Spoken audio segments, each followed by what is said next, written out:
G'day, g'day. Welcome. Welcome to Aussie Nationals 2023. Hosted by, look, I had to get the best of the best, but they weren't available. So I've got Tom to help me. This is Tom, I'm Ming, and we're going to be some of your hosts today. I'm super excited. How are you feeling? I'm very excited. It's day 3. Yep. We've had 2 amazing days already. Man, it's been amazing. Yeah. Amazing doesn't even describe it. It's We already, actually yeah, crazy. right? We already have some records broken. Yeah, we've had 2 Oceanic records, and some of you may heard a world record last night, thanks to Charlie Eggins. We've got to start with that. Can we start with that? Yeah. Can we start by watching a quick replay of Charlie Eggins' world record from yesterday? Roll the clip.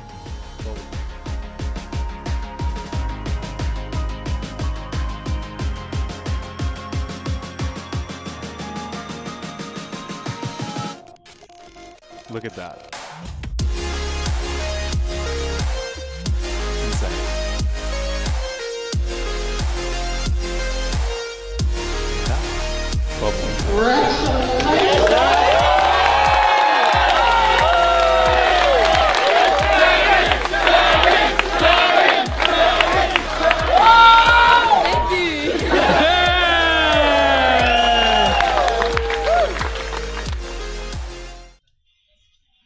Amazing. What a solve, right? And that was incredible. That was so good to be there. and the if I'm not mistaken, the very last solve of the that's entire right. day, It was right? The very last solve. The third solve It was the of last solve of day 2. Yeah. It was such a good moment to be Charlie Eggins. Congratulations. You completely deserve that. Well, I mean, we knew it was going to come. it was no surprise. It was only a matter It of is time, so really. good. It is until, so good. yeah. A world record to kick things off. And yeah, day 3 of the competition. So we are beginning with 2x2 today. Round 1 has just been called. And group 1, people are sort of getting into position and yeah, getting started. Through this live stream, we're going to be seeing bits of highlights and interviews of some stuff over the last few days. We have actually a really good number of different hosts who will be joining us as well today. So keep things active in the chat. We've got our eyes on that as well. What are you looking forward to seeing today, Tom? Well, already we've got a few big players. We've got David Epstein on station 1 for 2x2. We'll have to see how we go, but today it's a lot of 2x2. It's a lot of 3x3. Yep. Start So the day. most of the morning, yeah, for the first couple of hours, we just got a lot of 2x2. I've got Pyraminx, and then we have everyone's favorite event, lunch. After lunch, we'll have an hour or so of Skewb, a few hours of 3x3, and you want to stay to the very end because tonight in the evening we have States Cup. All the states of Australia, Oh, the best teams, 3-man teams, yeah. 3-people teams, That's and amazing. we're going head to head. I will actually be Tom will be representing Queensland. Queensland 4. I'll just say, Still, okay. Queensland. We are both from Queensland, so I'm just gonna call it now. Queensland's gonna win. Yeah, definitely. Yeah, maybe not Queensland 4, but Well, okay. Queensland 1. Let's wait and see. I have some tricks up my sleeve. Oh, Yeah. And I just want to put it out there. My team, we may not be the fastest, but we'll be the best a looking. spectacle. Yeah, okay. A spectacle to watch. That's great. That's for sure. Anyway, I think that's in about like 8 hours or something. So stay tuned. There'll There'll be people who will watch this for 8 hours. Just don't click away. Watch the entire stream. Just don't sleep. all just day. Don't do anything for the next 10 hours, and it'll be incredible. All right. Yeah. First solves are coming out right yep. now. That's right. First solves coming out. So let's start having a look at the solves. We've got Station 1, David Epstein. Do we have Nick so Paul? on Station 1 is Dave Epstein. Maybe see not. anyone next to him. No. Just yet. And 3 and 4, Tyler Williams, the GOAT, Oh, dude. Conan Moe, and then Divnor. Big smiles. Divnor's having his breakfast while he waits. He's a big player. It is pretty early, yeah. So it's not even 9 a.m. Here in Queensland. Yeah, shout out to these avid 2x2 solvers who have come here bright and early to do everyone's favorite event. Yep. Let's check out Tyler Williams on Station 3. He's He's really well known for his 2x2 solves, definitely. Tyler's a delegate from Western Australia. He's here today in a volunteer capacity, hence the yellow vest. You'll see a bunch of them around. There he goes. Oh, Very nice. 2.23. That's great for solve. Yeah, little Immortalized. a little nod to the camera. He's happy with that. And shout out to all the Western Australians who made it to Queensland for this competition. It's a little bit of a trip. Yeah. Getting here. It's literally from one side of the country to the other. And it's like, for reference, Australia's a pretty wide country. That's It's like huge. a 5.5 hour That's flight. right. It's literally like 2 time Yeah. zones away. Pretty much any other country in the world, it's like you've traveled like to the next continent, right? Yeah. In 5.5 hours. Yeah. No, it's pretty great. Next to Tyler, we have Conan, who is Conan's delegating at this competition. Yep. Yeah. So Zach, who is judging Tyler wearing the red polo shirt. This is just the fashion of. I don't even think they have to wear it. It's just their fashion sense. Yeah. Now, all Australian delegates have pretty beautiful red polo shirts. Would you ever be tempted to get one of those shirts, Tom? I would be. I've thought about it, you know? You know what needs to be done. You look at all of them, they're all having fun in their red shirts. Yeah. And Fun is a good way to put it. They've been working very hard at this competition so far. Yeah, all the reds and yellows just walking all yeah, the way and around. it's been running very smoothly. Yeah. We've been on time pretty much, and not too many issues. It's been very smooth for an Australian national so far. Yeah, it's been fantastic. Hey, big shout out to you if you're joining us from all around the world. Plus, if you also don't fancy yourself a Cuba, you're watching because you are, I don't know, a parent, a sibling, an aunt, uncle, grandparent of like one of the Cubas here. Welcome to the stream. We hope you enjoy it. We'll try and explain what's going on throughout the day. But yeah, we're just starting with 2x2 right now. So each competitor has 5 solves, and they get cubes. In Australia, we have a fixed station process, which is, like, I'm just going to call it one of the best things about Australian Speedcubing. Yeah, there's been a debate about it recently, but I'll say from my experience as a competitor, it is more convenient for you, right? You get to sit in one spot with the same judge for all 5 solves. The runner brings a cube to you. I feel like it's a little more relaxing. Yeah, just the fact that you get to stay in the zone. You're there, you're just ready. It's a lot. It's just pretty easy for runners as well when they're sort of going around. Yeah, definitely. Yeah. So these guys are going to be doing 5 solves. The cube is sort of taken away from them between solves because it gets scrambled in a bit of a secret area that's not visible to these guys. And then it comes out again for each of their 5 solves. And yeah, the best solve and the worst solve are disregarded as outliers, and the middle 3 are averaged for their average of 5. Yep, that's right. All right. Let's see what's happening on Station 6 right now. On Station 6, we have Haldo, who is another local Queensland delegate. Yeah, oh. Yep. And he's going to laugh that one off. Yeah, that's right. He's got a 696. He's very proud of that. Very proud of that. Fist pump in the air. He's caught on camera. It was a strong start. So with 2x2, it's often the case that good solvers can actually plan a lot of the solve during inspection time. If not all of the solve, right? That's right. So you'll notice that when the cube cover is lifted, the judge starts a stopwatch. Yep. And we'll give them a total of 15 seconds if they choose to use it to inspect the cube. And good solvers will be able to look, like, you know, midway through the solve, or if not, like Tom said, the entire solve. Yep. And how tried his best. Definitely. I would assume that David, if not a few more here, are trying to one-look all, if not most of their solves through the inspection. Yeah. With whatever combination of CLL, EG1, EG2 as the second layer algorithms. Yeah. Absolutely.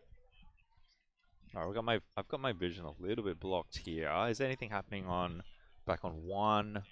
Looks like Conan is inspecting on Station 4. All right, Station 4.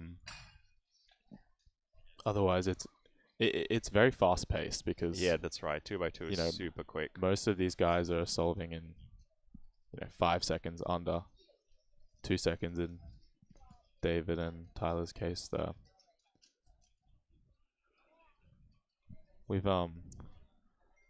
had some interesting scrambles at some of the competitions you've organized recently as well, Ming.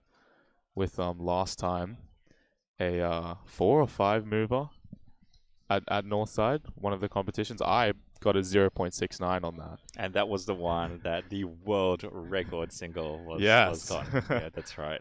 By Guambo, so yeah. And look, some people say that it can be a little bit luck based. 2x2 scrambles. I will say, however, firstly, they are all computer generated. Yeah. And so, yep, it's not like someone's in the back just like doing it by hand. And secondly, even if it's an easy scramble, you need to be able to see it in inspection. There's a lot of stress. Need to be able to handle that pressure and perform it quickly, right? You need to be able to carry it out. Yeah, because there have been so many 4 or 5 movers. Yep. After so many scrambles, they come up every once in a while at competitions That's right. throughout the world. And it wasn't until Guambo that the old record from 2014, 15? It was an old record. It had been fantastic. The longest standing record was finally broken with that was pretty cool, yeah. It was really cool for it to have happened at a comp that we were at. Yeah, right. A comp that I organized, actually. I'm not saying it was because of me. No, but if you hadn't organized that competition. That's exactly right. If I hadn't organized it, he wouldn't have gotten the world record, so he's welcome. That is so... I love that you're just a bigger person and you just... Right. It wasn't him. Celebrating his achievements. It was really me. Well, okay, at least 10% him, 90% me. You've had a few. Hey, Jack Kai. Yeah. Was at your competition as well, breaking some records. Yep. Oh, Felix. Felix, yeah. Way back when, his 5:53 3x3 world record average. I was sitting next to him as he did that last solve. Yeah. I'm not organizing this comp, so I can't claim any credit for Charlie's world record. Yeah. But you were watching it, sir. Well, you were like energetically sending him speed. Right. I sure was, yeah. So if you just joined us, you are watching Australian Nationals 2023 in Speedcubing, hosted by, run by Speedcubing Australia and World Cubing Association. Yeah. Did you see something exciting, Tom? It looks like David is finishing his average there. Yep. His last solve was a 1.67. We didn't catch all of his. 7, yeah, nice. He's so quick. It's hard to. Yeah, it's really tricky. The cube's brought out and it's over in under 10 seconds. So it is very tricky with 2x2.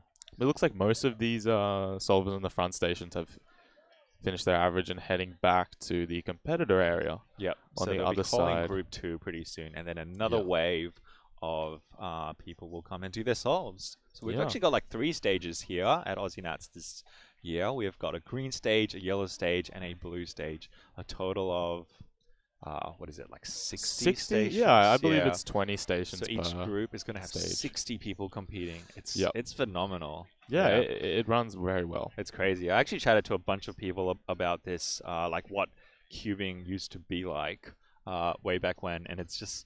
Yeah, it's just very, very different. Yeah. How many competitions did you do with the competitor groups, right? The waiting area format? Yeah. Oh, I don't know. Not many, right? Maybe like 25. Oh. Yeah, depending. But true. It was just a bit of a different system when there was a waiting area. Yeah. Would we be able to watch one of those videos actually? So number 6. I spent a bit of time doing a few interviews over the last few days. So let's have a look at one of those interviews now, if we can.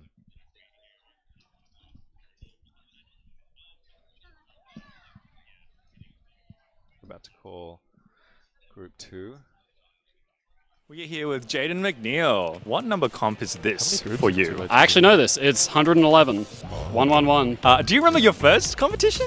Yeah, it was Melbourne Summer 2012. And I think my next comp, or the one after, is going to be Melbourne Summer 2024. So 12 years. How would you say cubing in Australia has evolved over the years? Because you've seen a lot of it. Everything's just bigger and better. We've got more production value. We've got more people. We've got, higher quality of just everything. Delegates, competitors, anything you can name is just bigger, better. Do you actually think that we can get bigger and better from here? Like where might cubing be in Australia in 5 years, in another 10 years? I mean, we can absolutely get bigger. We can definitely have like this kind of production Well, value for like someone- non-nationals I spoke to them, competitions. what We can have like like every region having such a strong Yeah. local Oh, scene. yeah. Maybe like a Like regional now, championships they've almost spoken feels about like how, what a like, nationals it's is so right small now, and sort of it's thing. like I mean, there's all sorts of things we I could are name, like with the scaling of man. cubing, which is something that Yeah, I think a just lot of really, people like, want. We want more money in heartwarming to see cubing. how But yeah, we far can it's absolutely go bigger and from just here, as speculating great what as things it might are be like right now. Hopefully Right. we'll see that in Also, at Aussie the end, Nationals Felix will be in a conflict, like, in 33 or something. He said, Will you be like, there maybe in something Australian else, Nationals like, 2033? I think if I'm still He said living he in was fine Australia, with most it, likely. but, like, Even if I'm not, I like, think I that don't was know, a like I'm Felix from baby here, like announcement it'd be around. kind of rude of me not to show up if I'm still in the scene. Hey, all the best with the rest of yourselves. Yeah, so enjoy I the think comp. these Yeah, videos You look see like different down people like at this, Nationals, it's and just Felix like a Zemdex bit just of won in. a How you going, mate? Yeah. Good. because How are you there's going? no one at the table. Yeah, I'm so, going yeah. good. So Feel free to 2009 cut was to your any first of these, competition. like, How would you whenever say you want. cubing in Australia has evolved in that time? Well, it exists now, whereas in 2009 competitions did not exist. So that's. Do you want to give us, Mitch, as well, just like a, This is a very biased Just, like, question, wave but what your makes you arm when we proud to cut be an back to Australian us so that- speedcuber? the community, the amazing delegates, everyone that gets involved, and all the parents that help out, and all the kids. Everyone's looks so good. Everyone's really lovely. on What was the monitor? first Nationals that you went to? First nationals I went to was 2010. That one should be over. When we first held it, and there was about 40 or 50 people. That's nearly like a 10x increase since that first one in like 13 years. Huge. So another 13 years from now, another 10x increase. So it's 5,000 people in 2036. For your sake and for the delegates' sake, I hope not, but I think we can still get bigger. Will we be seeing you at Australian Nationals 2036? There. Or Yes, you I probably think need to, so. like, Unless reduce I'm the like volume, otherwise having a it's gonna, kid like, or I think it's something. YouTube. Then sure. No, but you would bring your kid to the comp. No, if it was like getting born at that point in time. All the best for the rest of the competition, and thanks for being part of it. Thanks so much. Have a good one. Oh, mate. Felix Zemdex, Jaden McNeil. The OGs. The OGs, the greats. They just walk amongst us. It's incredible. World champions. World champions. Yeah, Hey, legends. It's actually phenomenal to think about how far cubing has come in Australia. Like Felix said, when I asked him what was cubing like when he first started, and he was like, "Well, I mean, it didn't even really exist then." Right? Yeah. And just seeing what it's like today, it warms the heart. It's actually pretty. So 500 competitors is the total number of people who sign up for this competition.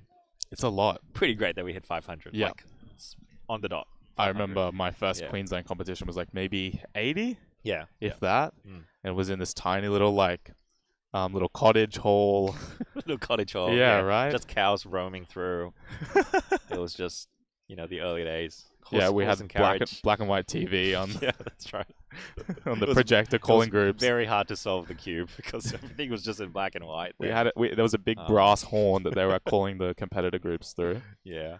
But man, it's actually, like they said, it's pretty amazing to see how far things have come. And just thinking about like where to from here, right? Like how definitely. how can the production quality improve? I mean, is this the first nationals that we've live streamed? I believe so. I think it is, isn't it? Yeah, Really it's great to see. Yeah. Like first it was Oceanics and Yep.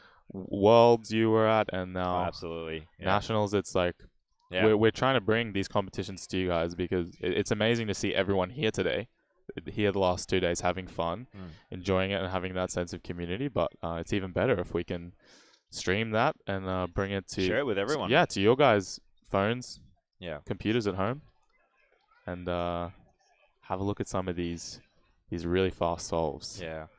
We do have some fast solvers Yeah. in Group 2, so they have now taken their positions.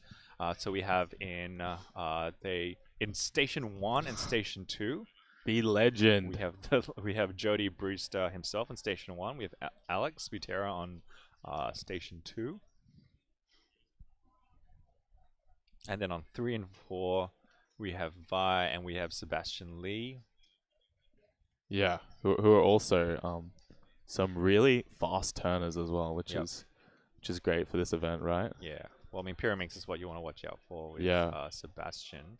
But these guys are quick. There's a lot of people here who are just like all-rounders, like across the board, good at a lot of different events. Right, yeah. Yeah. This is only the first event of today. So we got some fun rounds to watch as well with some of these for Skewb and Pyraminx.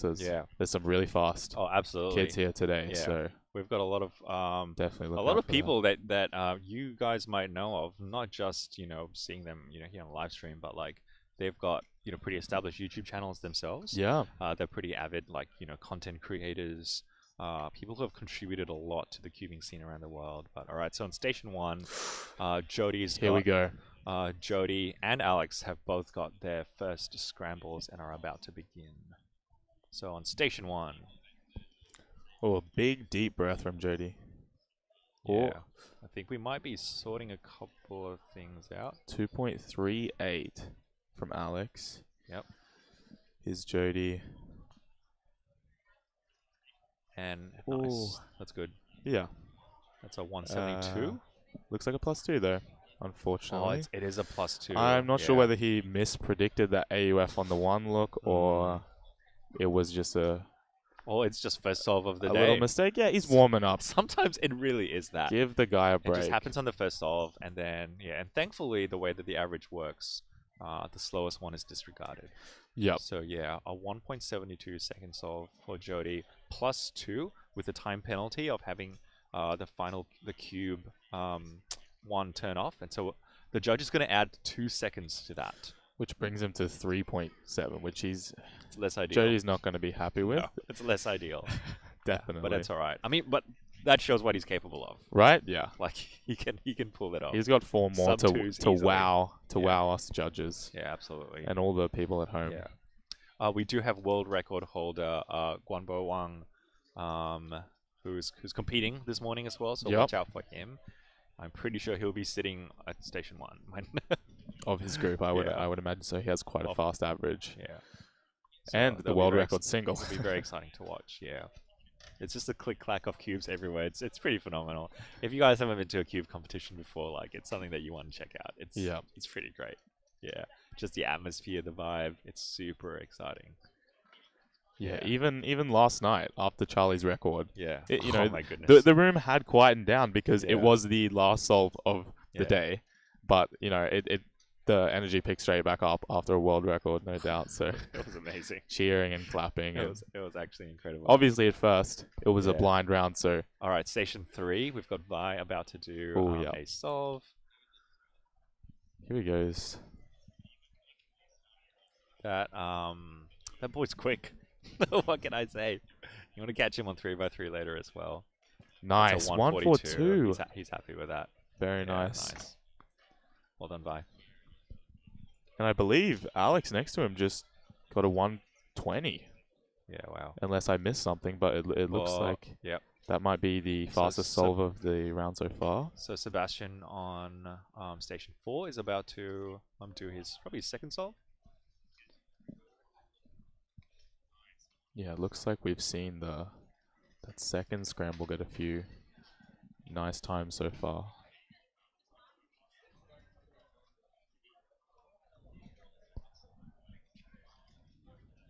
Jody with a 1.57 on station 1. Smooth solve there. And a 1.68 from Sebastian. From Sebastian, yeah. So you one's all around for those That's 4 incredible. guys. You might recognize Sebastian from the fact that he was on the podium at Worlds. So he got second place in the finals at Worlds for Pyraminx. Second in the world at such a major event. It's crazy. Yeah. To just like hold your nerves for an event like that. These guys are ice cold with the nerves. It's so good. It's really impressive to see. Yeah, Sebastian took first place at the Oceanics last year championships for Pyraminx, so we definitely want to be keeping an eye out for him as well at this competition. How fast are you at your 2x2? At the 2x2? It really depends on the day. Yeah. The amount I practice, it could be anywhere. It could be any. You know my best from 0.69. From 0.69 upwards, frankly, to a good like 30 seconds. There's no range. There's no upper limit, really. Really, yeah. What's the biggest number you know? Yeah, that one. Yeah, that one. Infinity times 2 plus 2. Add 2 to it for the +2. For the +2, right? And that's what you'll get. Yeah, that's right. Okay, Jody on station 1 is here we about go. to do his third solve, I believe. He's making the most of his inspection time. Looks like he got the 8 or 12 second call there. Yeah. Yeah. Oh. No, a little fumble. Yeah. When the solve is that quick, literally any little bit like that, A small little fumble a like small that, a fumble lock up, makes- like, makes so much difference. is half the time of the solve, frankly. Like, Yeah. it It's insane. doubles his time. And Yeah. So these guys do more than just plan the solve during inspection. They're also planning how they're gonna pick the cube up. They're planning like some of them will actually have like multiple solutions that they could start with, right. and they're gonna select the one that's most we say finger trick friendly. And so there might be a solution that's like got fewer moves, but we're not robots. We've got fingers Yeah. that turn in certain ways, And, so- regrips and finger tricks Yeah. are all, and so Important cubers there. might actually, in some cases, choose algorithms that have more moves but can be executed quicker. 3.28 from Alex From there. Alex, yeah, well done.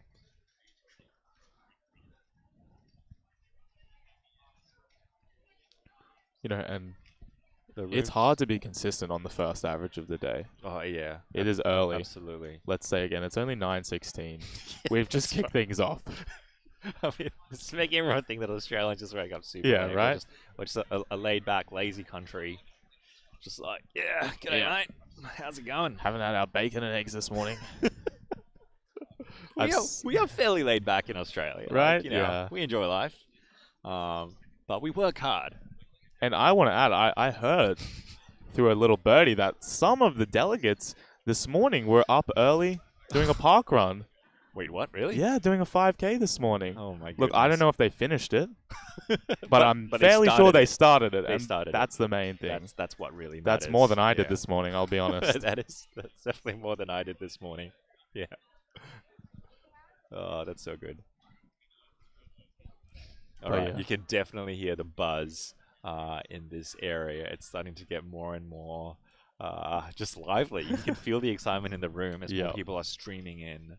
Yeah. And today is going to be by far the biggest, It's gonna be- busiest gonna be a day. big Yeah, we have some of the smaller events on the last few days. Yeah.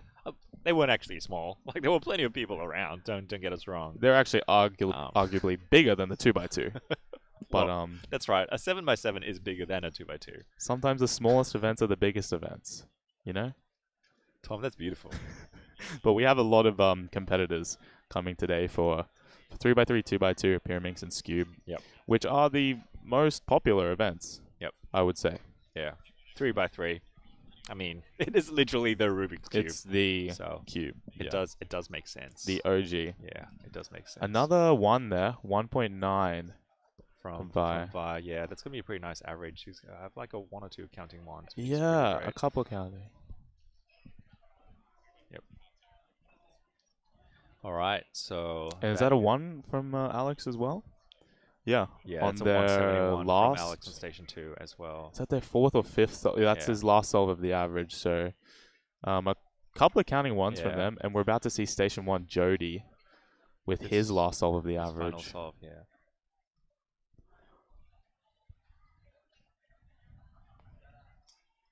Look at that focus. Yeah. Nice one look. Nice, well done. 149. 149. Yep. That counts as 1.72 from earlier. Yeah. And it's early, but all of them have pulled out something that will surely get them into the next round Mm. when they're a little more Absolutely. awake. And they are calling the next group. Like we said, you're going to see a lot of notable faces, familiar faces. One face that I saw a little while ago, which I was surprised to see, was that of His Royal Highness himself, Ed Hollingdale. Which was, I mean, I thought he was in the UK. It's arguable but that it was looks- his it face. looked like he but- showed up. So I actually took the opportunity to interview him. Really? Yeah, no, I did. If we could play that video, if we could You play that video, interviewed Ed. number 3. Yeah, I Ed. interviewed Ed. The real Ed. The actual Ed, and he had some interesting things to say.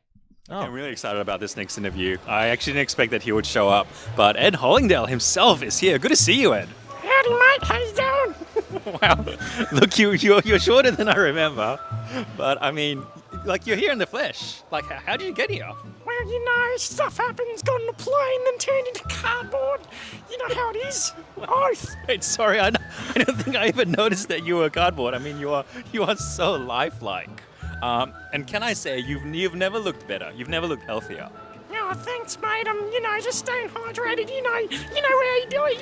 You drink some water, then you feel better. Your skin and your hair, it's all healthier.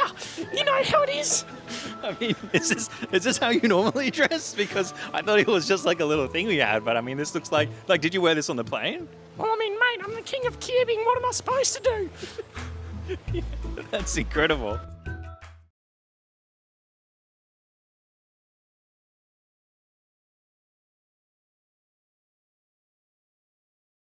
Actually him. I mean, it looked like him. I've seen him lots of times, so I would know. And I mean, it sounded like him. Yeah, he does So- have that kind of deep, Yeah. masculine voice. Very masculine. Yeah. Like we said, you're going to see a lot of different faces at this competition, and what an honor it is to actually be graced by His Royal Highness himself, Right? Edward Hollingdale.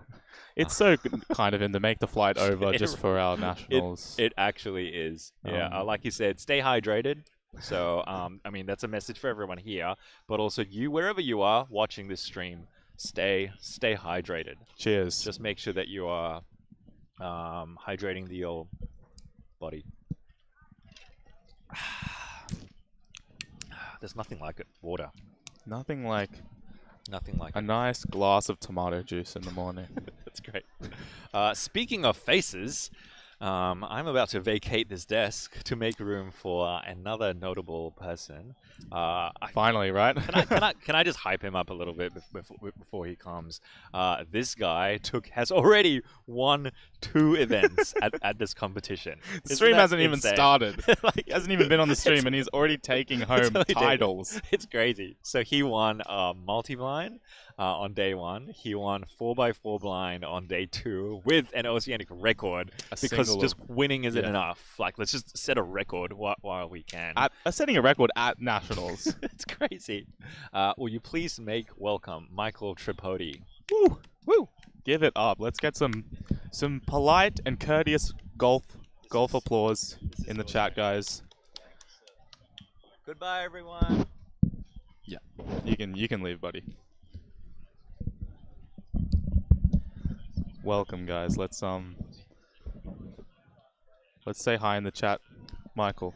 Goodest My of morning good to you, friend. Tom. Goodest of morning Good to everybody morning. watching the stream. It might not even be morning where you're watching the stream. Could Yeah. be somewhere different entirely.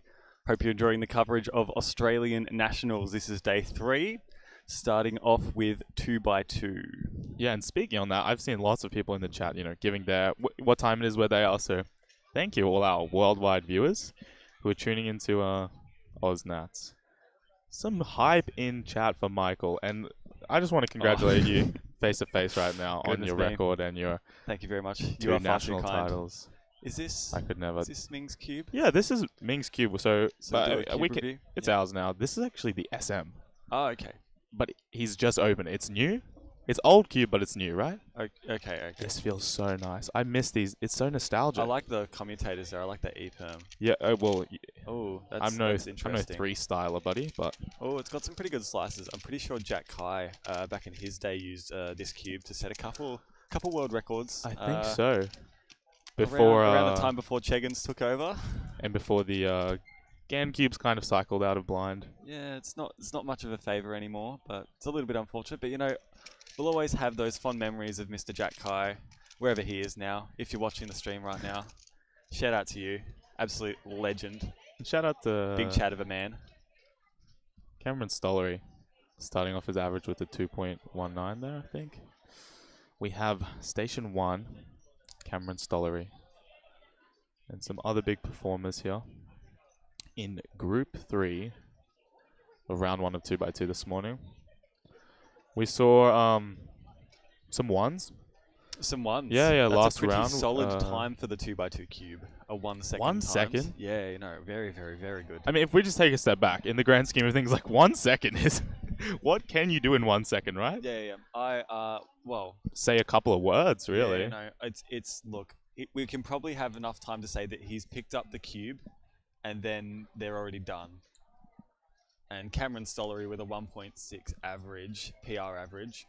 He's going to be one to watch, and also one potentially to take it all. I think so, yeah. And he's been a big name, especially in 2x2, for many years now in Australia. And worldwide, so he is a former world champion. Yeah, that's true. 2013 I believe, Worlds, in Vegas, when Felix took it all in the 3x3 for the first time against Mats Volk. Yeah. In 2x2, we had Cameron Stollery. Australia's year there. It was Australia's year. What a time! And he's repping a beautiful Speedcubing Australia shirt there. Oh yeah, we love to see that. Absolutely. No, those. Is that his second solve there? Yeah, he's pulled out a 175. 175. Well, that is pretty close to his PR. So yeah, it is first round. We know it's first round. Yeah. Had a quick chat to him last night, and he was hoping to get himself in good stead with this first round here. Yep. And it looks like with a 1.7 there, he's doing just that. And station 6, if we pan over, we've had a call on the +2 there. It's good. Big smile from Tom.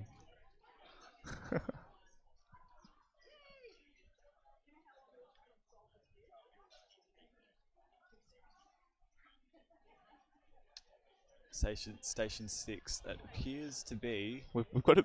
Is that Jack Hitchman? We've got a little some obstacles to see the stations right now. But on station 3, yeah, Miller, I believe, coming in with his Miller Atkinson. That is Victorian Cuba. Oh right. Very, very slick with a 2x2 in his hands. 5.3. Not ideal for him. No, I'm sure he'll be looking for a lot better than that. A 2.5 PR average is what he comes into this competition with, so a little bit away from his best. Yeah, an unlucky pause there, whether maybe his one look wasn't right or he couldn't quite find a good solution there. All around, it's great to see, like, even outside of those front 6 stations that we're looking at, everyone's having a good time. Hard not to have a good time in an Australian competition, you know. Right. And that's the vibe that we really hope that is translating into your screen, is just that, you know, Australian comps just kind of hit a bit different.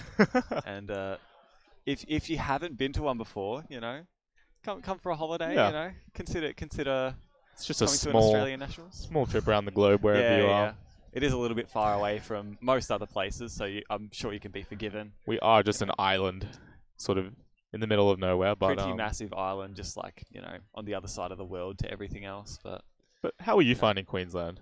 I am finding Queensland very, very well. It's treated me kindly this weekend. Weather's not been too overbearing. We had a thunderstorm on day one. It was kind of relaxing, honestly. I loved that. I don't mind that as well. That nice ambience. Yeah. The pitter patter on the roof we had before on day one. It's just kind of like white noise. That was day one, wasn't it? Yeah. That was ripper. But other than that, you know, it's been, I mean, mild temperatures for Queensland, 25 degrees. It might be hot somewhere else in the world for you guys. Celsius, by the way. Celsius, just in case you happen to be from the United of States and using whatever not they use, Celsius. What do they measure with, like bald eagles? Yeah, I don't know. Footballs. Yeah, 25 degrees Celsius is like 67 footballs. Yeah, hand eggs. We love you guys. We're kidding. Cameron Stollery on station 1. Okay. Oh, another great time from him. 1.86. I mean, it's not his PR average, but the sub 2s keep on coming. Yeah. And sub 2s, you know, in the first round, Nats, you know, you're pretty solid to move on. I think so, yeah. And not only move on, but, you know, finish in the top 3, top few there for sure. It's going to be up there, top 5. But another thing to consider is, like, between these different groups, we have a different scramble set, which in an event like this, a fast-paced event, those scrambles can make a difference for those cubers that are already, you know, at a similar level. Yeah. scramble sets in an event as volatile as 2x2, you know, it makes a massive difference. You know, you can just get a really good set and then... And like I was saying to Ming, Yeah. someone like me can get a 0.6. Yeah? Has that happened? Is that a thing? I think I've moved up into the top 15 in Australia for Oh, single yeah. somehow Oh, yeah. with my 0.6, which I don't deserve. I shouldn't have that, but Was that on the world record scramble? yeah, it was on Yeah, Wombo's yeah. world record scramble. Beautiful. A few tables over from him. Beautiful. Is that the only time you've ever tried out a world record scramble? Like, being able to... Single? Yeah. Yeah, okay. Well, I've been in a few rounds with Felix's world record averages, Okay. but maybe the first single world record scramble I've tried. Yeah. I got to try out a world record single scramble yesterday. Last night, Competing next to Australia's very own absolute king, Charlie Eggins, setting the world record 3x3 blindfolded single of 12.10. insane. Absolutely absurd time to lay down and really, really cementing himself top of the table for 3 blind finals happening tomorrow. And what did you get on that? Third? That one, I placed third for the 17? round. It was a 17.9, something like that. It wasn't PR, but Still a great it salt. was a very favourable scramble. And I'm just happy that, you know, someone of his caliber was able to get that and not mess it up, which so is good, yeah. something that we've unfortunately seen a couple times in 3x3 blind. But Yeah, and that scramble, I didn't see it, but I saw other people, you know, beating their PR by over a minute. yeah, On that scramble, going from was very 3 minutes to favourable. 2 minutes on their PR, which is a big jump. So obviously there was some nice algs there. oh yeah, very helpful. A couple of solved pieces around there, you know, really helps out. Less to memo, you know. Right. You get to run through it all quicker. Very, very nice indeed. Cameron's finished his average there, and Station 5 looks like we're all coming to a finish in the front here. Those first 6 seeds of the group. That's also on station number 5, Thomas Pieros of Switzerland. Has been in Australia working for a large portion of this year, Yeah. and in fact set his 2x2 PR average at a competition in Canberra.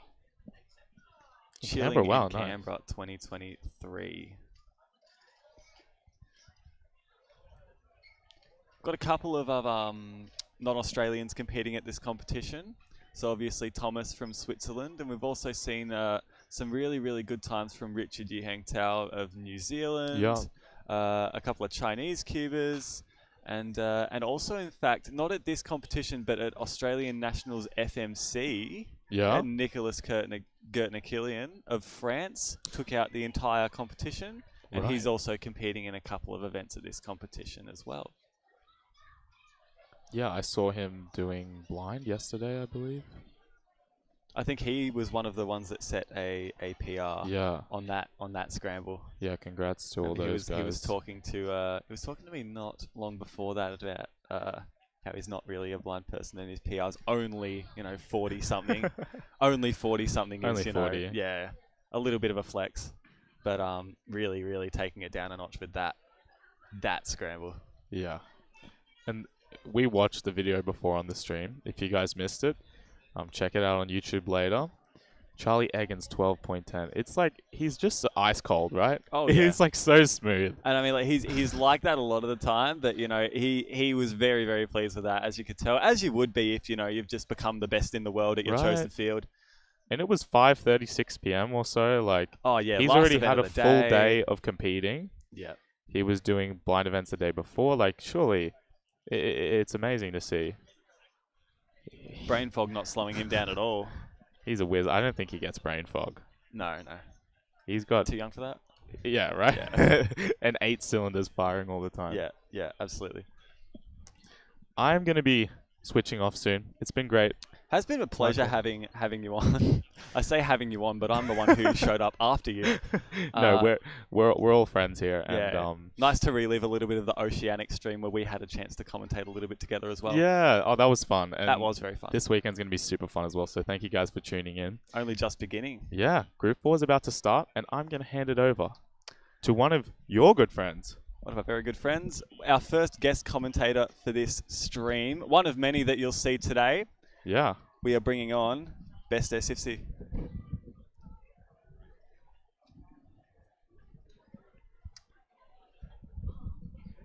Good morning, Best Day. How are you doing? I'm good, how are you? Beautiful, I'm well. Just before I get you started, this cube is one that Ming left on the table. I'm wondering if you can give us your in-depth review of this cube. It's again I'll be honest SM. with you, Michael, I don't even know what cube this is. Okay, it's again SM is what Thomas has filled me in. It's okay, I suppose. It turns like a regular cube does. Yeah, Okay, well yeah. that's good. Is there something special about No, this cube? no, he just left it here, and we're getting everyone's takes on it. It's good.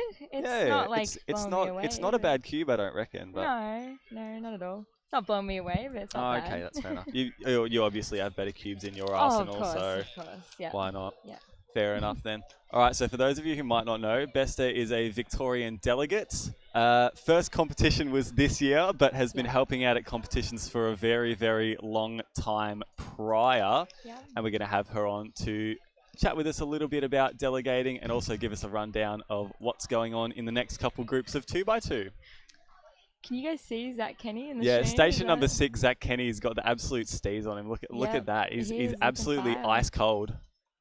Ice in his veins. Yep, exactly. Do you reckon he'll win the whole thing? I reckon Oh, so. I mean, it's hard to not back a man like that. You know, Oh, he's just got such a exactly. sense of style about him, and you know. Exactly. The nails painted and everything. Oh yeah, of course. I think that's Fiona's doing. So Fiona judging Zach, a fellow delegate. I think she's been doing a bit of work on the boys' nails over the weekend. Has been doing a fantastic job at that. Yep. Making sure everyone's all painted up. Yep. Making sure they're all ready and raring to go. I think the nail polish is a new meta. Yeah, it makes you turn faster. That's just how it goes, you know? Yeah, exactly. I've seen a lot of really fast people with their nails painted, so I'm tempted to get some myself. I'm sure Fiona will do a good job. Yeah. I'll have to chase her up for a nail appointment. Yeah. At some point through the weekend, maybe before 3x3 blindfolded finals. Yep. Make sure you win that. But Charlie's doing insane. Oh, so I don't Charlie's know. absurd. We were just talking about that before with Tom, and they were talking about it before. We showed the video on stream just a little bit of a while ago, so if you stick around, I'm sure we'll play that again for you. Yeah. But he's absolutely crushed the 3-blind world record, beat it by over half a second, and he's netted himself a low 12-second time, 12.10. And even though it was blindfolded and the audience isn't allowed to react, after that round was done, It was crazy. we went absolutely ballistic for him. It was just Announcements, fantastic. everything. Pardon? Announcements and everything. Yep. Announcements. Kerry could hardly hold back her excitement. Yeah, I'm pretty sure that means we now have a world record, Australian world record. So we weren't without one for too long. Jaden had fewest moves, and then I think it would have been round about 2 weeks ago that unfortunately got taken off him by Wong Chong Wen with a beat up by a whole move. Yeah. Went from 21 flat to a 20 flat, which is crazy in its own right. But now our very own Charlie Eggins has it back. It won't be long before Jay gets it back. It won't be long before Jay. I believe in the man, the myth, the legend, Jay McNeil. Of course. But yeah, Charlie's just unreal. And look, being able to be beside him as he set that time, it's very rare we see Charlie, stunned to silence with his own results, and it must be so good just to work for so long and then finally pay off. Finally have it all pay off. Like, he's had some good results, but nothing quite as absurd as that. That's unreal that he's finally got it, and we are so proud of our Aussie boy for pulling it off. He'll beat it again. It's just a matter of time. It's a matter of time. We keep saying this. He's a goat in progress. Yeah. He's going to get there one day. Some might say he's there now. He's got the world record. He's on top of his throne as the king of 3-blind. And he's young as well. Yeah, he's got still got so much more time to improve.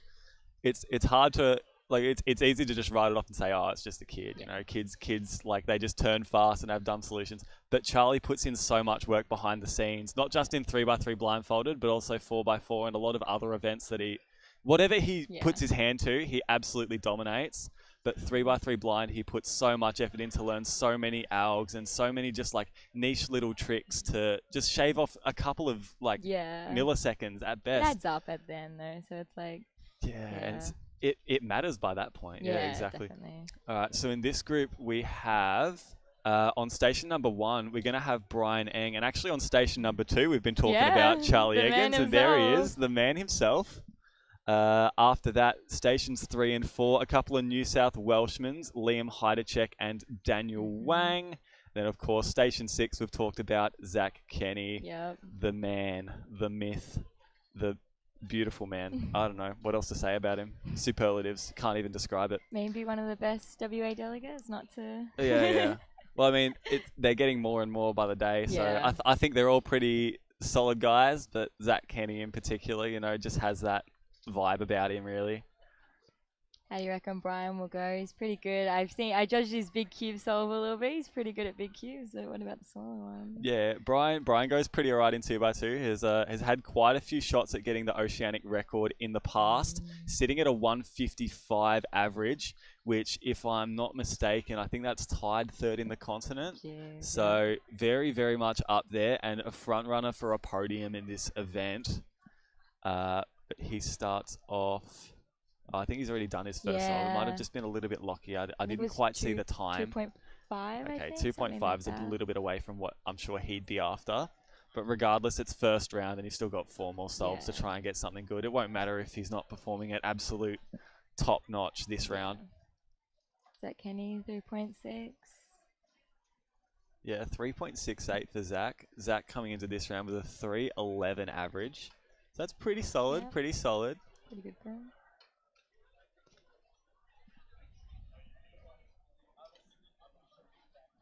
How does the stream compare to Oceanics? Oh, and look, Worlds? Oceanics was... Oh, fortunately, we have the same guys working on this stream as we did for Oceanics, and it's always getting better all the time. I've got to put my hand up for them. Like they've absolutely smashed it out of the park, and it's not even an hour into the stream. Yeah. Like, far out. It's only going to get better from here. We've got 2x2, Pyraminx, Skewb 3x3, but at the very end of the day, got the States Cup.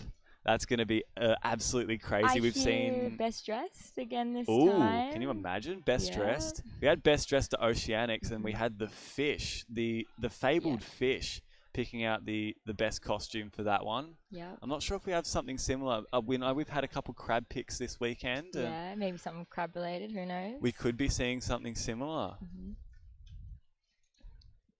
Best just wait and see for that one. But who's your pick for States Cup? I reckon I know. Yeah, I think they're Vic 3, Lennon Hughes, Miles Jarman, Divna Bajwa. I forgot about that. Yeah, no, Yep. I'm sorry to say, as much as I do love all of the boys in the Vic 3 team, I reckon Vic 1's going to take it out. Hard to bet against the big 3 of really Felix is. Zemdegs, David Epstein, Riley Dexter. It's just like, it's a dream team combo, You dream about this kind of stuff. It lives in folklore. Yeah. And they're going to be a really tough combo to They're topple. the second in my heart, Yeah. I feel like yeah. they're a close second after Div's team for sure. Yeah, definitely. Yep. Was it Div, Miles, and Lennon? Yeah. Yeah. Same as Oceanics. Oh, right. Yep. I've just got it. Have they got costumes for that one? Oh, mate, don't spoil anything. Don't spoil anything. Yeah. I'd like to see a return of the Princess Peach, if possible. Who knows? We'll have to wait and see, I suppose. We'll have to see what happens. Yeah. Well, I mean, I'm sure you probably know more than I do, but I'll keep it a surprise. Yep. Is the Nations Cup States Cup being streamed as well, surely, right? Oh, yeah. Yep. It's the main attraction for today. What are you talking about? Like, of course it has to be streamed. Yeah, no, I think that's going to be myself and Ming bringing that to you guys. Oh, so myself and Ting Man. And we'll also be entertaining the audience live. We're going to be over the PA. Ooh. So everybody in the venue is going to get the true, authentic live stream experience unfolding right in front of their eyes. How's that going to work with distractions? Are they just going to have to deal with it? Oh, they'll just have to deal with it. That's fine. Yep. It's just for fun, isn't it? Yeah. There's nothing riding on it except exactly. pride. Probably a couple of bets on the outcome. Yeah. What's a couple of dollars between friends? Exactly. For all the viewership, it's worth it. Brian 2.8, 2.8 it looks like. Okay, so it was a 2.8 for Brian, and we also saw that he had a high on the first one. Which is not a fantastic solve for him. Daniel Wang on station 4, a 4.99 as well. And is that Charlie Eggins on station 2 with a 8.9? Is I what's think it was a happening with 3 this by- group? I think it was 3x3 solve. I think it was. Yeah. Okay, it might have just been a 3x3 solve. Yeah. Oh, that's more of a 3x3 time Yeah. for Charlie. Yeah. Definitely. Any insane results in earlier rounds? Not from what I've seen. We did see Cameron Stollery laying down a few solid sub 2 Ooh, times, yeah. and he's also a top contender for a podium in this event. So Yeah. it'd be good to see the OG, you know, the Yeah. 2013 world champion, bring it back and get something nice here. You know, Yeah, definitely. he's still kicking after all these years. Yeah, he's back 10 on years it. on. Yeah, exactly. Got a 4.6 for Zach. Ooh, we've seen Charlie Eggins on station 2 a 1.38. That's a very, very Ooh. speedy time. Definitely. He's just picking up where he left off from last night. Yeah, exactly. Last solve of the entire day for him, breaks a world record. And now first event of the next day is still laying down some incredibly, incredibly solid times. Yeah. Is his finger all better from Worlds, pre-Worlds? Yeah, well, obviously Yeah. so. Had a little bit of Yeah. a damper on the preparation with that, but it looks like it's not slowing him down anymore, and Yeah. he's only getting bigger and better from here. 6.3 for Zach. Pretty respectable time, if you ask me. Yeah, respectable. What times are you looking for the 2x2? Oh, anything sub 10, to be honest. 1.3. Daniel Wang a 1.3. Geez, he's turning on the jets. That's a Yeah. good second and a bit quicker than his PR average. So he's almost halved his Ooh. PR average actually to get a time Good like on that. So him. must be something good on that scramble, I reckon. We've seen Charlie get a good time on that one, and now Daniel. So we'll see what else is in store. Yeah. I think. Is that 2.28 for Brian? I think that might still be from a couple solves ago, Yeah. Yep. or last solve. Station 5 is about to do theirs. Yep, station 5. That's Aaron. Oh, I'm gonna butcher this last name. I believe in you. You've got this. Ratana Tripapat. I think that was perfect. I'll have to ask him. I think he's in one of the States Cups teams, one of the New South Wales teams. Ooh. Oh, okay. So he's had a timer malfunction, but that's a 0.12, so it's over the allotted 0.06. Yeah. So that's just going to be a DNF for Aaron, unfortunately. 3.2 for Zach Kenny. 2.1. Yeah, seen a 2.1 from Liam. Mm-hmm. Brian Eng just got a 1.23. Mm-hmm. Okay, so yeah, good times are coming from that scramble. I think that's the last scramble. Okay, yeah, Brian's just getting up and leaving now. So that looked like the last scramble was the good solve one. there. And so yeah, we saw pretty good times from Charlie Eggins, Daniel Wang on that scramble, and I think Brian Eng's just gotten faster than both of them, a 1.23. Cold as ice, just as Brian tends to be, you know. Definitely. Just brings it home when he needs to. Of course. I judged him for one of his souls and he turns so fast, it's insane. Was that one of the big cube solves? Yeah, or? I think it was 4x4. Okay, fair enough then. Yeah. Oh, he has my 2x2. Ah, Zach Kenny has best as 2x2. Do you know what group's next? So we've just finished up Group 4, so Group we're now 4. on to Group 5 next. Gonna have a quick check about who's in that group, who's worth looking forward to. Oh my gosh, Bestie, just dropped it everywhere. Oh, good. Is it under my behind you. chair? Yep. Okay, you can pick that up later. Yep. It's a later problem. Yeah, It's it's a fine. later problem. That's too right. Okay, so in the next group, we've got a couple of big names coming up. So we've got Jaden McNeil, former OCR holder. Mhm. I believe former OCR holder in 2x2, a 1.55 average, same as Brian, who just competed in that previous round. And then we've touched on Nicholas Gertner-Killian a little bit earlier in the stream. He's one of our international competitors from France and actually has taken home Australian Nationals FMC. Oh. He won the entire competition, but unfortunately cannot be crowned Australian national champion. Yep. That honour went to Josh Hounslow of Western Australia.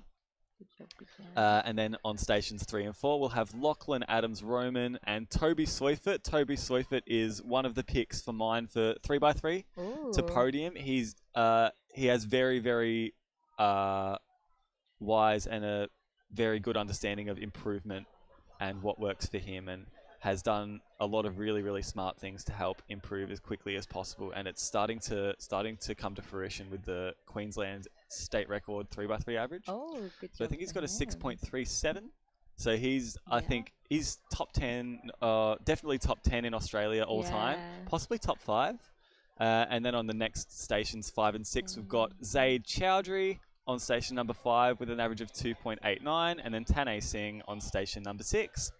Zaid Chowdhury, possibly top pick for Clock, the current Oceanic record holder Yep. for average, and has had an absolutely dominant performance Yeah. over the first 2 rounds. Unlucky to miss out on an Oceanic record average in the second round.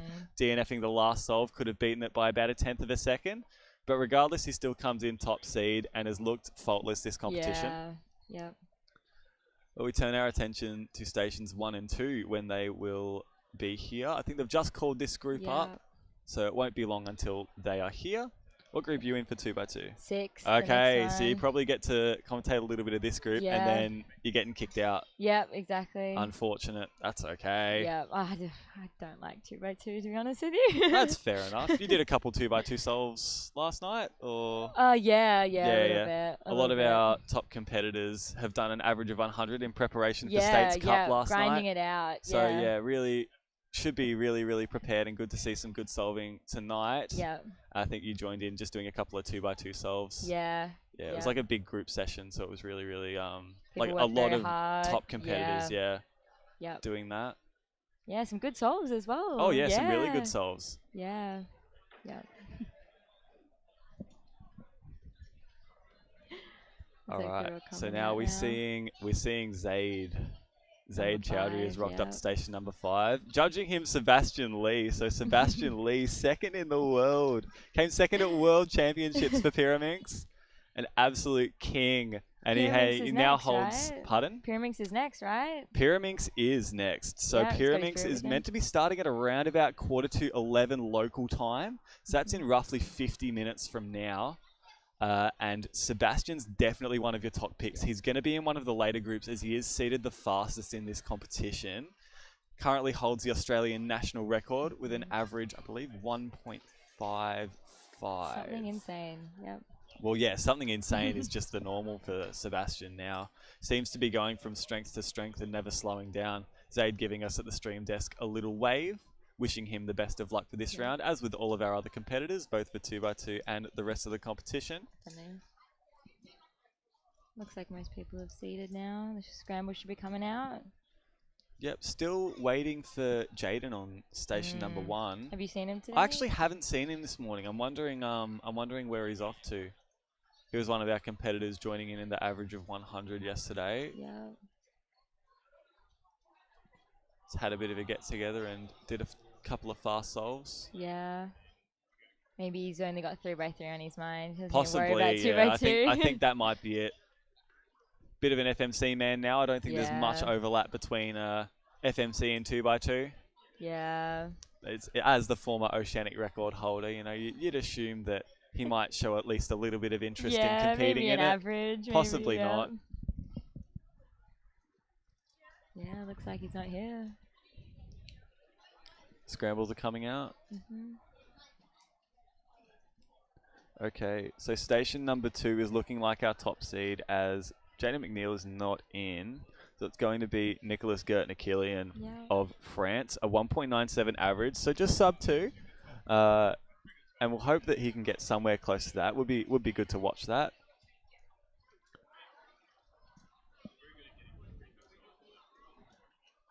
At the moment, we're just waiting. But Zaid Chowdhury on station number 5, he has his cube and is just inspecting now. So we'll see if he can. See if these guys can get something good on theirs. Zaid a little bit lucky on the start, just recognizing, and a 3.7. That's a little bit away from his best, but even still, it's only first round, and I don't think 2x2 is something that he's really focusing on for this competition anyway. 4.04 for Toby, it looks like. I think we've got Lachlan on station number 3 just practicing a bit of Master Magic. Oh, you're right. Not included at this competition, nor has it been included in a WCA competition for quite some time.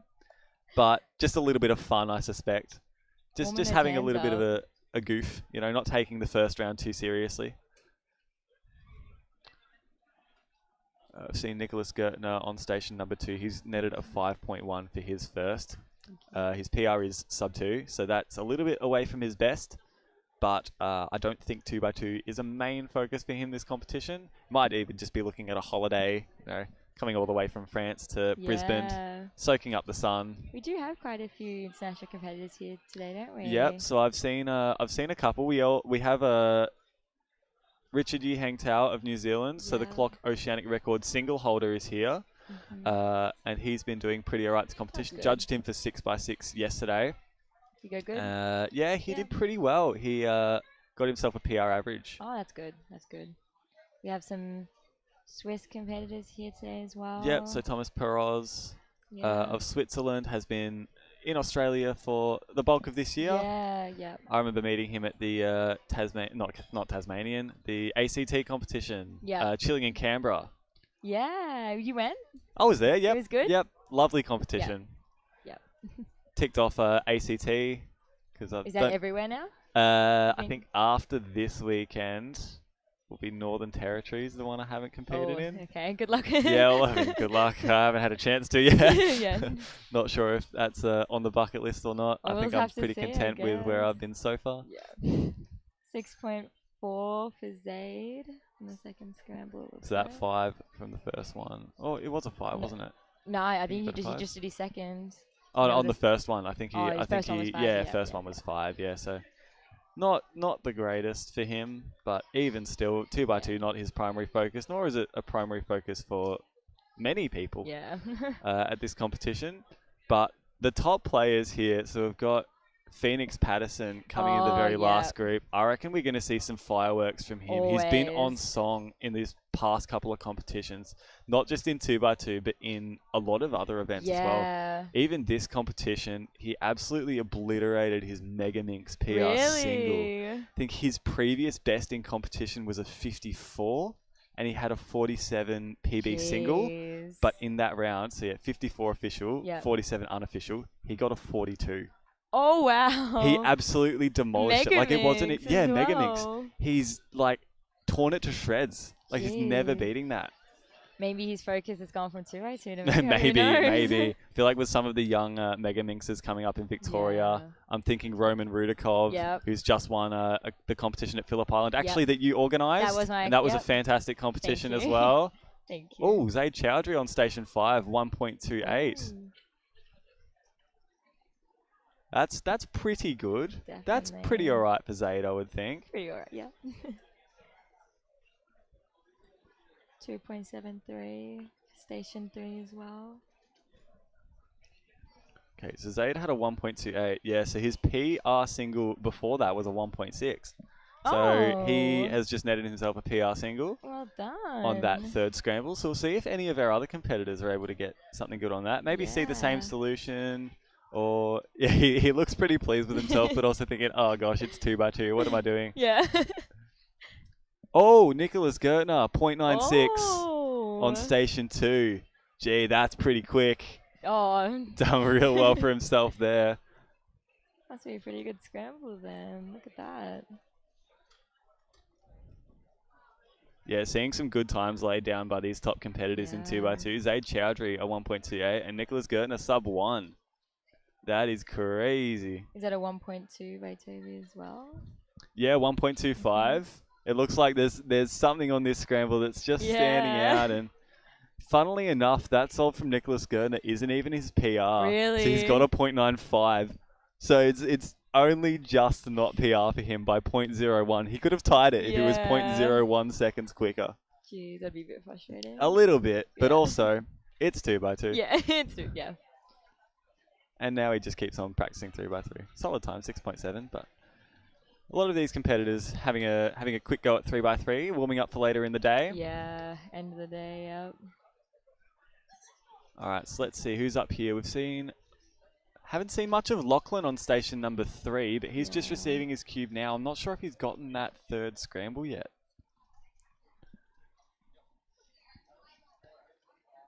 Got a few people doing their solves. 3.4 by Zaid.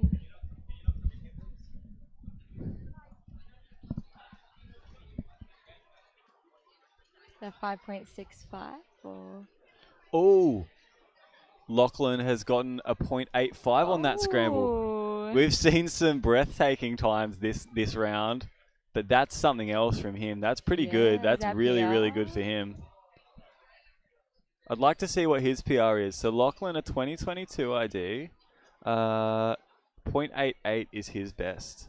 So he's beat that. Oh, good He job. has beat that. Well done, Lachlan Adams Roman. That's Fastest round. time we've seen on that scramble. Yeah. I think most people have done that scramble by now. Yeah, so 6.00. obviously something good on that scramble. We've seen a couple good scrambles around the way. Even in the last group, we saw Yeah. Brian Eng and Co getting some Yeah. good times. But in this group, there must be something really, really nice. So 3.44 for Zaid. He's not entirely happy with that on station 5.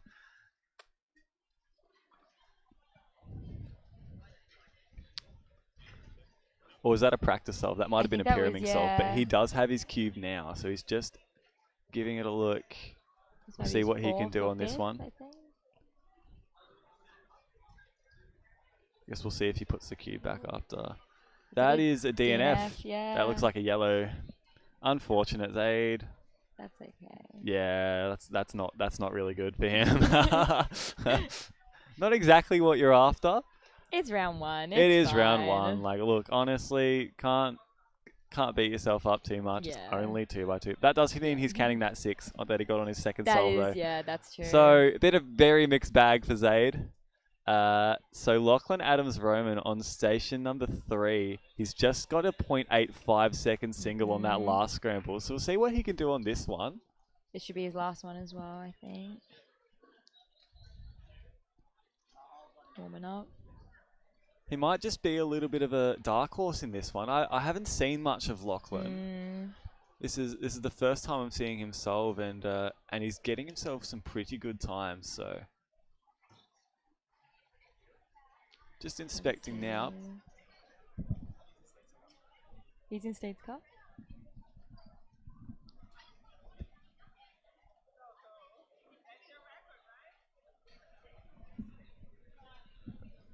So Lachlan, I've been told, is a Queensland Cuba, and he's in one of the States Cup teams for Queensland. We believe in Queensland 3. Yeah. 5.48 for him.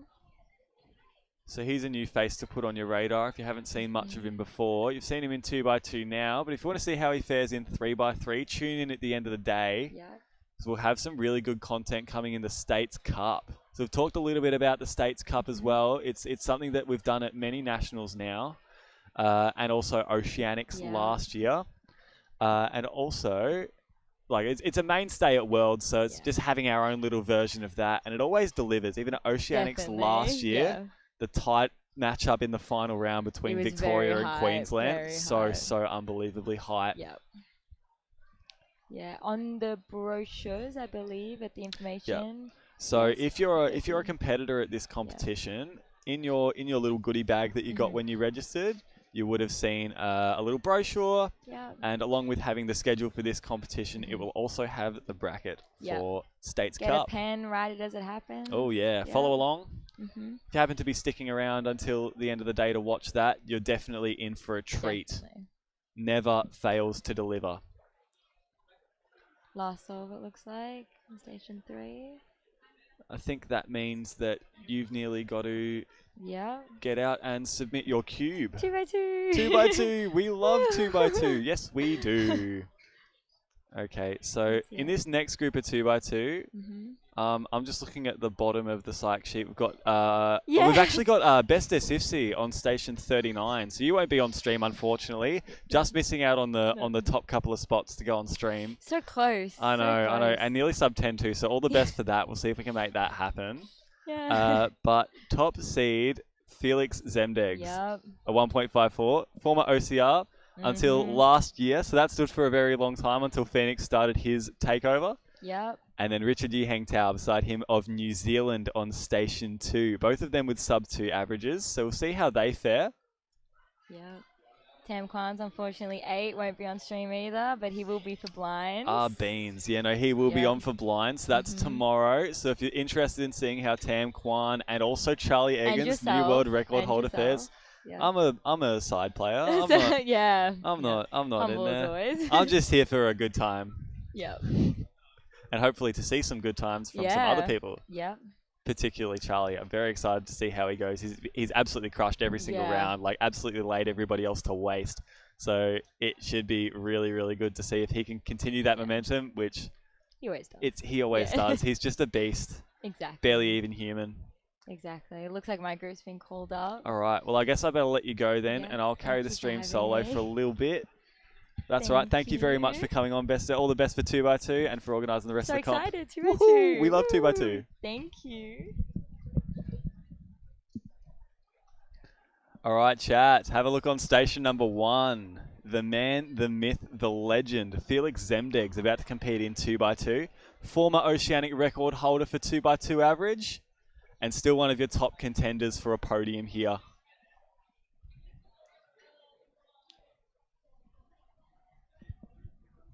I'd be keen for you guys to drop your predictions in chat, guys. What do you reckon we're going to see from this group, and what do you reckon we're going to see from Phoenix in the next group? Should be some fireworks, I'm expecting. I reckon we're going to see a 1.4 average from Phoenix. But Felix Zemdeg's now competing in this group, doing some 3x3 to warm up. He's been helping us out a lot over the course of this competition. And also had a go yesterday, doing an average of 50. Some of his mates saw some pretty stellar solving from him. Got a couple sub 5s. He's doing pretty well.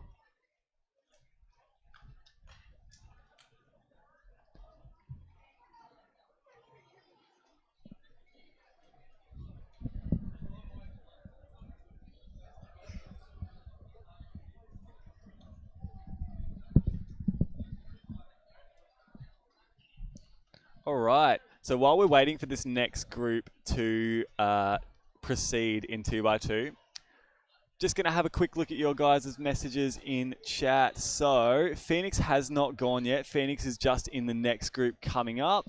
Felix Zemdegs is up now. He's your top seed in this group, so a 1.54 average for him. Should be seeing some really good times from there, and also from Richard Yihang Tao of New Zealand. He's on station number 2, also has a sub 2 average. So should be seeing some really, really good times from that 1 and 2 seed on those stations. Also in this group, we have Zach Graham of Queensland, a 2.24 average. Seth Ferry of South Australia, your reigning South Australian champion for 3x3. And then Andres Rodriguez and Jackson Foster on stations 5 and 6.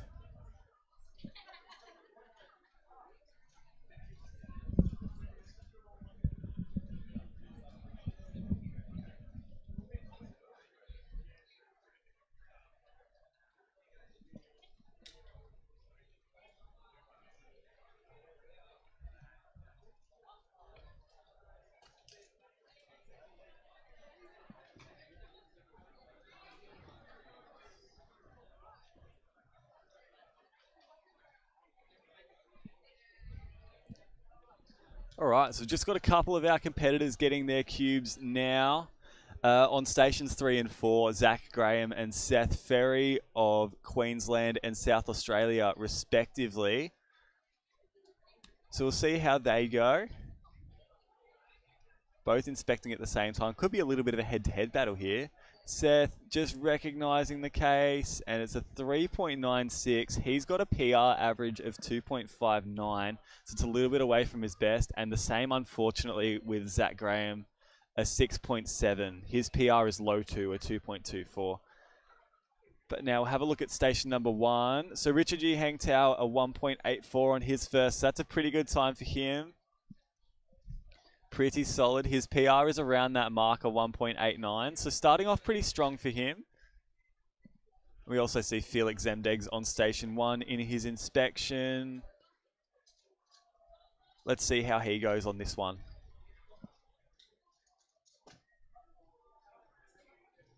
Yeah, pretty solid. 1.88. always getting a good reaction from the crowd when Felix solves. Tends to garner a bit of a crowd.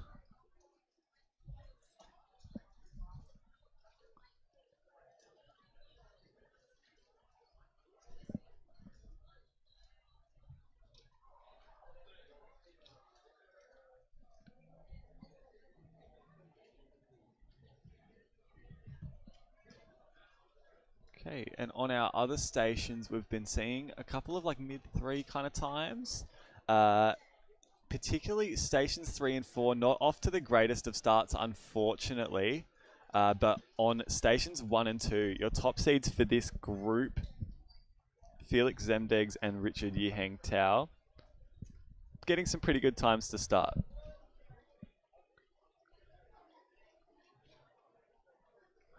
Okay, so stations 3 and 4 have their cubes as well. Zach is just in his inspection, starting now. Not a great solve for him either, a 5.09.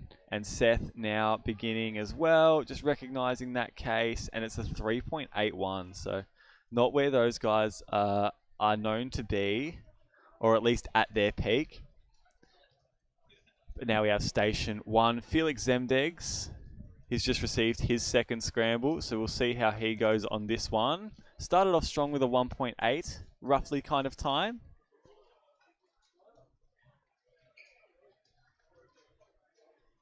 Much the same here, 1.8 again. Pretty fluid solving from him, as we're accustomed to seeing from Felix. Station number 5. That would be Andres Rodriguez, a 4.74 for him, a 2.89 PR for him, so a little bit away.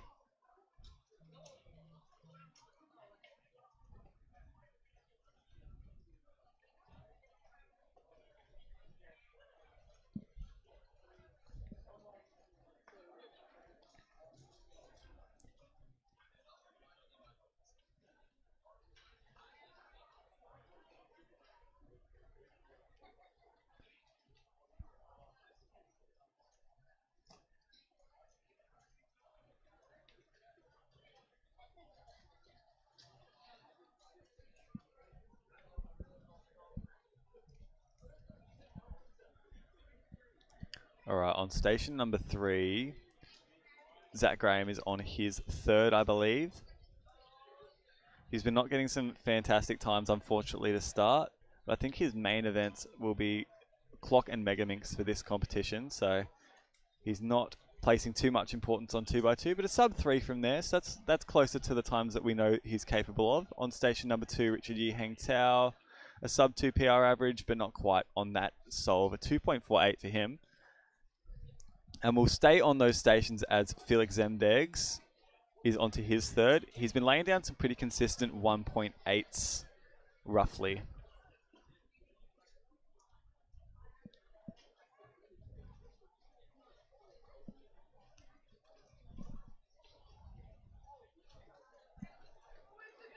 Just a little bit of a... It looked like he kind of lost grip of the cube a little bit there and stopped turning. So a 2.1 for him.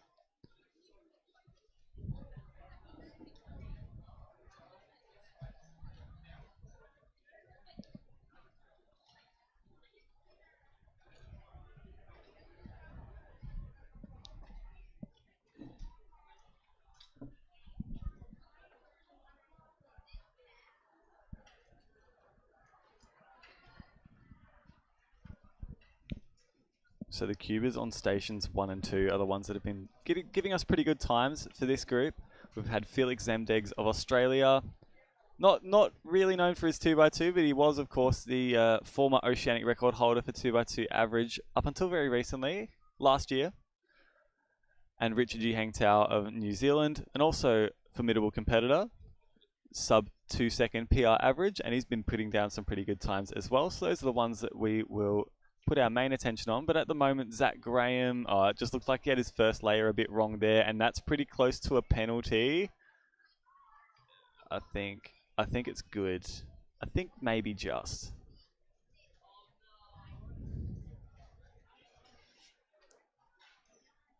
and Seth Ferry of South Australia on station number 4.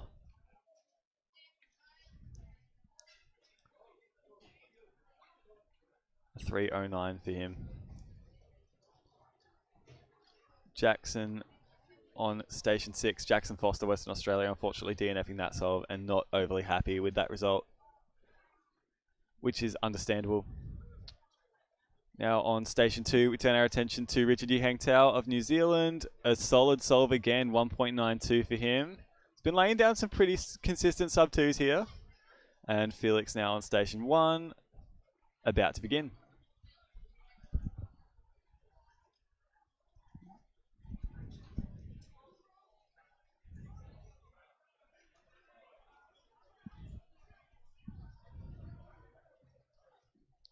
Uh, 2.61 for him. So he had a 2.11 on the last scramble, just because he kind of lost grip of the cube for a bit and couldn't turn. So that's going to be counting now. Regardless, 2x2, something I don't think he's going to be placing too much importance on.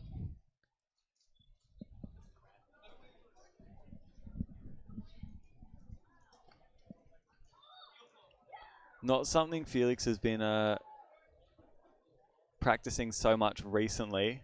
However, it is worth noting, if you've been following along with Speedcubing Australia social media, he is the crab pick. So while in the build up to this competition, Speedcubing Australia was releasing the seed sheets for this event, or the psych sheets, if you're familiar with that term, and picking out just a crab pick for each event. Oh no, Jackson's DNF that solve again. It looked like a mechanical twist. So that's DNF average. Not very happy at all. Cubing's full of ups and downs, but your best bet is just not to take the lows too low as they come. Unfortunate to see him DNF out of 2x2 in this way.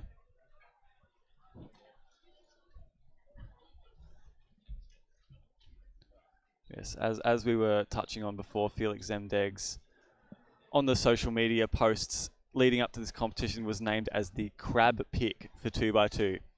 Whatever the crab pick is, I'm uncertain. Nobody really knows what a crab pick is, but he is the one for 2x2. They've been shown to be pretty solid picks so far. So Amy Smith was the crab pick for 5 blind, and she actually took that one out for 5x5 blindfolded. So she's taken home the Australian champion title, and is actually, to our knowledge, the first female Australian champion in any event. So that's an awesome start to the competition there. And then also in multi-blind, Charlie Eggins, the crab pick, I believe, there, and he finished runner-up. So crab picks obviously have some kind of bearing on the results. Felix just finished up his average there. I believe a 1.7 for the last. So he's been doing pretty solid, and he will finish up there. Just waiting on Richard Yi Hang Tao. He's another one of our competitors that has been laying down pretty solid sub 2 second times. So we'll see if he can get something similar. Richard Yi Hang Tao of New Zealand there. He's also your current clock oceanic record holder for single, a 3.05, which was 3rd in the world at the time when he said it. So you can look out for him tomorrow when clock finals get underway.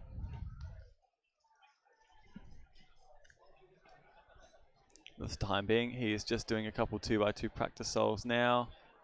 Practicing 4 movers. You never know. You never know when one might rock up.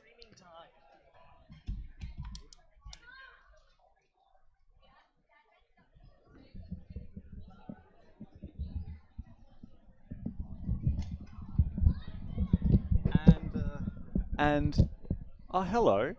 Who might this be? I'm the guy who has a camera. I'm kidding. I'm Ari. What's my biggest achievement? Well, I mean, you do a lot of videos and stuff that turn out pretty cool. Yeah. Such as the 3x3 blindfolded world record yesterday. That was astonishing. Oh, that was unreal. That's really been the talk of the competition so far, and for good reason. Charlie Eggins has been on the grind for some time in 3x3 blindfolded, improved really quickly initially, and has now cemented himself as one of the GOATs of 3x3 blindfolded, now standing atop the entire world. a 12.10 world record single for him. Absolutely absurd. And although the crowd had to be silent for blind events, once it was all over, we went absolutely berserk for him. Absolutely, yes. And how could you not? You know, what a story, what a man, you know. Yeah. His reaction was so pure as well. Yeah. It's hard to, you know, contain your excitement when you've been practicing something for so long and all that hard work in one instant finally pays off and you are verifiably the best at your craft. Yes. And we're still in 2x2 round 1 at the moment. What 2x2 results have round we one. seen today so far? We've seen some pretty solid times from the OGs. So Cameron Stollery and Felix Zemdegs have really been putting down some good times. Also, Richard Yi Hang Tao of New Zealand has been doing some good stuff as well. We've seen some good singles. So groups 5 and 6, or 5 and 6, maybe 4 and 5, all had some really good scrambles. Like one of the scrambles was really good. So we saw like a lot of low ones in group 4, and then in group 5, I believe it was, we saw a couple of subs. Yes. So sub 1s, 0.96s, 0.95s, a 0.85 from Lachlan Adams Roman. Yes. Which was crazy. I admittedly, he hasn't been on my radar as much, but he is actually representing Queensland in one of the States Cup teams later on today. So if you wanted to tune in for that, see how he fares in 3x3, you might be able to do so. I think I have to duck out now because I'm competing in this group. Group 7. Okay. So I might leave you solo for a bit, or I'll see if I can find someone to replace. But I must be off now. Right. It was good chatting with you for a very brief moment. Yes. Well, good luck in 2x2. Thank you very Have much. fun. I'm not placing that much importance on it. We'll see how it goes. Regardless. All right. All the best, guys. Hope you're enjoying the stream so far. We will see you all very shortly. Yes. All right. We're into Group 7 of 2x2. First round. Just looking at the scores, we got Cameron Stollery with a 1.99 leading average, and David Epstein in second with a 2.02 average, and Lachlan Adams Roman with a 2.10 PR average, notably with a 0.85 single, which I think is the fastest single of 2x2 first round so far.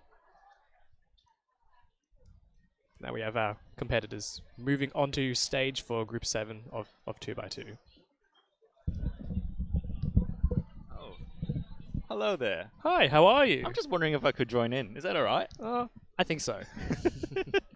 Hi everyone. Hello, Tingman fam. It is on the Tingman channel. Have you said hello to the Tingman fam? Oh, I haven't said hello to the Tingman fam. Hello to the Tingman hello fam. to the Ari fam as well. The Ari fans.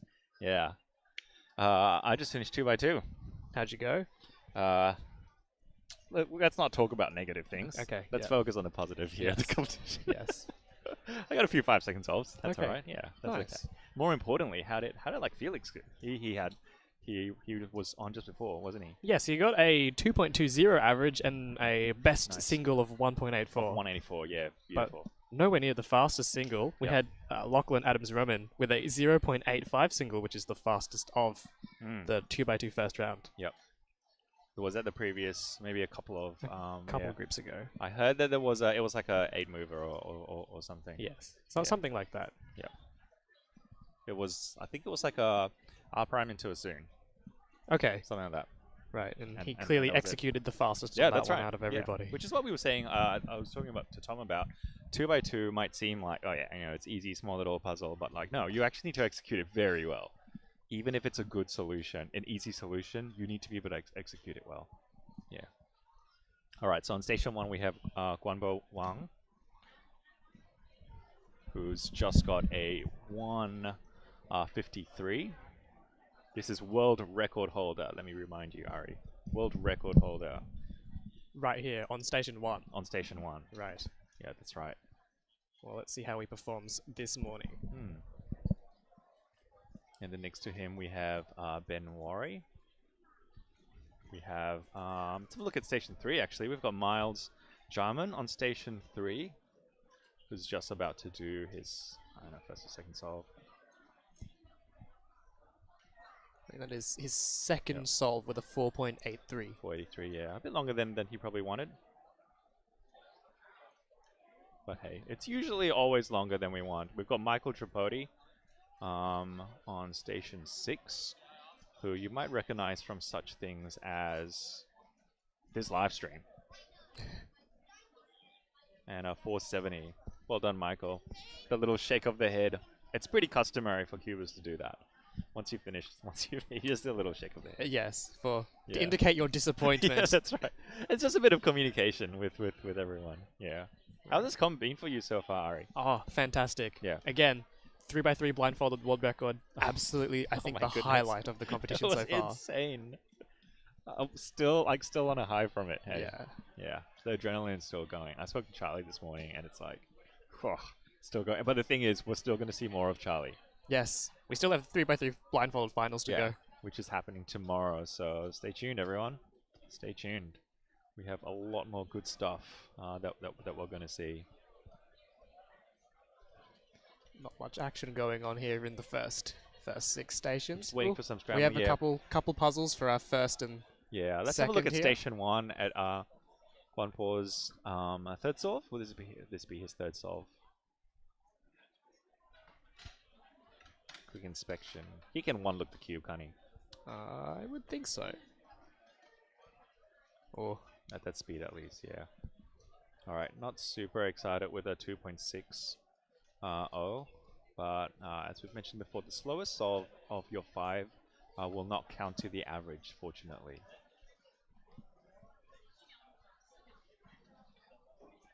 All right, I'm gonna have a look at chat. Actually, I didn't do that the last time that was on.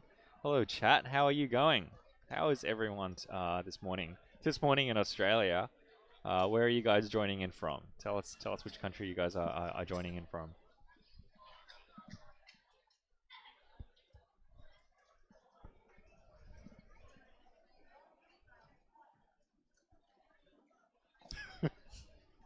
That's Michael super excited with an 802. And I mean that's just the positive attitude that we want, right? absolutely. It's actually a huge part of the fun of cubing. All right, just getting away from Miles. There's a big part of the fun of cubing that like sometimes when you get a bad time, you just laugh it off. It's pretty Move great. on, yeah. Yeah. All right, what have we got? We've got people joining us from New Zealand, from Ireland. Hello, good day to you. From the US of A. From Melbourne, all the way from Melbourne, Australia. Oh, that's a long way away. It's a long way away. From Malaysia, from the Philippines, from Canada. Let's go. So good to have all of you guys in the stream today. Miles Jarman with a 2.63. Oh, very nice, Miles. Very nice.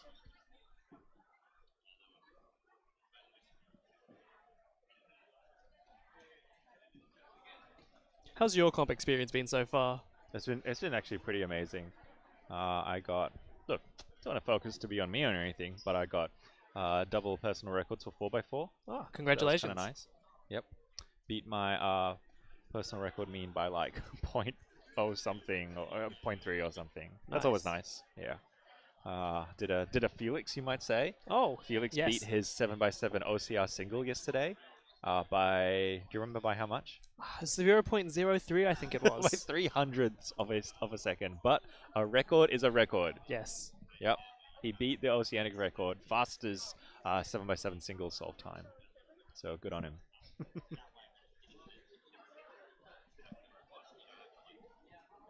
All right, we have got probably solve number 4 now for Guanpo on station 1. It is a combination of skill, a little bit of luck, I guess, with the scramble, but ooh, yeah, you do need a lot of skill. 1.19 from Got a Guanpo. Nice, on 119, that's very good.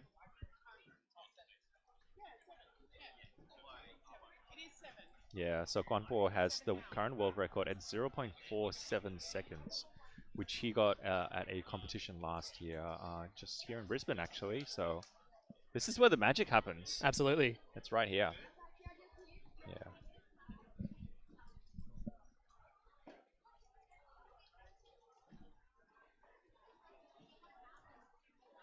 Huge shout out to all of the volunteers, all of the many people who are, walking around, bringing cubes. A lot of the scramblers behind the scenes who we don't get to see. On station 3, we have Miles about to do another solve. Let's see what he can pull off. He's fixated on something here. Yep, there's something. Oh, a bit of a pause. Moving into the final layer in a 3.72. A little celebration. See, those are the best things, yeah. It's not a bad time. Yeah. 372, yeah. It's probably a bit more lengthy of a solution than he would want. And we have Guanbo Wang Yeah. on. It's possibly his 5th and final solve Yes. on station 1. And Ooh, that that's is a 1.30. Yeah, very nice. Yeah.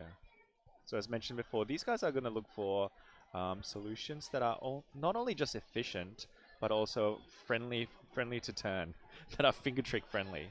So they might actually choose a longer solution if it means that they're going to be able to turn it quicker. Yes. Yeah, that's right. Yeah. Let's just cut. Can we just cut to the wide cam for a little while, actually? Just to see the buzz of what's going on. It is just popping off here. It's great. It's just, the atmosphere is wild. On the other side of the curtain, there are just like a ton of tables. A lot of people just like competitors prepping and getting ready.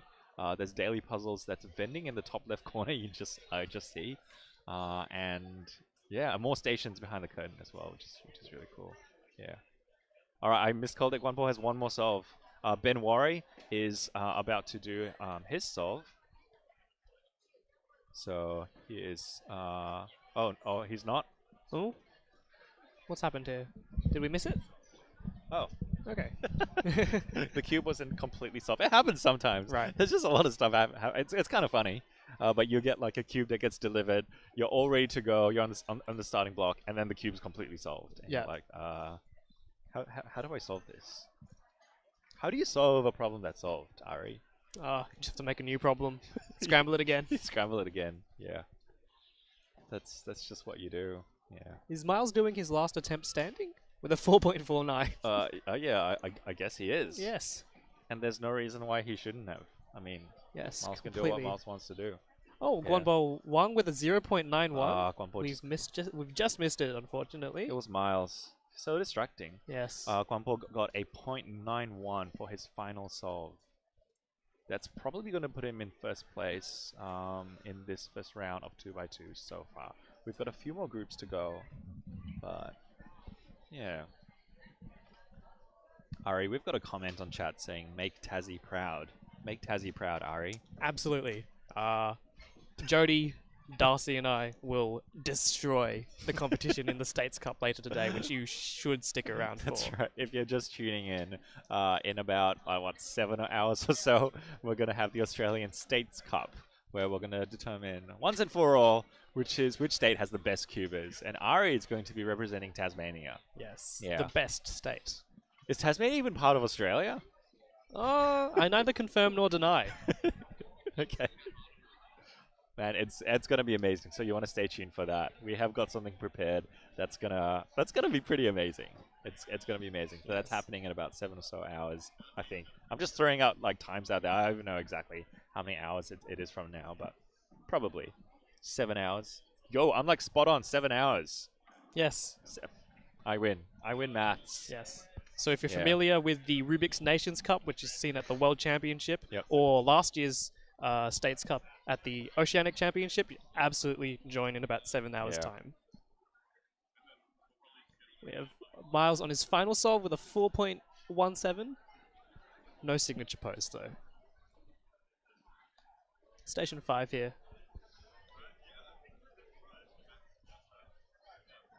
There are like quite strict rules as to how you're supposed to do the solve in terms of, operating the stack mat timer, or we've got a 296 on station 5. Hold on.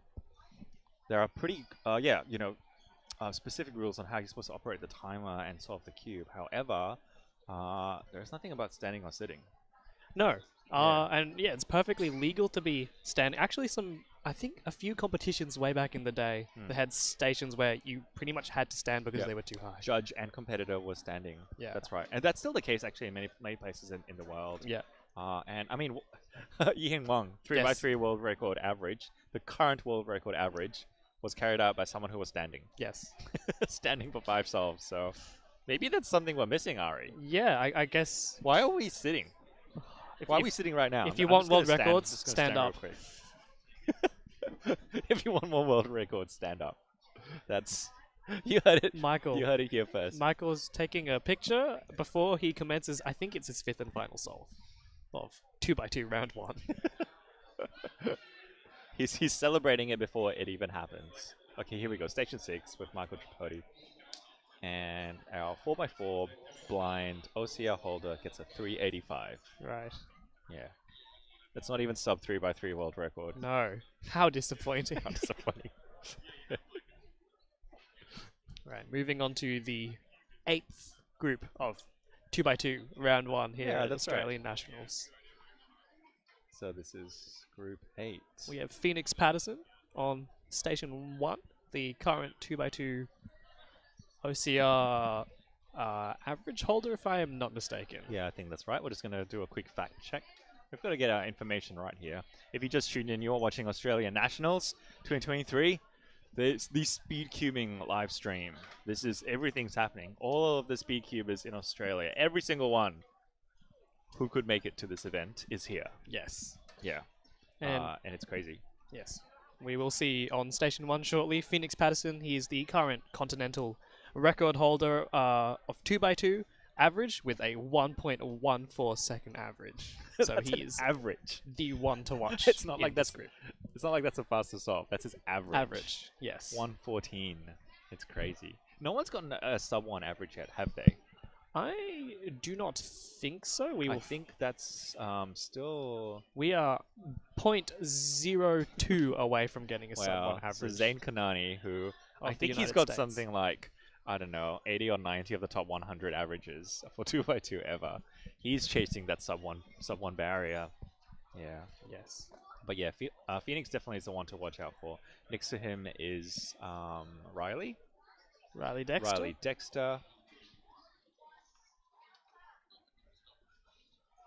On stations 1 and 2.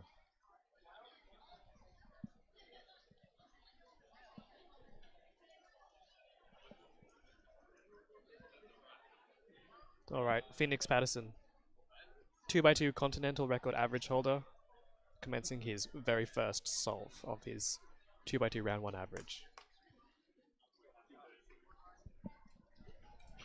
2.21. Yeah. The table slam indicates his disappointment Yeah, there. a bit disappointment there, yeah. But that's alright, there's plenty more to go. Yes, So 3.6. he will have 3 rounds in total. After this, there's round 2, and then there is also finals.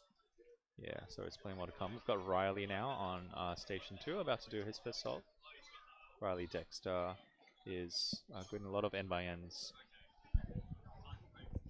He's got 265. So on station 3 is Yipo Wang, who is the brother of Guanpo, who's an incredible cuber in his own right. So he's really fast on many events. He's really good on the bigger cubes, actually. But yeah, these two brothers are a double threat. We see them at a lot of local Queensland competitions, and they're incredible. It's great to have them here.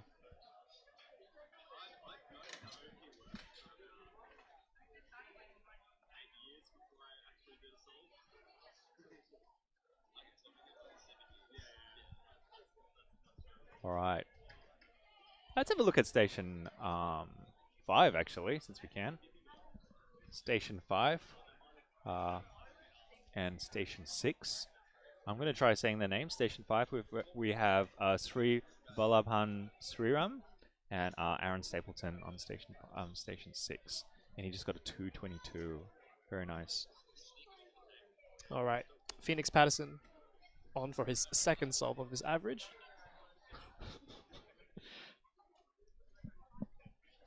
And Phoenix. Oh, a bit of a lock up there with a 1.56. A 156 for Phoenix for his second solve. Yeah. It happens so quick, doesn't it? 2x2 is a fast event because not only are the solves quick, the scrambles are very quick as well. Yes. And so they come out to you fairly quickly, yeah.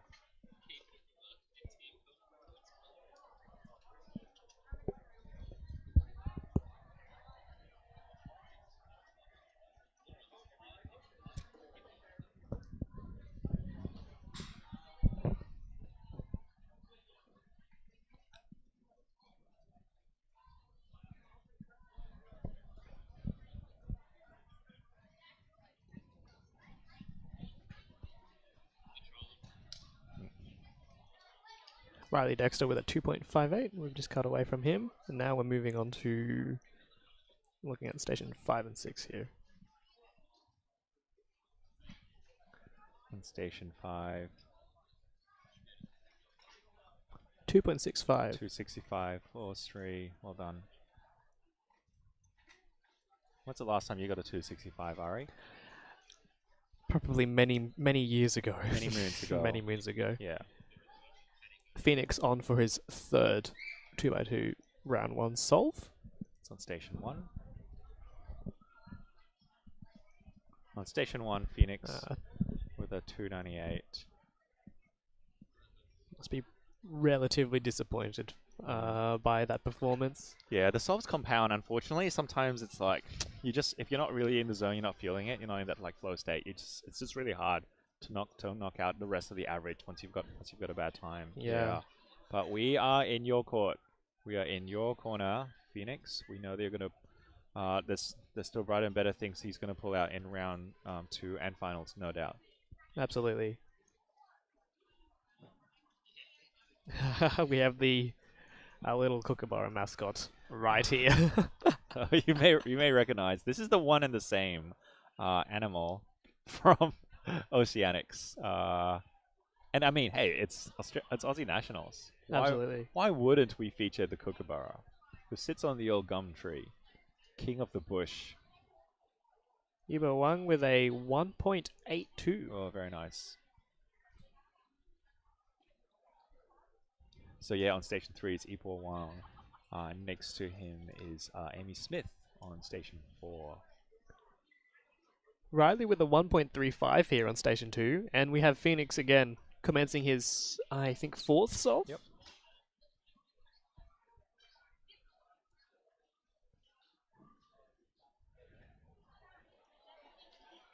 Uh, 1.21. He's disappointed by that time as well. Yeah, but I'm not sure how that will work.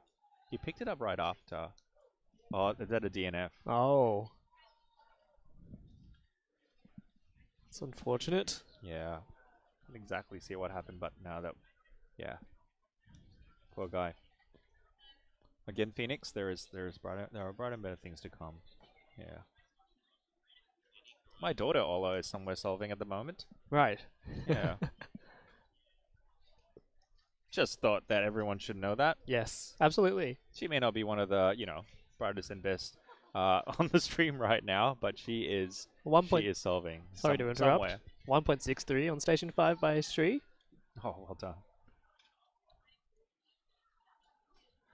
So, everyone in the same group gets the same scrambles.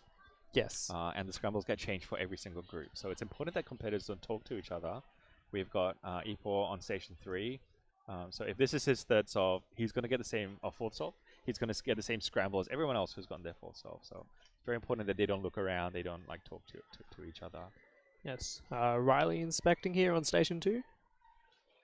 1.71. 171. Well done.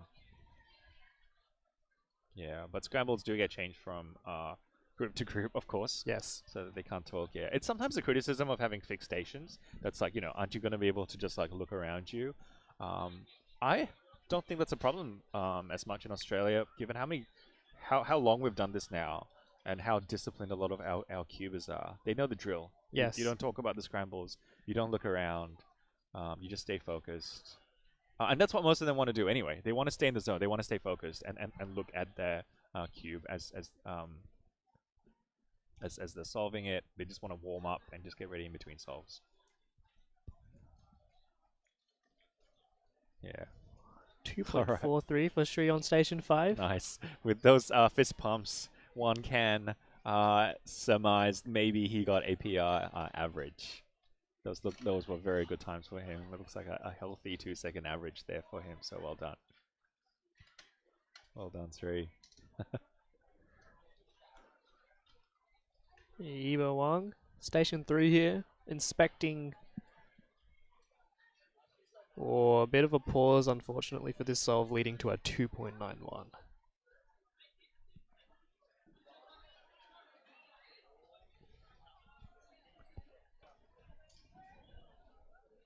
1.81 for Riley Dexter here on station 2. He looks relatively pleased by that one actually, which is So a you nice should change. be. Yeah. So you should be. Yeah, well done, Riley. Smiley even. Smiley. Riley, Smiley Riley. Riley Dexter. Smiley Texter. Smiley Texter. It's hard to know what his real name is. Mm. All right. We are nearly at the end of this, of 2x2. So coming up, we've got Pyraminx. That's just about to begin. Round 1 of Pyraminx. After that, everyone's favorite event, lunch. We'll break for lunch for 1 hour. And then after that, we've got Skewb, round 1. And then the event, 3x3. Everyone's favorite event. Yeah. Extremely exciting. It'll be so exciting. We're going to see Australia's fastest solvers. I think we missed. Oh no. No, he hasn't solved yet. Sorry. Yeah. Following that, there's going to be the Australian States Cup. Yes. Am I hyping it up too much? No, The States you Cup? should be very excited for States Cup. I'm I not reckon. getting everyone's hopes up too much. No, I think there'll be some close matchups. Oh, it's going to be amazing. I don't even think I'm hyping it up enough. It's going to be good. Extremely exciting. So again, stick around for the rest of this stream because States Cup will occur towards the end. We'll have some familiar faces such It'll as be amazing. Felix Yeah. Mdex, Jody Brewster, Yeah. 3x3 aficionados competing in the States Cup event later. Yeah, that's right. Stay tuned. Phoenix with a 3.65. No? Or is he just... Oh, that's a warm-up song. On his My warm-up. apologies. He looks like he's constantly doing things with his bag and packing up. Yeah, no, it's going to be great. Yes. Still awaiting the final puzzle to come out for him Yeah. to complete his average. It's possible that maybe he got an extra, or could it be he is there for Pyraminx? Oh, maybe we're just waiting around Let's unnecessarily. see whether we are just like missing something. Oh, okay. And yes, He's just there for Pyraminx. it turns out that Ari was wrong. Not me. Ari was wrong. No. Oh, my apologies. And Phoenix is still there for Pyraminx. So let's get Pyraminxing. Yes. Yeah, let's get Pyraminxing.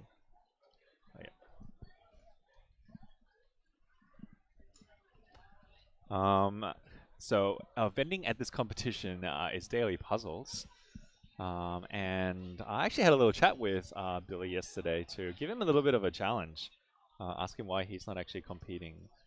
So could we actually play that daily puzzles video and see the interview that I had with Billy yesterday?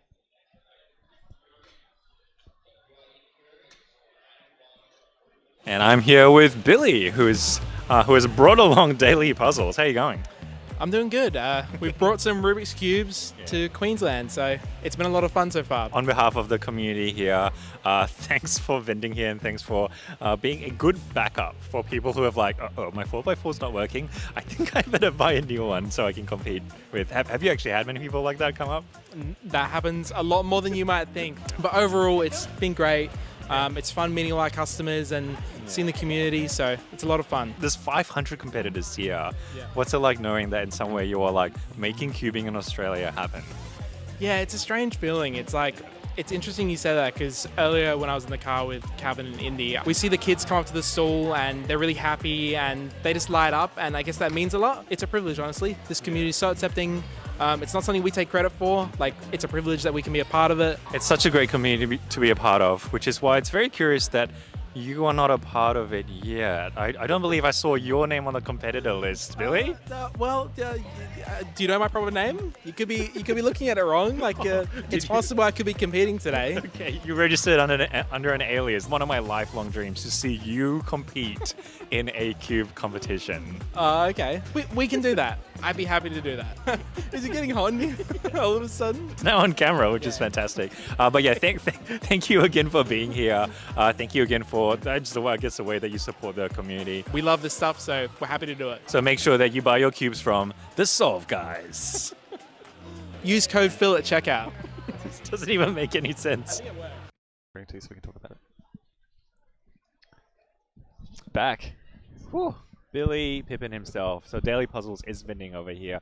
I gave him the challenge to see whether he will compete, and he I don't think he wanted to say yes, but on camera he said he'll do it one day. Okay, yeah, well that's good. So- That's a start, you know. Yeah. I feel like he's been saying that for a while though, so I don't know if we're really getting anywhere. So I Well, need to like offer some incentives, you know. Do that's we do right. enough for the brand? Are we asking the right I questions? mean, we're wearing Daily Puzzle shirts. What more does he want? I mean, Why isn't he competing? I don't know, man. But shout I out to don't know. Daily Puzzles for providing the cubes that a lot of people are using here today. We love Daily Um, Puzzles. I'm using a lot of my cubes. Like all of my cubes that I'm using are from Daily Same. Puzzles. If I had to guess, I would say easily like 2/3, 3/4 of all the cubes here were probably bought from Oh Daily yeah, Puzzles. oh So, yeah. with code tripod.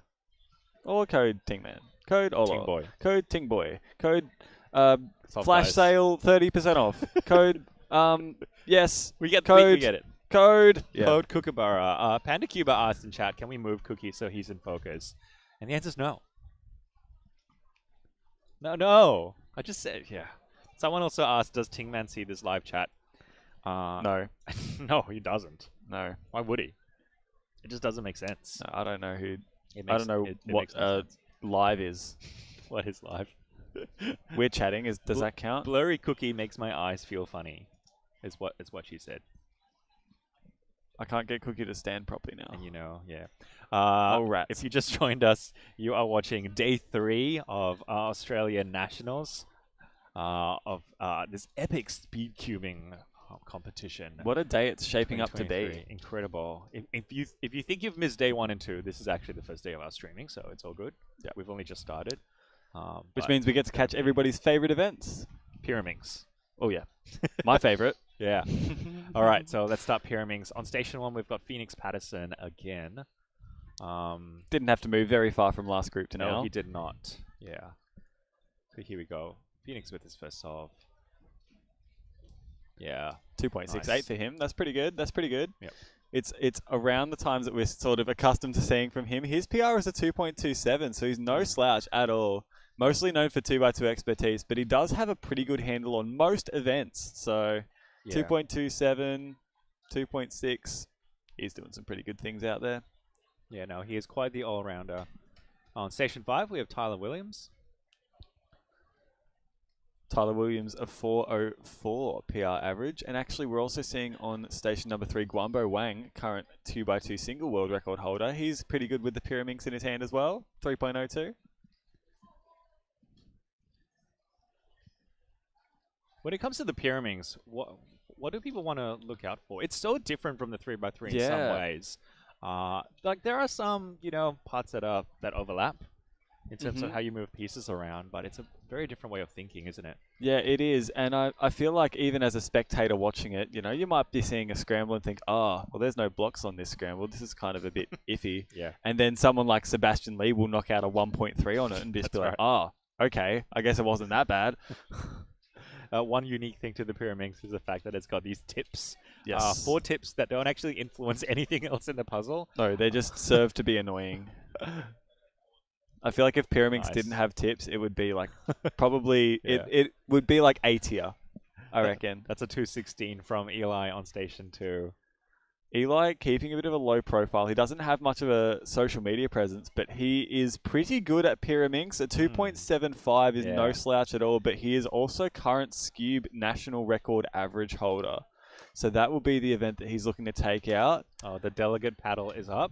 We're going to Uh-oh. call someone to come to check whether this is a +2. Oh, what can we see from our angle? I'm going to say it isn't. Yeah. From my It looks incredible fine. angle. Looks fine. Yeah. And Howdo's going to have a look at it. Okay. Yeah, it's fine. Yep. Eli looks pretty pleased. And a 2.16, so good on him. Good start. Good start. Real good start. So, even though the tips of the Pyraminx may seem like they're just there for annoyance, it's something that really good cubers will keep in mind during their solve. Yeah. So the way they pick it up, the way they're going to slam that cube down at the end, they are strategizing, not just like how many moves, like what the solution's going to be, but literally how are they going to hold it so they can reach all of those corners and solve it by the very end. Yep. It's incredible.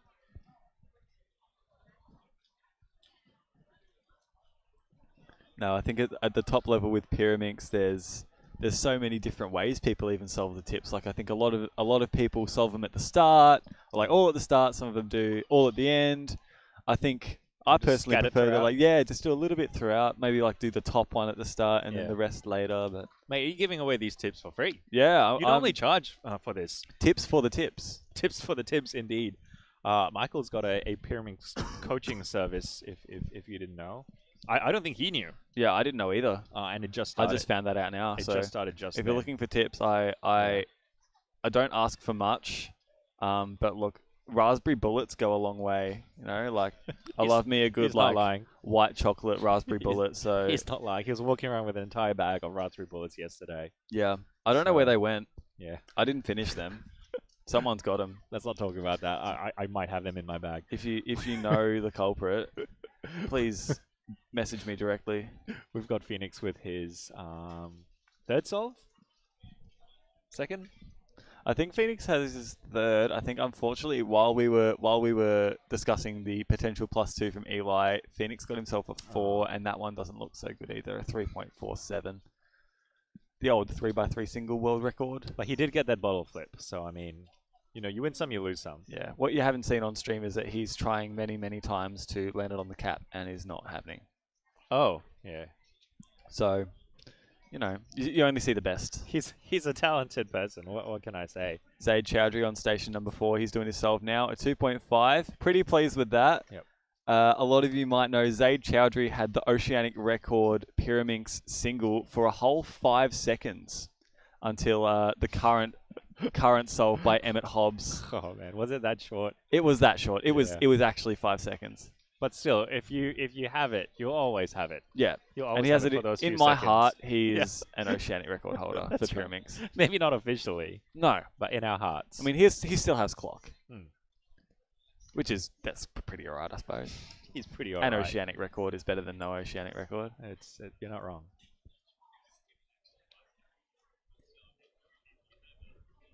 Tyler Williams just doing a practice on Skewb, and that timer malfunctioned, so good on him. No result, and it's Skewb anyway. He's doing the wrong event.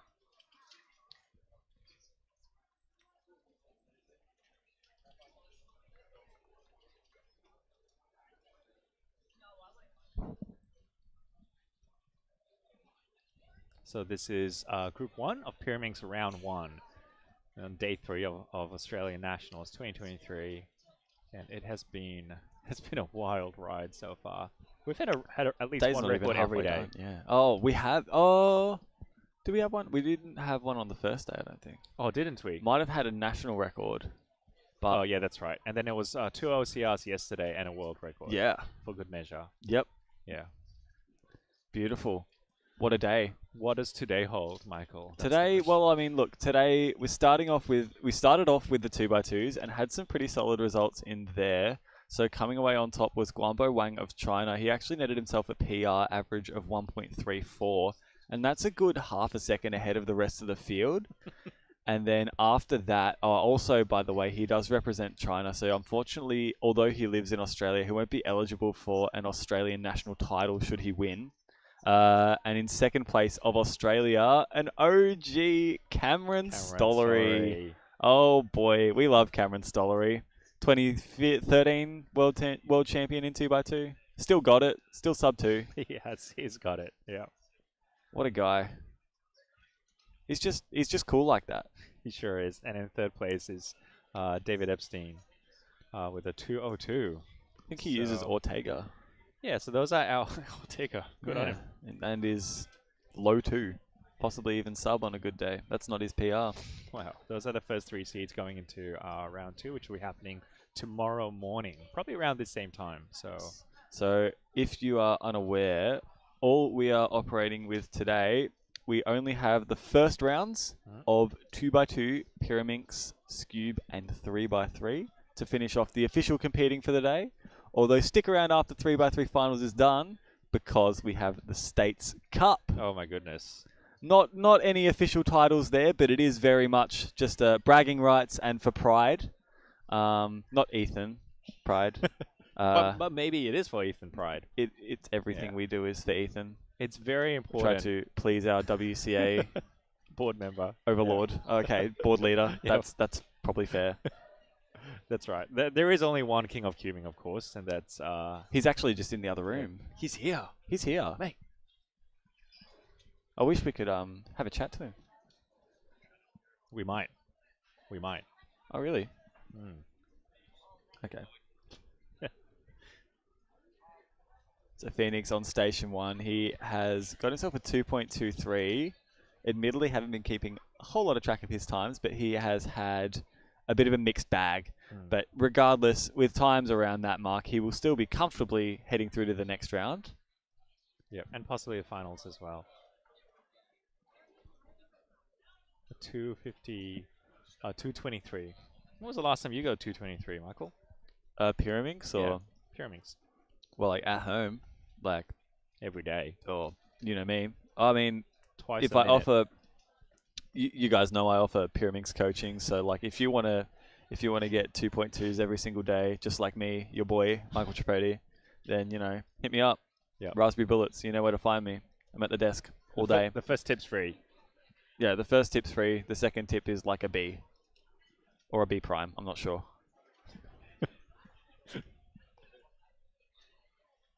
Lowercase. On station number 5, Tyler Williams is about to do his next solve. So he's got like a 4-second PR average, low 404. So we will see what he can do here.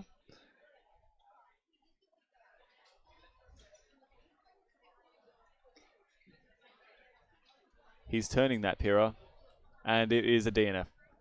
The timer looks like it's malfunctioned. So it was on stream if we need to have a look. But the timer has stopped at 0.17. They're raising the delegate paddle, but Tyler's a delegate. Should know how to handle this. But you can't delegate your own solve. You can't. You can't delegate your own delegate. We have to get Patrick on board.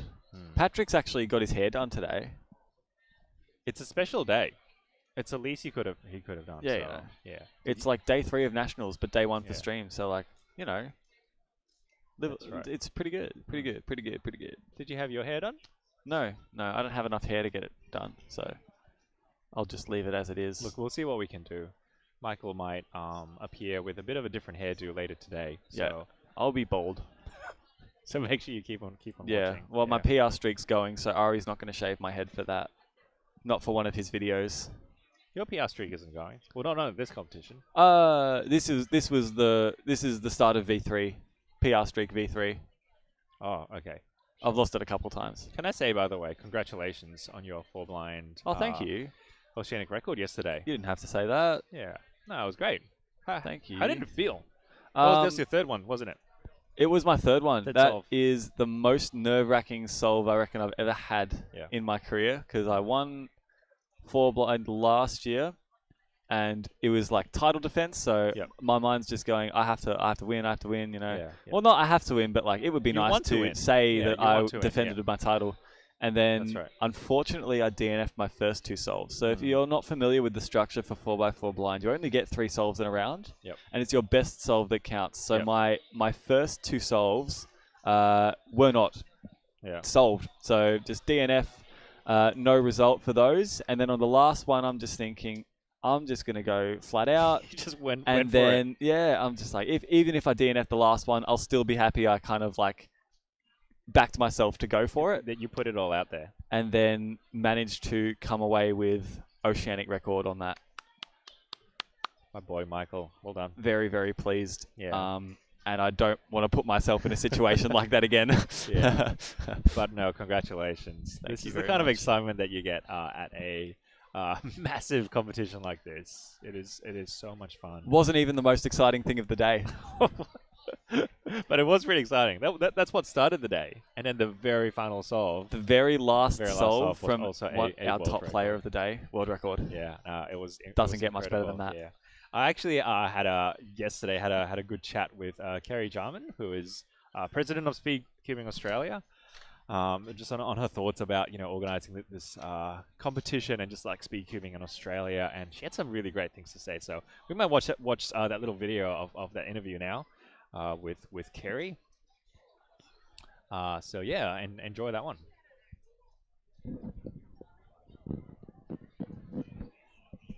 I'm here with Kerry Jarman. Let me get your titles right, okay? Kerry is an Australian WCA delegate. Yes. She is president of Speedcubing Australia. Yes. She's also on the WCA board. Yes. And most importantly, she is the mum of Miles Jarman. Did I get that right? Yes, that's it. That's it. That's everything. Yes. What's it like being at Australian Nationals 2023? Oh, it's awesome. It's so great to be back here and such a great venue.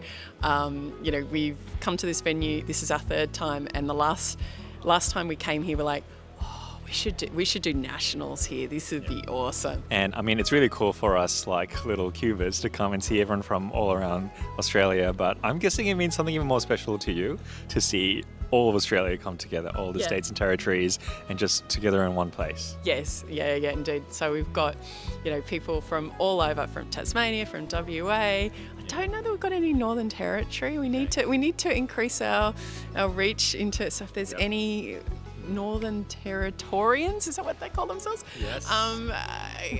Come along. You know, we're hoping to run some competitions up there, but otherwise, from every state. So. Fantastic to just have everybody here represented and come together. Yeah, absolutely. Very important question. Are you competing in this competition? I am. And what are your goals, Kerry? This is very important. My goals are just not to DNF. It's very low. Dream big. Very low bar I set myself. Look, I really should get better and learn more events, but you know, I'm on board now, so it's anytime I actually practice the cube, I'm like, oh yeah, I could be sending that email, or I could be writing that document, or I could be talking to that person, or organising a competition. So that's me. Well, I love the fact that you are cubing, because I mean the number of grown-ups, of adults, of parents who I speak to, and they're like, oh, you know, it's for the kids to do, and I'm like, well, not really. I mean, stupidly nervous, just totally irrational, and I realize it's irrational, but it's But I want to see more grown-ups cubing. Yeah. I want to see more adults doing it. Indeed. I get people come up to me quite often. It's like, oh, it's so good that you compete. It's like, oh, thanks. It's like. It's the sympathy, oh, good on you, mate. Yeah. But no, but I have inspired a few parents to get involved. Usually they surpass my abilities pretty quickly, which is sort of embarrassing, but that's okay. It's all good fun. So. Yeah. And perhaps that's your greatest title, inspiration to older cubers around Australia and the world. Yeah. Thank you, Kerry. No and problem. thanks for all that you do, making this competition happen. And yeah, all the best with yourselves. Thank you. Yep. Thanks. You too.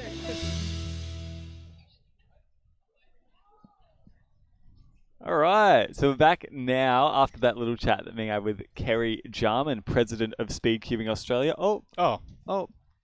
Just a cheeky little promo. This guy. Anyway, I'm back. Tom here. They've let me back on the stream somehow. Hi, Tom. Wasn't sure if you were going to invite me back. No.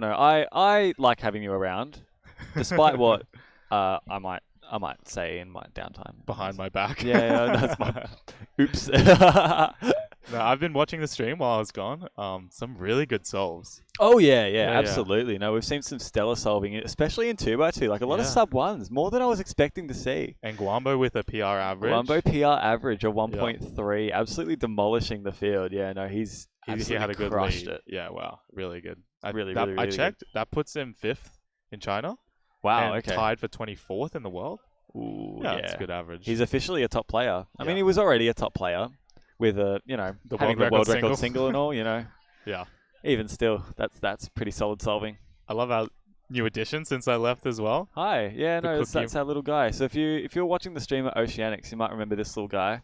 He's he looks a bit off balance at the moment. I'm worried about shaking the table because he might fall over. Yeah, we don't want to lose him. It's a bit precarious. But this is Cookie Monster. We were Team Kookaburra. We were, and still are Team Kookaburra. Yeah, true. For life, really. Yeah, that never changes. But yeah, that's our little guy to boost morale.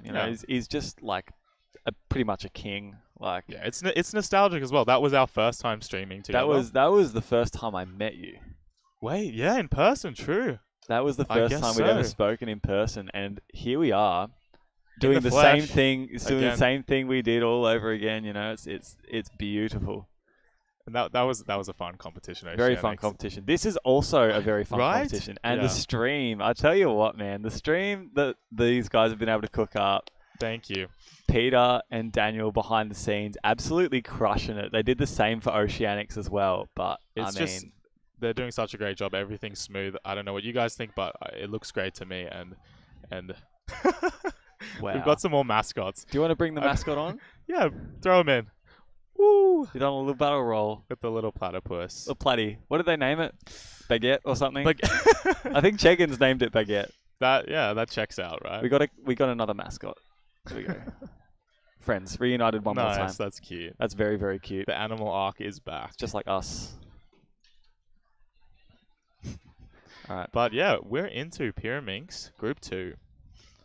Pyraminx Group 2, we have a couple of familiar faces that we've seen on this stream already. Zach Graham on station number 3 is one that we've seen already. Missing Jaden McNeil on station number 4. However, on stations 1 and 2, we have Andres Rodriguez. So he is representing the USA on the WCA, but he is living in Australia for 6 months as part of an exchange program, studying at QUT. Yeah, he's been at a few of our recent Queensland competitions. He's a nice guy, and he's fast. He gets some good results there. Well, I mean, I'm looking at the psych sheet. He's a 2.24, so he's absolutely one of the top competitors in this event. So it'll be interesting to see, because I haven't seen much of his solving personally. Yep. We'll see how he goes. He's just on his first now, I believe. We'll see how this goes for him. Yeah, station 1, Andre. Here he goes. He's taking a lot of time to settle himself. Oh, yeah, no. It just looked like he might have missed one looked a 5.1. That's not the start he would have been after. That's, not ideal for him, but... No, not really. You got to keep moving forward. Yeah. That's what I always say, Michael. You just got to keep giving yourself every chance to bring it back, claw it back. Benjamin Worry next to him on station 2 as well. And here on 5 and 6, we have Amy and Lennon. Amy Smith, your, to my knowledge, first ever female national champion. She won 5 blind, very first event of the competition. Oh my gosh, yes, massive congratulations. And, she's not happy with that one. No. Unfortunately, she tends to be very harsh on herself in terms of competition, so I'm worried that a solve like that might really affect the rest of the average. She tends to be very, very critical of her solving, and something like that is a no-go for her. Yeah, and it's a national championship, which a lot of these competitors are have been working hard and practicing for this. So there's a lot at stake for some people, Absolutely. And it's a big thing to manage not only your nerves, but your emotions as well, right? Yeah, can be difficult sometimes. Right, we've seen that at Oceanics, at Worlds recently. It's just like other sports, whether you think cubing is a sport or not, when people dedicate a lot of time to it, it's very understandable. Anything that you dedicate a lot of time to is going to sting when it doesn't come off quite right, but that's part and parcel of real life, it's just... Yeah, I've had that feeling, and I'm not even anywhere near these guys, so... That's all right. It's a learning experience. You grow from it, and don't let it affect you as much next time. Yeah, and you're a great example of that, Michael. Oh, thanks, Tom. I notice you especially always, you move on, you get to the next one, you focus on what's ahead and you do your best, right? That's all you can do. Just checking out a couple of our other stations. None of our top 6 competitors solving at the moment. We did have Lennon getting a 6.3. That's... Looks like everyone sort of struggled on that first solve there. But that's all right. Zach's finished his second week, just missed that one. And on station 1, Andre going for his second solve, I believe. There he goes. He still doesn't look too pleased, but... No, well, it is still a good second away from his PR. He is sitting in the low 2s for PR average, so 3.35 while it's heading in the right direction. Still a bit of room left for improvement for him. Right, yeah. Who are you looking forward to seeing in the next couple groups? In the next couple groups? Who have we got? We've, in Group 1... I'm not the biggest Pyraminx expert. Not or, the biggest Pyra buff. Or a fan either. To be frank, I didn't Harsh register. words. I didn't register, but you know, I respect it, and it is a fun event to watch when some of the times are so fast. It's an art form when it's done well. Like, and their turning styles are really like it's a satisfying event to watch. To be honest. Even from someone that I previously wasn't really interested in this event at all, but after watching some really fast cubers, I think it's a good spectator event, to be honest. It's a bit of a soft pick, but I mean, I love watching Sebastian Lee solve. Sebastian Lee coming into this competition ranked 3rd in the world, heavy favourite for national champion. Unfortunately, couldn't make it to nationals last year, but I'm sure if he was there, he would have put on a good performance there as well. And at Oceanics, he came first. Oceanics, he won Oceanics, beating the world record holder at the time, Jasper Murray. Yeah. And also 2nd place at Worlds recently. So he's been on an absolute tear recently. Just good result after banging result. Yeah. And he's going to be in your final group for today.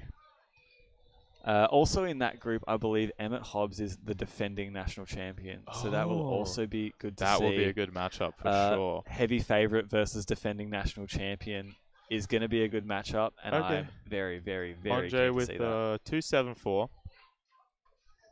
It's still a little way off his PR, so he doesn't look too pleased, but it's first round. It's still, it's getting up there. It's getting close to lunch, but Oh, it's lunch after this, isn't it? Yeah. Hey yo, my favorite event. Amy is going for her 3rd or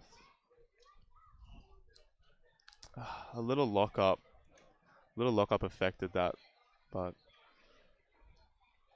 yeah, it seems like everyone's struggling a little bit in this group. Might be slightly unfavourable scrambles. Pyraminx, one of those short events, one where scrambles can be the make or break of a decent average. It's just so volatile. Yeah. I mean, we've seen it at the last Queensland competition in this venue where there was some very favourable scrambles and the state records were just being broken, multiple times in the round, that sort of thing, where everyone's trying to maximize that optimal solve there to get a good single or a good average after that. Got a wide view here of the comp. You can see the crowd's starting to build in the stands. I'm sure we'll see that fill up later in the day for 3x3 and especially tomorrow for finals. What you might be able to see in the wide view as well, just to the right-hand side of the stages, is we've got a news crew in. Wow, it looks like they're interviewing our newest world record holder, Charlie Eggins. Cheggins. We're touching on this a lot during this stream today, and for good reason. Yep. Charlie Eggins has just broken the world record for the 3x3 blindfolded event, a 12.10 second single, and that includes memorizing time.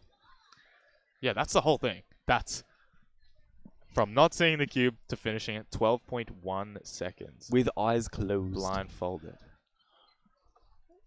Solving a cube in 6 seconds is a pretty good effort. He did that blindfolded. Yeah. It's unfathomable to me. That has to be, for mine, it's got to be one of the fastest, actual solve times in a blindfolded event ever. Yeah, his execution definitely officially is so fast and so smooth to watch.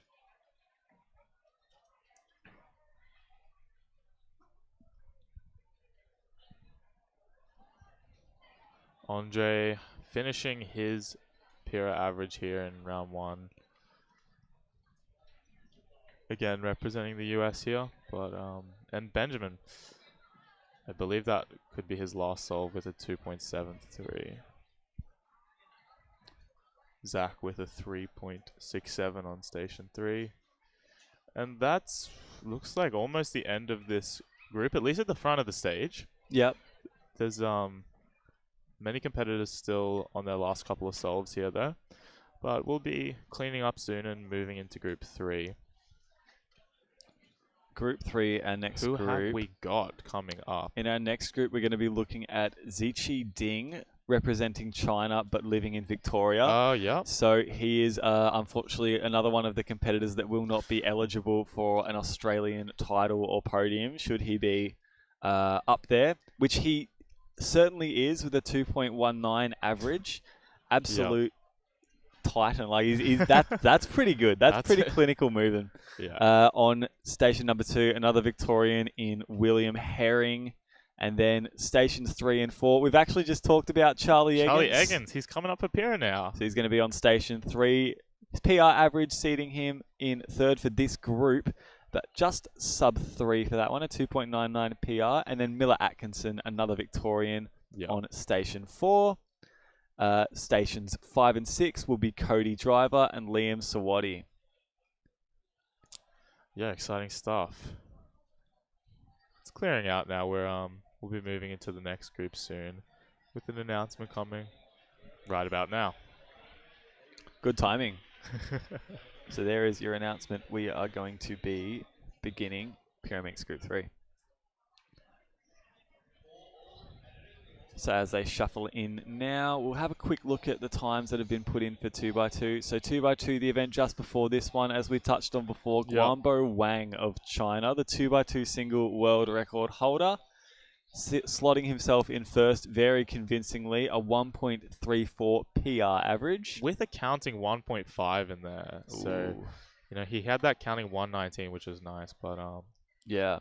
And that counting 1.5 was counting after the second solve, so he clawed it back in a big way. A 1.5 on the first, and then a 2.6. So he's done well to hang on there. A 1.1, a 1.3, and then a sub 1 best time to finish off the average. Cameron Stollery and David Epstein coming in 2nd and 3rd for that round. Cameron Stollery, a name we've been seeing for a very long time. 2013 2x2 world champion, still laying down some solid times. He's got himself a 1.99 average in that first round. So sub 2, and also, well, putting himself first of the Australians. Yeah, I had a little talk to him before. He said he wasn't feeling too warmed up, but he's optimistic for the next round. So, which he's clearly very easily secured. That's got to be a confidence booster for him. Getting himself a good average in the first round is definitely going to settle the nerves. Yeah, and we saw that round with a event like 2x2. There was a lot of disparity between the groups based off scrambles. Yeah, you know, we had some clearly more favorable groups, but that's inevitable. Yep, that's always just happens, how it goes. And you know, that will change as we move into the later rounds of that event. Hey, correct. So we'll see. We have our seeds 1 and 2 seeded now. So that's Ziqi Ding of China, living in Victoria, and unfortunately will not be eligible for an Australian national title or podium. However, William Herring next to him on station 2 has been improving pretty rapidly in Pyraminx very recently. I'm not sure what scramble he's trying out there. It might just be a 4 tips or something like that. But he's getting some good times. 0.66, you know, just some sub-world record times. Oh, 7.5 is world record, exactly. Well, if he gets a scramble with if he gets only a scramble tips. with, well, that's not legal. Is he giving himself 6 movers maybe? I don't see the other turns. It looks like he's warming up a variety of solutions. Yeah.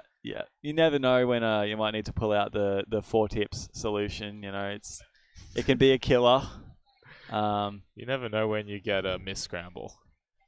Yeah, like that, like that. Well, at least, you know, if he gets a scramble where all the tips are in that particular configuration, he can just, like, do that solution and then go on to, like, the body solution. Right. True. That'd be pretty swag. Pyraminx swag. Pyra swag. We got some love for William in the chat. Elias in the chat as well.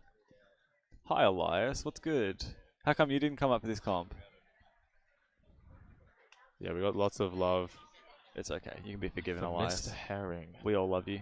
And yeah, getting a lot of love for Will Herring in the chat. We're still just waiting. Looks like the first couple of sets of scrambles are coming out.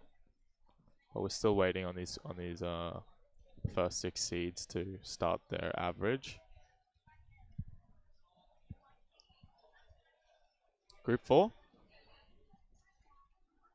3? 3. I'm jumping Group ahead. 3. Sorry, guys. You're just looking forward to lunch. I know. You just want, Yeah, I'm you getting wish it hungry. was I was here like, already. I don't blame you.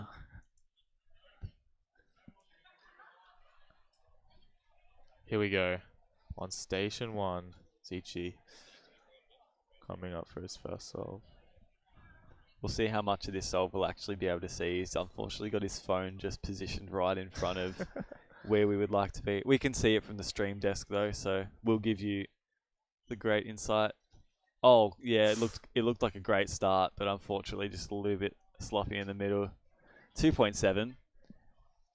Even still, getting somewhere around 2.7 on a bad solve, you know, it's just with that pause in the middle. It's yeah, he brought it back. Yeah, a little bit envious of skills. We got Will Herring doing that scramble just next to him. 2.45. That is good for him. His PR average is not sub 2.5, so that might be a barrier who's looking to break here this comp, and that's a good start for it. Solid start for sure. We also had Miller Atkinson, a 3.76 on station 4 as well, holding it down for the Victorians. Have not seen Charlie Eggins show up on station number 3. Oh, yeah, that's right, because he's getting interviewed. He is. He has had to veto this this event. More because important of, things. Yeah, I suppose a news interview could be a little more important to him. 3 blind related activity is more important than Pyraminx. I mean, I'm very excited to see the final for 3 blind. Oh yeah, it's going to be a demolition job if we're judging by the first 2 rounds, but do keep an eye out for that tomorrow. Like, how do you follow that? You've just broken the world record single. Hey, look, honestly, no matter what happens, we're already proud of him, and he's done the country proud, of course. We're talking about how he's just like absolutely accomplished big time goals, like with world record. And there's still another round to go. Right? Can you imagine the absolute hype it would be if he gets like a 10 or something in finals? Gets a 6 Alga. Yeah. For Here sure. for it. Here for it. We love you, Eggins. All right, on station number 1, Zichi Ding has received his next cube. He had a 2.7 on the start with a little bit of a fumble in the middle, so it wasn't all that good for him. Looking to claw it back, but even still, his bad average will still comfortably qualify for next round. Definitely.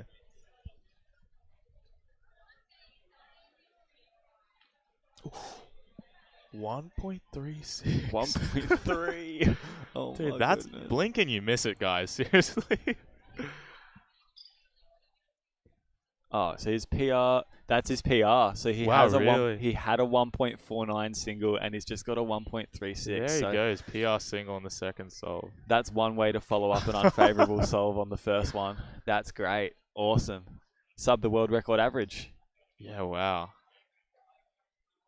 And I'm looking at this psych sheet here. All of the competitors we have in the top, you know, they've all got like 1.2s, 1.1s, 1.3s. Zichi Ding, his world rank was 159. Wow. So I feel like that is a lot more in the territory where we're used to seeing him. Yeah, amazing. I think I missed half of his solve when I blinked, honestly. Oh yeah, you picked the worst possible time. It's like peel your eyes open. He spent more time picking up the cube than turning it, I think. You Yeah. know? It's like one of those things.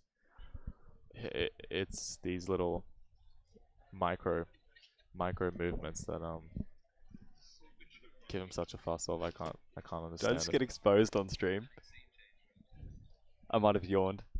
Sleepy boy. Had a big night last night. Average of 100 with Practicing, the boys. yeah. Yeah. Oh, there's Cheggins. Cheggins on station 3. He's just back, a little bit yeah. late. But he's here now. Yeah. He's here and it's happening. I think he's got a little bit of leeway considering he was doing a news report. Yeah. Oh, I thought you were going to say like 3 blinds. Like world record holder privileges. No. We don't do that here, but for an interview that's for the good of cubing. Indeed. I can understand. I think that's fair and reasonable.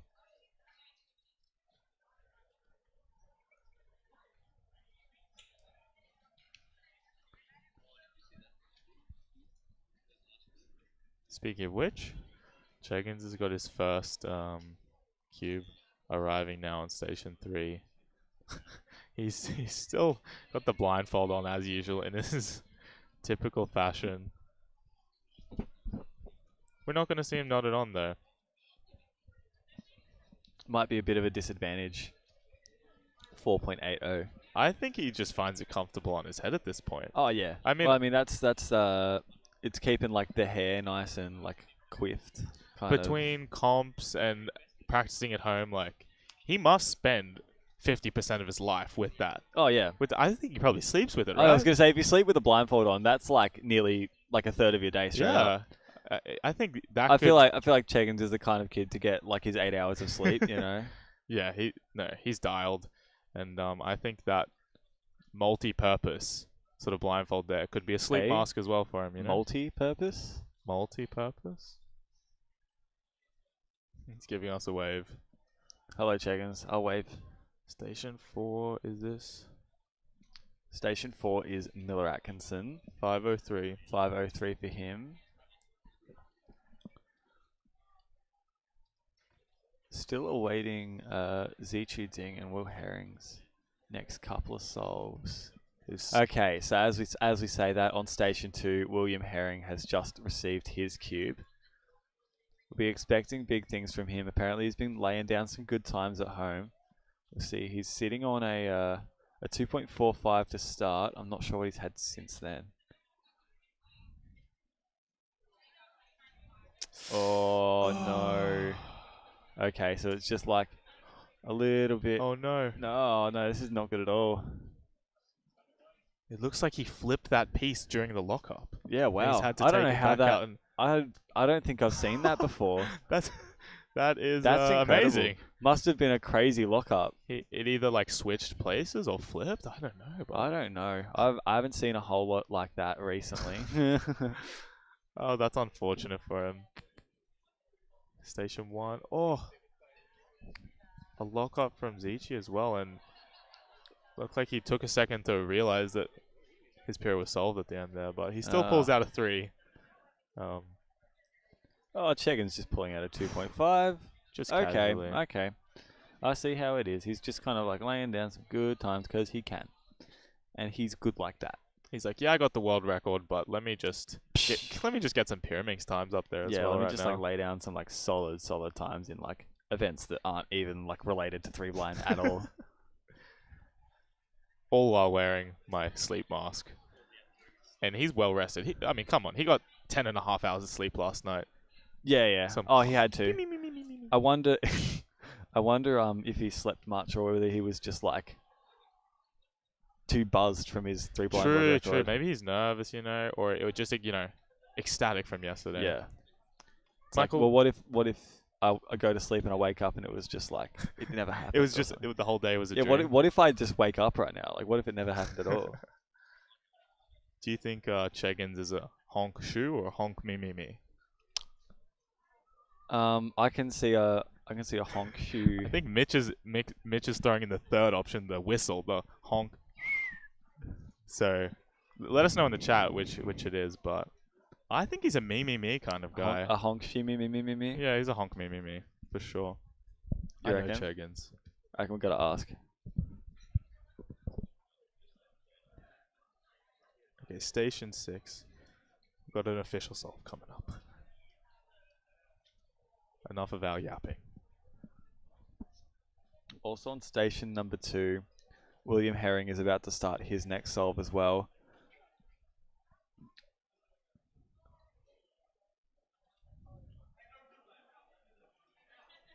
Going now. Yeah, it's not anything he'll be pleased with at all. 353 for him. So with that 11-second solve on the solve prior, that is going to be counting, unfortunately. However, he will have many rounds to go. Yeah, definitely not pleased with that. Again, like we were saying before, like it is round 1, but it is also the national championship. Yeah, people have big expectations and have put in a lot of work to be here and to be in these first 6 seeds. So, of any group for that matter. Cheggins with the 4-0. Pretty slick. 403. Yep. Things you love to see. It's a little slower than his PR, but. And Miller on station 4, a 3.22. Little lock up there, unfortunately, but he's still he seems he seems happy with that. That is under his PR. Yeah, right. So that's pretty good. Can't complain too much with a solve like that. Zichi Ding on station 1 inspecting now. So he has a PR average of sub 2.2 and is one of our top competitors. This must be his last solve. Oh, that looked like a really quick first V probably. Yeah. And then just like a rotation and then recognition and a 2.2. So that's still a solid solve. It's not that far off, but it just looked like with the pause it could have been a bit more fluid. But even still, I think he's got one more. He's sent that cube back soon, and unfortunately, William's not happy with that. Not, no. Just some unfortunate lockups on Yeah. both of his last two solves there that really stop him from getting under 3 there. It might be, it's unfortunate. I've seen in the chat some people know that he has good times at home. It might just be the weight of expectation that he puts on himself. You know, it can be deadly. Like that's harsh to take that. Yeah, I mean it's a totally different environment. I'm not anywhere near these guys, but even when I go up to solve, you know, there's something nerve-wracking about it. Yeah.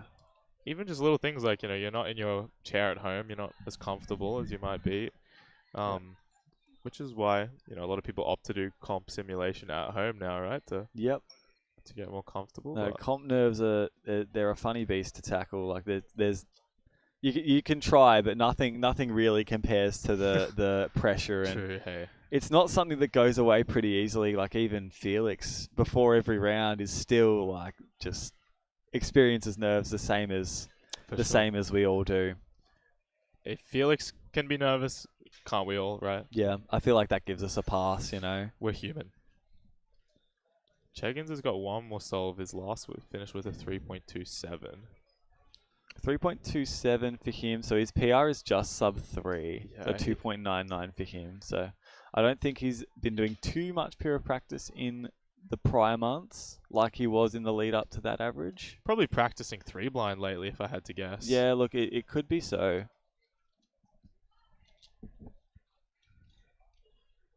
Oh, and my mistake. Zichi has one more solve. Just 2-2 about on to his commence. last. Ooh, it's a quick finish there. Looked like a sledge to finish, Yeah, so yeah. 2.76.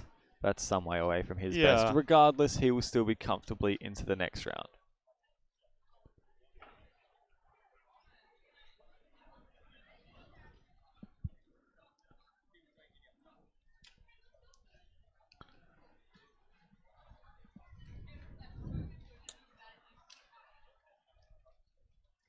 I think that pretty much brings us to the end. We're of still Group waiting 3. on Charlie Eggins to finish his last solve. He's just started inspection on number 3. He did come late, so he's a little behind, but here he goes. 4.41. I still think he's a honk shoe kind of Honk shoe. kind of guy. I We'll have reckon. to let the chat decide. If I had to guess, you know. I just can't imagine a honk shoe coming out of his mouth. It's definitely a honk me. Back me up, guys. Back me up.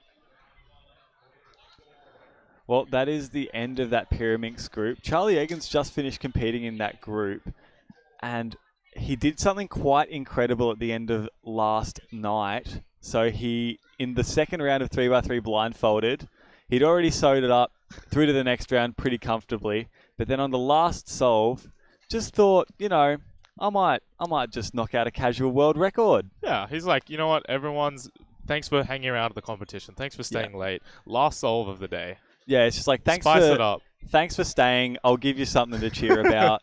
For the ones in the back, this is for you. Yeah, that's and right. he pulled out the 1210. And we actually have a video of that, which we'll play for you guys now from Charlie yesterday. Eggins. Charlie Eggins 12.10. World record 3-blind signal. Take it away.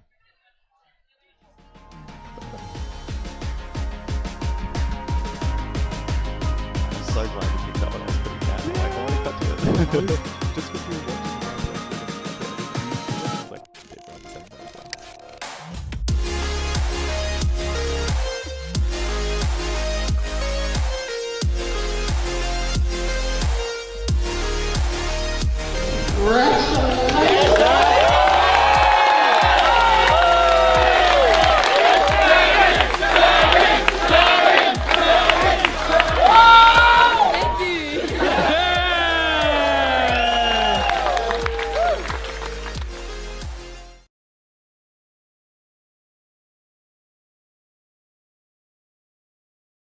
Charlie Eggins, Australia's latest world record holder.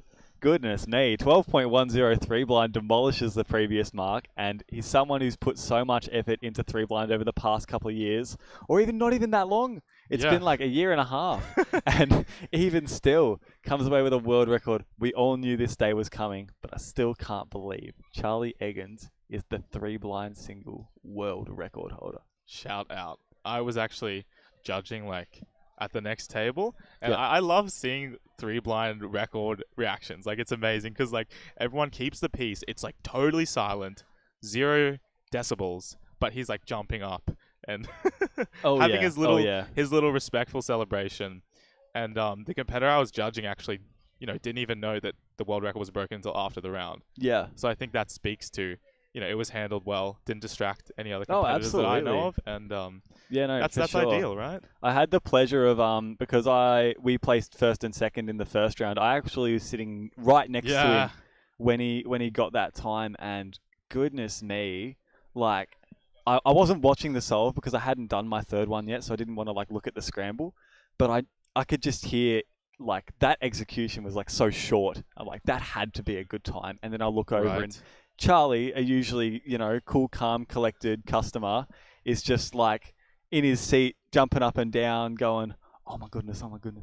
And, oh, wow. Just, as you were saying before, blind celebrations, while typically we aim to be quiet, that one was really quiet, that celebration. But once it was announced over the speakers, everyone just went absolutely ballistic for him. That was, it's enough to bring a grown man to tears, I'm so proud of him, especially seeing how much effort he puts in on a daily basis just to come away and finally get that result that that's amazing. Crowns him number 1, verifiably king of his craft. Yeah. I'm just absolutely stoked for him. And there's still another round to go. Yeah. And how nice is that? Everyone watching, you can see people like Michael, other people in the community. It's so lovely just to see everyone bringing each other up, celebrating each other's accomplishments, and improving alongside each other, right? Yeah, it's incredible. We're in Group 4 of Pyraminx Round 1 now. In Group 4 of Pyraminx right now. However, if we quickly just cut to the stream desk, we have a new friend. Who is this? Timmy the Emu. Timmy the Team U Emu. He's not our stream team from Oceanics, but we're building a roster here, and he's one of the cutest, so... I won't lie, we had a little bit of beef with Team Emu at Oceanics. There was some beef. But I feel like peace is made. Yeah. The war is long gone, I signed the treaty. I think you did as well. Yeah. So I mean, of course. How could I not? Right? We were there, We want love, not war. Yeah. And there's no love lost. We're just bringing the band back together, really. So got Platty the Platypus, Cookie Monster, the Kookaburra. Yeah. One of 2 actually mascots that we had. The other one is currently residing on the other side of the planet. Here we go. Station 5 as well. Chris Mills, yeah. And now we have Timmy the Team U Emu. The gang.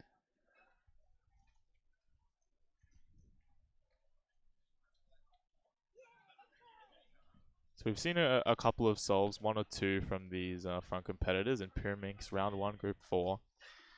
In our first seed, we have Junchi Fang, Yibo Wang in seed 2, Brian Eng, all the way from New South Wales, and Aaron Stapleton, number 4 there. Okay, so number 1 and number 2, although they are the fastest in this group, they both represent China on the World Cube Association, so they will not be eligible for podium or wins. and Junchi actually used to hold the Asian record Pyraminx average. Wow, really? So he held it, I believe, with a 2.12, which at the time it was top 5 in the world, possibly even 4th. Yeah. It was around the time I think I'd attended my first. I'd seen him on the psych sheet, and Oh yeah. yeah, he was always up there, always up there. Still is, but I think on this psych sheet he's actually 3rd. So Oh, I was talking about how he was 4th in the world, and I started competing maybe 2 years ago. He's now down to 57th. So everyone's getting really good really fast, obviously, in Pyraminx. So our top 3 seeds for this competition in Pyraminx. Number 3 is Junchi Fen, who is on station number 1. And then in the next groups to come, we have Riley Dexter, who held the Oceanic record average and more recently broke the national record average and with a 1.90 average. However, since then, Sebastian Lee has gone on a rampage. He's won Oceanics, came 2nd at Worlds, and now holds the Australian national record 3rd in the world with a 1.56 average. Yeah, and he has a good little lead there in the seeding of this competition with a 1.56, second being 1.90. I personally cannot wait to watch Sebastian get into his work. He's a fellow 2021 ID. So You're 2021 ID? Yeah, he holds a space in my heart. You guys are nuts. That's insane. And yeah, he's just a king. I won't disclose the year of my ID, but old, it's slow. It's a few years, maybe more behind you. Whatever. Possibly so. Here we go. We've got Junchi and Yibo just warming up for now.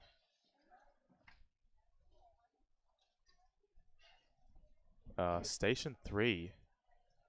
So station Do we have 3 Brian? is Brian Eng. Looks like they're all just warming up at the moment. None of our top 6 competitors are solving. Yeah, I thought that was a cube cover, but it's actually his own cube box there. Yep. He takes very good care of his cubes. They all go back in their box after everything's finished. Yeah. Yeah, so And not he has a a cube nice cover. We'll have to keep a more keen eye out for that one. Looks like everyone's just waiting at the moment in the front, at least. Yeah, it in sounds between like it. solves. Looked like Yibo Wang on station number 2. He's just doing a couple of warm-up solves for one-handed. I think he's a CFOP user, but he's just doing a couple of Roo solves to warm up the hands, I suppose. Something fun to try. Bang on station 3.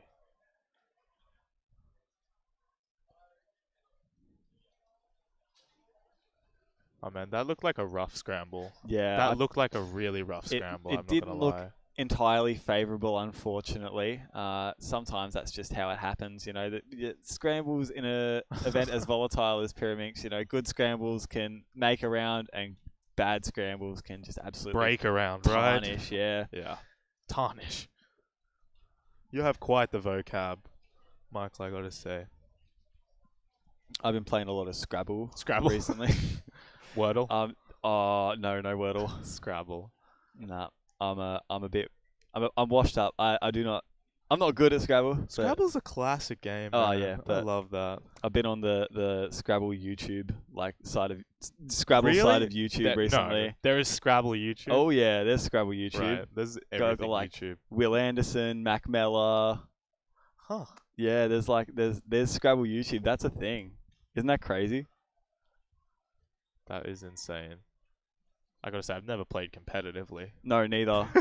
I just play a lot of Scrabble with I play a lot of Words with Friends with Matthew Sarazinski. Yeah. And we've played 9 games I think so far, and he's beat me in every single one. He's a tank. Oh, is that a +2 for Aaron there on station 4? 3.82.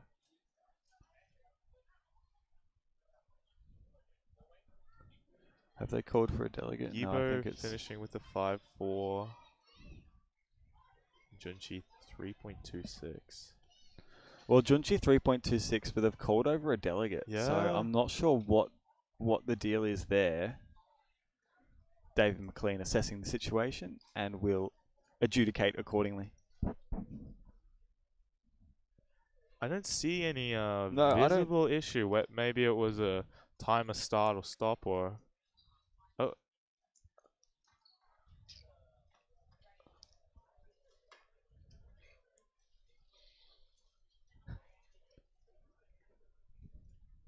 But clearly the judges have keen eyes here, and we're going to sort this out with the delegate as soon as we can. Dave is riding on the back there, which could allude to an extra being given. I'm Possibly. not sure there. Or if not a reason for the DNF or extra or whatever's going on, but we might catch word of that later. Mm.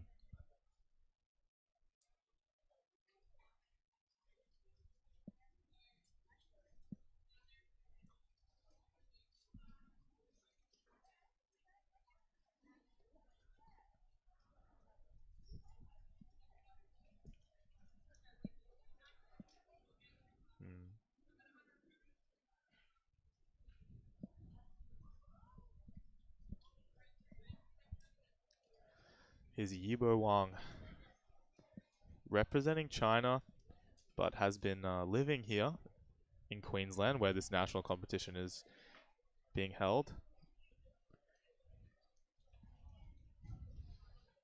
Okay, pulls out a 3.05.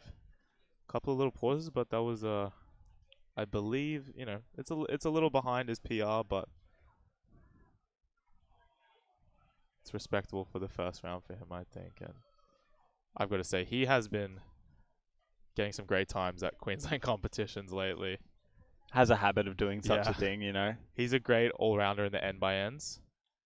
From 3x3 upwards there.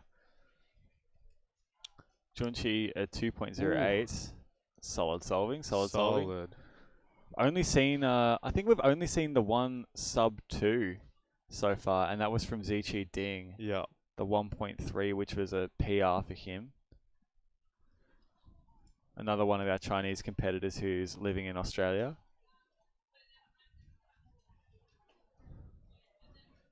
Station 4, Aaron Stapleton.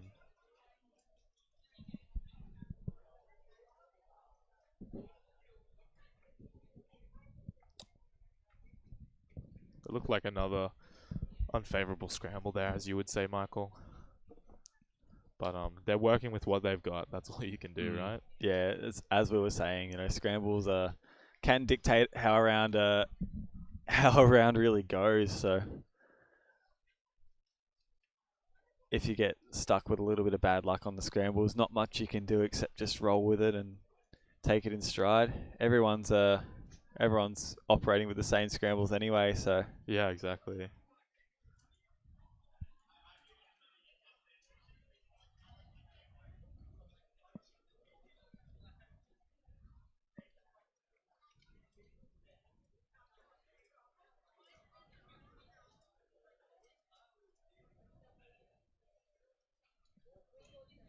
Station 6, we have Miles Segal, I believe.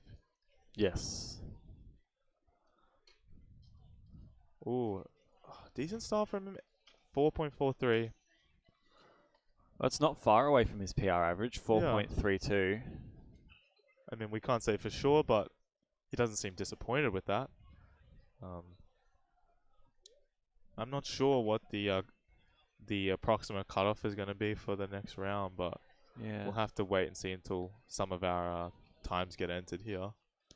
Not on stream, but our very own Mitchell Anderson on station number 9 has got a 3.69. Looks like he's coming over, nodding his head, strutting back to the table. He's pleased. Very pleased. All right. I think he we wants might to come even have get a an chat. exclusive I feel like we interview. might get an exclusive interview with him. All right. I'm gonna sub out so we can get this big man in to talk about his round. And I will see you guys very, very shortly. I think I'll be back after the lunch break. But let's get you on, Mitch, and you're gonna do the rest of Pyrrha, yeah? He's a Pyrrha boy. All right, let's get him in. Welcome. Oh, Mr. Mitch. How was Pyrrha? Look, not as good as I would have liked. As we all know, Pyrrha's a very scramble-dependent event. And a very serious one very for you. Serious event, yeah. No, I had one good scramble. Made the most of it, though. I got a 3.69, so I'm pretty happy with that. Is that PR? No, I think I've got like a 3.57, so almost, not quite. Still, that's all right. That's a nice solve, and you got to take those little wins. Yeah, for sure. Especially when that group, the scrambles didn't look amazing to me. Not that I know anything, but there were no bars on the first 4 scrambles, right? And then we had 2 bars on the last one, so made the most of that. Yeah, that's good. So what have we got left? Another 2 rounds of Pyra? Yeah. Another groups? Yeah, I think we have group 5 and 6 coming up. 2 more groups, I believe. It's 5 and 6, 2 more groups. We'll be moving into group 5 in a moment. People are finishing up now. Is Junshi with his 5th solve possibly? Seems to be coming to the end of his average. A little slip there. He didn't quite finish or stop the timer there, and I think gives him an extra 0.3 or so there. Yeah, 2.3 is still gonna get him through to the next round, so I'm for sure he's not too worried about that. For sure. We've got a few notable people coming up in the next round. Riley Dexter, Station 1, with a 1.9 average. Victoria. And we've got Richard Yiheng Tao from New Zealand, heading up on Station 2. Thomas Smith and Vi on 3 and 4, and Nicholas and our very own Michael Tripodi Tripod on Station 6 here. So, as much as he wouldn't like to admit it, I think Michael's been practicing Pyraminx quite a bit recently. Really? Every day? Is that Every right, day. Michael? Yep, he's 12 hours a day. He's just said that it's his favorite event, and it's all he cares about. Lies, I tell you. They're all lies. Okay, let's bleep that out. Thanks, guys. No one wants to hear from you, Michael. You're off the stream, buddy. Some love for Richard in the chat. Jasper Murray's in the chat, and Elias. You know, if you've got Jasper and Elias backing you, for sure, you must be the fan favorite of the stream there. New Zealand is known for their Pyraminx solvers at the moment. With Elias. Right. Shout out New Zealand. Thanks for making the trip up. Although, as we said before, the plane flight from New Zealand to here is actually closer than Western Australia. Yeah. It's about 2.5 or 3 hours to get over to New Zealand. I got to meet some of the New Zealand guys. Yeah. A few months ago, I was over there for the New Zealand South Island Championship. Oh, nice. Met Elias and Jasper for the first time. And then, of course, in Korea. Yep. They have a great crew over there. They're always really nice guys and girls. Lots of love for New Zealand in the chat.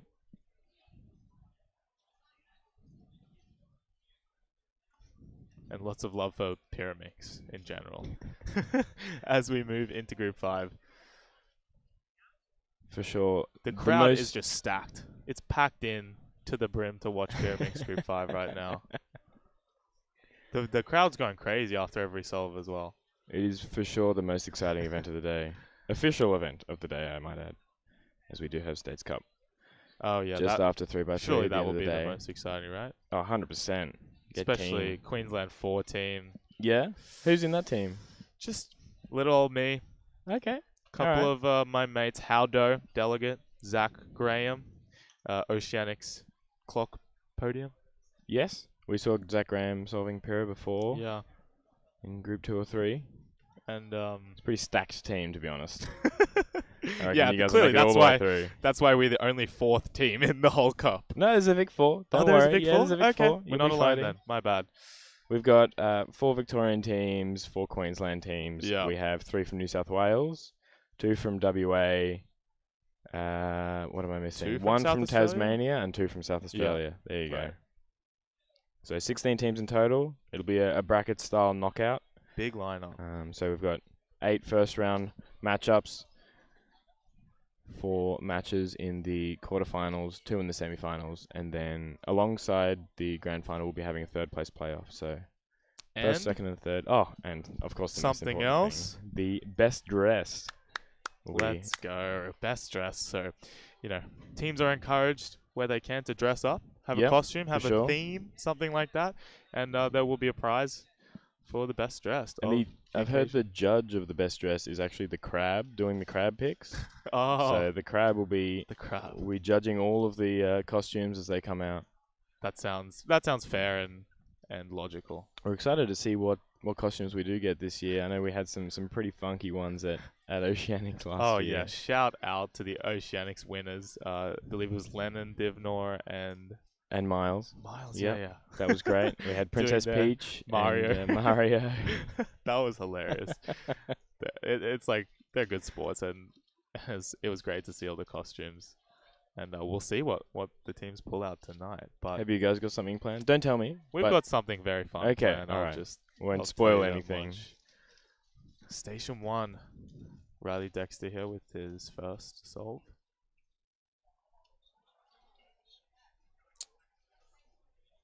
.7.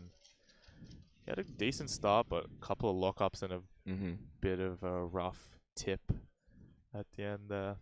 We've got Richin on Station 2. Here he about goes. to start inspection. Here he goes. Shout out New Zealand.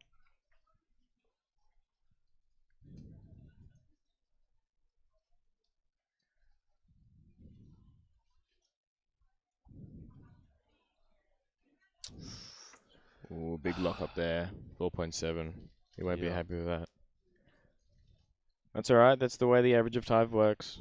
That's the way Best one and worst one doesn't count. So good to get the worst one out of the way first up. Exactly. That's the way the cookie crumbles, as they would say. That's the way the Pyraminx turns. Yep. As I would say. Some love for Riley, Smiley in the chat. And here we've got on 3 and 4, Vi on 4. And I believe that's Oh. Thomas Smith on 3. Yep, Thomas just He's waiting warming for up. his. Yep. Vi's not happy with the 4.29, but we've got a 5.4 on Station 5. looks like everyone having a bit of Nicholas. trouble with this first. Nicholas actually won FMC Nationals last weekend. However, as he's not an Aussie citizen, didn't or wasn't included in the official podium. Oh, But right. took it out with I think it was a 25, low 25 mean. Very impressive. Right. And then we've got Moses on 6. Yeah. Michael's on 8. We won't get to see Michael. Yeah, it looks well, like we can see him from the booth, so we'll keep you updated if Michael's breaking any records. Riley with a 2.42. That looks good. We can't quite see behind the cube cover. I don't Ooh, think we can it's see a from plus here. 2. Is it? I think it's That's good. really Yeah. close. It's quite close though. The 5 and 6, Moses and forgive me, we have a little different sheet that we're looking at. Moses and Nicholas. Nicholas? Yeah. Michael's been shifted. I have to say, if there was a crab pick for most outstanding mullet, I think it's got to go to Moses on Station 6. Look at that mane of hair. Majestic. He's well known for that here in Queensland. He's been rocking that for a couple of years. So Moses too is actually representing New Zealand, even though he lives here in Queensland. Oh, true. So we've got half of the solvers on your cameras today are not Aussie for this group. Richard coming up now.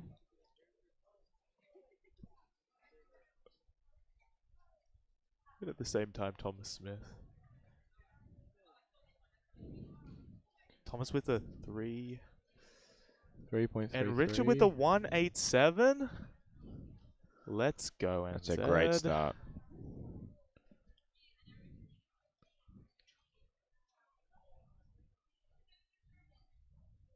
Yeah, that's a nice recovery after his first solve for sure. We've got Nicholas here on 5. Little bit locky. Little spin there. Figuring something out. Getting there. There we go. He's having a laughing. This is why we like Pyraminx. That was a risky stop there, but he looks happy with that. He's having fun. That's the main thing, guys. Thomas and Vi here in between their solves.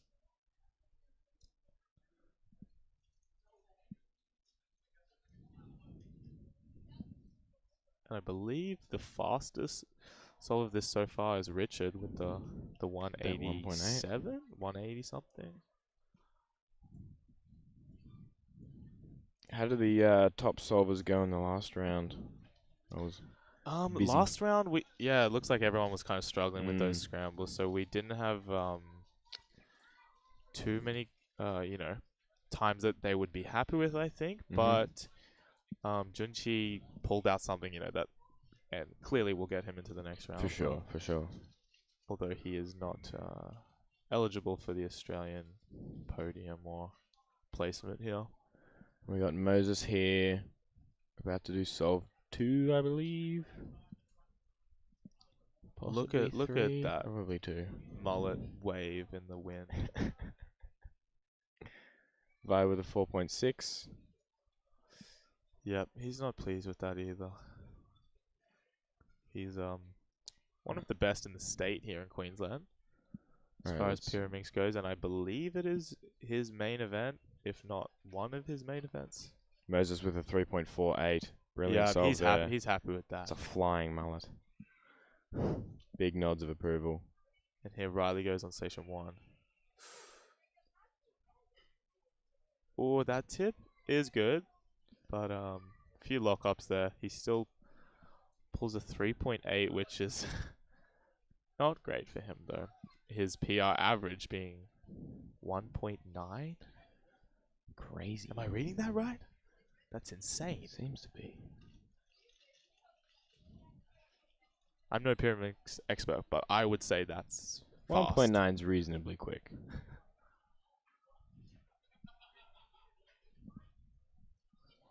Richard with a 2.38 PR average, so a little bit behind the 1.9, but seems to be making better work of these scrambles at the moment. We've got Nicholas here on station 5. Oh! I was about to say, almost better than the last solve. It still is better than the last solve, but counting 5.9 there for Nicholas now. Drop the cube. Drop the Pyraminx before he's stopping. still laughing at himself with himself there, though, which is great to see. Richard just finished up his solve. I didn't see the time there. So that would have been his third? solve? Yeah, we just missed that, unfortunately. And everyone seems to be in between solves here, either warming up on their phone, browsing social media, who knows? Watching Solve Guys podcast in between solves, possibly. Oh, for sure. Just a little shout out. Have you featured Pyraminxes on there yet? Sure, you have to solve Pyraminxes. There has to have been a Pyraminx in the frame, in our little set at some point.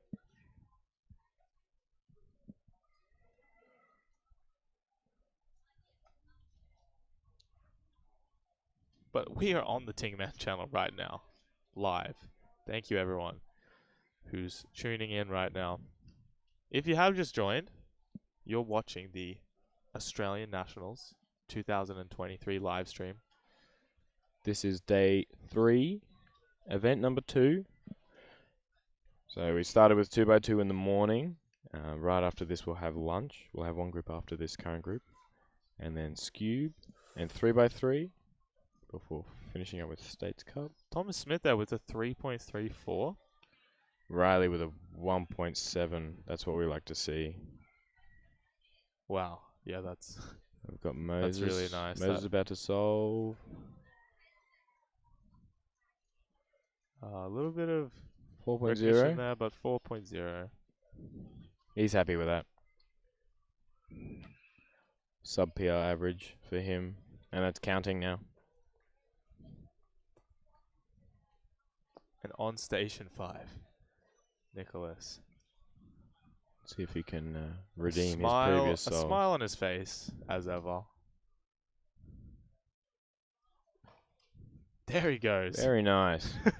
With an interesting but somehow the least precarious finish. Timer stop of this average so far. I'm loving the solving the tips before picking up the Pyraminx. Yeah. Something new I haven't seen. It must be a French thing.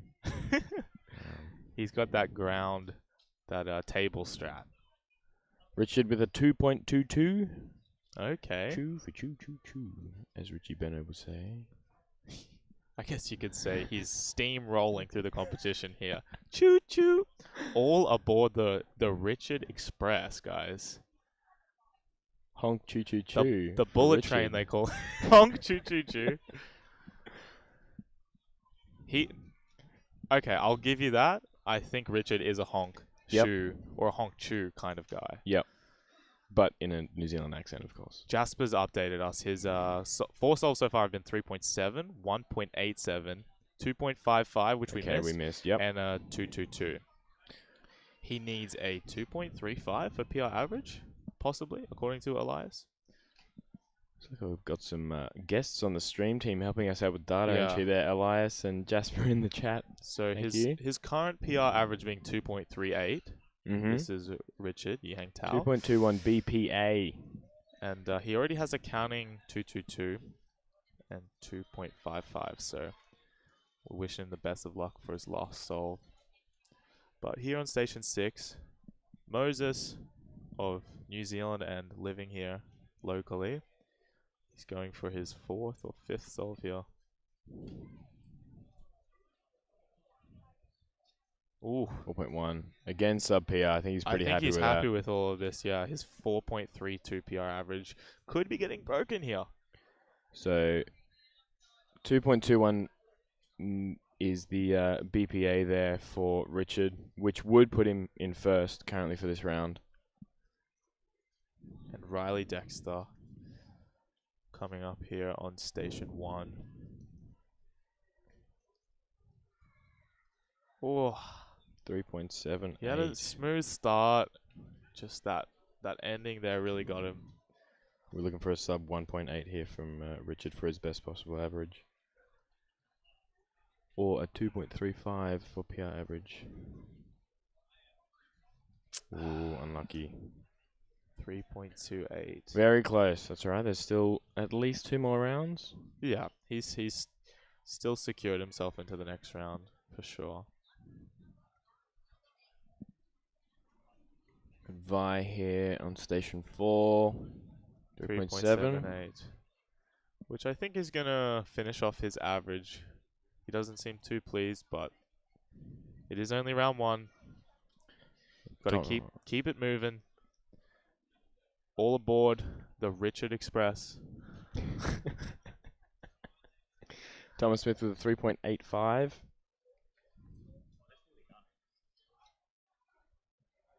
Still a second off his PR average. But again, it's early days.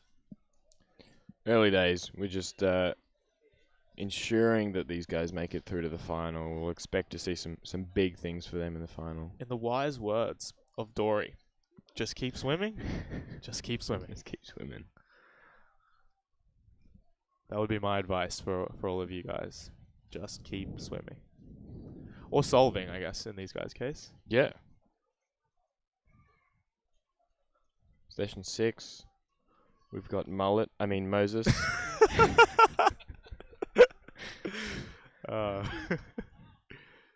Mitch the funny man. Oh.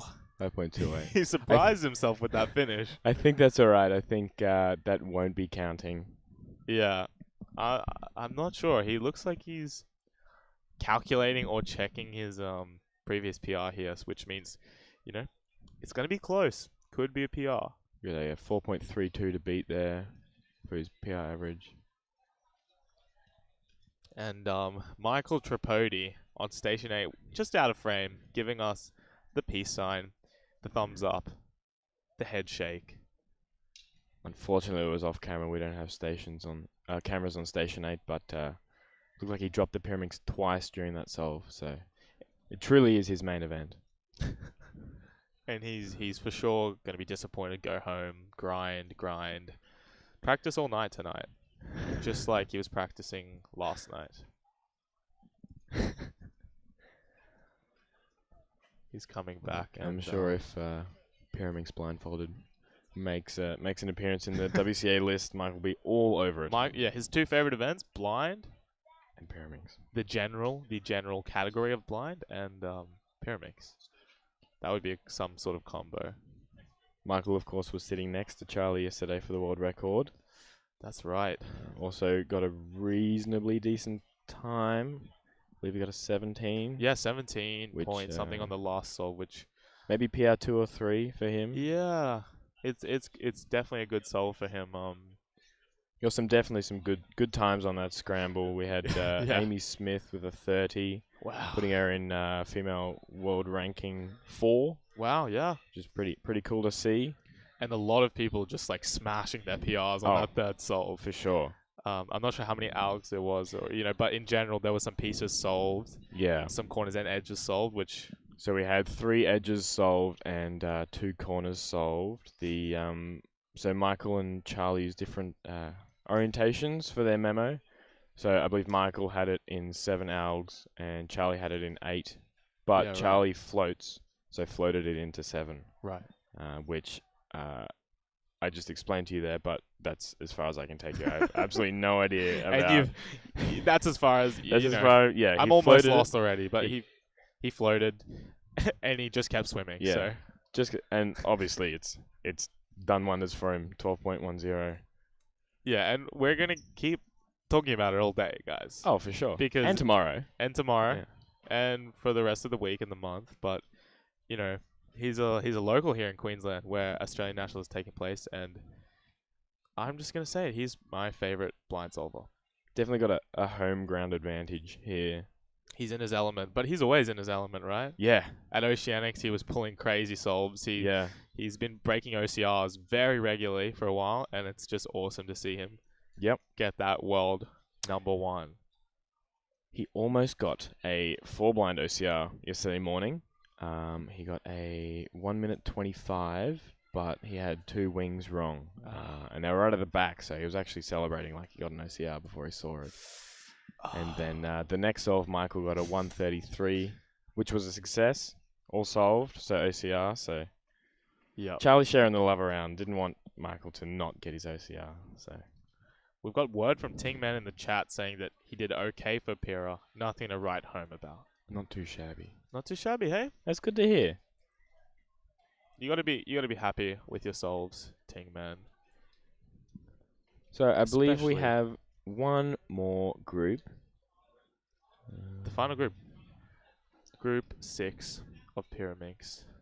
Round 1, Group 6. Let's have a look who we've got. Our #1 seed being none other than Sebastian Lee. Let's go. Let's go, guys. Let's get some hype in the chat. We've been waiting, 5 groups for this guy, the #1 seed of this Australian national competition, the Oceanic winner Yes. of Pyraminx, the 2nd place at Worlds last month. Yes. Very, very impressive.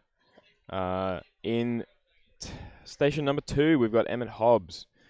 Emmett narrowly missed out on the finals in Korea at Worlds. I think he came 20th, and it was top 12 or top 16 that went through. Station 3.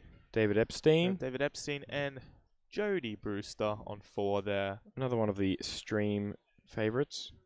You'll see Jody throughout the day. He's a character. Today and tomorrow. He's a lovely guy. He's a real softie. He's a nice guy. He's funny. Of course, Jody known for 2x2 single OCR and 3x3 3x3 single OCR with the 388. And 5 and 6 we have Dylan and Miles Jarman. Dylan being a classic Queensland cuber. He's been around maining in Pyraminx, Skewb, and I believe he used to practice big cubes a little bit. But I've been competing with him for like 5 years now or something. And definitely. Yeah, it's good guy. Good to see him here on stream. He's a nice guy. So yes, he's sitting there on station 5 with a PR average of 3.84. So we'd like to see some sub 4 times from him. Dressed eloquently, may I add. He's looking nice in his bun shirt, giving me a Yes, wave. Right next to Miles. Miles making the trip up from Victoria. Yep, of course. To volunteer in his yellow vest, Shout out, pointing to the camera. About to clutch out some good souls, we hope. I'm quietly manifesting all of the bad scrambles I had in my group to mean there's really good scrambles in this group. Oh, Seb. okay. Yeah. So, okay, it's a good manifestation. Yeah. Sorry, I didn't know where you're going with that. I took the bad ones away. Oh, left that's the good ones for group 6. That which is so good fun. generous of you, Mitch. Wow. We just want to see Seb do well. Yeah, really. Hey. Seb recently, with his 1.56 PR average, at the time, the world record average was 1.55, which was jointly held by Jasper. And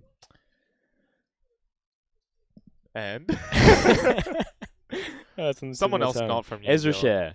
Share and Jasper okay. Murray joint on the 1.55. So I was actually sitting next to Seb when he got that 1.56 down in Newcastle. Oh, awesome. So it was sort of cool to see how close he got.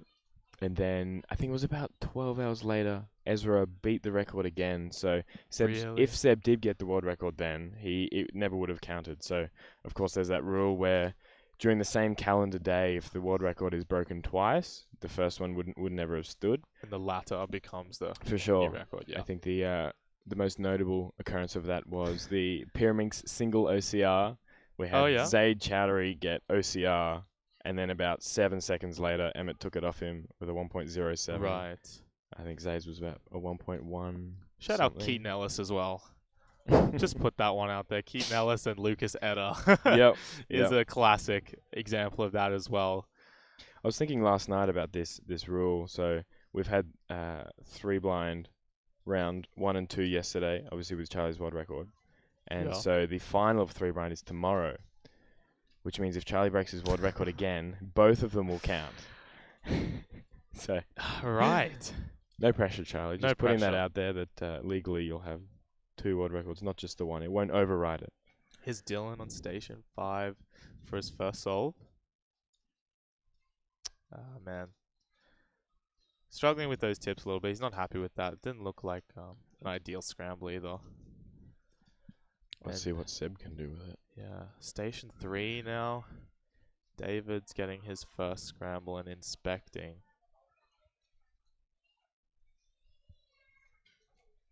Taking his time to plan out his solution here.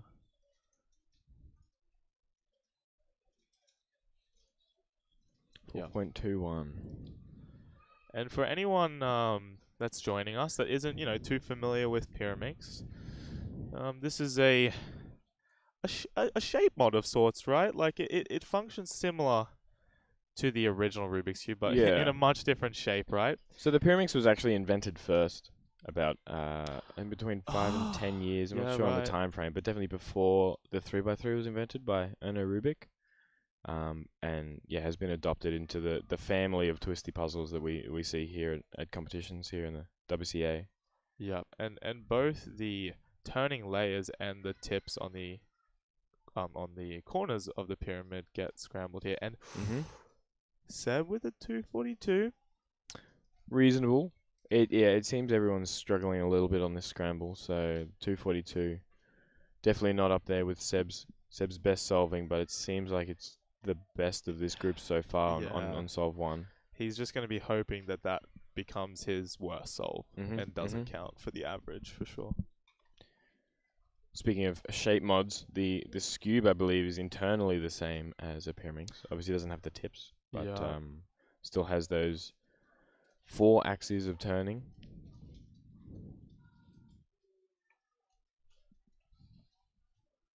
See Jody here about to get his first solve, getting judged by his wonderful mother, who's one of our delegates down in Tasmania.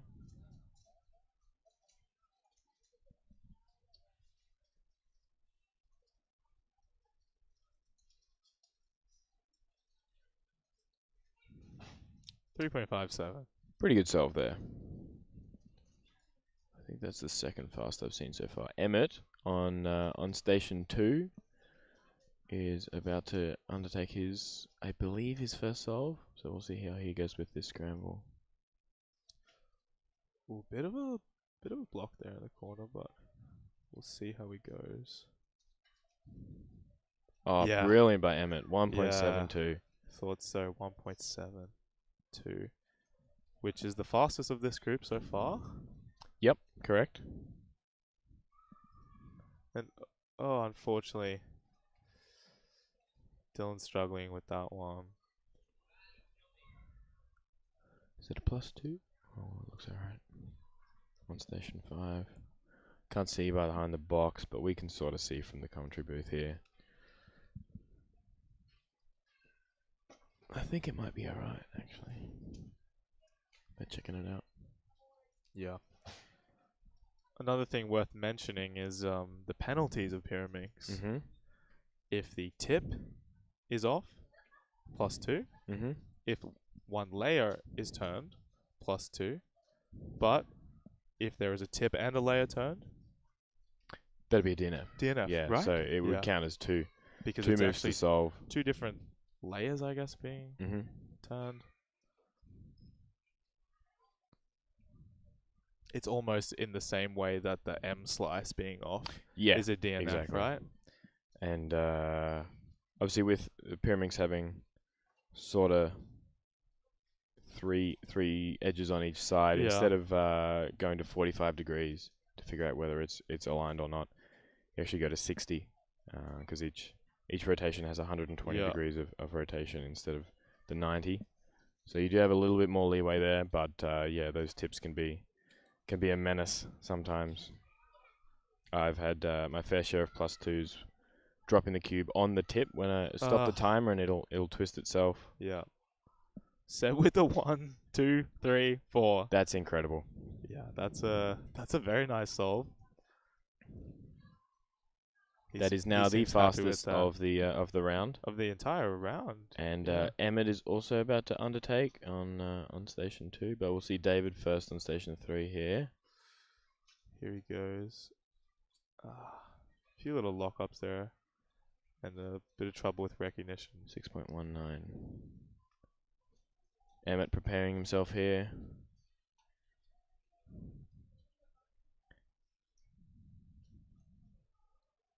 .23 the time to beat for the best in the round so far. Yeah, he's been a top competitor in Australia for a while now. 3.39.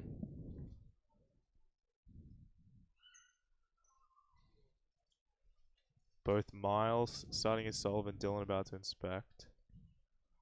There's a chance that Emmett might be one solve ahead of Seb here, because Emmett did get a really good time on the last one, which was his second. Yeah, I think you might be right. And Dylan trying to clutch out, just struggling with those tips again. It's really difficult. 5.09. Jody on station 4 with another sub 4, 3.78 there. And we've got Seb here for solve 3. Jody taking a big drink of 2, 3. His water there. Just staying hydrated. Looks like he might have some electrolytes in there. Possibly a Barocca. Something like that. Something along those lines, just to fuel him up. I'm sure he's been exhausted from these last 2 days competing and helping out. Station 1 here, Sebastian. See what he can do.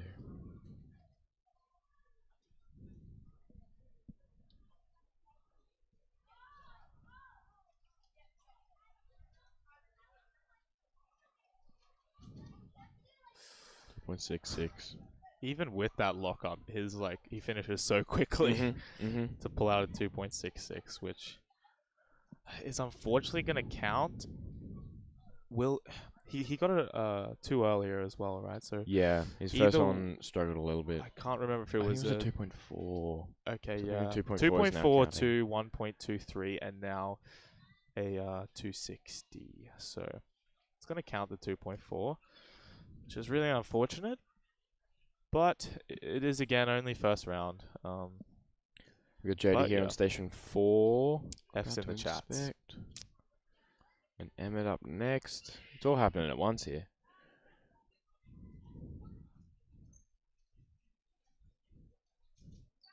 .47 there.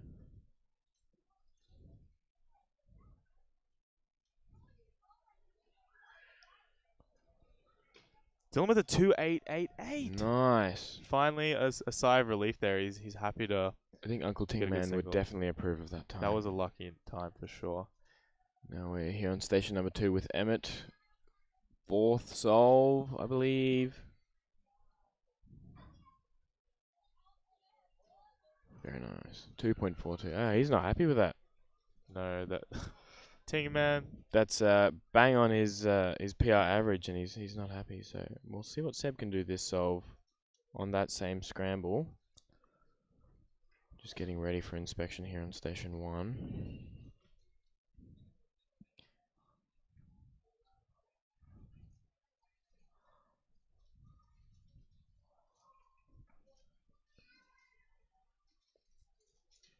Oh.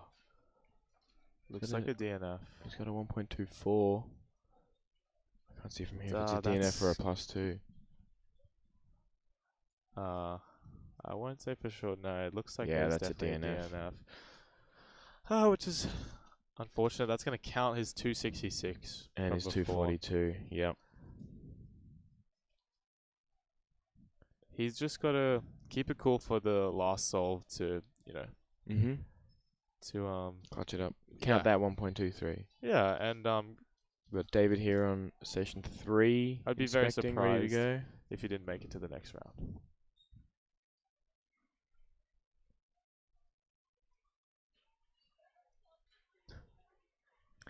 We've given up there. There we go. 9.81. Finishes with a little polite timer stop there. Very courteous and nice and I don't even know how to describe it. It's just. I think at that stage when it's your worst solve and it's not going to count. Yeah, Yeah, he's the just being urgency kind leaves to your the body. timer. He's just. All right, station 1 and 2 here. Big solves here. Solve number 5 for both, I believe. Emmett first. See what he makes of this scramble.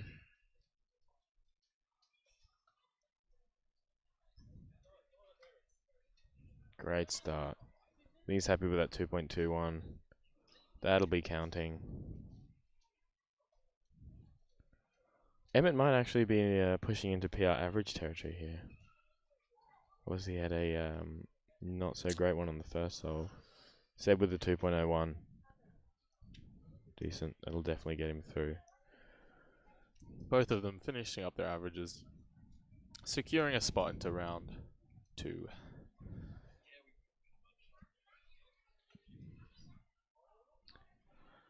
I think that'll be that. Just about wraps up Pyraminx. The next event being the most important event my of the favorite, day, for sure. Your favorite? Today only it's my second favorite because we do have States Cup later on. But Lunch. in every other comp, lunch is the most important event. So we will be back with Skewb Round 1 at 1:15 Eastern Time. Thank you guys so much for tuning in. Yeah, Pyraminx Round 2 will be tomorrow. Yep. But and then final. It's been a great morning. We've had some great times. Definitely. Some big PRs. For sure. From a lot of people. And, yeah. All right. Oh, okay. Tingman's going to pop in. I'll jump out. We'll have a little mini Solve Guys podcast. There's a little here. Solve Guys Unofficial live podcast. There we go. But no, thank you guys all for tuning in this morning. Mitch Anderson, he's yeah, incredible. What a guy. What a guy. Thanks for joining us. When he's done here, he just goes over to the other side and continues working on his stream. Yeah, he has been helping behind the scenes as well. So yeah. How are you going, Tom? Yeah, good. I'm hungry. Yeah. Look, nice to meet you. Hungry? I'm Ming. Those are the dad jokes that you missed while I was away. Yeah. Hey, if you got any questions or anything that you want to say in chat, drop them in, and we'll have a look. But it is lunchtime now. Everyone's favorite event. Hey, any highlights from this morning for you? From me? Being on the stream, talking to Mitch, talking to you, I suppose, and Michael. I suppose. Yeah, no, there it's was been some fast 2x2 solves. Yeah. I didn't do any good myself, but you know. But no, there were a bunch of sub 1 solves. Yeah. I saw some. I was just doing a bit of running before. I'm not sure if you saw me on camera. Unfortunately, we did. I was working very hard.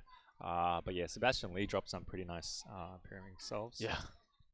What's new? He's fast. He's fast. Even the guy's fast. Even with an average, he's probably not the happiest Yeah. with. It's still It's like still mind-boggling. blisteringly fast to Yeah. us people. Yeah, it's incredible. All right, let's have a look at some of the questions you guys have. What time is it here? What time It's is it here? It's 12? lunchtime. Yeah, lunchtime. It's 12:30. Yeah. 12:30 p.m. Where is this being held? This is being held at the Moray Field Sport and Entertainment Centre. Sports and Event Centre, maybe? Sport and something? Event Yeah. Centre. Yeah, that's just a little bit north of Brisbane in Queensland, Australia. Yep. On Earth. Yeah. Someone asked, "What am I ordering from McDonald's?" I got a I'm a bit embarrassed to say what I ordered, actually. Happy Meal? Yeah. 3 Happy Meals for the kids? No, just for me. Just for you. Yeah. They can have the toys, but the food's for me. Right. I ordered a double fillet-o-fish. Okay. I need to get Double? my protein somehow. Yeah, Fair double. Enough. Fair enough. Yeah. Hey, you got to fuel up for the stream. Don't hate the player, hate the game. Hate the game. That's all I have to say. Someone says, "Is this a pre-recording?" Yeah. Yeah. Yeah. We actually knew you were going to comment this, so we pre-recorded and answered your question. It's actually AI. Yeah, it's we're AI Tom, AI Ming. We like just did a bunch of like movements and we pieced them all together, and it's like something like that. Anyway. No, it's good. Yeah, we do appreciate everyone who's been watching. We are going to take a little break for lunch soon.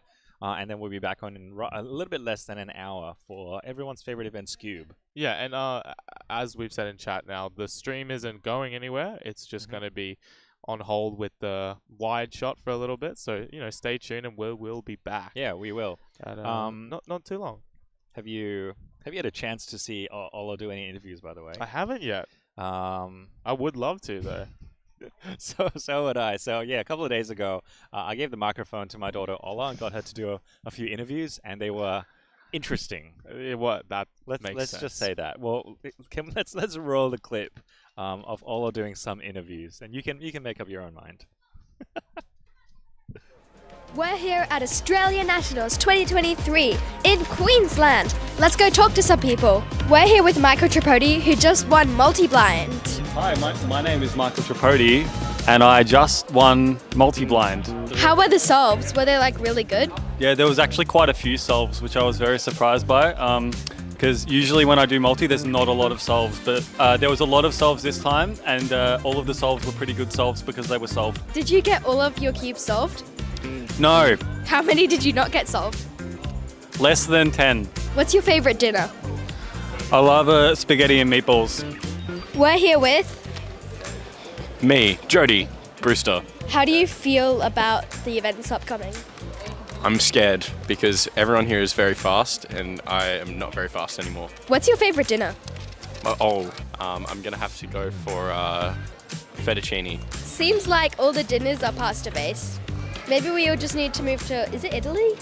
We just go to Italy Nats instead of Aussie Nats. We're here with Charlie Eggins, also known as Cheggins. Have you competed in any events yet today? Yes, I did 5-blind and multi-blind. How did they go? I did one move off of national champion for 5-blind, and I came second. I tied third, but I beat them on time for multi. How do you feel about the upcoming competition? I'm really excited, especially for 3-blind. I've been practicing a lot. Do you think you could win anything? Hopefully 3-blind, maybe 4-blind if I pull off a success somehow, but yeah. Is there anyone that you're looking forward to seeing or meeting at this comp? There's this guy called Tingman that I saw on YouTube. I've been wanting to see him in real life, so. He's okay. The videos are sometimes interesting. What's your favorite dinner? Japanese katsu curry. Something that isn't pasta for once. I hope you have good luck in your competition. Thank you. Thank you. It's like, bye.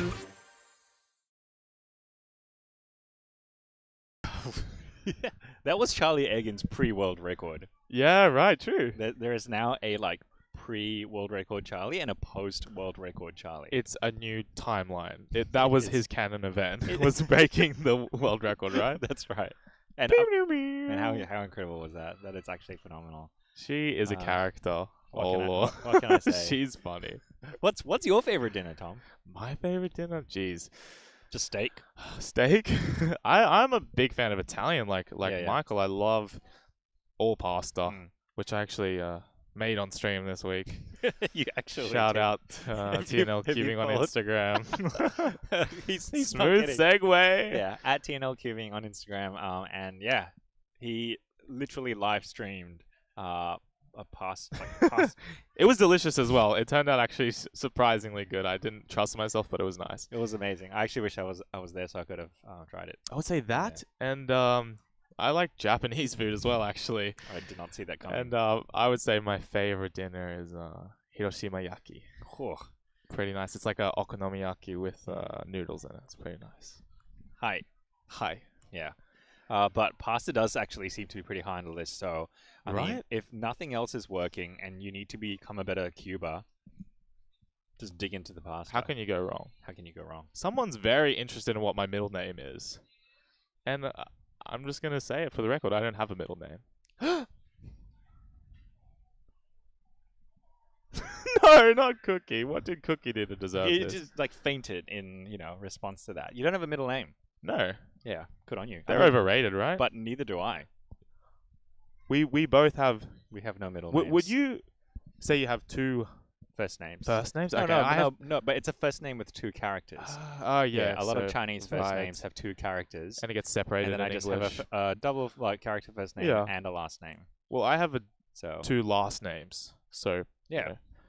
And we're actually going Guess to you could see compare it. see both of them in Queensland 4 in the States Cup. That's Yeah. coming up in just 5 hours, less than 5 hours. The countdown has begun. It's gonna be incredible. Are you excited? To see Queensland win. To Yes. see... Yeah, Queensland's going to win. So we have excited. 4 teams. Yeah. Like, how can we not win? Just How can we statistically not? speaking. Yeah. That means we have a 1 in 4 chance of winning, right? Yeah. That's the math I would do. That's anyway. exactly right. So if you're just joining us, we're actually about to take a lunch break, but you've tuned into Australian Nationals 2023. We've just had an entire morning of 2x2 and Pyraminx, and this afternoon we're going to have Skewb and 3x3 all round Yeah. once, and then tomorrow an entire full day as well. Yeah, of finals, second rounds, third rounds. It's going to be amazing. Yeah. Yeah. So don't click away. Please don't click It's away. only just starting. It's only just the beginning, That's guys. right. It's gonna be amazing. Actually, is it too indulgent to watch like Charlie's world record one more time? One more time. Yeah, if you guys don't know, for some reason, Charlie Eggins, local here in Queensland, broke the world record for the three blind single, 12.10 last night. Like, what? It's actually faster than I solve it like with my eyes open quite often. He unveiled the cube, looked at it, put a blindfold on, solved it, and stopped the timer. It's crazy. Let's have a 12 watch. seconds.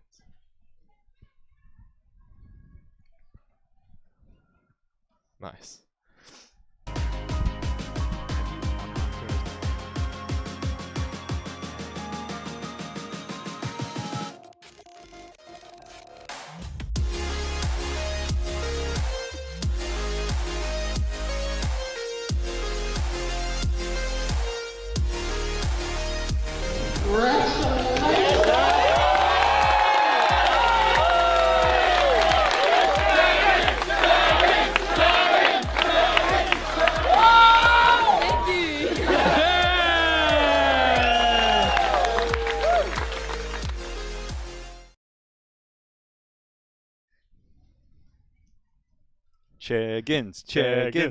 Eggins. He actually was just interviewed just before by Channel 7 News.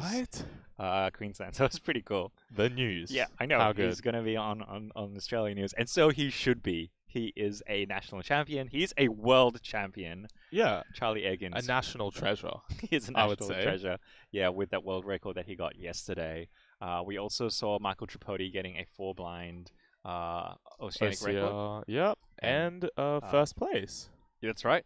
In 4-blind. And Felix also got an oceanic record 7x7 single. Yeah. So, man, they're popping off. What's going to happen today? OCRs left and right. World incredible. records left. Not right yet. Not but right. there's still time There's still for time another for one. Yeah, that's right. We'll see. This guy, he ain't too slow himself, so you might see him getting some records.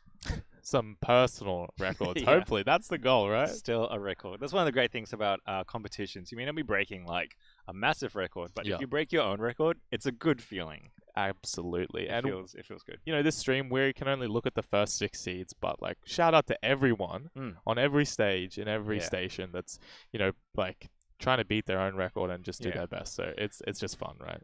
They may not be like, you know, in the first 6 seeds, but if they did well, they did still succeed. But we don't have a soundboard yet. Oh, sorry. We don't have that Solve Guys budget for for a soundboard, right? Yeah. That's a whole Solve nother. Guys. That's some big money. Lack Solve of budget. Guys. Why are we plugging the Solve Guys as much as we can? It's a podcast. It by is. the It way. is. It is a podcast. All right. Hey, let's break for lunch. We Thank will you, guys. be back at 1:15 local time, which I think is pretty much like half Half an hour hour. from now. Yeah. So don't click away. You guys have a quick lunch as well. Yeah, you guys have some lunch or some dinner or a midnight snack. If That's I'm right. guessing a midnight snack in a lot of places right now. And we'll be back in half an hour. See you soon.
Alrighty, welcome back everybody to the Australian Speedcubing National 2023 Day 3 live stream. We're just back from lunch here, and we now are up to Skewb Round 1. We've had an exciting morning so far with 2x2 Round 1 and Pyraminx Round 1 this morning. With some fast results. Let's just have a look at the results here for 2x2 and Pyraminx before we move on to Skewb. So for 2x2, Guanbo Wang with a 1.34 average in the first place, Cameron Stollery 1.99 average, and David Epstein with a 2.02 average.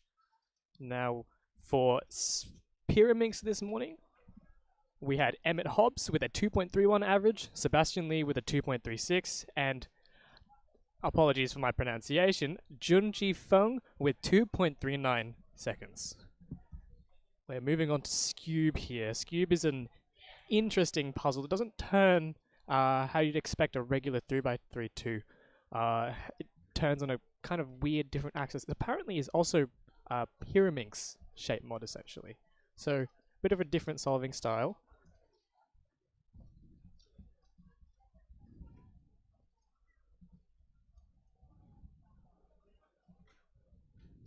We have our competitors filing back in from their lunch here. On station, let me pull up the names for you.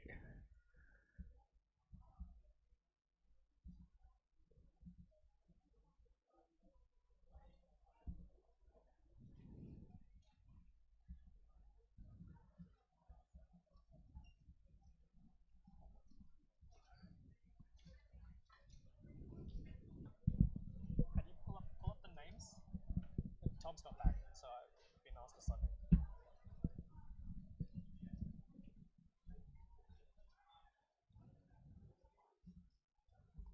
On stations 4 and 3, we have Conan Moe and Lennon Hughes commencing their first Skewb solves of the Australian National Championship.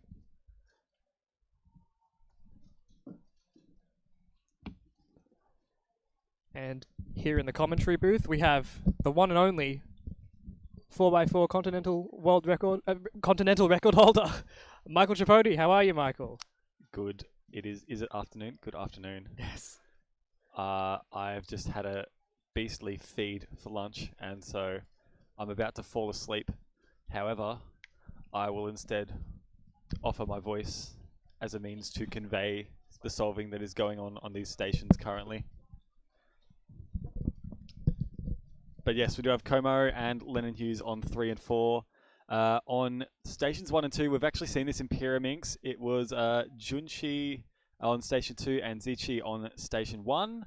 They are both Chinese representatives living in Australia, so unfortunately they will not be eligible for a national title or podium. However, it is still nice to have them showing off their skills at a national stage.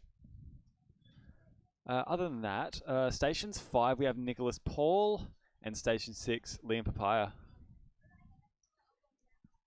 And so, what is Liam doing on station 6 right now? Is this some kind of warm-up technique?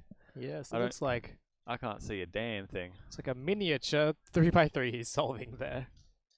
It's an interesting technique to warm up with for Pyraminx. Certainly interesting is one way of putting it.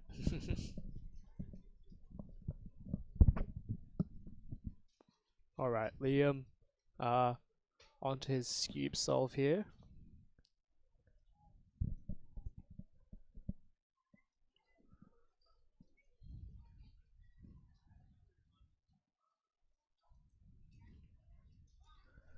A bit of a pause in the rotation there, and he finishes with a 6.51.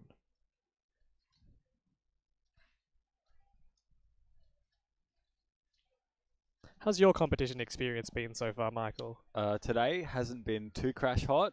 These aren't exactly events I favour myself in, but it is still good to see some decent results. So we've had Cameron Stollery, top Australian in round 1 of 2x2, which was awesome, getting a sub-2 average of 1.99, only behind Guanbo Wang of China, who has actually netted himself a PR average in the first round.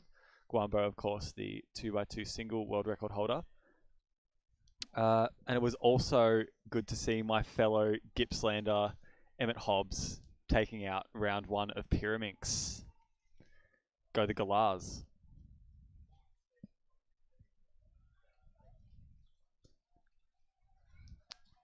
See, our plushie collection that you might be able to see on stream here is growing in size. Got 3 of the mascots from Oceanics. We're also missing we're missing a couple of them, but one that I know is around somewhere is actually the Gippsland mascot. We have a plushie galah that we bring to our competitions, and Emmett has that. Not sure where he has gone to. I'll see if I can chase it up next time I see him.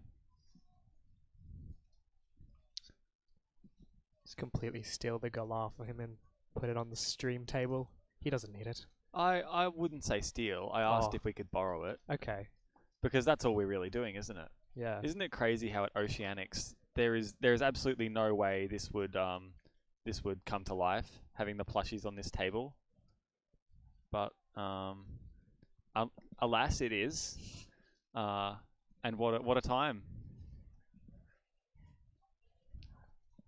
2.75 seconds for Zichi Ding. Seemed like a decent time, and I think it was a bit of a fist pump at the end of that solve. Yeah, has to be happy with that. His PR Skewb average is 3.07 before this competition, so getting a time under 3 seconds is definitely something he can be pleased with himself by. 2.75 is pretty good for him.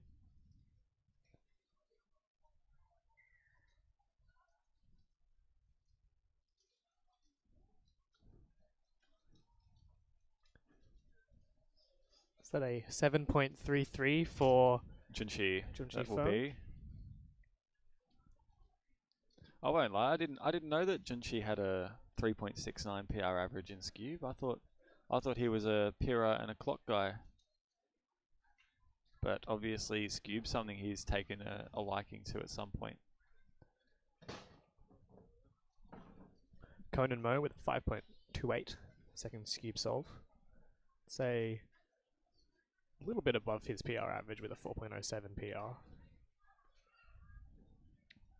And we have Lennon Hughes on station 4, just finishing his Skewb solve with a 6.81. This is a bit of a slow start to Skewb. It is a little bit. I mean, we've seen Zichi has got a good solve on his so far, but the other competitors in this top 4, I don't know. It's their PRs are a fair bit away from what they're achieving, but sometimes that just happens. Skewb's another one of those events that can be pretty volatile. Scrambles often can make or break a round for you, and this might just be one of those days.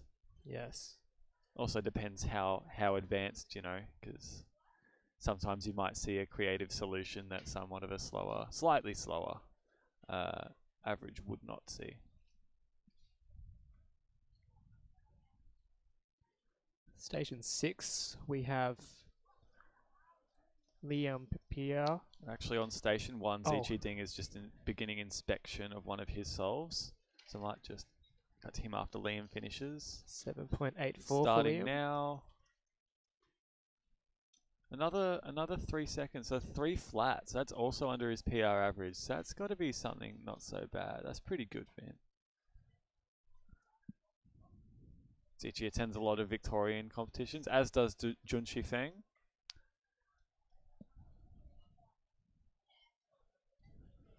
No stranger to podiuming or even winning a lot of local competitions in Pyraminx and Skewb. Conan Mo, 4.69, one of our local Queenslander delegates. Yes.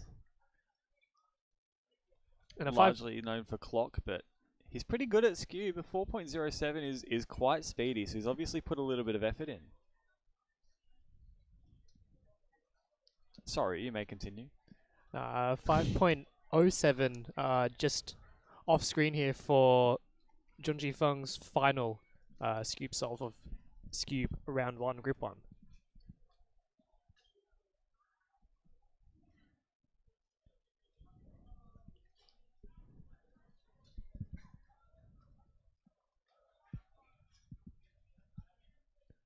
And we have Zichi Ding for, is it his, must be one of his final solves.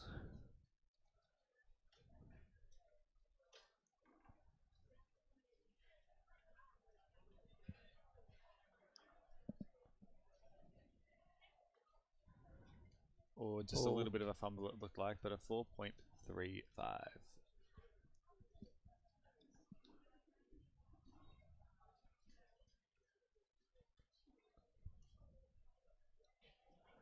Michael, tell me, are you excited for States Cup this at the end of day 3 of Australian Nationals today? Arisandra Sue, I am very excited for States Cup. We've seen many things alike. Oceanics last year had a States Cup or a Regions Cup. Worlds obviously has Nations Cup. It's been a key event at World Championships for the past few editions of it, and it will be very, very good to see if Victoria One can repeat the win at Oceanics, or whether we get maybe some other region. I know Queensland has improved quite a bit since their last outing, and they even gave Victoria a tight run in the finals of Oceanics. So it could be another tight tussle, possibly even a role reversal. Well, you will certainly have to wait and see. Do stick around on stream, as that will be happening later on today. Who, me? Stick around on stream? I cannot. I must go. I'm in Group 2 of Skewb. Oh, you are? Yeah, okay. I actually am. Well, good chatting to you, Michael. Good luck Ming? with your Skewb. That's right.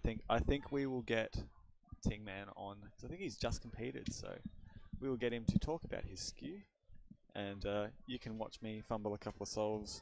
Actually, you won't be able to. I'm on Station 10. Oh, what a shame. Well, good luck with your Skewb I'll solves. try my best. I haven't touched a Skewb in a while. All right. Can you change the groups to group 2? Yeah. You scroll to the top, and it's under schedule. Oh, okay. And it'll be grayed out if it's already gone. So, yeah, Skewb group 2.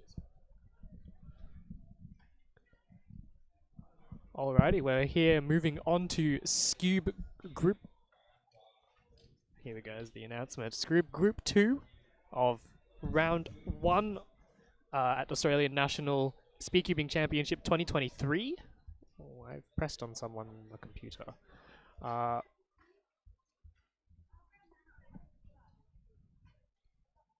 we're just waiting for our competitors to submit their puzzles at the drop-off station, come on stage, and compete in Skewb.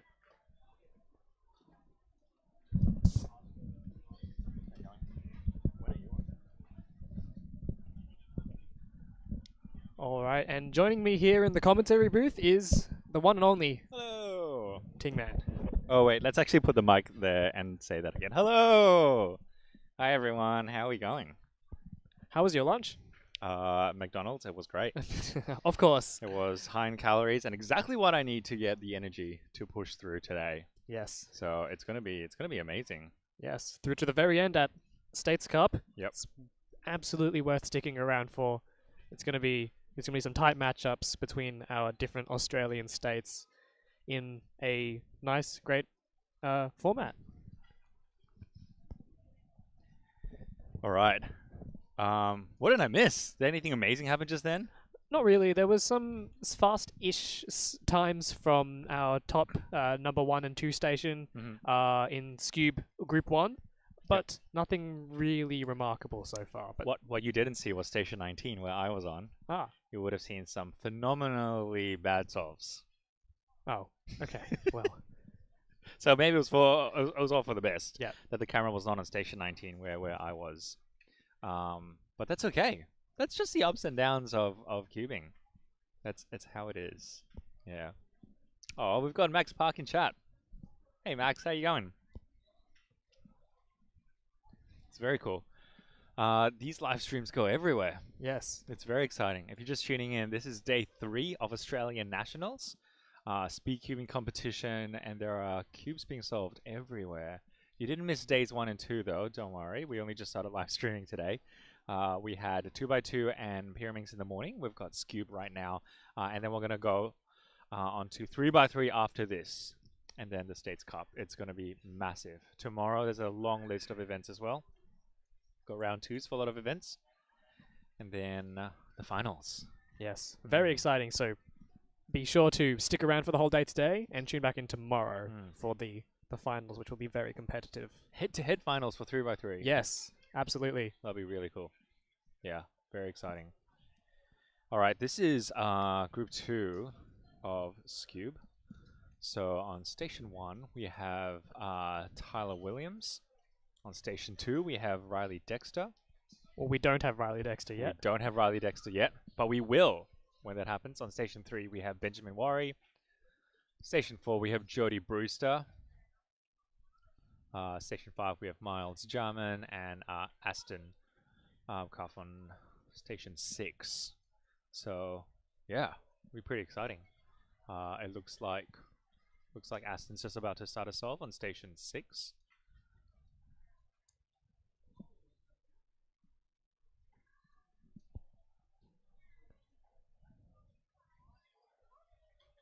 That's a 451. Aston's from South Australia. Right. Yep. So, certainly had to hop on a few hours of a flight to get here to beautiful Queens. Australia's a big Bay. place. Yeah. Australia's a big place. Yeah. All right, we have let's hop onto station 1 where Tyler's just about to do a solve. So Tyler's a delegate from Western Australia. He's wearing the yellow vest today because he's just volunteering. He's not here as a sort of delegate running the competition. Well, a bit of a pause there. Oh. All right, so that's a 416, is that right? 4.18. 418, yeah. Yep. Now, Jody Brewster, is that possibly a +2 there on his 4.90 Skewb solve? Yeah, on Station 4, Jody. It's a little bit unclear as to whether that was or not. Look, the problem with Jody is that sometimes it's just hard being good at so many things. Yeah, that's the problem. Such a difficult problem to have. It's a very difficult problem to have, and I think that if he was willing to just be really trash at some stuff, he might do better in the other things. Yeah. I don't know. Just putting it out there, Sure. Jody, for when you rewatch this stream. That's a free tip from Tingman. You are welcome.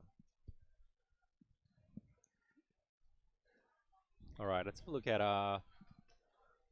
look at Station 6. We've got Aston just about to solve and do his second solve now. Oh, a bit of a pause here. It looks like a lot of people are having a bit of a pausey time with their Skewb round 1 averages today. Yeah. Well, what happened? Did this timer reset? Yeah, it looks like possibly reset. Yeah, that's a 639 from Riley Dexter on Station 2. The Skewb is such a strange thing to hold. Yes. So it's cubic in shape, but you do not hold it at all in a regular way. These guys need to be so versatile with so many different puzzles that they solve. It's pretty phenomenal. Yeah. We've got Tyler in Station 1 now, about to do his second solve. Alright, it's a 419 for Tyler. We have Miles Jarman, one of our Victorian delegates who is just volunteering at this competition on Station 5, about to commence his Skewb solve.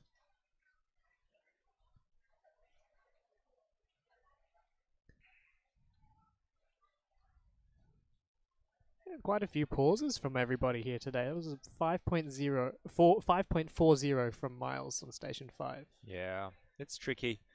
But, I mean, if you do an inefficient solve and you only have to pause like once, for example, that ain't too bad. It's when you have to pause multiple times, and that's not ideal. Yeah. All right. Who do we have? Station 6 again. We've got Aston with his third solve, I believe. And Jody on Station 4 with a 6.91. Oh, and it's a 364 for Aston. He's happy with that. His PR average is a 497. So a 364 is very nice for him. Riley Dexter inspecting dexterously. Was that a pun I heard? I'm not sure. I'm sorry. There's a 5.20 on Station 2 with Riley here. Are you doing Skewb, Ari? No, I'm not. Shameful. Oh, Why are you even commentating? Yeah, it's a bit disappointing. Maybe It's I'm not. very disappointing. No, it's all good. We have Michael Tripodi is currently competing on station 10. His timer says 0.000, so either he just did like a sub 0.000 solve and it didn't even pick it up, or he hasn't started yet. Both are equally as likely. Yeah, we just had Benjamin Warrior with a 2.65. That's really nice for him.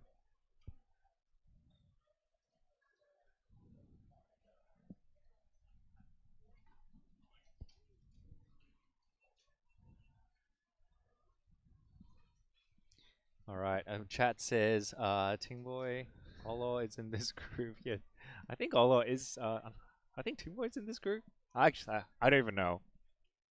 Hopefully, they've got responsible parents that are keeping track of Where they are? Those Ting Fam kids. Yeah. And That's now we right. have Michael on station 10, just a special treatment for our Yeah, you can't see it. friendly comment. Oh, But he just got a commentator. 5.16 with a possible +2.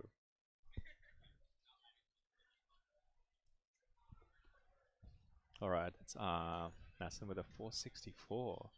He might be, depending on his last solve, might be on track to beating his, getting a PR average. Okay, we've got Benjamin Warrior now on station 3. Let's have a look at Benjamin.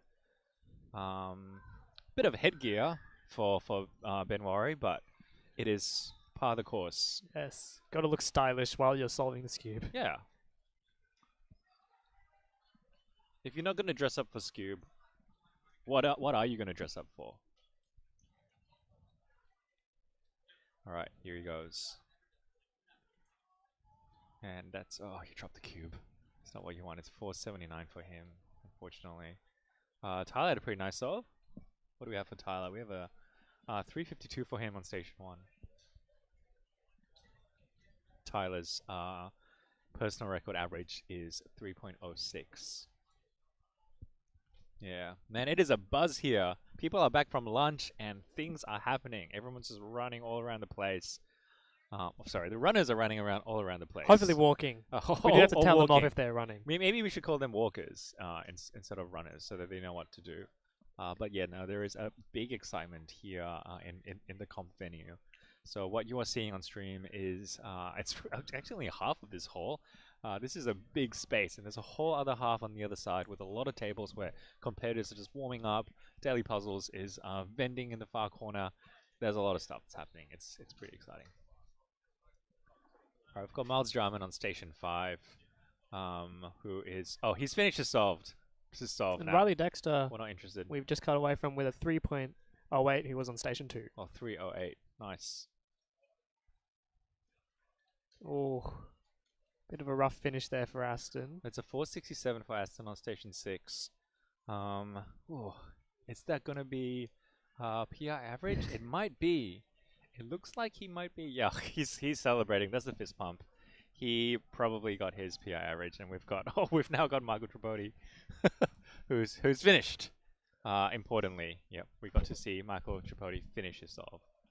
Yeah. All right. Well, I will have to leave you, Uncle Tingman, for Thanks for popping arguably maybe a better replacement than me.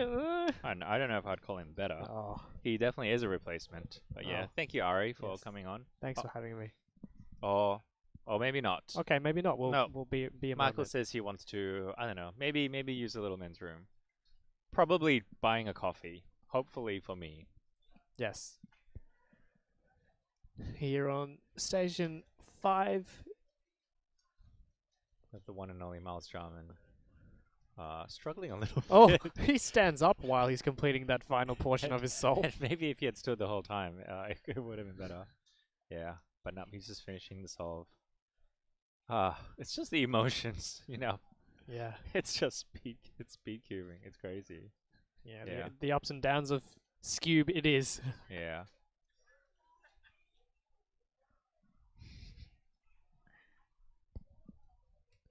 All right. There are a lot of competitors here, but there are also a lot of parents here. And I actually took the opportunity to chat to a few parents over the past few days because, you know, I'm a bit of a parent myself. A bit of a parent. A bit of one. Yeah, not just Not a bit of a entirely parent, one. so yeah. So let's watch that video actually. Let's have a look at an interview that I did with some parents over the past few days and see what their thoughts are.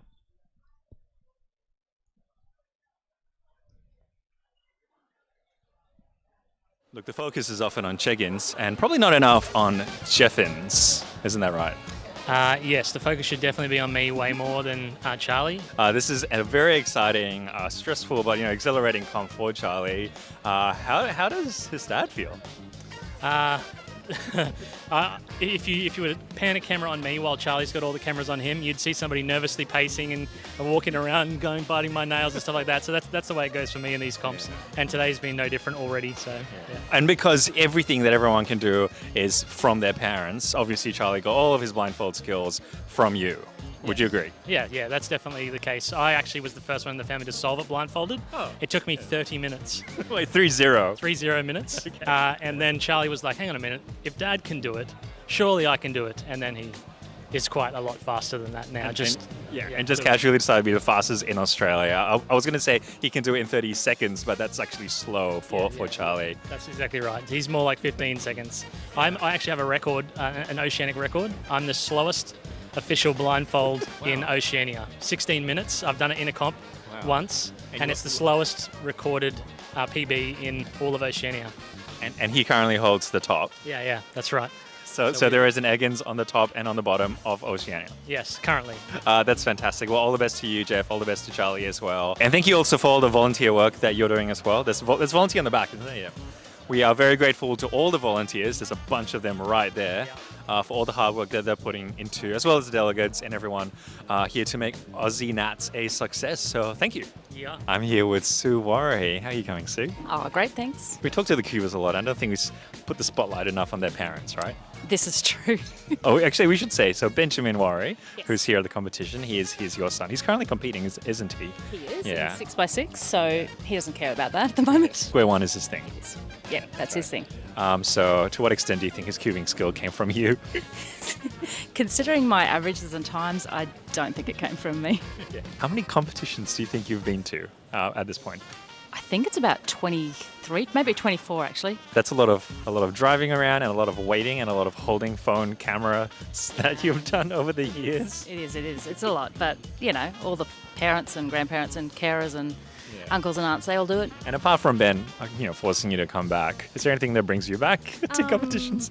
Just great to see the friendship, the mateship between competitors, and it's not always about the number. It's about seeing someone else do their best. Look forward to seeing you as a competitor in the next competition. When's that going to happen?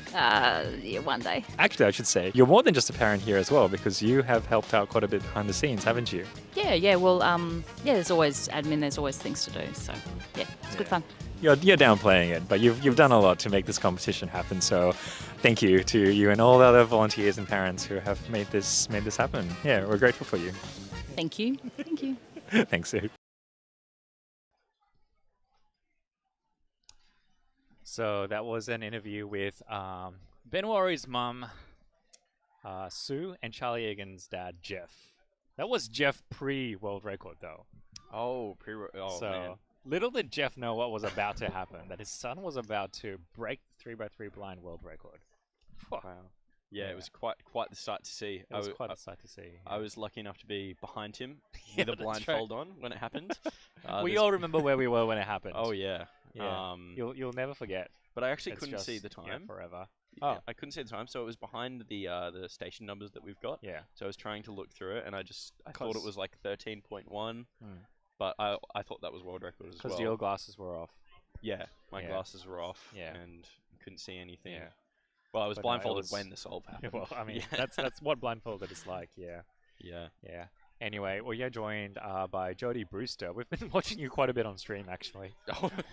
We've seen you do quite a few solves. So that's been pretty fun. But Jodie's going to be commentating for the next little bit, and I believe I'm giving my seat up to Michael Tripodi. So back to you, Michael, and over to you, Jodie. This is on my channel, so look after the audience. Look after everyone in chat. Look after we're not Ting gonna Man do Fan. that. Please Michael love and them the way that I love them. Yeah. Michael and I have too much fun All together. right. All right. Oh. Oh. Where is he? Wait. Yeah. Wait, that's not. we didn't get the screenshot. What? That's okay. Oh. No, it's good. We'll do it again later.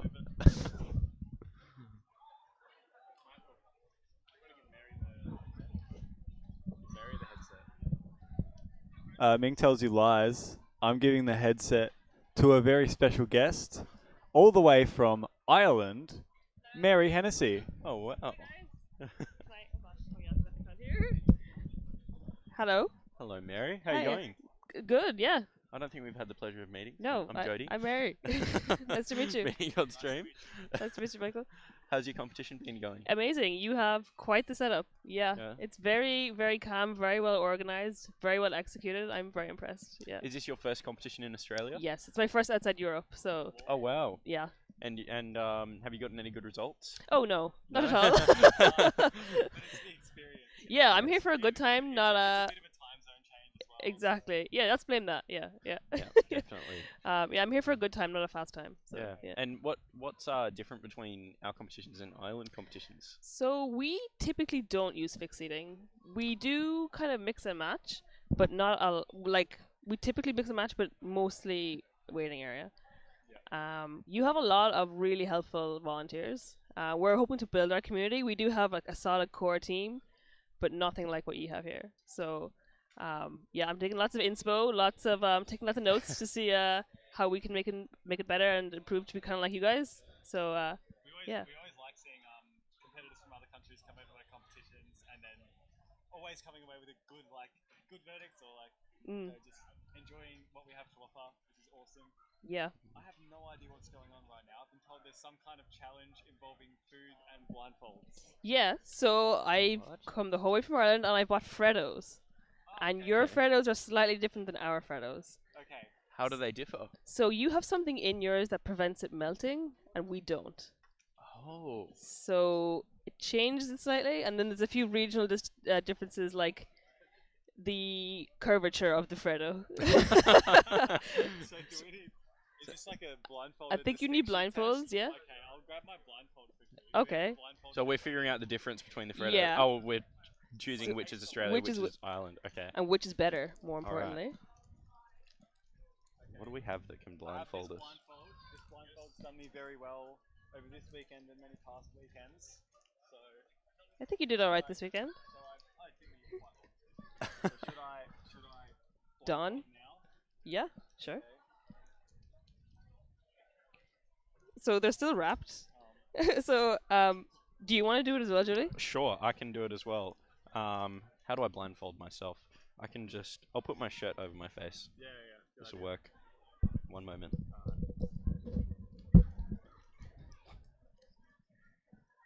I'm partly expecting Oh, I have one in my bag over there. Would I? Okay, we have one. We have one. Could I have that chair? Like crickets in a wrapper. Thank you. Oh yeah. Oh, all right. I don't know what to expect. I'm blindfolded, so like I'm purely at the mercy of everybody around me. I could very well be like getting fed Freddos like with crickets or something like. Okay, so I'm handing you both 2 Freddos. Both Freddos, okay. Yeah, one's Irish, one's Australian. Oh, okay. Well, the first thing I think I notice is that there is a distinct sizing difference. This Freddo, whatever one it is a lot thinner than this Freddo, and I think it might be like thicker too. One's looser in the bag and one's like tightly fit. Is it? Oh, possibly so. I'm going to go out on a whim here and say that this one's the Irish Freddo, purely on the wrapping alone. Like, this just feels so foreign to me. This might be the Irish Freddo. I think... This feels normal. This feels... I think you're... Alright, let's get into it. Am I good to go? Like... You're good to go, yeah. Okay. Okay, so you're both opening the same Freddo, so this is good. Wait, are you opening the one you think is Irish? I'm opening what I think is the Irish one. Yeah. Okay.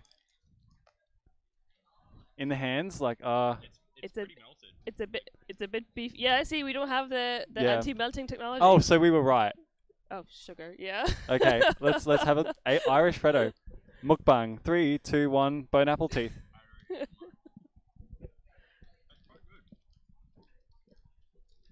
They are. It is a little bit strange, but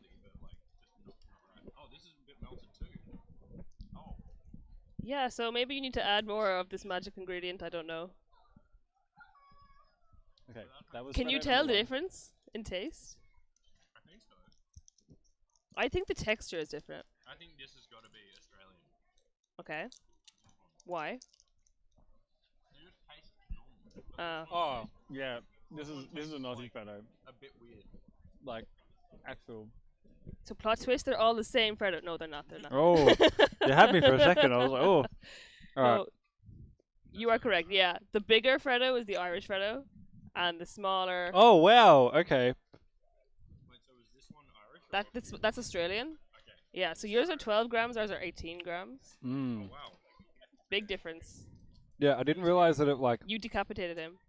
Yeah. Yeah, well, not that. It's more like, I don't know. Yours is like, it's a picture on like a solid, almost like. Yeah, it's not molded to the. Yeah. Yeah. I think we've almost got like a complete Freddo between us.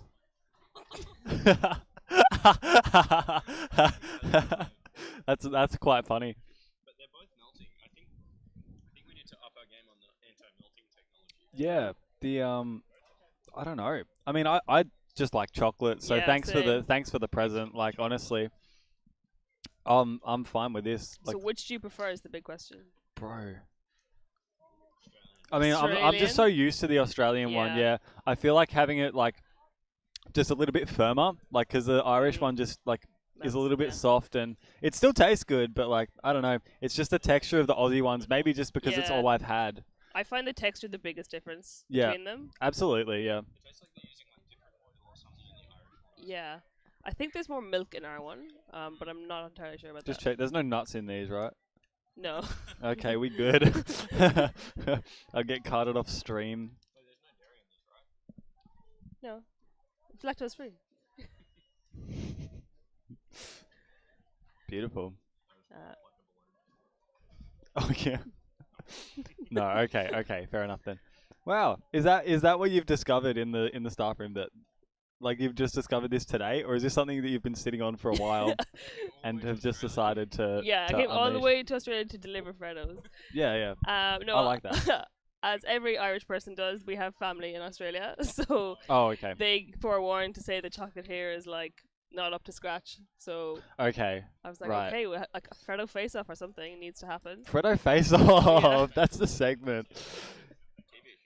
Yeah, Freddo Face Off. It's just this every night. Like this is like prime time, I reckon.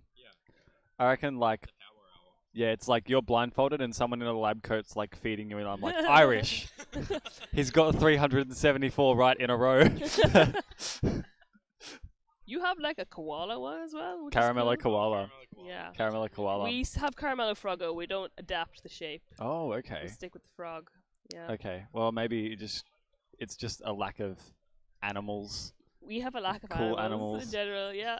All right, that might be it then. Well, I mean, there's ideas, you know. You can always just like import koalas. I'm gonna have some more Freddo. Go for it. I've had like 3. I should have some more of the Irish one. Why am I this? The This novelty is one. this is a novelty, yeah. Yeah. Definitely a lot softer to the chew. Yeah, maybe in the Irish climate it would still have the snap. But it's quite warm in here. I asked could they change the air conditioning to like a more Irish setting, but didn't Yeah. happen. But yeah. Wow. All right, my eyes have been open. Yeah, so come to Ireland for Yeah, the so next time I come to Ireland, I'm Yeah. gonna bring Australian chocolate and get absolutely flamed. Yeah. All right, sounds good. Because they're smaller even. You get less Freddo per money. Yeah. Okay. Okay. Very expensive in Ireland. They can be, yeah. We have a serious shrinkflation problem. They used to be 20 grams, and now they're 18 grams. Oh wow! So you used to be getting more bang for your So, buck. Yeah. How much did the bag of Freddos cost you back in Ireland? So a typical Freddo is 33 cents now, which oh gosh, in Aussie dollars, like 60 cents. I don't know. That seems like you're pretty I think you can get reasonable. them from like lolly shops for like maybe 50 cents, anywhere from 50 cents to $1, depending on the shop. Yeah, maybe. Yeah, but see, when I was in school, Fado, a long time ago. Sorry, Fado was Irish for a long time ago. It's the saying. They used to be 20 cents, so you could have your euro and you go in and you buy 5, so you have 1 every day for the week, and now you can only get 3 for a euro. So it's unreal. It's very tragic. Yeah. Wow. Okay. So I'm gonna keep this in mind. Next Irish champs, I'm just gonna rock up and bring like a ton of Aussie Freddos. Yep. And then I'll up like what 1 for every competitor. I'll just like Tim Tams. Oh yeah, yeah. Tim Tams. Anything else I should bring? Yeah, Tim Tams. I am bringing home a wild amount of Tim Tams, so I should be out by the time Irish Champs comes around. So you Okay, can, so I'll have to just like replenish the stock. Yeah, That's fair yeah. enough. Anything else you're bringing while What when would you you come back? recommend I bring? I don't know, because I don't. When I see brands here, I don't know if they're like well known or just like Okay. random. Minties. Minties. Minties are, fantails aren't. Are they a biscuit? Oh, that's true. Yes. No, minties are like a lolly. Oh, sweet. Yeah, a sweet. Yeah. A sweet, as the Irish say. We Yeah. just gave them to people who helped us. Oh, that's cool. That's really cool. Yeah, you might be able to see a special guest on stream solving in between stations 5 and 6. Oh, Ola? Ola! Hi, Ola! Yes, and Station 6, our Nepalese competitor. Breaking the 6x6 NRs. 6x6 NRs yesterday for Nepal. Oh, I like the flag sash thing. isn't Yeah, it? well, I mean, it's such a irregular flag Yeah. that maybe it just works as a sash. Yeah, yeah, yeah. Like it's just that design. That's cool. That's really cool.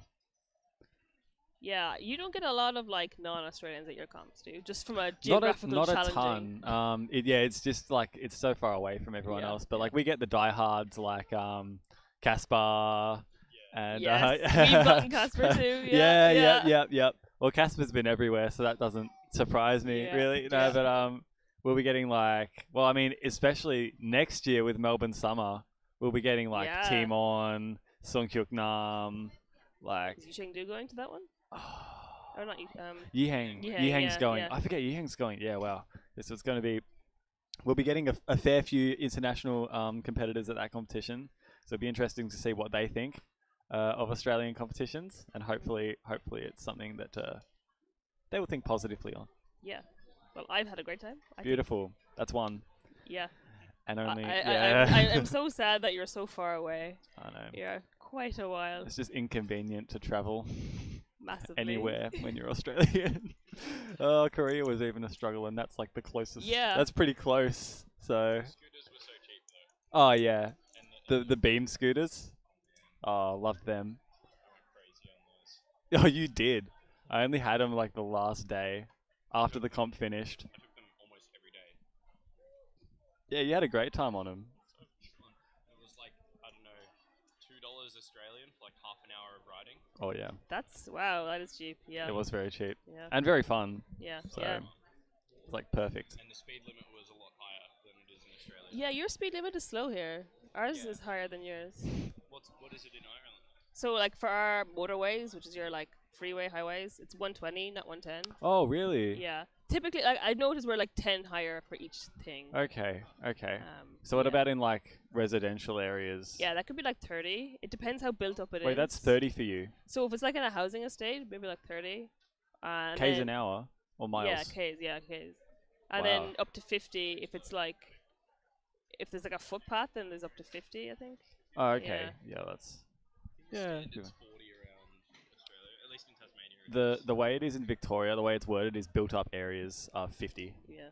So that's like, they classify it as like housing estate, like factories and yeah. Yeah. There's like I don't know much of it, man. I just drive. Yeah, I you just just like be put the my foot same. on the pedal and the car go boom. Yeah. And then it go places. And then oh, I hate that I did that. And you have manual cars more so than. Oh, I no. don't drive a manual. Do you? You drive Oh a no, manual? automatic. I can drive. I drove manual before I got my automatic car. Okay. Yeah. Did you? No, I'm only an automatic. Yeah, it would be very rare to see an automatic at home. Okay. But it's the reverse here. Fair enough then. Oh, beautiful. Thank you for the free Freddos, by the way. Sure. I was going to say, we Free? don't... Who said they were free? I mean, I shouldn't have brought that up. Yeah, I'll send the invoice later, yeah? Yeah, the delivery fee will be excessive. Oh, yeah, the freight is, like, unreal. It's, like, extortionate. All right. No bother. Thanks for having me, guys. No worries. Thank you very the stream much. was amazing. Ree. Best of luck with the rest of it. That was a very cool segment, and I'm going to finish these chocolates. So part 2 tomorrow with Carmelo Koala. Yeah, caramel koala, Yeah. blind taste test. No, I think it's just like With only I think the we'll just- Australian. yeah, I think we'll just get you trying caramel koalas on stream. You're just our guinea pig. We'll feed you all of like. Have you had shapes yet? No, but I've been told. Which flavor? There's lots of flavors in the shop. Pizza? No, barbecue's the go. I reckon barbecue Okay, shapes. I'm so glad they don't have the new flavor around anymore though. What's the new flavor? Don't you remember like they had like there was like social uproar because they changed the recipe for shapes. And then like immediately like reverted them back, and then it was just like old flavor. And they just forgot that so quickly. It was great. It was really funny. Yeah, something similar happened in Ireland. There's like this drink, it's like red lemonade, and they changed the flavor, and there was literally protests in the streets about Oh this, yeah, and they had to change it back. It Yeah. feels like there was protest in the streets. Like nobody like it. It was one of the greatest crimes in like Australian history. It's up there with the removal of the KFC crusher. It's unreal. Nah. When will they bring it back? Probably never. Oh well. Well, thank you very much for coming Thanks on for and having me. blessing us with Good luck, guys. what is Irish Freddo. Right, I will disappear back. Beautiful. Thanks again. We have Jody back. We have Michael still here. I have not gone nowhere. He's still living, breathing. I'm still looking at them Freddos.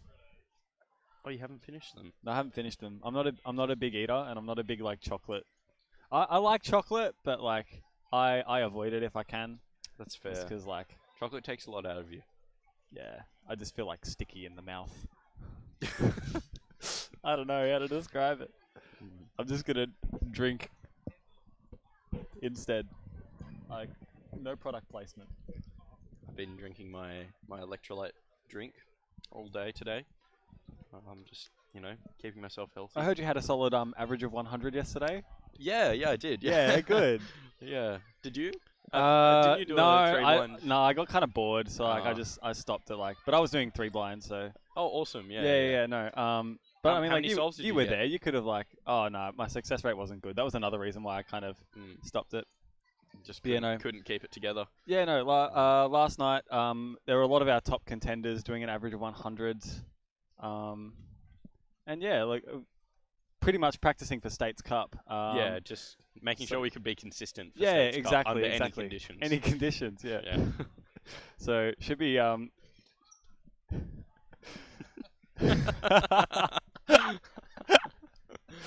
yeah. So States Cup coming up at the end of the day, which is easily for mine a highlight. Always seems to deliver. You're obviously on the Tasmanian team. I certainly am, joined by Arisandra Sue and Darcy Androkonis. Is Darcy here? Darcy is here. I haven't seen Darcy like all weekend. I think he's just been hiding out. Okay, that's fair enough. But Okay, yeah, well, we he must be around somewhere. That's good then. But yeah, any goals aspirations? Who are you up against? Do you know or? I believe we're versing South Australia 2 to begin. Okay. So I'm hoping that will be an easy match, but you really never know with States Cup. It can go a lot of different ways. And are you in any teams for States Cup tonight? I am not. I will be blessing everyone with some commentary along with Ming, I believe. Oh, and awesome. Just an FYI, we're going over the PA. Oh, so, wow. So you will be able to hear the commentary as well as you're solving. That will be interesting. Yes, will be very interesting. So don't get thrown off. I know that you've done some pretty hardcore practice in less than ideal conditions. Yeah, as recently as 100 last solves night. in 100 minutes. It was 100 solves in 100 minutes. Yeah, it was like a group It average was like of it was 100 thing. timed. Like we had to, Yeah, at the start of yeah. every minute, we had to do something. Do and then do the our solve. Yeah, do the solve. Yeah. Just like one solve a minute for 100 minutes. That's it. Yeah, it was good. So who have we got competing in this round? Well, let's see. I haven't kept track of time. I've just been kind of eating Freddos. So I think we're on to Group 3 potentially. Is this let's see if we're getting some familiar names. Is No, that I coding think on we're- Station 1? I No, think we're okay, past so I think that. we're past Group 3. We're on Group 4. We've got Phoenix on Station 1 and Brian Eng on Station 2, getting 4.79. I think that's super great for him.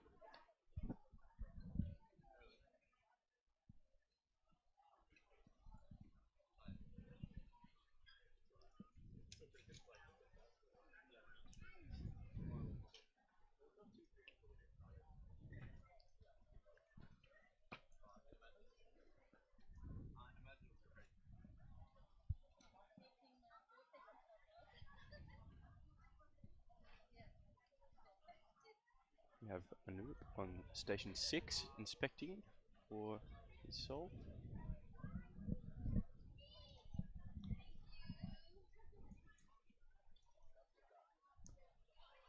And a bit of trouble there. Ooh. And that's a 9.14.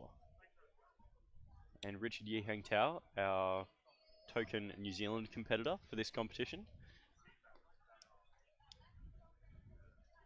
He's had some pretty good results this competition. I've seen a 6x6 PR from him, possibly double PR.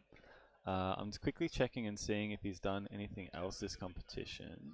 I want to see how he went in clock, actually, knowing that that's one of his main events. He's very good at a lot of events. Yes, very, very good. You'll see him making a lot of finals, probably the majority of finals for this competition. But yeah, quite the all-rounder. so far, hasn't missed a round. He's even qualified for 3 blind finals with a PR on that world record scramble.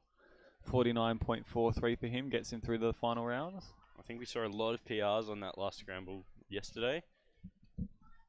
Yes. So it was quite a nice scramble, and obviously the biggest PR of all, the Charlie Eggins WR. Very nice to see that. How did you find the scramble? Well, I was going into it obviously knowing that Charlie had just gotten the world record on it, because unfortunately I got that scramble after him. I would have liked to go into that scramble not knowing, but obviously when it's a world record scramble and Charlie gets a 12, you know that it must be kind of something good. Good, yeah. But yeah, no, I did like the scramble. It was more just making sure that I didn't go too fast and like forget something simple. So I ended up getting a 17 on it. It's not my PR, but it's my second fastest. So still quite happy with that. But yeah, obviously Charlie getting the world record on that scramble is absolutely incredible. Like we've seen his improvement has been so rapid and just unrelenting. And we all knew he was going to get a world record at some point, but just the fact that he's gotten it still boggles my mind, and I'm so unbelievably proud for him. And it's just a token of all the work that he's put in to become the best at his craft. Yep, it's brilliant, and it's the start of a long chain of world records for Charlie. I can't see it going any other way. It's going to take a lot of work from anybody else, including Tommy, to break that world record.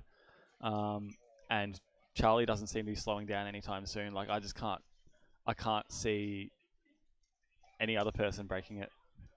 Not for a while at least. That's my bold pick. Only other person could possibly be Elliot Kobolansky. Yeah, I think it's those 3 that are going to be tussling for that world record if it does happen to be broken soon. But Elliot's one of those people who had a bit of a rough finals at the World Championships, so he might... I know he's taken a little bit of a back seat for 3 blind at the moment. He did just set the Canadian national record for 5 blind. He got a sub 3. Wow. Which was really, really good. He's the 5th person to ever get a sub 3 in a WCA competition. And that was something he really set his sights on after Worlds and achieved that really, really quickly. So it wouldn't be surprising to see him getting back into 3 blind or even multi-blind soon, because he has an over 60 point attempt at home as well. So wow. Very, very, very talented blind solver he is. Yeah, much more of an all-round blind solver as compared to Tommy Cherry, who's mainly just a 3 blind solver, but actually did manage to come second at Worlds for 4 blind. Yes, Tommy did. That was crazy. with a PR, if I'm correct. PR 120, which is unreal. Like that's got to be close to PB, I would think, for him. And obviously, really, really, really pleased with that. He would be. Just looking back on the rounds that we have had before the lunch break, 2x2 this morning. We saw a couple of good results from Guambo Wang. So Guambo Wang took out the first round pretty convincingly by over half a second, with a new PR average of 134, which I've been told puts him in top 25 in the world, which is really, really good for the officially a top player. Officially, well, I mean, he'd already had world record 2x2 singles, so, but top player for average now as well, which is epic, really, really nice. And top Australian, second place overall to Guambo, is Cameron Stollery, the 2013 world champion, still laying down. Still kicking it. Yep, still kicking. He's still laying down some good times. An average of 1.99, really, really consistent average. His best solve was only a quarter of a second faster than that. Wow. So really good solving there, and he has said that if he can repeat placings like that in the subsequent rounds, that would be really, really nice, as it would be. Seeing someone who's been in the cubing community for over 10 years, like, and still at the top of the line is great. And past Cameron Stollery, we've got two other Melbourne boys. We've got David Epstein and Riley Dexter, just 0.01 apart in their in their 2x2 averages, getting 2.02 and 2.03. I haven't noticed, but yeah, after Guambo, it's a big gap to second place, but then from second all the way up to sixth is only a tenth of a second difference. And sixth place, actually, Lachlan Adams Roman, a name I'm not too familiar with. But he had a PR single on that third solve. His group had quite a few sub ones, but his was the fastest. A 0.85 single could possibly be the fastest solve in 2x2 done at an Aussie Nats. I would imagine that to be so. But he also held it together for the rest of the average to claim a 2.10 PR and put him in sixth. Other than that is Richard Yihang Tao of New Zealand, who is now competing in Skewb. With a 2.73. He actually just got a 2.73, and that's on stream, so you would have just seen that there. That's pretty good. That's pretty good. That's pretty good, mate. Pretty good, bruv.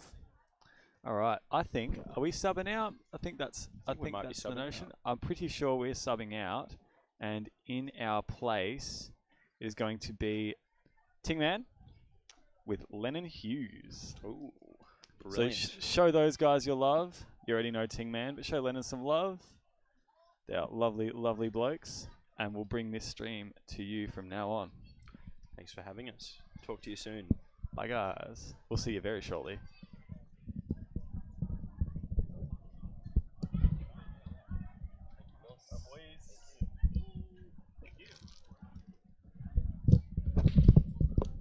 Hello. Thank you, gentlemen. And thank you for not leaving us any chocolates as well. I appreciate that. Why did you eat all without us? Thanks for not. Oh, you left some. Oh, you've half bitten into them though. Which one's the Irish one? That one. You weren't supposed to tell us. Oh, I mean maybe he could be lying. Anyway, good day everyone. Hello Tingman fam. Hello people across the world tuning into Australian Nationals 2023. And I am joined by Lennon Hughes. Say hi to Lennon, everyone. Hello, everybody. He's joined with the best of the best. That's right. What can I say? How you doing? Not too bad, you know. Yeah. I was excited to try some chocolate, but I mean, if you're willing to eat half-bitten chocolate, I mean, it's right there. no one's stopping. The kookaburra just like fell over on its own accord. Yeah, I don't think Mike will be happy with that one. That's just how treacherous these chocolates are. It's just gonna have to go to the side. Yeah. It's just a disgrace. How's it been? What's happening? It's been super exciting. Yeah. We are towards the end of Skewb now, round one. I think this might be the last group or the second last group. Yep, we got one more to go. Yep, and then we've got 3x3, everyone's favorite event. It's going to be big. It's going to be huge. If you stay tuned for that one, we're actually going to have Little Bird told me Zemdegs, is that his last name?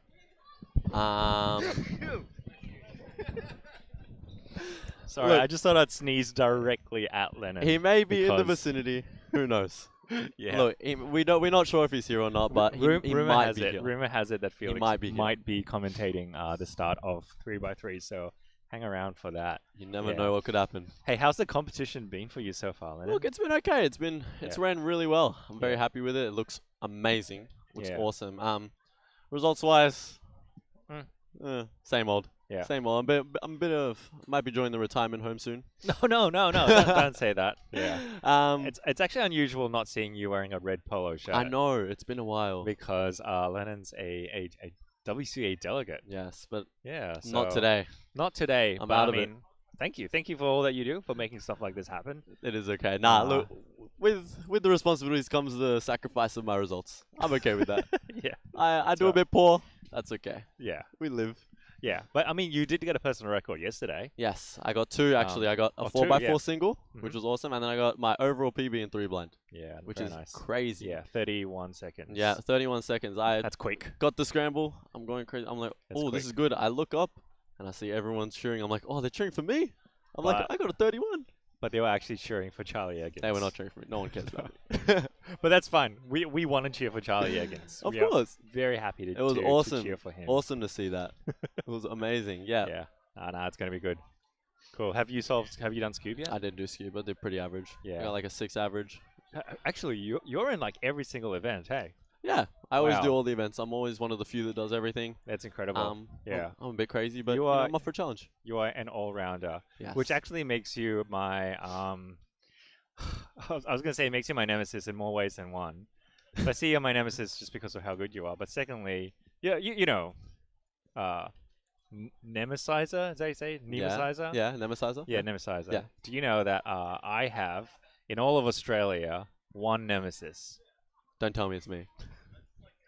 How is it me? It's this guy. How is it me? Am I the best? You are. Does that make me the best? You're the best. You just happen to be better than me at every single Oh, event. 5 blind mean. Yeah. 5 blind mean. Yeah, that's the one. I don't have a 5 blind mean. But there's no one else in Australia, in the country, who is better at me at every event. Not even Felix. Not even Charlie. Not even Michael? None of them. Not Michael. I don't know What are why. you better than Michael at? I have no idea what I'm better at Michael at. There's something. It would be like something some side bizarre, of it. like maybe like something Skewb bizarre. single Something or bizarre. something. Yeah, true. I've got like a better Skewb single, maybe. Yeah. Well, that's why you invited the GOAT to come and Yeah, talk. That's right. What You can I are- say? You are the greatest of all time. Yeah, right here. Okay, so this is let me just have a quick look at what we are looking at right now. This is Skewb, round 1, group final 5. It's the final group of Skewb. So we have, you should be able to see on stations 1 to 6, which is where our cameras are pointed. We have Eli Pineda on station 1. Strong. Very strong. We have Yeah. Jaden McNeil on station 2, former Skewb world record holder. Yeah, insane. never thought One of we the first. Yeah, that's right. Who's actually just finished a solve. So is that a 308 for Jaden? Pretty solid from him. Very I'm solid. guessing. Yeah. Guessing he doesn't practice Skewb too much nowadays. Does the former world record holder need to? No, I guess not. He must have all the skills he needs. Yeah. I'm not surprised. He's an all-rounder as well. Oh yeah. He's 10 times better than me. Yet he doesn't nemesize me. He's probably blind, right? Like, Yeah, I it would don't be. think- yeah. It would be the blinds, the big blinds. Yeah. That's what it is. Yeah. On station 3 we have Ibo Wang. And then we've got Alex Butera on station 4. And then 5 and 6 we have Vi and Sebastian Bock. So it's a pretty good lineup in this final group of Skewb today. Yeah, always the last group that tends to show all the strong people get the good results. If they were going to show all the strong people, they'd have you in it though. So, Listen, so, I had to mean, be moved because if I was on the stage now, then too strong. the cameras would not pan away from me. The cameras would break. So I had to take one for the team. They would break at your glory. They would shatter the glass. Alex with a 3.9, pretty solid from him. Yeah, that's very nice. So Alex has his PR average of 419, so he'll be happy with anything under a 4-second solve. And with lots more rounds to go, yeah, I'm pretty sure these guys will pop some more great times as well. Will be great to see some good records, some new records be broken by these guys. Yeah, definitely.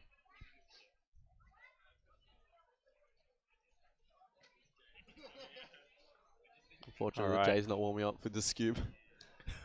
I'd expect him, of all people, the world record holder, to not warm up with Skewb. Yeah, and that's totally fine.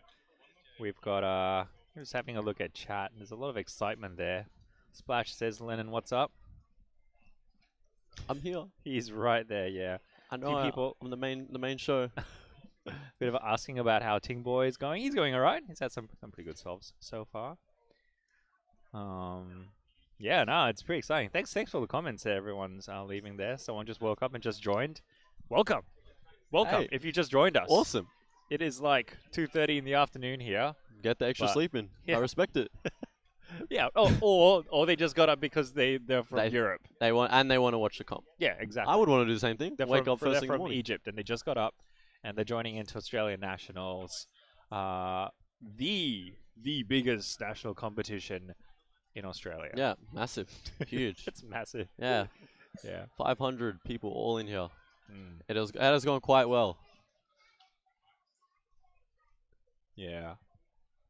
Skewb is such an interesting event. It's a bit of a like love it or hate it, isn't it? Well, it is the most recently added event, so it is. Yeah. I'm assuming before then it was a bit skeptical whether oh, do we like this weird moving puzzle? Yeah, but by recent we mean like quite a few years ago. Yes, quite a few reasons. Not recent, but I mean not like in the last year or so. Yeah. It has been a while. Skewb has held its name up for quite a while. But I find when I'm competing that Skewb is the main one where like after you're done, most people are just like shaking their heads and they're just like Skewb. I'm pretty sure that was me They're after like, Skewb. Skewb. Just can't stand Skewb. But when you see people solving it well, it's like Yeah, what? it's crazy. They do all these weird, crazy finger tricks. Like, Yeah. wow, how are we doing this? I can barely pick up Skewb probably. Yeah, it's incredible, and it's one of those that also maybe a bit like 2x2, a bit like Pyraminx. If you're good at it, you can one look it. Yeah, Yeah. yeah, and they just like every other event, it's a massive set of algs, huge amount of algs, and like they all just one look their whole last layer, the whole 5 last pieces. For the people who may not understand, what does it mean to one look a cube? One look just means they can memorize the entire thing and solve the whole solution without looking at it. Just one entire look, they look Just and by then they looking at it, yeah. done. Yeah. So because you've got like 15 seconds of inspection, yeah, you can use that 15 seconds to prepare your entire solution. All right, station 1, we have Eli about to do his, I don't know, second or third solve. All right, here we go.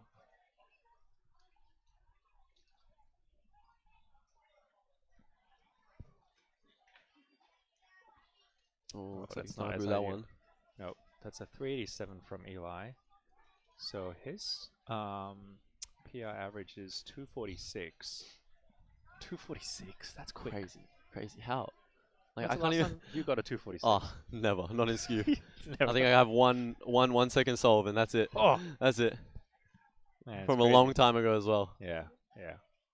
That's amazing. Yeah, I didn't look too happy with that one. I mean, I'm sure he'd want to be breaking his PRs, be breaking that 246, but Yeah. he's got 2 more rounds to do it. Yep. I want to be worried if I was him. Obviously, he'd be going for the national champion, being the first seed for Skewb for the whole competition.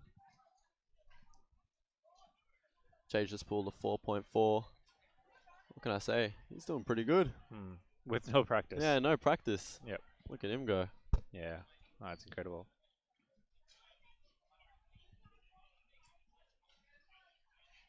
Skewb is one of those funny ones too, that like +2s look very strange on a Skewb. He's got any Vi turn, yeah. on station 5, trying to figure out whether or not this his +2, puzzle is yeah. a +2. And the delegate has given the verdict, and it looks like it may be. The only event that turns on all 6 sides, which is just with like every turn. interesting. Yeah, with every turn. I don't know if I've ever thought about that. Yeah. With every turn of the Skewb, it affects all. It affects all 6 sides. Yep. Yeah. Wow. Yep. I don't Bit know of a if I funny knew one. that. That's probably why I've never done well in it. Yeah. Yeah. Too many colors to focus on at once. Do you reckon you could coach me later in Skewb? Only in Pyraminx, not in Skewb. Okay. Pyraminx only has 4 colors.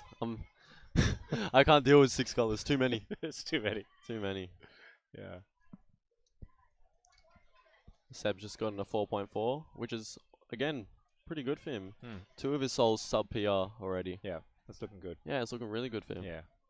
How do you deal with the nerves though? That's the thing. Like once you start your average with really good times, and Am I good times? with your good times, like I mean you've been there. We've all been there. Yeah. Where the whole thing, the average rests on that 5th solve. Too many times. How do you do Too it? many times. How do you hold it together?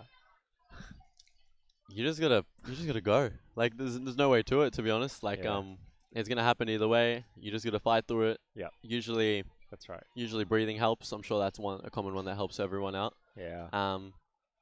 Sometimes the you more you know, think about it, the worse it is. Max once said, "Don't think, just solve." And yep. I think that says a lot because you know you can't think about it. The more you think about it, the more nervous you'll get. So you just gotta let it fade out of your head. Yeah, that's and exactly right. Just go all out. Yeah. How do you deal with your nerves, Ming? I don't. Same. Is the answer. Yeah. Oh, we have Eli on station 1 with a 192. Huge. That's great. Massive. Yeah. He's definitely happy with that. A 192. That should be able to save his average a bit more now. He was a bit unpleased with the high 3, low 4 before. Alex has also got another 4, which is again decent for him. He'd be happy with that, I'm sure. Anything to make through to the next round. Oh, and it looks like Seb's off to a good start. Had a bit of a pause. Yeah, that 7's not going to help him a lot, but like before, he's gotten some pretty good times, and so he just has to rely on those nerves not getting to him, like they do to Ming and I. Because we're not good. Hey. Speak for yourself, buddy. Because I'm not good. No. Yeah, a 194 might be the best time that we've seen so far for Skewb. Yeah, definitely. Yeah. I don't think we've seen any sub 2s today. So it's pretty big to get it. So they've finished the averages. Yeah. Seeing, depending on how he's going to go for the next 2, he may also be the first seed going into the second round of Skewb. Currently in first place is Zizi Ding with an average of 282, and then Brian Eng with an average of 379. Wow. Whole 1 second difference between first and second. Yeah. That's incredible. Yeah, that's crazy. A whole 1 second difference. Yeah. And a PR for first as well. Yeah. 282. All right, station 1, we've got Eli with his next solve. Yeah.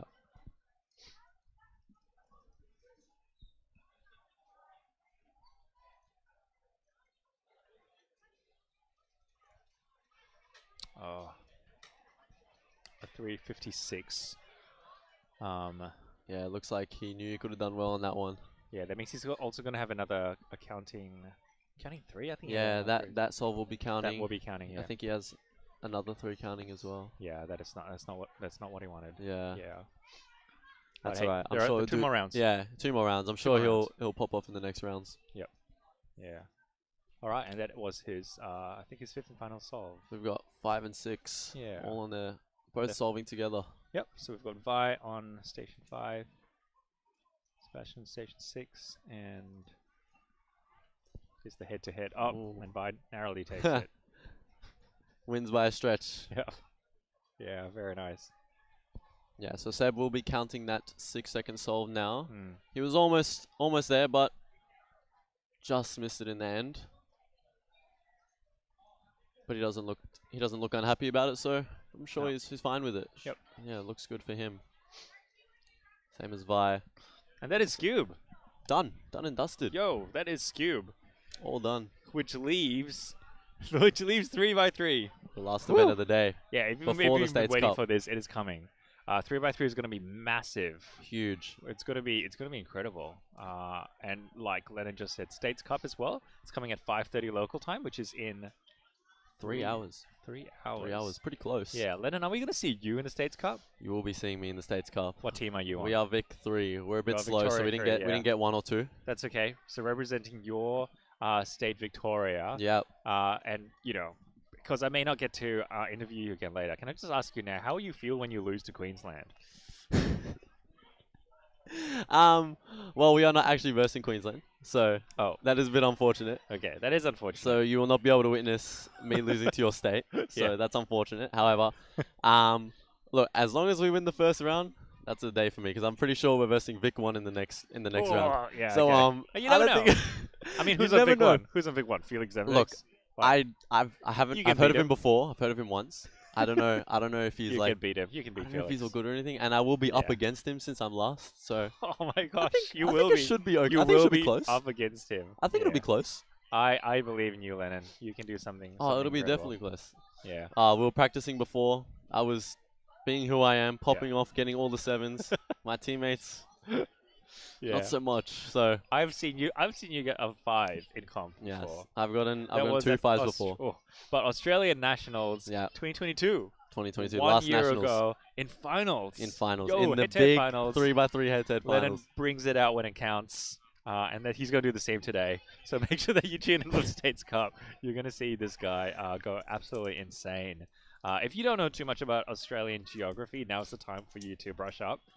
Go to maps.google.com and type in Australia. It is massive. And find out for yourself like what all the... Unlike US of A, we don't have like 50 states. It's all good. No.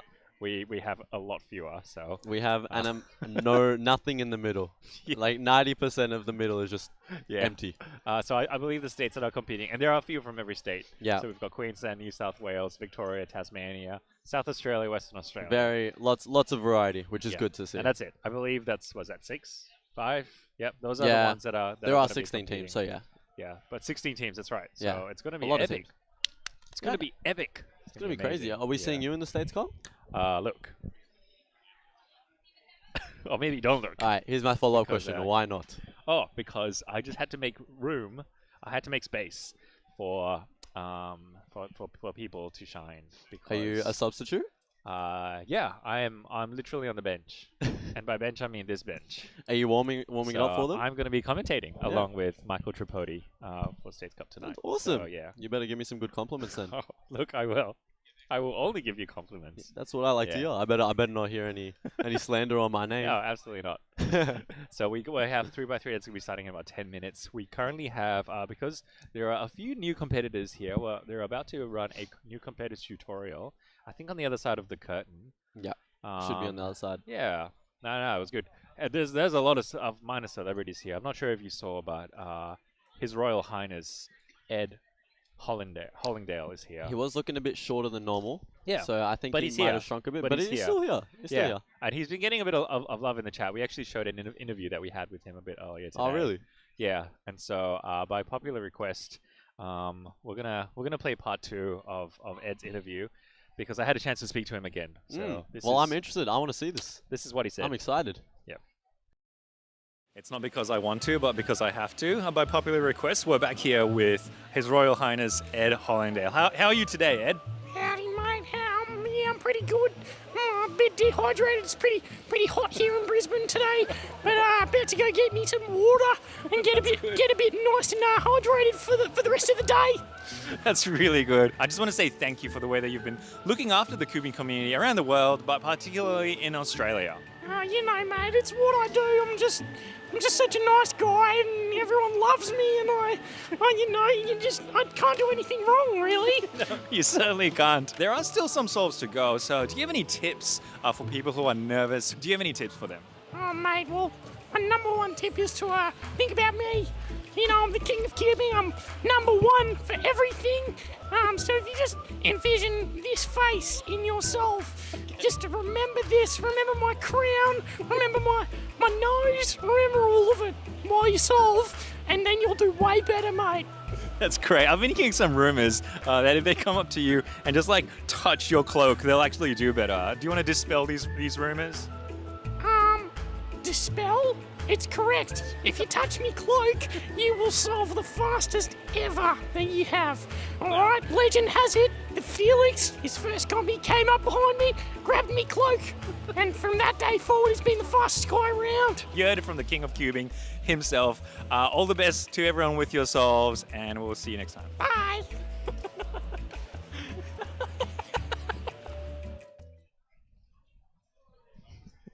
There you have it.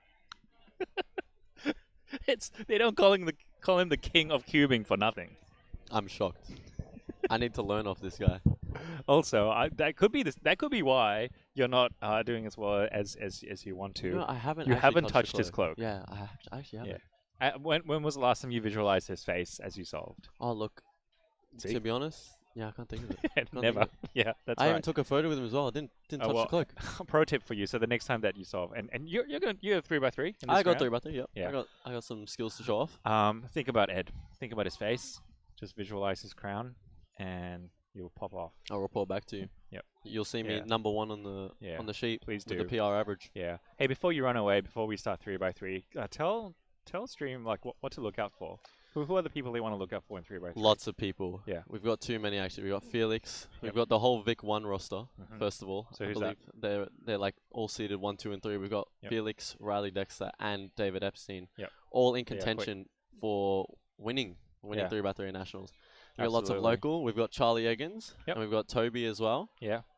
Toby, Queensland state record holder. Yep. We've also got the only Sydney one I know is Brian. We got Brian Eng. Mhm. And we've also got Jody from Tassie. Jody is also high up there as well. Jody, I'm sure, will pop off in the finals. Yep. And we got Phoenix from Melbourne. He's also the Melbourne representative. Yep. He's taken my spot because I was meant to be better than him, but Yeah. he just decided to do better. And don't forget 14th seed Lennon Hughes. The hero. This guy The true right hero. here. Yeah, that's right. What group are you in, right? I'm in group 2, so Group 2, yeah. I'll be up soon. Okay, we'll be cheering you on. And we Uh, also have in the Look, hundreds.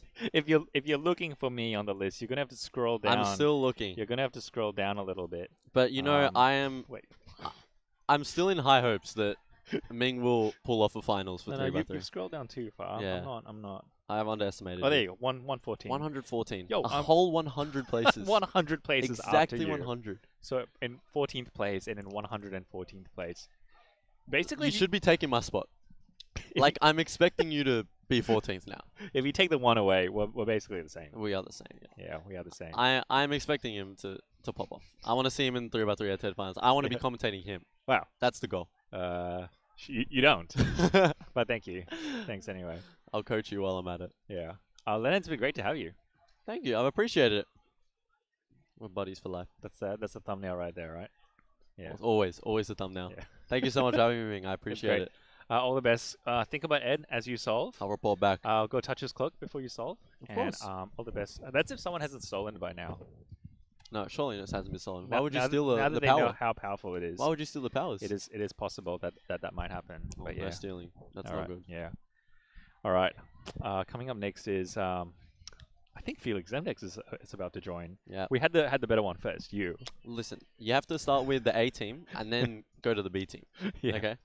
But Always use your best first. we have the B team. Felix. This who's- guy named Felix. Who's I don't- just I don't- about I don't just know. about to join us. So yeah.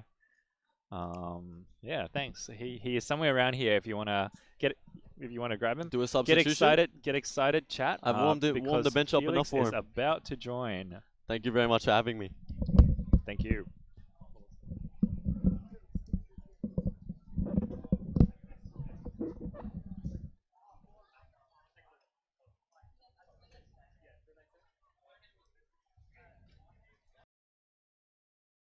This is day 3 of Aussie Nationals 2023, the national event. It's what all of Australia is talking about, and I'm very, very excited to be joined by Felix Zemdex. How you doing? Good. How are you going? Yeah, good. I'm gonna move there just a little bit closer, just Okay. so we can hear you. Hello, hi everyone in the chat. This is Felix right here. How's this competition been going for you so far? Yeah, it's been pretty good. Got some decent times in most of my events. Yep. Was on track for a couple of PRs and got a PR in 7x7 yesterday, yeah. which was nice. Yeah. But yeah, see how we go in the 3x3. That's Yeah. always the most exciting one. Yeah, that's right. Yeah. How about for you? It's been going good. As usual, it's the ones that I'm normally not even aware. It's the PS I'm not even aware of. Oh. You know, like the ones that I'm actually trying to do well in. Yeah, mixed results. But the ones where I'm like pretty relaxed are the ones for me where PRs often just suddenly pop up. So what did you get? Like multi? No, I got a double PR for 4x4. Okay. I went from like 46 to 42 or something. So. Solid. That's all right. Very solid. I'm not completely washed out yet, I guess. Do you have I guess you're in 3x3 round 1.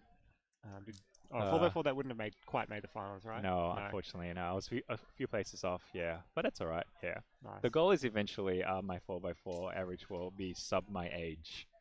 So I can do that by either getting faster or just by growing getting older. Yeah, nice. It's- When it's- did I get that?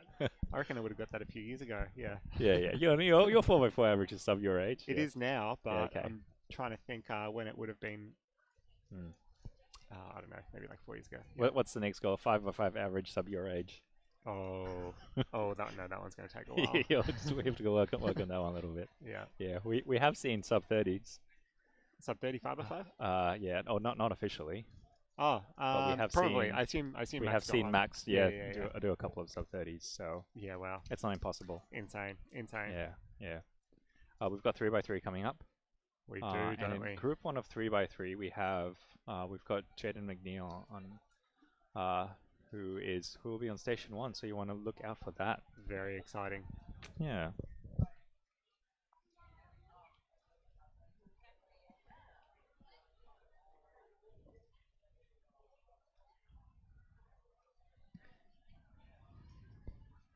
All right. What are you looking forward to seeing in 3x3? 3x3. I mean, it's all about for me. It's watching the kind of top seeds and seeing how they go. Some of them, are experienced competitors like Jay, been to nationals a bunch of times. Then you have some of the newer cubers like Toby from Queensland, who's been to nationals before in Oceanics, but still relatively young, and he's been practicing a lot. So it's always exciting to see, what sort of times they can pull out. And after practicing quite intensely. Yeah, exactly. So he told me he's keen on a sub-6 average. Yep. So that would be pretty exciting to see another sub-6 average in Australia as well. That's right. And he got like a low 6 average just a few weeks ago, didn't he? 6.3. Yeah. And Jody's been doing really well this comp as well. Yes. Jody, I'm not sure if he's podiumed at 3x3 nationals before, but he's always someone that just had a big announcement starting 3x3. Thank you, Dallas. That's Dallas McNeil, the organizing delegate, the lead delegate at this competition, along with Kerry Jarman. Yeah. That's a lot of excitement for 3x3. It is. Almost as much excitement as after the last event of yesterday. Oh my goodness. The fact that it was the very, very final solve too. Crazy. What a way to end the day. It's going to be one of those, where were you when Charlie got his world record? Yeah. I was hoping to spectate, but I got called to go judge and saw there was a really easy scramble and saw some reactions, but didn't quite know what happened until I checked the timer. Yeah. Shout out to Max Park in the chat. Yeah. The world champion, world record holder for everything. Good to see you tuning in. You're about to see your good friend Jay McNeil up on Station 1 in the first group, alongside a few others. But Jay's the fastest from this group, so his PR average is 6.76. But as I was saying before, Jody, we all know what Jody's capable of, so be interesting to see, because he's been doing well in one-handed and a few other PRs as well. Be interesting to see what he can pull out for 3x3. Yeah. We had him on before. He was talking a bit of a big game with States Cup, as most people have been. I asked them. I've been asking if people have been intimidated by Victoria 1, and the answer is no, but it probably is yes.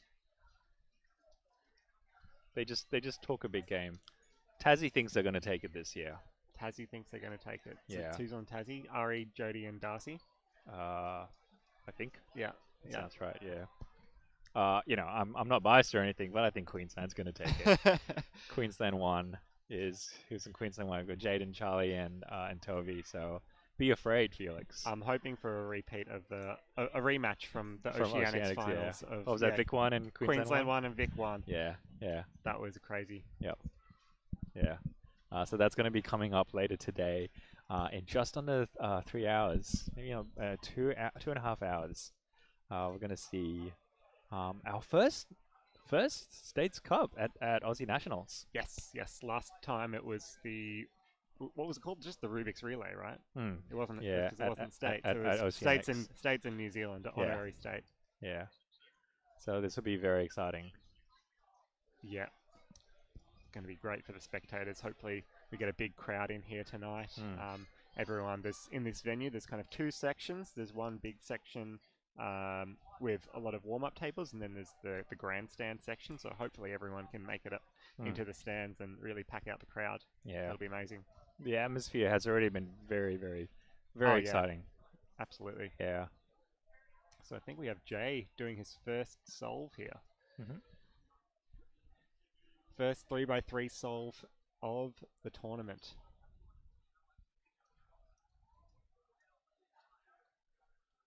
Looks like he made a bit of a mistake in the F2L there, but I'm not sure if that was a one-look last layer. Can't quite. It did look like a one-look last layer, yeah.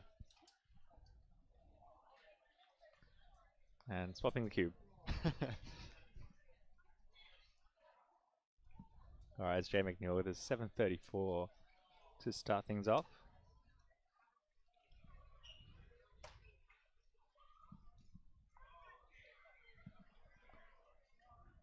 So this is Christian Morgan on station 3.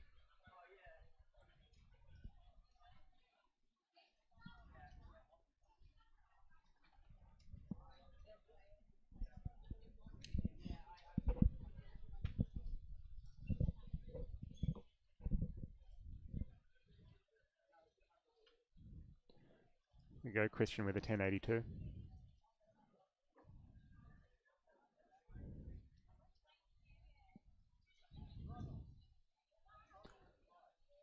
In terms of the times we're expecting from our top competitors, I would say anything in the 7 to 6 range is probably what you're going to be seeing from those on stations 1 and 2 throughout this round.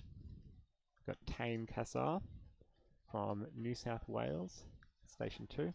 Smooth F2L, gets a 6-move OLL into PLL, 8.28 there. Tame's PI average is 7.68.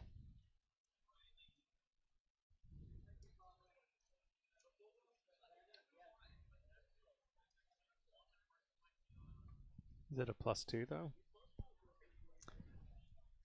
We can see here, this is the stand. It's going to be filling up throughout the event. I think as the afternoon progresses, yeah, we'll get more and more in here. Jay here on his second solve. Looks pretty smooth. There we go, 729, so very consistent start there from Jay. Looks pretty happy with that. And was it a dab? Yeah, that was something. That's great. So we've got 40 stations on this side of the curtain, and on the other side we've got another 20. So there are 60 competitors solving cubes at any one time. And given that there are still, I think, 8 or 9 rounds of groups of 3x3. Yeah, 8 groups. 8 groups of 3x3. Lot to get through. But we're going to have the way the groups are seated is like we had at the Oceanic Championships, where we have the top 8 competitors all in separate groups, and the top 16 as well. So right now we've got Jay and Tane, who are seed 8 and seed 16 on stations 1 and 2. Next up will be, I think it's Charlie Eggins on station 1, who is the 7th seed. So we'll get plenty of the top seeds. We'll be able to watch their entire average. Yep, and we'll be seeing you in Group 8. I'm in, final group of the event, Group 8. Yeah. Along with me, because I'm 9th seed. Nice. From the bottom. Yeah. But I mean, that's a good, nearly 480 people competing. This is by far Queensland's biggest competition. Yeah, and the biggest Aussie national yet. Yeah, definitely the biggest Australian nationals. Not quite the biggest comp in Australia. We obviously had Worlds and Oceanics as well, but probably the 3rd biggest after those 2. Yeah, it's just getting bigger and better. Jay's turning looks really smooth here. Oh, commentator's curse. Yeah, that'll teach you, Felix. Someone clip that. Yeah, that's right. Oh, Christian. Oh, with a 564. He looks thrilled with that. Yeah, so he should be. That's got to be a PR.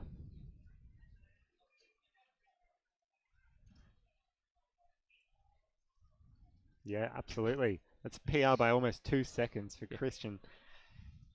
Christian Morgan on stage 3. Oh my goodness. Showing up on the big stage. Is this a timer malfunction over here on Station 5? Oh no. We might have to get a delegate involved. Put up the red paddle. Or it's being called as a DNF. I guess technically that's the regulation, but if they can show that the stack mat is malfunctioning rather than a competitor error, then there's some leeway that's given. Yeah. Doesn't look too happy. Well, yeah, well, we do have a lot of cameras on there, so there is a possibility. Christian going again for a solve.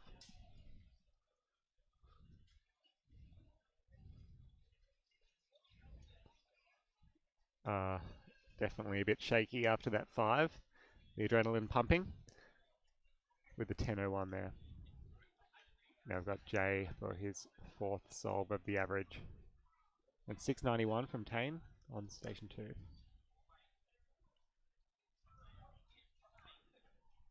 I'll say it again, Jay's turning looks really smooth. Nice. Yeah, 740. Yep. So Jay counting the, I think it's 7.3 and 7.4. So I think if he gets another decent solve, he's looking at a low 7 average, which will place him pretty decently in the round, I would think. At least, well, it'll place him first so far, but who knows what's to come.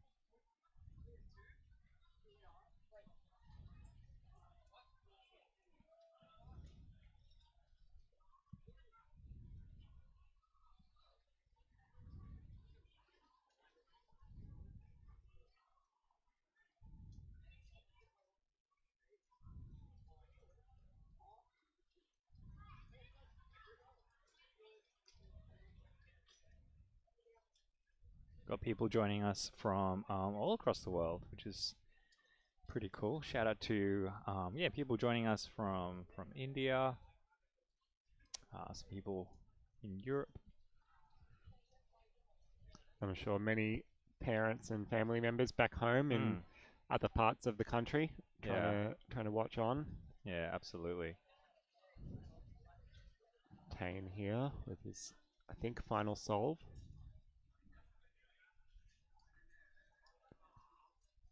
Looking pretty good, although a bit of a pause there on the last F2L pair, but finishes off with the 8.5.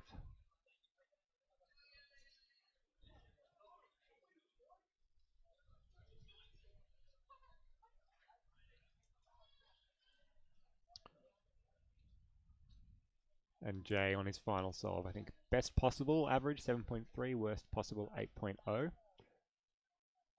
Oh, a bit of a fumble there. But pulls it together, 8.1.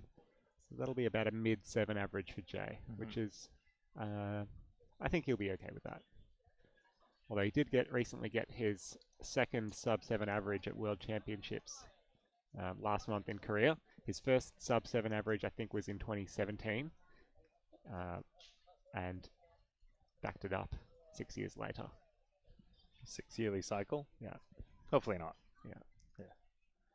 Yeah, well done, Jay. If you are tuning in and you can't see the person that you want to see live on stream, we've got the cameras pointed at several tables, but you can find all the results that you want to on WCA Live. So you just search for that on Google, WCA Live, and you will see. They're working really hard at updating the results. The data entry team, yeah, absolutely. There's a lot of numbers to punch in. Yeah. So those will start coming through very shortly. It might be a bit blank right now, but as the afternoon rolls on, all of the, what did you say, 480 competitors and their results will be entered in. I think it's 500 on the dot as the number of competitors. Ah, there you go. At this competition, so that's really exciting. Yeah, it's a good vibe here. Easily, ×2, ×3, that number of people in this venue, with families, friends, who are watching. A lot of proud parents. Mm-hmm. Definitely. always a lot of hugs of joy or hugs of commiseration after these sorts of rounds that can be, pretty intense for those coming to their first nationals or even their 10th nationals. It's always a bit stressful. And yeah, things go one way or the other. Or sometimes your kid breaks a world record. There you go. Wouldn't that be nice? Yeah, we had Channel 7 here a bit earlier today interviewing Charlie Eggins and his parents. So that was pretty exciting. It's always pretty cool when cubing makes the news. Did you catch the interview or? Caught it from a distance. Okay. Yeah, but no, we probably want to tune in for that. I'm guessing that's 7 News Queensland. Mm-hmm. Yeah, that's pretty exciting. I'm sure that'll be up online later on tonight. Yeah. That's definitely definitely local news. That's national news, I reckon. It should be national. It should be. International even. Oh, absolutely. It's a world record. That clip's got to go viral. Yeah. Let's make it happen, people. Share it with everyone you know. Yeah. So Charlie took the world record down by 0.5 or 0.6 seconds, which is huge. Down to 12.1. So that's a 12.1 second blindfold solve, which includes the time it takes to memorize. Yeah, so it was about, 5.5 seconds to look at the cube, memorize all the pieces and where they need to go, and then put on the blindfold. Takes half a second, and then 6 seconds to solve it. So that's right. Just as fast as his regular speed solves. 6 seconds to solve it. Yeah, and I mean we're seeing people here who are happy with 6-7 second solves. So that's the quality that we're talking about here. I think even Charlie would be happy with the 6 second solve. Yes, I think you would. Cited. Yeah. Charlie's coming up in the next group. He does have a sub-7 official average, 6.7 something, I believe. 671 maybe. And he's definitely capable of that. He's got a sub-5 single as well in competition. So Charlie's quick. He'll definitely be one to look out for in the 3x3 finals. And I remember, I think the first time I met Charlie was a few years ago, 2021, and it was a competition in Townsville. I think you were there, Ming? Yep. And he was teaching me ZBLLs, so I was like, oh, this kid knows his stuff. Charlie is just one of the success stories of the COVID lockdown. Yeah. He got into blind solving when his dad started blind solving. Did it in 30 minutes. And Charlie thought, hey, if he can do it, maybe I could give it a go myself. Got into it, and over the lockdown decided to just learn full 3-style, which is an algorithm set of hundreds of algorithms, which he learns over a few month period, and as of yesterday broke the world record.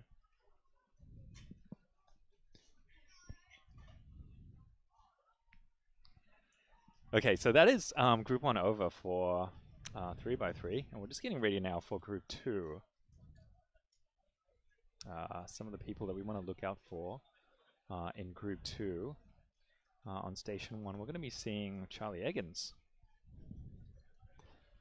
And we have Team Kookaburra's very own Arisandra, Station 2.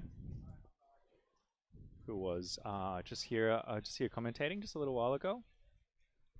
And also the creator of the probably going viral short of Charlie Solve, his world record solve, with music that I told him not to use that music, but he went for it anyway. What was the music? It was the Smurf cat meme music. Look, if it helps it go viral, then and it did help. Much to my annoyance, his plan worked. Yeah. But I mean, it means that clip is being watched by cubers and non-cubers. Yeah, that's pretty cool. Ari's social media genius. Yeah, prodigy. that's at Ari is sleeping on Instagram. All right, so they've just called Group 2. Luke Garrett's calling a sub-6 average for Eggins, riding off that blindfolded world record yesterday. A lot of momentum to take into 3x3. He won't be nervous. He won't care. Well, he might. Well, yeah, but you never know. He might care a bit less than he otherwise would have had things not gone as well yesterday. Yes. But we'll see. Yeah. my favorite thing about the reaction was just how delayed the audible reaction needed to be. Everyone was very patient. Oh yeah, waiting another 5 or 10 minutes before they could just scream and just let it out. Yeah, it was a bit nuts. Yeah, it was nuts. He did a good job though. Mhm. Stayed on his seat. Oh yeah. Just did his little celebration. No running around Yeah, but while it people was- are it doing was their incredible. blindfolded solves. That's good. Yeah. A lot of respect between the blind cubers. All right, got our competitors getting ready for Group 2 here, dropping off their cubes and walking to their stations. If you've just joined us, this is day 3 of Australian Nationals 2023. We are live in Queensland, Australia. We've got 500 competitors over a 4-day competition. You didn't miss anything though, because this is our first day of streaming. We've got several more rounds of 3x3 coming up. We've got the States Cup tonight, and then we've got a lot on tomorrow. Yeah, tomorrow is very hectic. Basically, we've got some second rounds of 2x2 and 3x3 and some semi-finals, and then it's just finals all the way from, I think it's 11 a.m. until 5:30. Until the end, yeah. Ending with a head-to-head 3x3 finals. So that's always a lot of fun to watch. Fun to watch is accurate. Maybe Maybe not not less fun to be in. Yeah. But, I mean, it isn't about you, is it, Felix? It's for the audience. Yeah. And we're going to love it. Yeah. We are going to love it. I got to make it to the finals first. Yeah, so there is a lot coming up. Stay tuned. Tell your friends. Share the news. There is a big competition that we're live streaming this weekend, and we are here for all of it. So Luke Garrett called Eggins sub 6 average. Someone else calling for a Eggins sub 5 average. Cool. What about sub 4? If he uses the blind method, I think he can do it. He probably could. We did have another Australian blind solver, Jack Kai, who often did that in solves and would joke, but not actually joke because it was true, that he'd often do better that way than just doing the regular CFOP solve. It just goes to show that there are many ways to skin a cat. Look, that saying probably isn't the nicest way to put it. Many ways to, I don't know, solve a cube. Solve a cube. Yeah, but that's boring. Yeah, but there are many methods. So most of the methods that you're going to be seeing is a method called CFOP, a 4-step method that stands for cross, first 2 layers, orient, the last layer, and then permute the last layer. But we're going to see some people, not as frequently, but we're going to see some different methods as well. We will. The second most popular method would be the Roo method. Who's a Roo user in Australia? Ben Worry. Ben Worry is a Roo user. Yep. Delegate Patrick Cleveland. Yep. Patrick Cleveland. Although I think he switched to CFOP now, but he did recently. Yeah, that's right. Yeah. All right, we've got Charlie and Ari going on stations 1 and 2 here for their first solves, going together.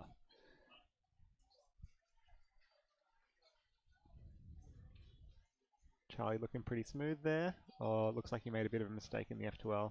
832. See if Ari can beat that. No, Ari's had a few lockups on that one as well. So both of them will be looking to improve on that start. Maybe the scramble was a bit rough, but they're in it together.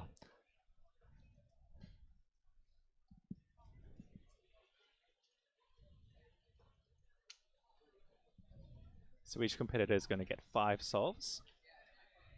And they're obviously, looking for the fastest solve that they can. And, if they get a fast single, that's excellent. But what's going to get them into subsequent rounds is their overall average, which gets calculated by removing the fastest and the slowest time, and then just getting the average of the middle 3. So it's been the WCA format for 20 years now. And it works.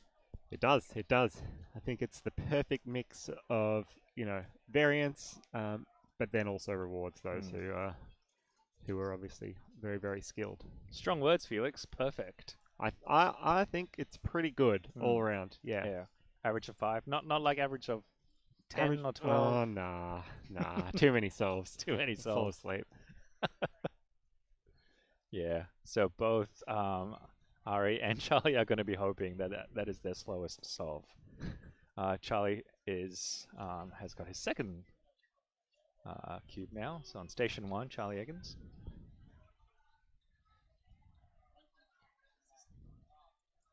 And he's just begun here. Working on those F2L pairs. Looks like a bit of an OLL there, and a solid, smooth PLL 707.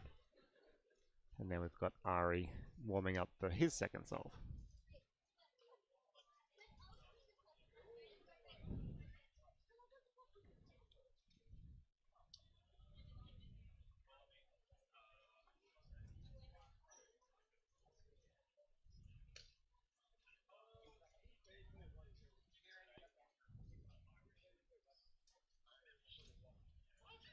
Looks like he's turning pretty well there. Oh, a bit of a lock up on that. I think that was a lefty end perm and a +2 as well. Oh no. Yeah. That's a tricky one to do in competition. Sure is. 752 there from Matthew on yep. station 3. Taking the sip.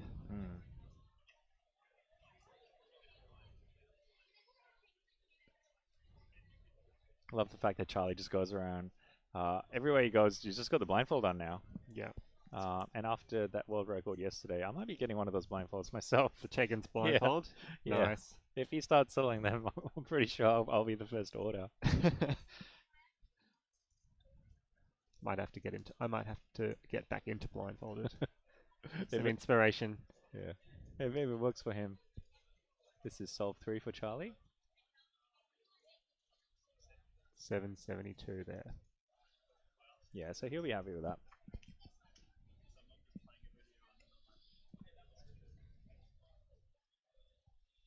Okay, we've got Zaid on stage 5. Zaid, better known for his clock solving, but also pretty solid 3x3 as well. Zaid was first place in the first round of World Championships for clock after, I think, what was something like a 36-hour transit journey due to typhoons and all sorts of things, and they arrived at their hotel about 2 a.m. before the first day of Worlds, and he rocked up on 3 or 4 hours sleep and won the round. Didn't quite clutch it up in the finals, but still really solid performance. That's right, and a great indication of what he's capable of. Yeah, and so Zaid's the one to look out for in the clock finals. I think he's seed 1 next to Conan, seed 2. So that'll be a really close battle between those two. They're very competitive. Yeah. He had Zaid had a really good first round in clock, but unfortunately DNF an OCR average in his final solve. I saw that. Yeah. But still got a very good average, nonetheless, because he had a counting 3.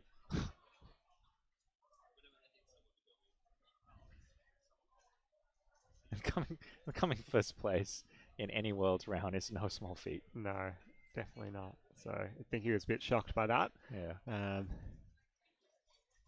But yeah, that was very exciting. And then you get, obviously when you go out to the finals, you get called as the number 1 seed, and so the crowd goes wild. This is solve number 4 for Charlie Eggins in station 1. That 726. That looked a bit like he was doing it blind method. I can't quite see. I saw some slice moves, and I saw him just the way he inspected it looked like it was going to be a blind. It was going to be a blind solve. Yeah. Zaid's not happy with that. 1169.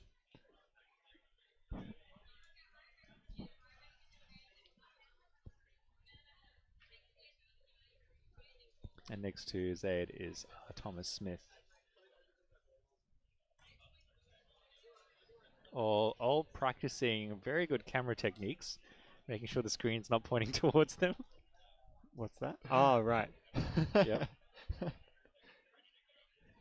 You do have to use cameras the right way when it comes to solves. You can disqualify your solve if you have the screen of your camera facing you, or if you operate it during the solve. Yeah, I don't know. It's hard to see how one could get an advantage from that, but I think just having the blanket rule makes it easy to deal with. That's right. Even potential cheating. Yeah. And it's not hard to set up. No, it's not. All right, we've got solve number 5 for Charlie.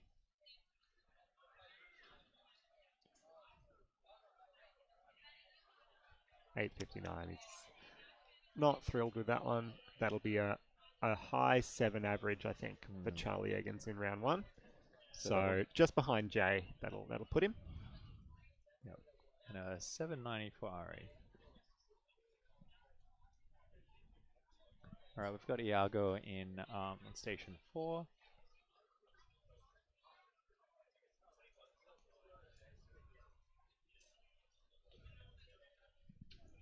Man, that's tricky, those last layers.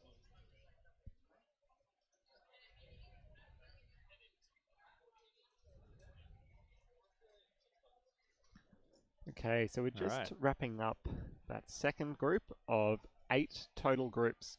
And while we're, watching stations 1, 2, 3, 4, 5, 6 with our fixed cameras, here at the venue, there's 60 stations. I think even over 60 stations. And so there's, a lot of competitors that we're getting through this afternoon. And so we need 8 groups to get everyone's solves done. So you'll see on stream now that this is the green and yellow stages. So 40 stations on this side, and then we've got another 20 on the blue stage on the other side of the curtain. Yeah. A big feat in logistics. It's incredible. Organisation. But these we're lucky to have a very big team of organisers and delegates and staff members and helpful parents at these competitions in Australia, and they've organised bigger comps than this before, so this one should be light work for the team. But still, there's so much that's involved in preparing for an event like this, and so we always make sure to say a massive thank you to the organisers, the delegates, for being able to put on such a wonderful event. Yep. And having it run so smoothly. It's something that gets sometimes taken for granted a little bit. Nothing going too wrong, or the conditions being really, really good. So this competition's really perfect. Oh, absolutely. You don't fill out the feedback form when things go well. You give feedback when things aren't going as well. Yeah, exactly. But maybe not this time. If you're here at the comp and you're listening to what I just said, when they send out the feedback form, maybe you can tell them what a great job they did. Yeah, exactly. Because they certainly have, and this is the result of many competitions, dozens and dozens of competitions a year. Sometimes just in a single state has like the evolution, of just setting up competitions in Australia has led to this, and it's pretty great. When you get to when you arrive at this competition, you register at the table, you get your lanyard. Not only does it tell you what time your group is, it even tells you your station number. So from the very start, you already know, I'm going to be in round 1, group 2, station 14. And you just go straight there. It's pretty great. It's pretty great being an Australian. I do like the fixed stations. Yeah, we switched to those a year or two ago, and just makes it so much less chaotic. Yeah. So we've got the delegate paddle up. Yes. What's the paddle for? How many delegates are we going to have? How many delegates does it take to change a light bulb? We have got a potential +2 on Ari's top layer. Michael, not a delegate, but happy to chip in with an opinion. I have no idea what's going on, but I'm not going to try and figure it out. Ari really just holding up the competition here. Which maybe you can do if you're in station 2. You have to get this right. It is very important to cubers to get their solves recorded correctly.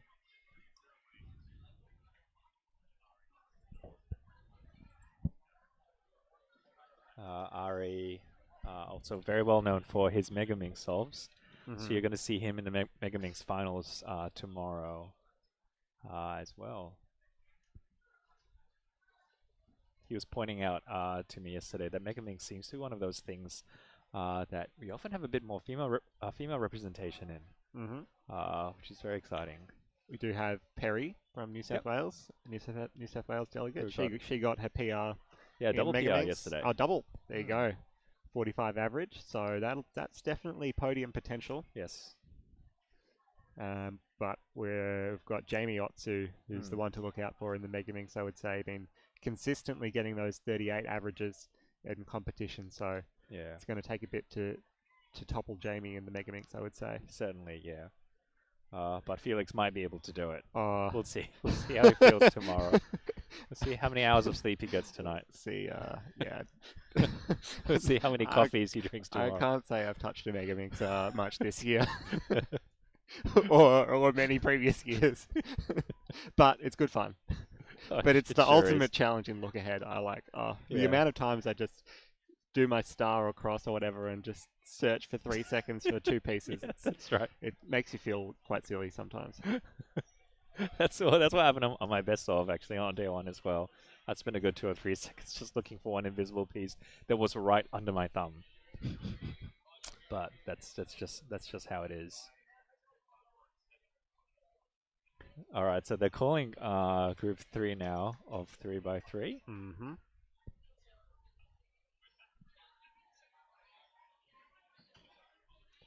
Group 3. Yeah, who are we looking out for, Felix?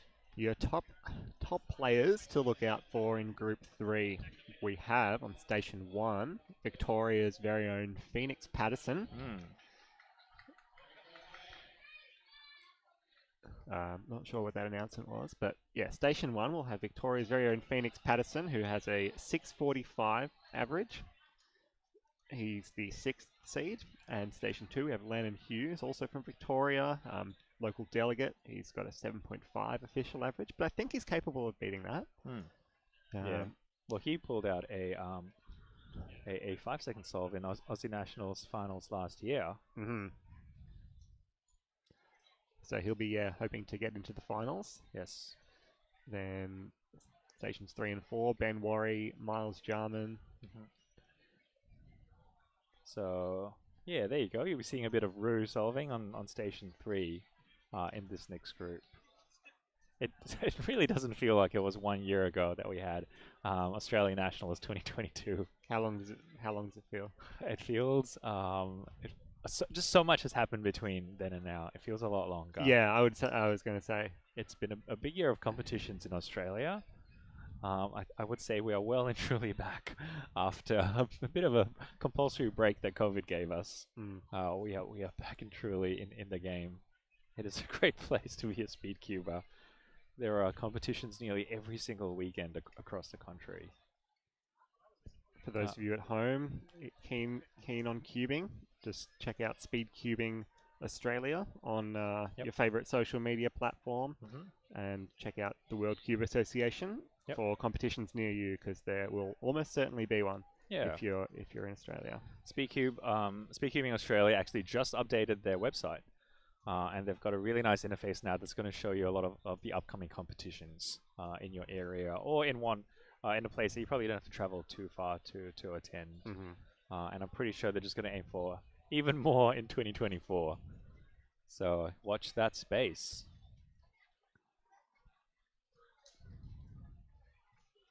Yeah, I'm really liking the twin competitions, the Saturday-Sunday competitions. It's very convenient for someone like me who doesn't want to spend their entire weekend competing, get it all in one day. Yeah, that's right. And probably for the parents as well. Do you find yourself attending more Saturday or Sunday comps? Oh. Or does it depend? It depends on the event. Yeah, sure. It depends on the events. Yeah. Because what they normally do is they'll have 3x3 and then maybe 2 other events. And yeah, it depends what it is, and I'll pick and choose, or just if I have something on on the other day. Yeah, but the flexibility works well. It works very well for the organizers who just need to have a single venue, and then you have 2 competitions out of it. You get you increase engagement and participation, and yeah, like Felix said, you might have something on Saturday or something on Sunday. Yeah, and you can just choose one to go to. I remember back in the early days.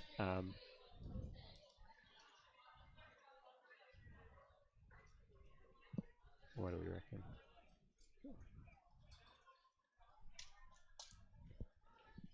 Sorry, what were we saying? Back in the early days? Back in the early days before, I think, regulations got tighter. What I used to do was do my school sport on Saturday morning, show up to a competition at lunchtime, and they would run me through my first rounds for all the events, and me and anyone else who wanted to show up at lunchtime, and they were kind enough to let us compete. Yeah. But you definitely can't do that now, which is great for those, like you say, who have different commitments on Saturday and Sunday. Yeah. But that's when cubing was in its early stages. Yeah, you know? definitely. I didn't do it too much, but yeah, there are certainly some times where I would rock up at lunchtime and do 3 or 4 rounds. Yep. Yeah. A little bit harder to do with 500 competitor comp. Yeah. Yeah. All right. While this begins, we'll just have a quick look at stations 1 and 2. So on station 2, we have Lennon, who's just about to start his first solve. Lennon rocking the soccer jersey. Oh, that's a great solve. That's good. 635 from Lennon Hughes. Yes, Lennon's happy with that. All right, but no, we are going to be making way. Thank you, Felix, for joining me. Yeah, Thanks. we might have you on stream again some other time, but we are now going to be replaced by brighter and better people. We've got Aaron and Michael Tripodi, who's taking over. Aaron's got his Collingwood jersey on, so it's. Oh, can we put something over that just to cover it? No, that'll be good for the stream. A great visual. We can get Brisbane jumpers on stream. Yeah, that would be great. I think Collingwood's banned. It's a stream rule. It's rule number 1. Great. Thanks for having us. No, it was great. Great having you. Thanks again, everyone, for what you're saying in the in chat. Ben Worry with the hat. Yeah, that's right. The fedora. Yeah. All right, I'm gonna pass the invisible baton over to you, Michael. Huzzah! And we have got Aaron Spiller, who is wearing a jumper I personally despise. But the man under the clothes is a good guy. I believe so. Who is the man under the clothes? I'll tell you what, I was not informed of these stream rules. What stream rules? Like, this is just basic human etiquette. You don't wear a Collingwood jumper out in public. Who doesn't? You're going to get lynched, mate. You are in Brisbane, and for those of you who don't know, national sport of Australia, Australian rules football, grand final is on today. Right now. So instead of paying attention to the score, well, some of us are paying attention to the score. I am. Here is Aaron Spiller at a cubing competition. Yes. And one of your teams is in the grand final, so... They are. So down by you a are... point right now, I believe. They're up right now. Okay. They're up. So here's the deal, right? My mum is a Collingwood supporter, Mm-hmm. and she told me she was going to bring a jersey up to wear at the competition today, but decided not to attend. And so Aaron Spiller, I guess you're flying the Collingwood flag today. Lone Collingwood flag. Collingwood is a Victorian team, for those of you who are unaware. Yeah, there are not many Collingwood jerseys around here. Not many Collingwood jerseys around here, particularly because the other team that's in the grand final is Brisbane, where the competition is being held right now. Kind of enemy territory for us Collingwood fans. Yeah, it's a bit of a danger zone. Us loyal fans we represent. Okay, that's fair enough then. But anywho, how has your competition been so far, Aaron? Pretty good. Some mixed results. Mixed results. However, I believe that you have snuck onto the podium for an event. Yes, that did somehow happen. I am national runner-up for 5x5 blindfolded. Woohoo! He's 5x5 blindfolded runner-up, and suffices to say, unexpected? Somewhat. There were many good people who had a chance. Yeah. But sometimes you just got to be there. Yeah, that's it. It's all about who performs on the day. And obviously, as it turns out, yourself and Amy Smith came out the winner, but you handled the conditions and the scrambles better on the day. And you have thoroughly earned your podium places for this competition. What did you think your chances were coming into the competition? I'm curious. I mean, I don't think I've had a 5-blind success that hasn't podiumed before. Oh, okay. I so don't maybe think. maybe So it was in your mind that it's one of those events where you get yeah. a success, you're gonna have a good chance. Yeah, maybe it was in your mind that like if I get one of these right, track records suggests that I'm probably going to get up there. Yeah, and Which it is was fair. very close because there was 7 seconds, I believe, between myself in second and 4th place. Yes. Okay. So it was really close, even second, third, and fourth. It could have been any one of you really getting up there, but fortunately, my good friend Aaron is there. I have now unlocked my national podiums, Yes. championship podiums. Championship in fact. podium. Podiumed at a major. Yes. That's one off the bucket list. Something I never thought I'd say. Well, now you can say it, and you can say it loud and proud. Oh, that's one off the bucket list. Yeah, absolutely. You gotta ride the waves. No. You know, take the highs. And also the 3x3 blindfolded has gone pretty well for me as well. Yeah. 2 times yesterday there would have been PR. Yeah. Before yesterday I had a 101, dropping my PR by 6 seconds in the first round. Oh wow, okay. And then also had a 106, which would have been PR on Charlie's World Record Scramble. Oh yeah, Charlie's World Record Scramble yielded a lot of good times. That was something there were special. many PRs in that. Many PRs. I think in that probably top 10, I reckon half of them would have just about got Easy. PRs. Very, very easily. And it means that the time to get into finals is a lot stricter than we would have anticipated. I think it was 2.5 minutes approximately to make second round. Yeah, I think and sub 1.5 to make finals. I think. From what I saw, I think Richard Yiheng Tao got a 49, and he wasn't even top 10. Yeah, top 10. Yeah. Samuel Molliver, New South Wales, a 46.68. That wasn't even on Charlie's World Record Scramble, which is crazy. No. So now I'm just looking at the results from that round now, and of the top 12, so top 12 to get into that final round, 3 competitors did not PR single. Wow, that's something.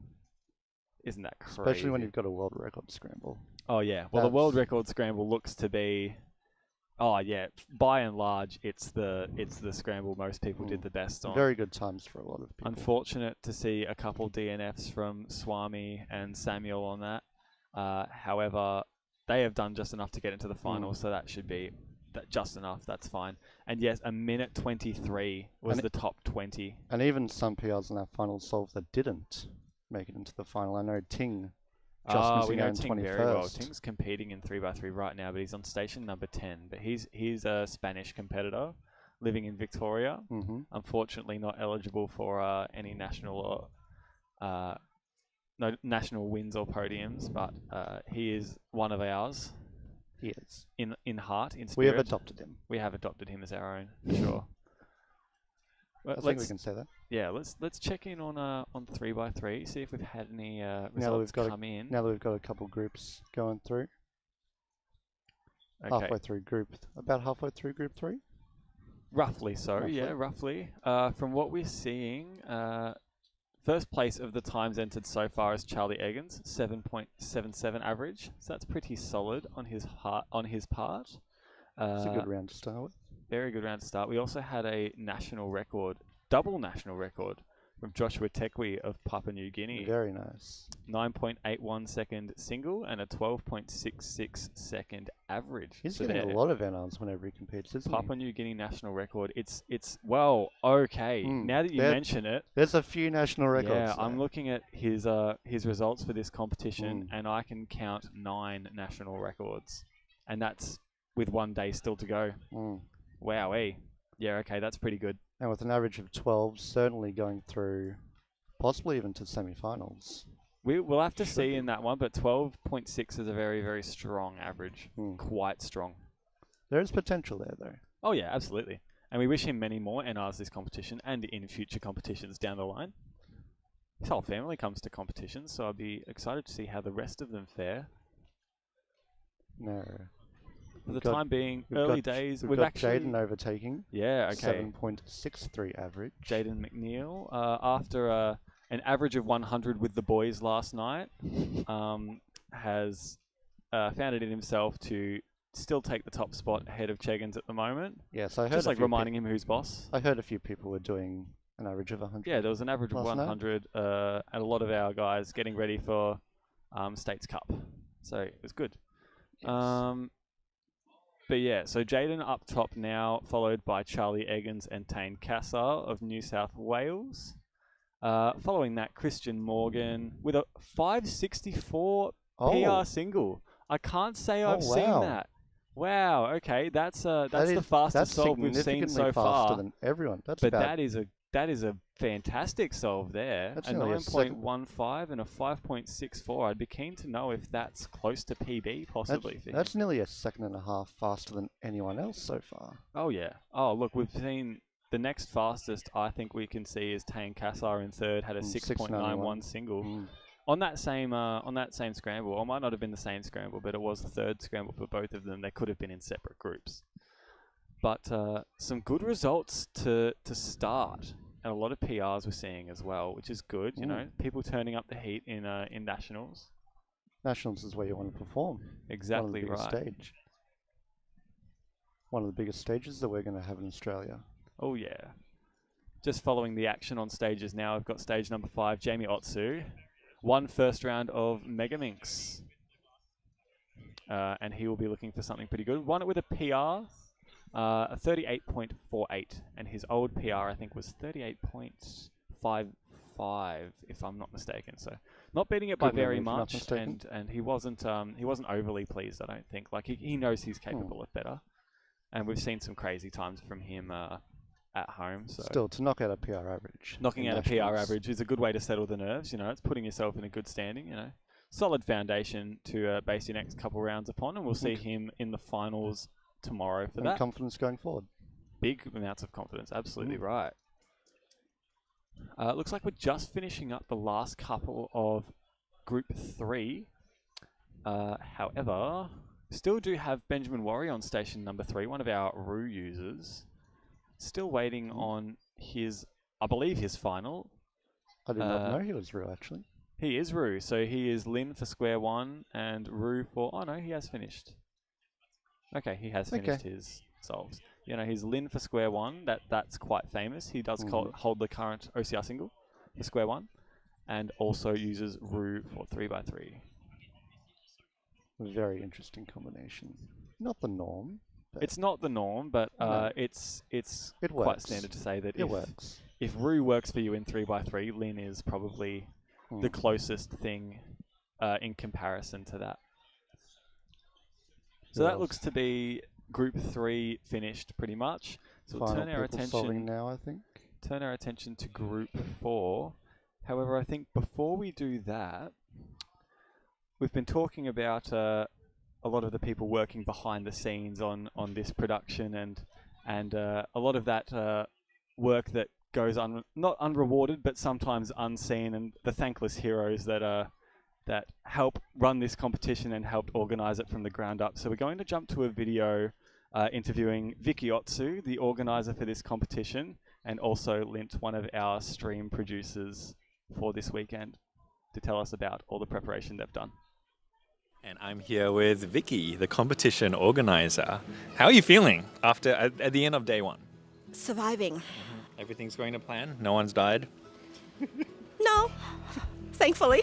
What does it mean for you to be organizing Australian Nationals? I mean, that's incredible. It's a good feeling for Aussie Nats to be in Queensland, and I'm very proud of the Queensland community for stepping up, because you see a lot of volunteers here doing all parts, so it's awesome. And it's hard work. I mean, like, it wasn't just today. Everyone comes and sees everything set up, but I mean, can you give us a bit of a glimpse into like how much preparation did you guys actually have to do? Well, as part of the organizing committee, this has been going on for months, right? Wow. So, ever since AusNet was announced a year ago, we actually started planning, and we had meetings. We've been having meetings, no joke, pretty much every second week for that, and then following Worlds, we've been having meeting every week. 2 weekends ago, we did a Busy Bee thing where all the Queenslanders got together, and it was posted on social, so it was really nice, and we just got in a room, and then we did all sorts of things, including cutting out stickers that had to be individually cut up, put in an envelope, label on the envelope, and then put in the bag, So it took like 4 manpower just to put that little thing together. So so I hope you enjoy Aussie Nats, and I hope you enjoy your bag. So yeah. These guys normally hide their faces behind screens, but I'm speaking with Lind, who, along with Daniel, are the guys who are making the live stream happen. How are you going, mate? Oh, we're doing fantastic. We're just doing what we normally do and troubleshooting at the moment. Mitchell here is hard at work here, typing away. Daniel's down the other end there too. Big genius moves, both of them on the Google, because that's the best way to figure this out. But yeah, no, everything's going to be great. Tomorrow's going to be an amazing day, and we're just excited to have everyone here. Mate, we're so grateful for what you do. I should say that this today is Friday, so if we're playing this in a live stream on Saturday or Sunday, this is happening the day before. This is yesterday or the day before yesterday. In your line of work, you would have seen a bunch of different things that you've helped to live stream, but cubing events, you know, what's it like being at a cubing event? It's amazing. I don't think I would be doing this if I didn't pick up a cube a couple of years ago. I think it was like the foot in the door I needed. One of the hardest things, I think, from my perspective, streaming this, is to not get too focused on what's happening, because I can get caught up and I'm not doing my job. Yeah, well, it's just so exciting. It is. I get wrapped up. I get drawn into it, and I love it being here. I love to see all these fresh faces. But thank you again for all you do, for making the stream happen. The fact that people from all around the world can tune in and watch Australian nationals, because, I mean, I don't want to boast too much, but we do cubing pretty good here in Australia. I think we do. Yeah, I love watching it. Oh, it's just a great time. It's a great time. Come, be here. Be a part of this. So good. Thanks, Lynn. Oh, no worries, thanks, man. Thank you, Lint, for bearing with me and putting that on. I know he might not have been so willing to do so, but that was recorded yesterday. So now I hope today that you are coming to see the fruits of his labour. Himself and Daniel have been instrumental in making both this stream work and Oceanics behind the scenes. So if we could just give them a bit of love in the chat. They are absolute legends, and we could not do anything of this scale, even remotely, without people like him. No, this is very, very amazing. Very well set up. And we are always hoping to make these things bigger and better, and that just doesn't happen without the help of those guys. And also, you know, organisers like Vicky organising these massive competitions, putting in the man hours behind the scenes. It's just these are the unsung heroes of what we come to see as, you know, Australian nationals and other big competitions like that. So without organisers, this doesn't happen. This just doesn't happen. It's as simple as that, really. And just thought we might like to bring some light to them. Anyone who organises a small competition. You yourself have organised a couple competitions in your hometown, Ballarat? I have, yes. We've had 3. 3 brilliant Ballarats. Looking for 4 next year and 3 in a row. Beautiful. With the unfortunate break during COVID. I know. I was looking forward to that competition in 2021. Unfortunately, it didn't come to life. But even still, I think beautiful that we were able to have some, regardless. Extremely rewarding too, seeing all your work pay off. Absolutely. No doubt about it. All right, now turning our attention into Group 4 of the 3x3. On stations 1 and 2, we've got 2 Queenslanders actually. We've got Toby Soyfert and also Hayden Eng.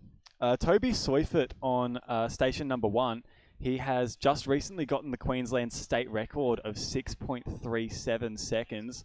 Very impressive. I don't want to put too much pressure on him, but he's one I think he's a contender to take the whole thing home.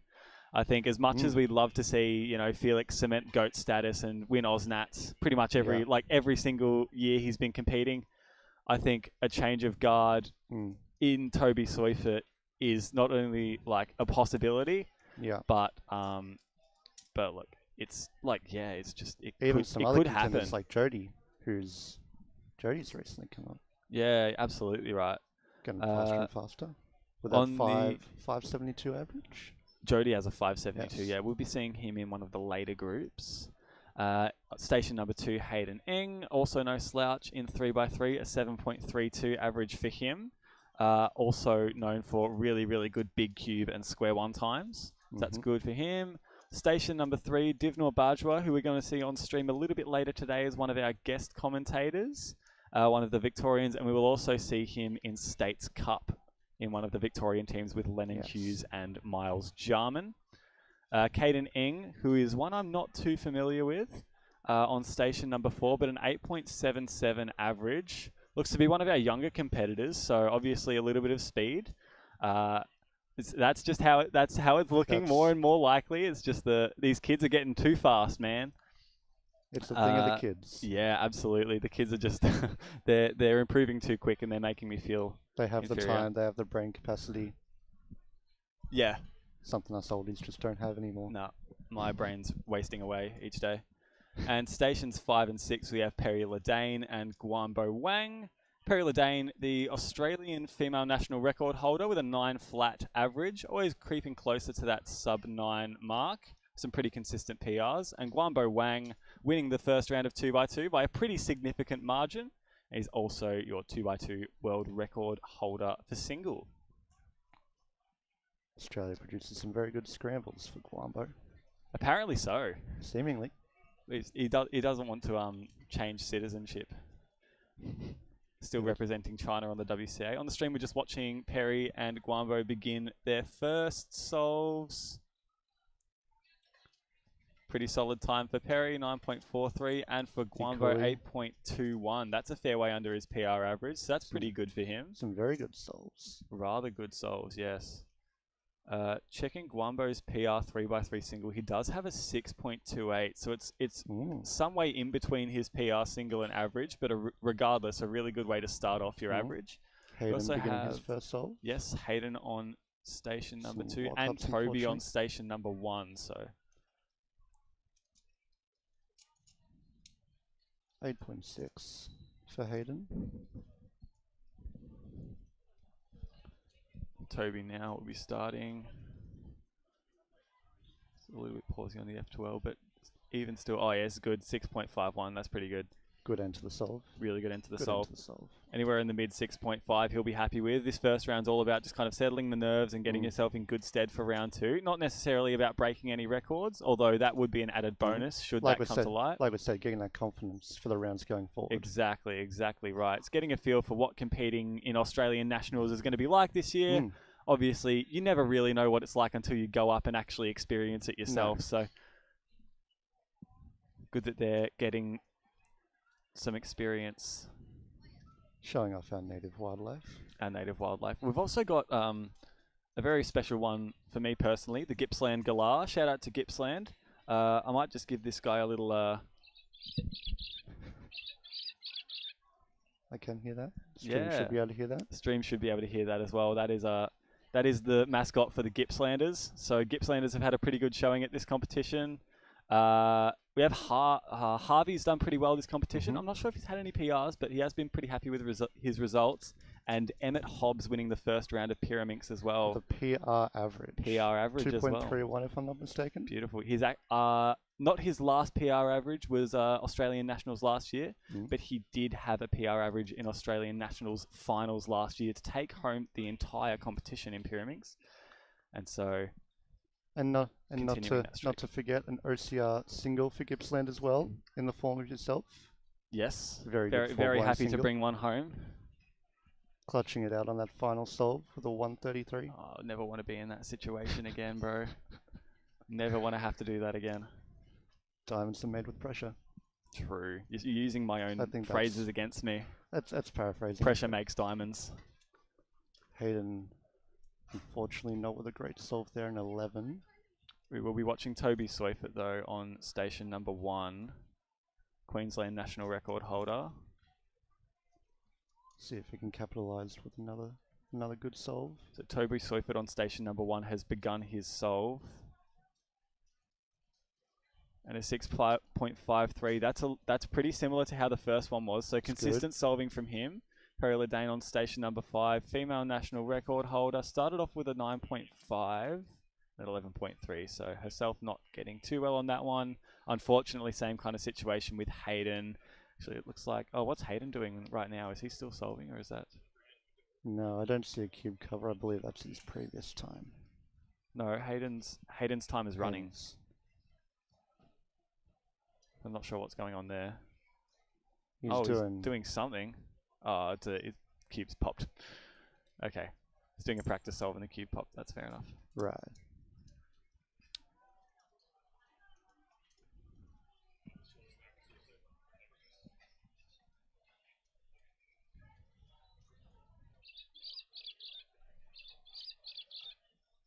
That'll never get old.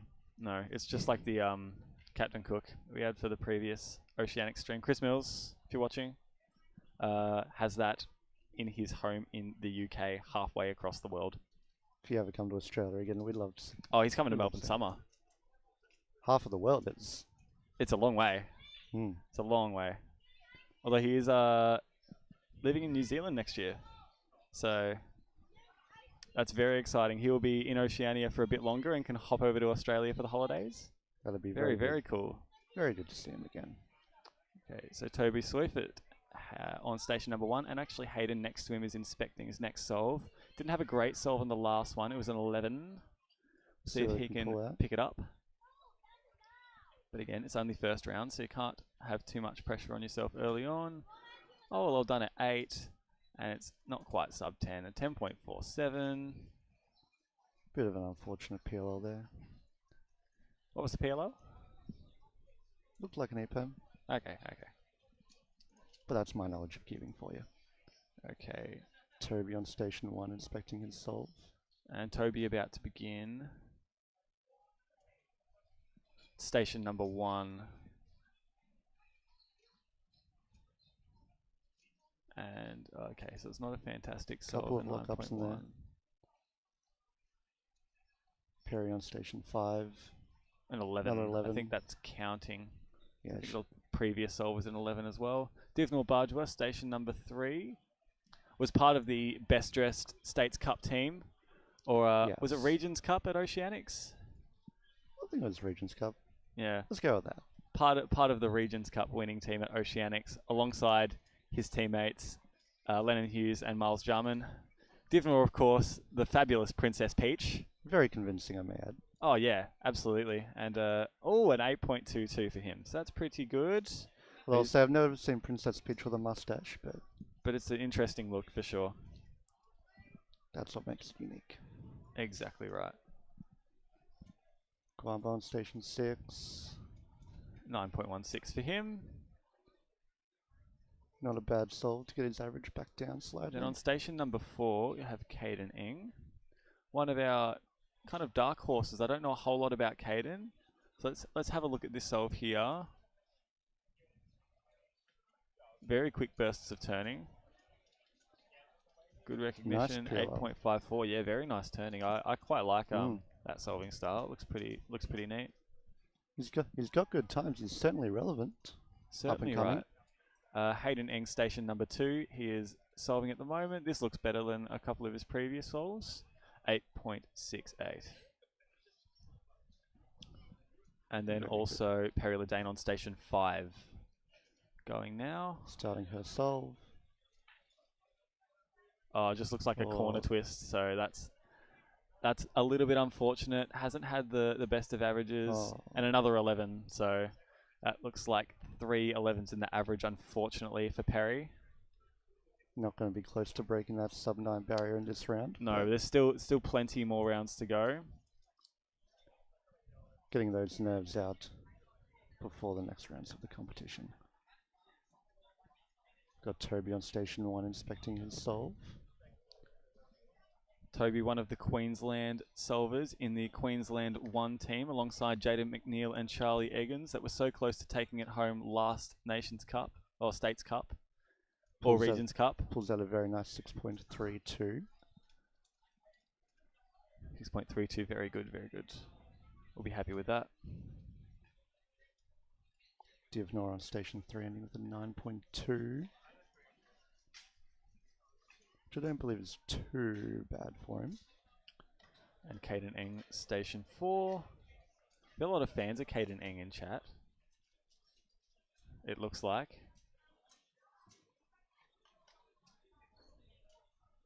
Oh, and it's it was a little bit lucky. That was pretty easily 7.5 territory at least. Definitely. Possibly closer to 7, but just a few lockups cost it. Doesn't look like he's taking it too harsh. Looks like taking it in stride. Even in the early stages of this competition, in terms of 3x3, you can see the nerves coming out. Oh yeah, absolutely. Not just the final rounds. Yeah, it affects everyone. It's just a fact of life, really. Nothing you can really do about it.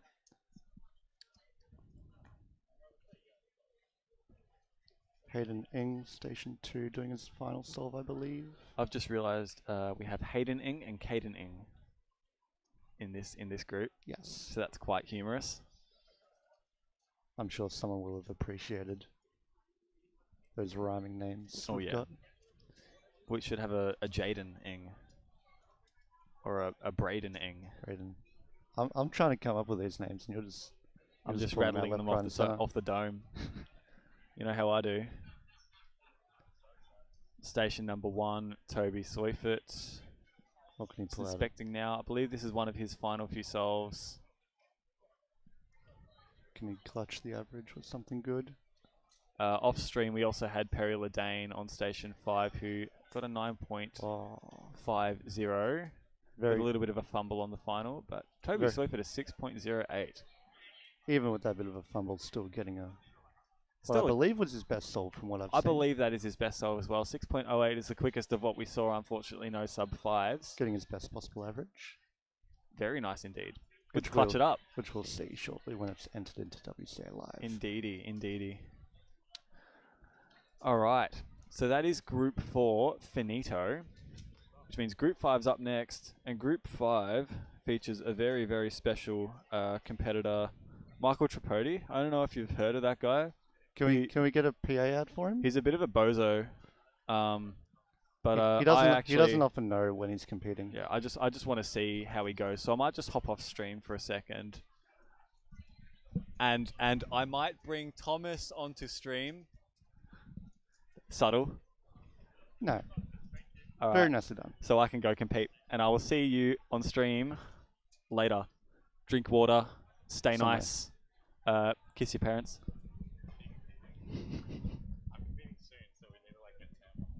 Words of wisdom. Hello, hello, hello. The great TNL cubing. How are you going, Aaron? I'm good. How are you? Yeah, I'm good. Just been amongst it for a little while. Yeah. Talking to some other people. And I'm actually competing soon, but I'll join you for a Same. little while until then. I am as well. I am in the group after this one. Oh. Well, there's going to be some So shuffling then, which makes sense. We shall find some replacements for ourselves. Yeah. Yeah, we got a lot of people competing now. And are we moving into Group 5 right now? Yes, this will be Group 5. Halfway through 3x3, I believe. Yeah. Eight groups to my knowledge. How's the competition been for you so far? Yeah, fun. I'm not really worried about my results, and I haven't gotten too many good ones, but that's alright. It's been fun, and the stream's been fun, so it's the main thing. What about you? I've had a lot of fun too. That's all we're here to do. We have fun. Exactly right. As well, the national podium. That's a nice touch as well. True. Hey. Good results, but good times with good company. That's what we like at competitions. Have we seen any good results in 3x3 yet? I wasn't really keeping track, but no, we had Jaden sneaking into top spot, yeah, I believe. That's the Mega Minx results. I want my 3x3 results. We've got Phoenix, who's jumped into the lead at the moment. Yeah, sub 7 average. 4. Lennon with a PR as well. 7.41. Damn. With a counting 8.3. That is unfortunate. Oh wow. That is really unfortunate. Wow, the counting 6 didn't really work out well. No, but a PR average. Yeah. For Lennon is very good. That's cool.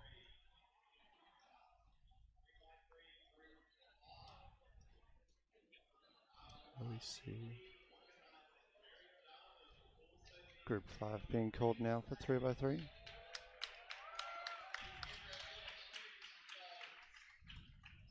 And a round of applause, which I almost figured out what that was for.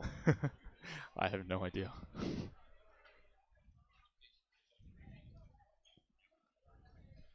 Okay, but something notable. Moving into Group 5, our first seed is going to be David Epstein on Station 1.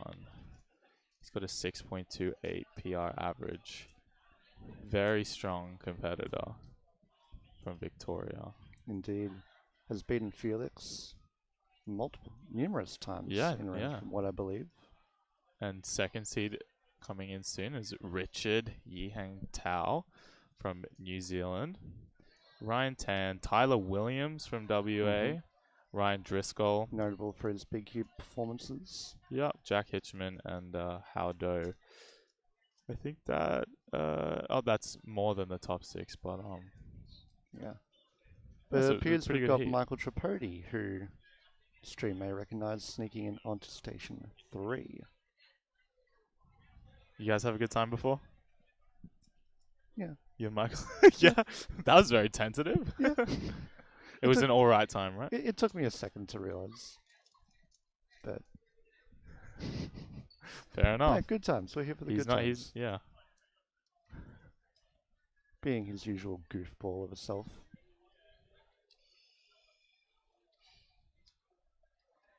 No, very good. Michael Tripodi with a 10.38 average, sitting him 9th in this group, which is a very good average for Michael. I remember that from earlier this year at the Ballarat competition. Oh, really? Yeah. Yeah, I believe his average was a low 12. That's a big jump. And yeah. I think he said like that average is like way better than he averages at home as well. That's insane. It was a bit lucky for him, which is Mm. that's a win. I wish I could get that.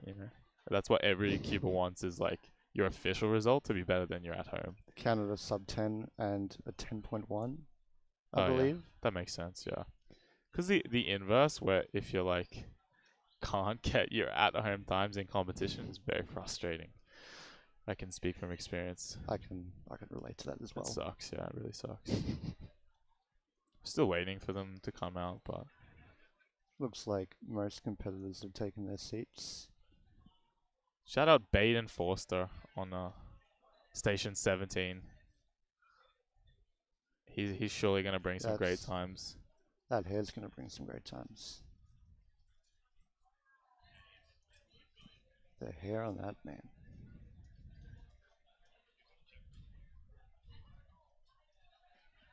What are you hoping for in your heat? Your group? I don't know. Got any goals for 3x3? I've been chasing that elusive sub 10 single for a Single? while now. Oh, Yes, I've my first sub 11 was I believe it was in May last year.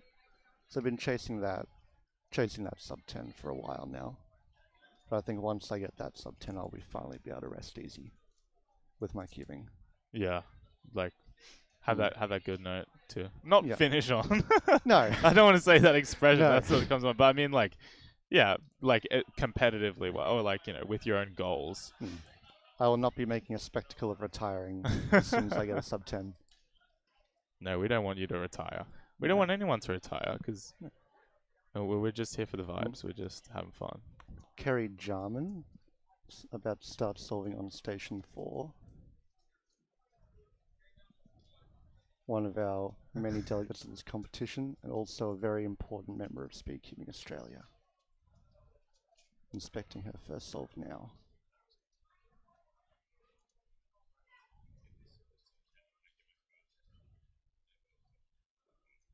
Who I believe she will be going for a sub 30 average, from what I recall.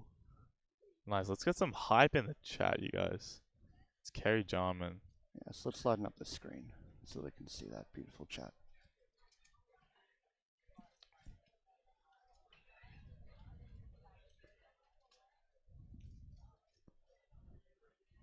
I can't see the cube, and the monitor's kind of bright, but it looks like she's onto PLL now. She's onto a PLL. The U-perm AUF. Beautiful. Round. Oh my goodness, the crowd just goes wild. People. Ooh. That I think that's like on par with Charlie Eggins' world record at this point. Oh yeah. That might even be more exciting than Charlie's world record. This is what we get hyped for at cube competitions. This is what the crowd wants to see. Everyone performing well. And yeah.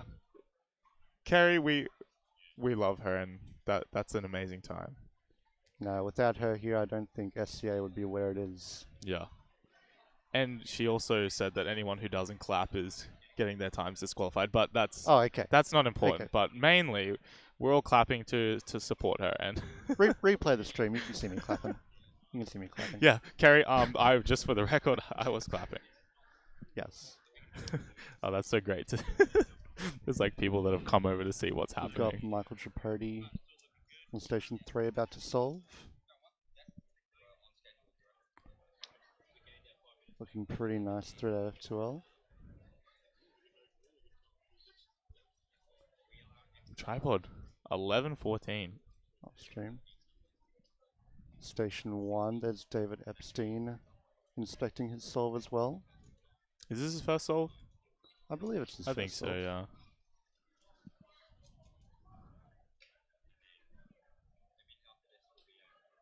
Good turning. 7.40. Nice start for David.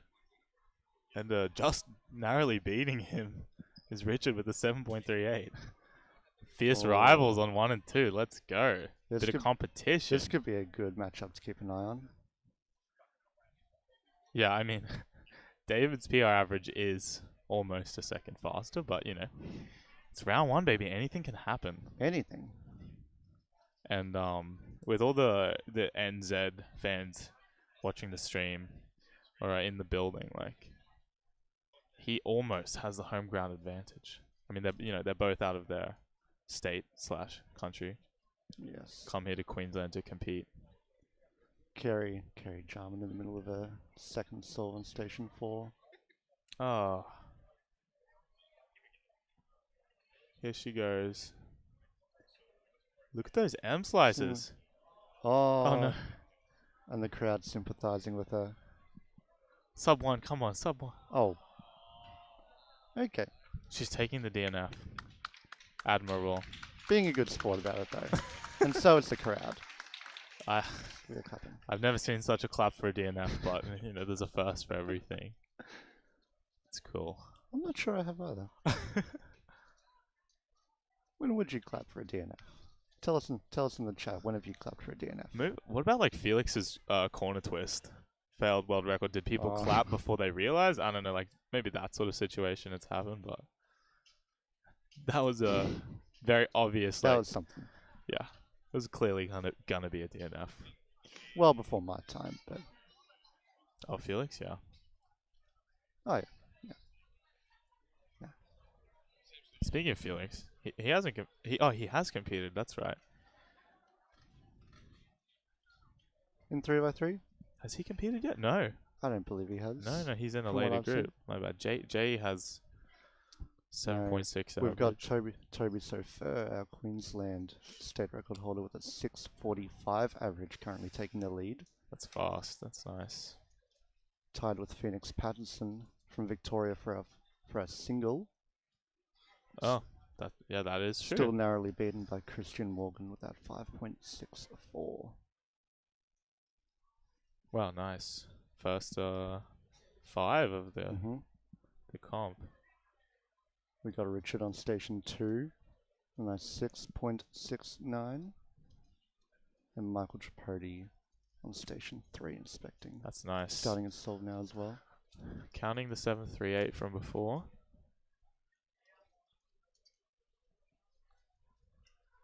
Slight pauses on that last layer.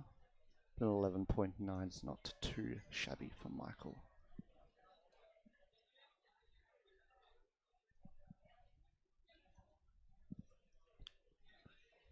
We've got Jack Hitchman, station 6, inspecting his next solve.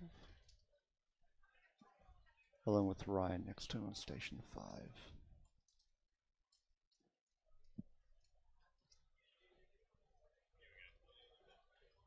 Good solve for Jack. 7.7. He is happy with that. That's really good. And I'd love to get a 7.7. Ryan just having a little bit of trouble with his last layer there, recognizing. Ryan not having the best time with PLL there.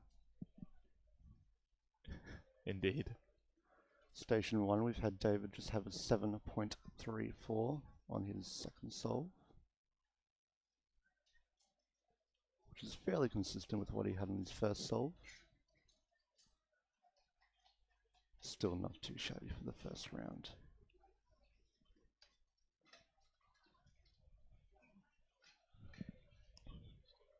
Kerry Jarman, station 4 onto a PLL now. Oh yeah. It's not quite Jack Hitchman's PR, but there she goes. 38. 38. The crowd. Crowd goes wild. Crowd is more than delighted with that one. That was a success. So we're all happy for her. We clap for both successes and DNFs. Apparently. Apparently. And we're all about that vibe. We've got Michael Tripodi, Station 3, solving at the moment.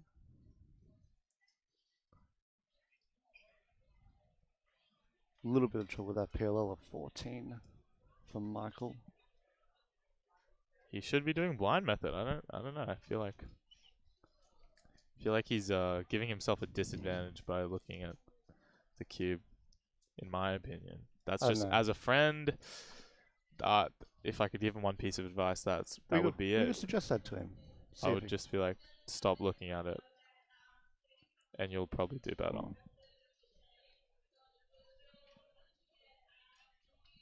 David, about to go for his third solve? Yes, fourth solve? waiting for an announcement, which I couldn't quite hear.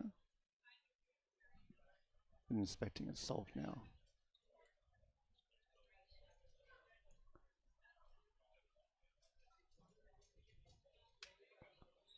Very nice solve from David. Nice. Very fluid. 5.69. Ryan Driscoll, 9.80. We've got the crowd favorite Kerry, Station 4, going through her fourth solve. Being judged by Patrick, which just off stream, if you can see, has some amazing hair work from last night. Looks like Richard got an 8.5. Not ideal for him, but no, you know, it doesn't put It's him out of first a good round. average. Well, not only that, he could still get a good average in this round. He definitely could. Applause for Kerry, 43.9. The lovely UPEM, I will add. Michael Tripodi on Station 3.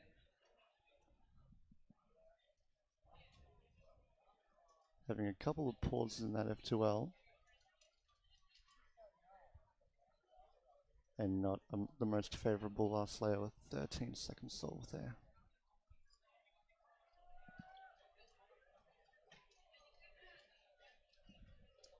It's all happening. It's hard to keep track right now, to be honest. It is. There's so many solves going on. This is It is actually. It's cool to see though. Some fast times. I want to keep looking at a couple of solves upstream as well, but there's so much going on. Yeah, I mean, we just got a 7.85 on Station 9 as well. It's like some good solves all around. Not exactly sure how this group was ordered. I think there might have been some delegate biases to to move some players around, but a few slight changes made. It's for the people, and the Kerry is the crowd favorite, as you said. So, and the crowd has been loving what Kerry says goes. Sorry, Kerry. We love you, Kerry. Kerry. Nice. Ryan with another sub 10. 9.79. Kerry's starting her final solve. I didn't catch Richard's last time. Did you? I don't know. He's reset the timer, but he's finished his average.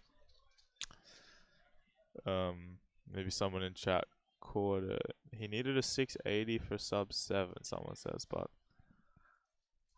judging by his reaction, I don't think he quite clinched that out, but Jack finishing off with a 12.1 on Station 6. As we've got Kerry completing her PLL. One more. 41. So counting 43, counting 41, counting 38 or something like that. 38. Not quite sub 40, but low still 40s. a great effort. And Station 1 David's on his 5th solve, most likely. Yes. Let's see how he goes. And if I'm not mistaken, you're competing in the next group. Are you not? What is the next group? Next group will be Group 6. Group 6? Yeah, I think so. Yep. Yes, I'm likewise. next. Likewise. So we shall think of a plan. Likewise. We shall think of a plan. Together. Ting Man, if you're watching this, help. Anyone. You know what? Yeah, anyone. If you're at the comp right now and you're watching the stream, we're taking applications. David Epstein ending with a 6.46. That's a joke. And Michael Tripodi on station 3. And Ryan Driscoll on station Oh, 5. nice. Both completing Yeah. their final solves. Ryan with another mid-9 and Michael a 14-second 14. solve. Yeah, it looks like David actually has one more solve, so he's counting a 6. Oh, yes. And a 7, I believe, but I think I missed one of his solves. We might have. I mean, I don't think... It's hard to keep track of many, many times in your head. Yeah, that's right. But he's not really looking at a PR here, but no, definitely a good average and possibly Jack Hitchman on station 6. Sub 7. We'll see. Depends on this last solve for him.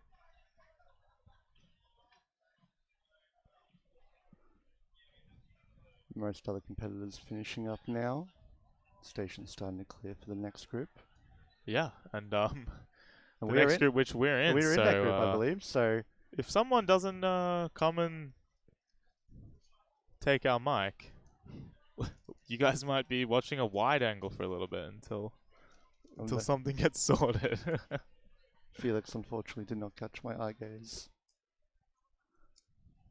And I am looking over towards Ting Man. Help. Is he there? Oh. We've got David Epstein's final solve coming out now,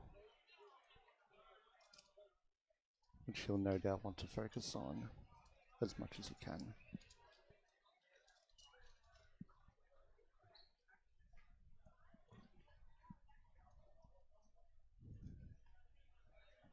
I don't think he can see us. He got the message. Oh, he got it. Very nice. David Epstein. Oh, let's see this final His solve. final solve. Looking pretty good. Nice. Onto PLL of 5 and a 6.12. Yeah, he had a little lock up there. A little bit of a head Stopped, shake there. you know, prevented the sub 6, but still a good solve. Yes. And that just about finishes up Group our 5. time. Finishes up Group 5. Brings around Group 6.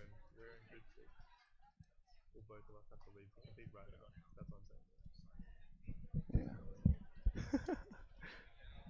Was Michael around? So that's my call. Thank you guys for having me. And me. And for having Aaron, but even wearing this, which I'm sure someone will appreciate. Thanks guys. See you guys Thanks, in the guys. next one. Thank you.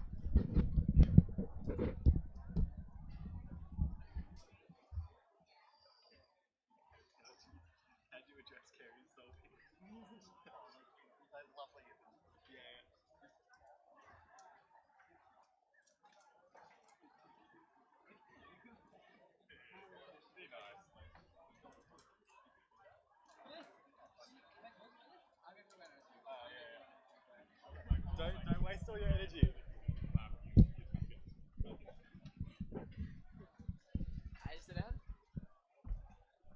Yeah. All right. Sorry? Got you. All right.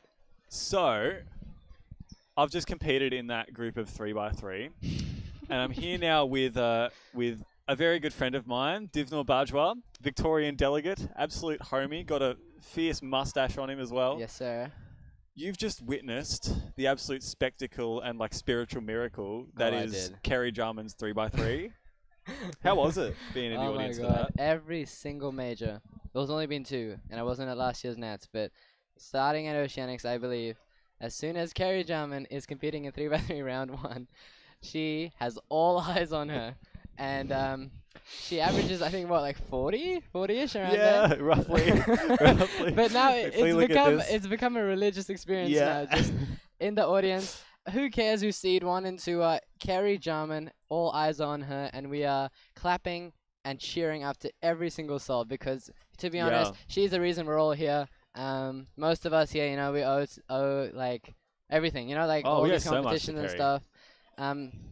My first experience with her was, you know, Worlds 2019. It wouldn't have happened without her. She was like a pillar of that competition, and ever since, she's been running pretty much the entirety of Australia. Oh yeah. So yeah. The entirety of Speedcubing Australia like rides on the back of Kerry Jarman.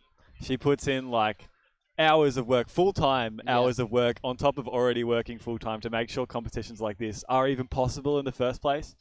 And the very first time we did this, you're right, it was at Oceanics, and she was on a table with Leo Borromeo. I was telling the story just then to Mary. Yeah, and the crowd, for whatever reason, but I'm glad they did, were just going absolutely ballistic for Kerry Jarman's solves. And since then, it's just become tradition. Yeah. That this is just what we do now. I believe no one cared too much about Leo's solves, unfortunately, which were great. I think he was dropping sub 6s, but all eyes were on Kerry All Jarman eyes, next and to when him. I say all eyes, I mean like this was big. Like everybody The was audience, just going. the stream, the casters, everyone was Oh just yeah, focusing on oh Kerry. yeah, oh yeah.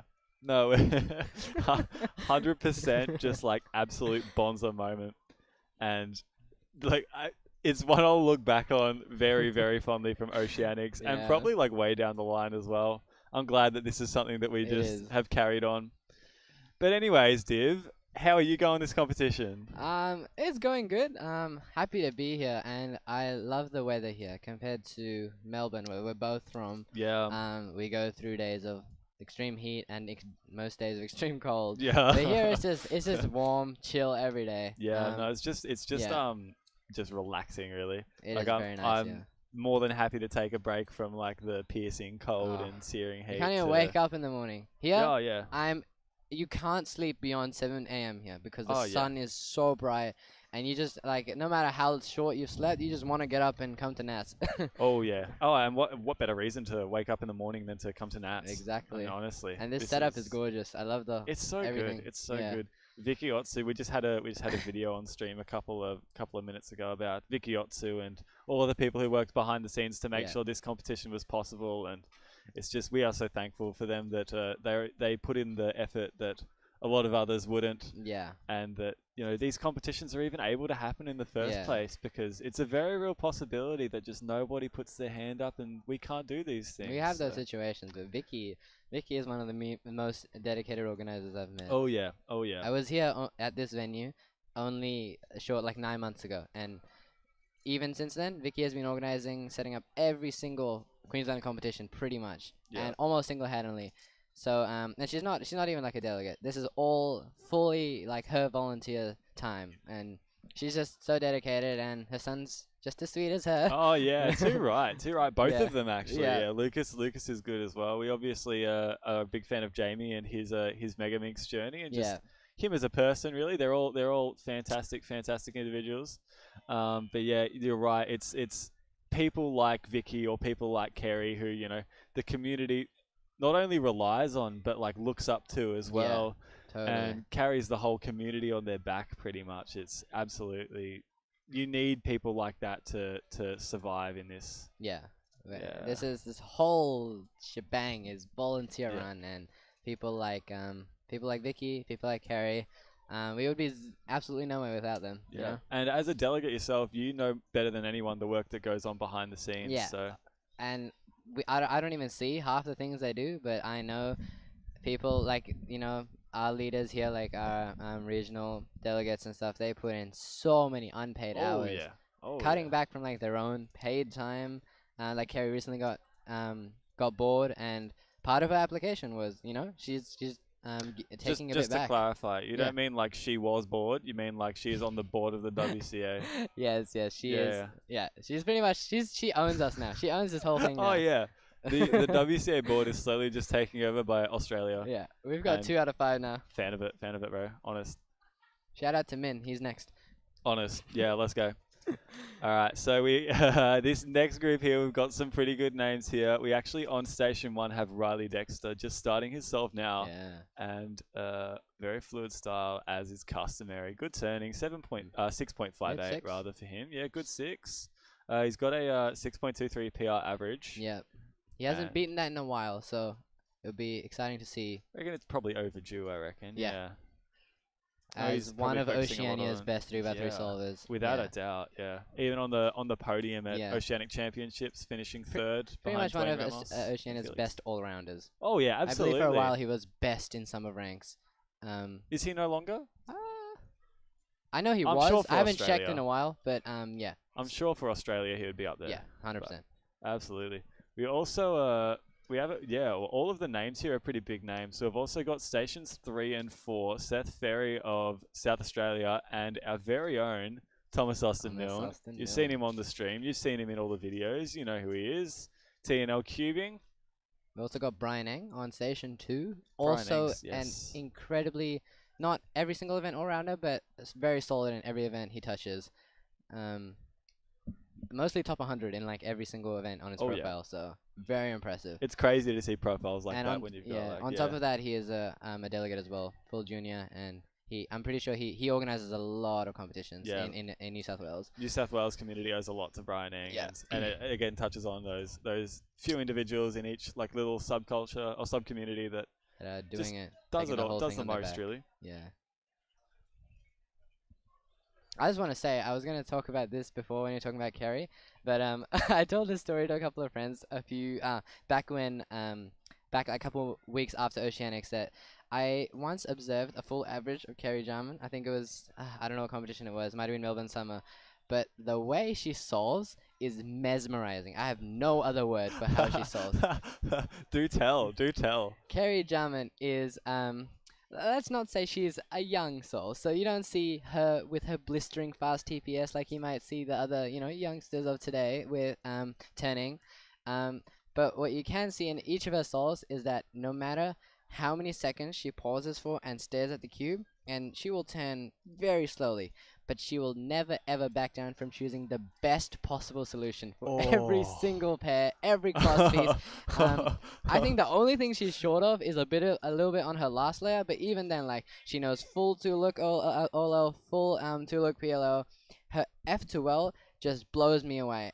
It's like, you watch her, she will inspect, looks very calm, unwavering face, starts a timer, starts solving, one looks the cross, but the TPS is like maybe 1 or 2, okay? But that would be a cross solution that I wouldn't see. It is insane. And then she pauses, full 3, 4, 5 seconds, then chooses the next best pair with the craziest insert, with the fewest moves possible, and repeats that 4 times. And then I'm like, it's like, I told Tyler this, I have literally learned a couple of F2L tricks from watching Kerry solve. No, you're kidding. I just used one in an average. Oh my goodness, that's crazy. I think I tell you what though, I was literally thinking, like, because I was sitting next to her for that group, I was thinking, there's no way she turns that slow and is still dropping like sub 40s. That's unreal. Like, there's no, her move count has to be like 50 or something. I was like, I'm not going crazy, am I? No. Like, that's good to know that I'm backed up. As you know, we had the retirement home in Cubing called FMC. The day she gets into FMC, this is going under. Everyone's gone. The day she retires and goes into FMC, it's over for everyone. Oh my goodness. I can't wait for the Kerry Jarman FMC arc. Yeah. Ben saying it. He read my mind. Kerry needs to get an FMC, bro. No, she's still in her prime though. She's still in her prime. Still many more years left. Give it like 4 years, we'll see Kerry Jarman sub 5 OCR average. Nobody else has gotten sub 5 somehow, but it's Kerry Jarman leading from the front once again. No one can explain how. I asked Miles, her son, I'm like, did you teach her some crazy stuff? Like, how is she so like smart, like in her solution? And he's like, no, I didn't tell her anything. Yeah, it's just like it's all the stuff out intuition. Yeah, it's insane. Oh my goodness. Yeah, well, that's crazy. What a legend Kerry Jarman is. Oh my god. This is the reason why, she's such an icon. That's why we cheer for her. The absolute queen of Australian cubing, undisputed queen. I don't think she even needs a title. No. Yeah. Well, I mean, you say she's got so many titles, like president of SCA, on the many board, hats, yeah, yeah. and obviously Miles Jarman's mum, which is a task on its own. Oh yeah, yeah, tough to juggle anything else. Sorry, bro, I think he's over there. That's a full-time job. Yeah, for sure. Henry Isles, I will get a sub 5 OCR. Don't worry, I believe it. I'll give it to you. I believe it. Oh, Yeah. thank you, whoever +2 cubing. +2 cubing's right though. Like literally, I'm in stitches beside right now. This is crazy. You should do commentary more often, bro. When you're not delegating. I like you know? observing the lesser known things in our. Well, yeah, community. yeah. That's right. Some of That's them right. blow you away. Oh yeah. I wanted to know. I don't know if you are the best person to ask, but I want to know, at least in Queensland, who is the #1 gossiping Cuba? I have not gotten an answer for this. Who is the person you turn to if you want to know? Ooh, what's happening over there? Ooh, what's the drama here? Ooh, You're asking the wrong guy. I'm not gonna lie to you. Like I steer well clear of all that. Like oh, I you just, do. I'm just some guy who does respect. blind. I respect that. I'm just some guy who does blind. You know, like like that video of like Australia's first ever Winter Olympic gold, where it's just like that guy skating at the back, and then everybody else like in the middle pack just like falls over. Then the guy skates through and wins. That's me. You gotta stay clear of everything and don't get don't crash and burn. You're underselling yourself. You have taken Australia at least blind so far in the world. I think you're talking about single-handedly. Chegman. Oh yeah, Mr. Chegan. I think I won't try and get I think like you should take it for at I won't least try big and blind and boast, but multi. like Cheg and I think we make a good duo. And also, you're a 2021 ID, right? Like that is a very short amount of time. Melbourne Summer 2021, baby. Yeah, I was like, You know who's, me. who's this white guy in the back? Like, why is he solving this many cubes blindfolded? Oh I'm yeah, like, I remember I've that. never seen this guy in my life, and I've been cubing since 2016. And then like in like wow. what was it, like 2 months? He had OCI, I think. It was literally our second comp. Yeah, which is crazy. It was really fun. I'm a COVID QB, you know me. Yeah. No, One of the best COVID cubers. I learnt like blind, yeah. And COVID just, like, cubing is its own epidemic here in Australia. Like It was we have, real. It was real, bro. We've got like even like some of our top guys, like Yeah. Phoenix and that. They're all COVID yeah. cubers Oh, as well. yeah.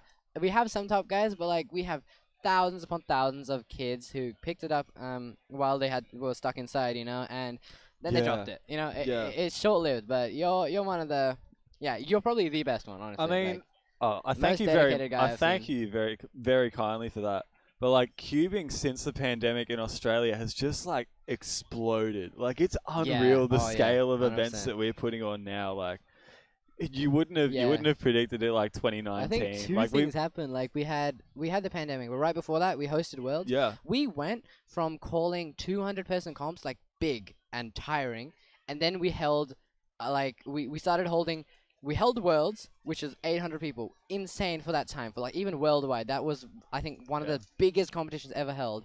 And then after that, we're like, you know what? 500-person here, 600-person here. No biggie. We're all good with hosting that now. We went from 0 to 100 and that so happens, fast. That happens like monthly.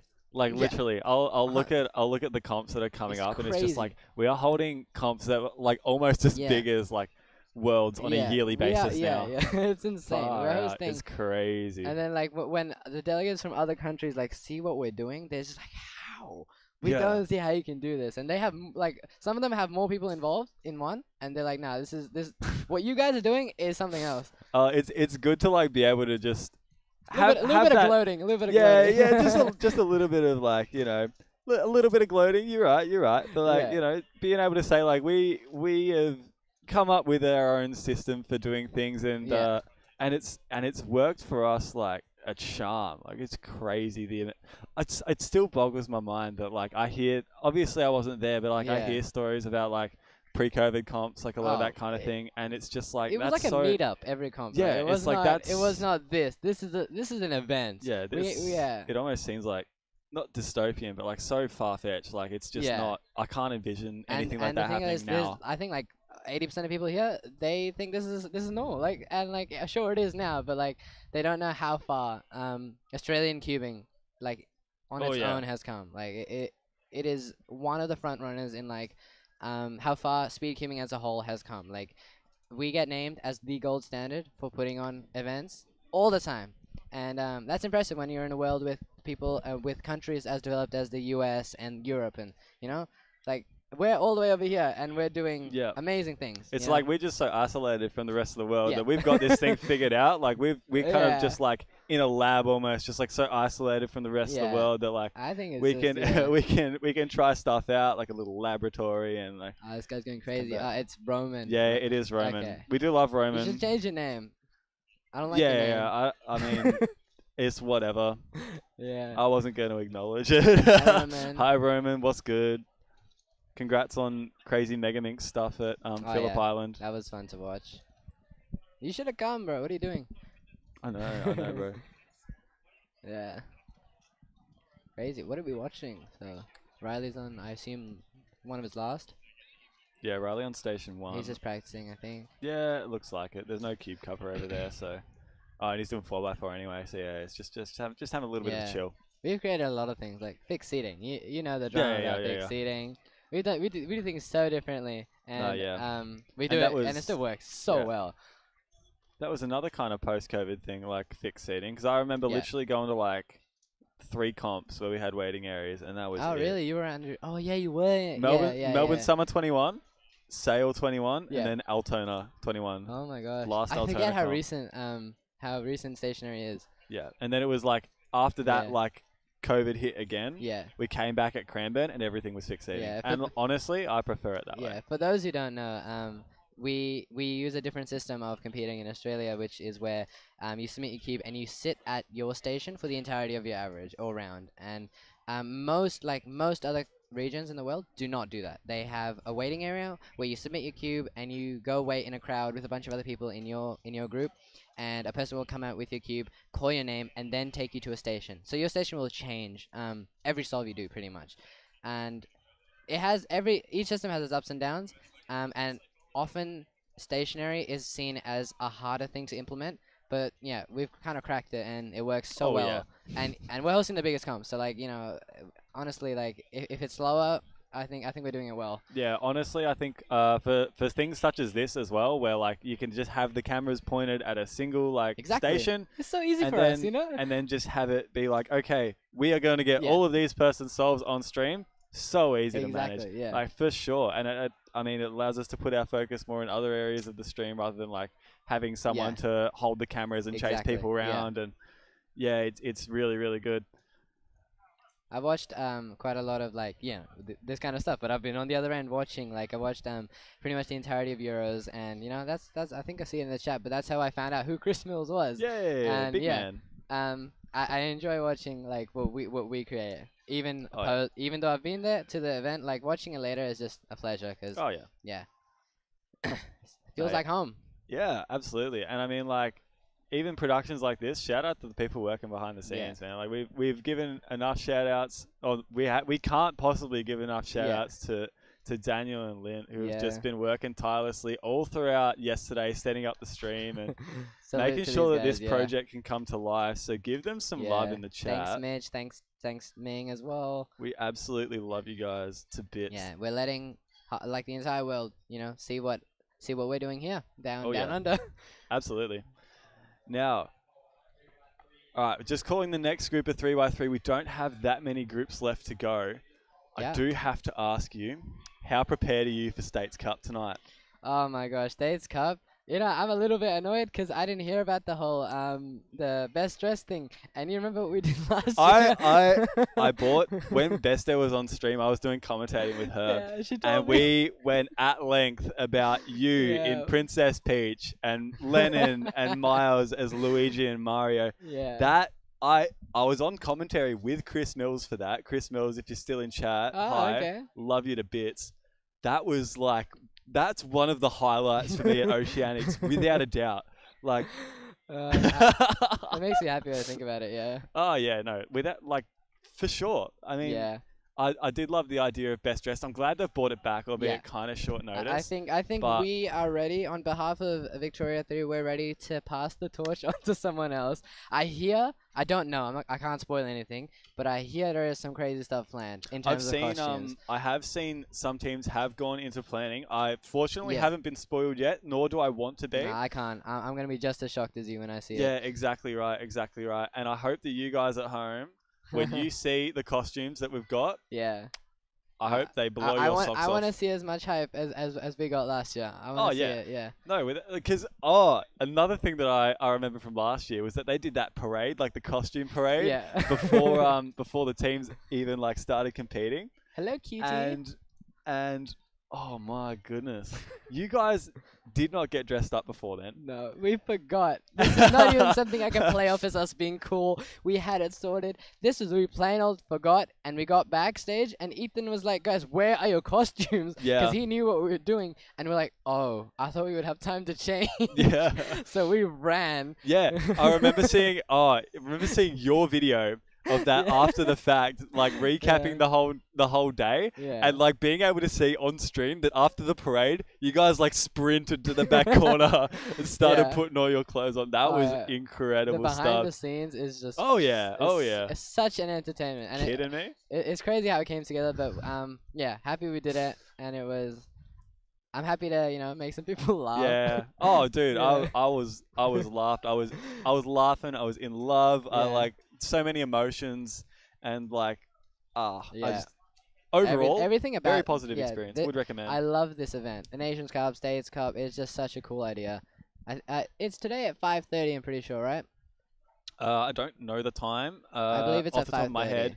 I know that we're just doing it after last group of 3x3, and I believe we're on second last group now. So there are only 2 more groups of 3x3. Yeah. Short break to set up, and then we are go for States Cup. Oh, we got some States OGs. Cup 5:30 roughly. Yeah. So for Ben, we got Cam Stollery, one of the longest living keepers in Australian history. One of the most well known, for sure. Oh, without a doubt.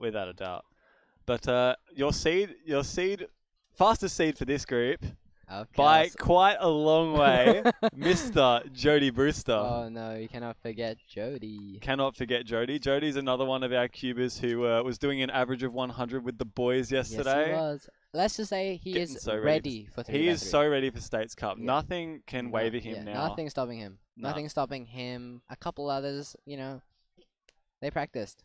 Oh yeah. I might be dumb. Has Felix gone already? No, Felix is in the next group. Oh, Felix is in the last group. Oh, second last group, I believe. Felix is in last group. So this is the second last group here. Okay. And then fastest Felix seed, Felix Zemdex will be in the last group. I know you're going to look out for him anyway, but Felix has been practicing up until late last night. You guys need to watch him. Oh, yeah. Like, he was one of the last. Although he only, I think he only did like the first 50 and then like got a bit bored. But he is the strongest performer by far. Didn't want to tire his hands out too much before the big dance, so just kind of let it be. He didn't want to overheat. Exactly, yeah. I respect that. Yeah, absolutely. Jody's starting off with a 7.3. That's pretty strong from him. Obviously, this first round, it's not too important what times you're getting, but it's nice to be able to get some good times and settle the nerves just a little bit. So yeah, I don't see Jody ever getting nervous, but surely I think he's just hiding it. Oh yeah, for sure. Nerves of steel, this man. I like his approach. I feel like it's more of a, I'm just happy to be here, guys. Yeah, absolutely. Look at him. Look, he's just being a big goofy boy. Yeah, he is. I love that so much. I'm just happy to be here, guys. Yeah, just like, hey, you know what? It's just good to be around you guys, man, and I respect that. I think we got Ebo with a high 6. I'm getting a picture. And who else has solved? Cam has just begun. Oh no, he's just practicing. I think Cam had a 10, but I'm not sure. Yeah, that might have just been a practice solve. I'm not sure if that was actual. I was talking to James, and he is going up against Cam, Zayd, and Phoenix, I believe, because they're Victoria 2. So that's going to be a matchup I'm excited to see myself. Ooh, okay. Very exciting indeed. Like to see how that one pans out.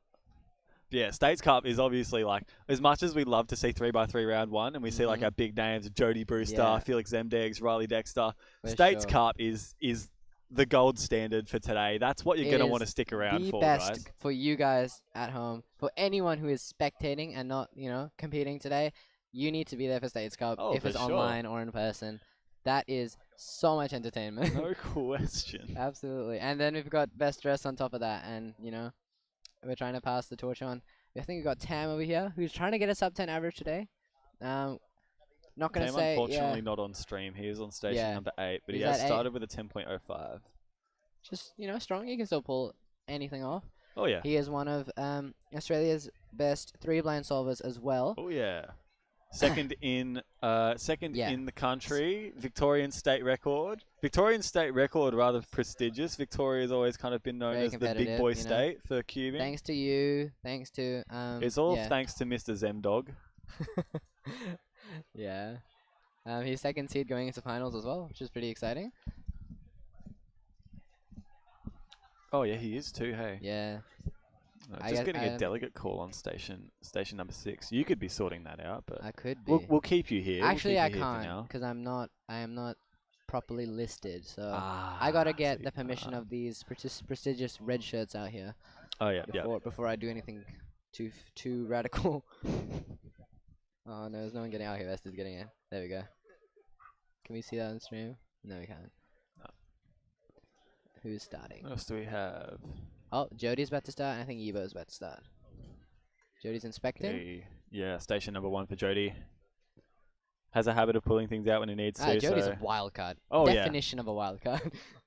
Yeah, it's not quite dark horse because he is up there on the rankings, but wild card for sure. Yeah, consistent though. Sometimes, that looked like the wrong PR. The lock-up led to a bit of a fumble there, and that high 9 for him, not what he wants. It's alright, we're only on first round, so this is just about progressing and maybe just settling a bit of the nerves. Probably the hardest round to do well in, honestly. Mm. Everything's fresh. You just started 3x3, honestly.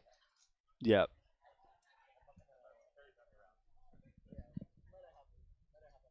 Did sitting next to Kerry put the pressure on you too much? How did you do? No, it was relaxing to know that there's not eyes on me anymore. Yeah.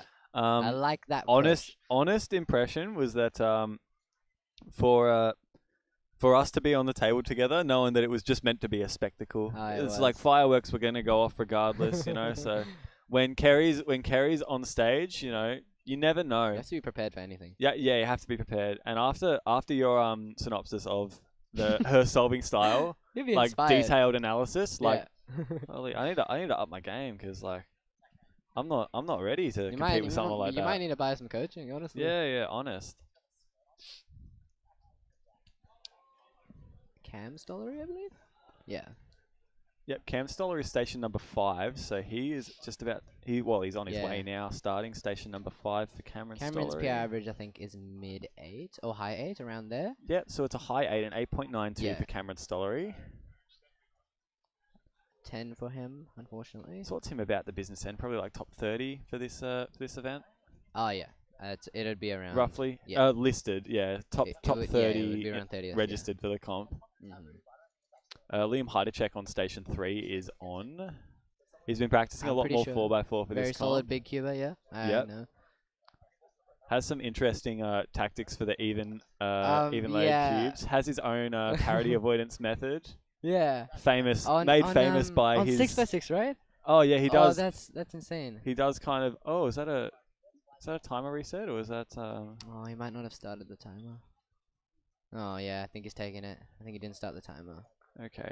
That's unfortunate. That is a little bit unfortunate, but no, he has his own parity avoidance technique, made famous arguably by Felix Zemdegs on the Oceanic stream, just kind of reacting to him using it on 6x6, which is crazy. Felix didn't believe it, I'm pretty sure. Yeah, no, didn't. That's a very around. very big video. I can't speak England right now, but a very very very popular video. A lot of Liam's videos tend to blow up like that. But yeah, Heidecek OLL parody evasion, hope for short. That is a very nice acronym. It is a very nice acronym. I can never come up with acronyms. Well, Bajwa, BAD, No. Bajwa avoidance derivation. There's acronyms like HOPE, and then there's acronyms like NS for Skewb, which is literally stands for not sledge, Alex. Yeah. that's crazy. me. That's me. I don't come up with creative stuff like he does. No. I met a kid a couple of weeks ago. He is 7 years old. and he showed me that he had made his own 4x4 Ola parity avoidance method. He figured out how to, how you trace on ZZ and like you see what your good and bad edges. Yeah. What's your experience with that? But he does that on 4x4 and figures out if the cube is auto even. Wow. And he figured this out himself. I think he watched a couple videos, and he's 7. Like kids What are the heck? drinking something Yeah, no. else nowadays. It's not right. You can't compete. It's not right.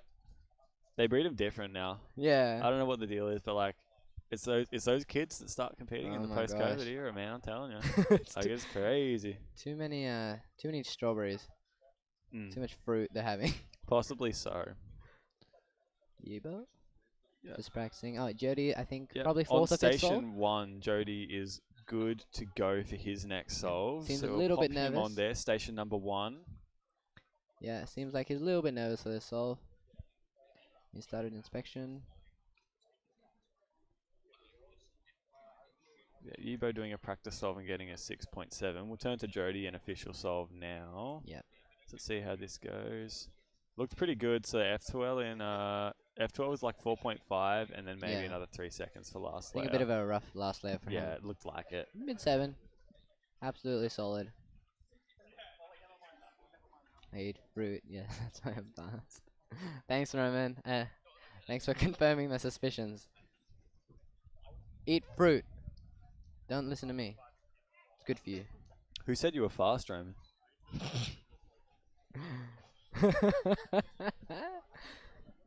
Yeah, talk to Roman when he gets sub 9, which will probably be like next week.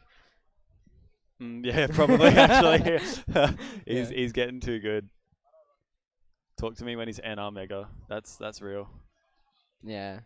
Although excited to see how Jamie does in finals. I am very Yeah. excited to see. He PR'd in the last round and was still pretty like Yeah. not happy with it. so. I heard this story secondhand, but like he was on a station and I don't know who it was. It might have been Mary. You know Mary Yeah. from Ireland. From Ireland, yeah. She was judging him, and she asked him, how was Megaminx for you, just out of nowhere, because she didn't know who he was. And he was Yeah. like, yeah, it was good. I PR'd. And then I think Best Day or someone, I'm not sure who it was, but she leans over like to Mary.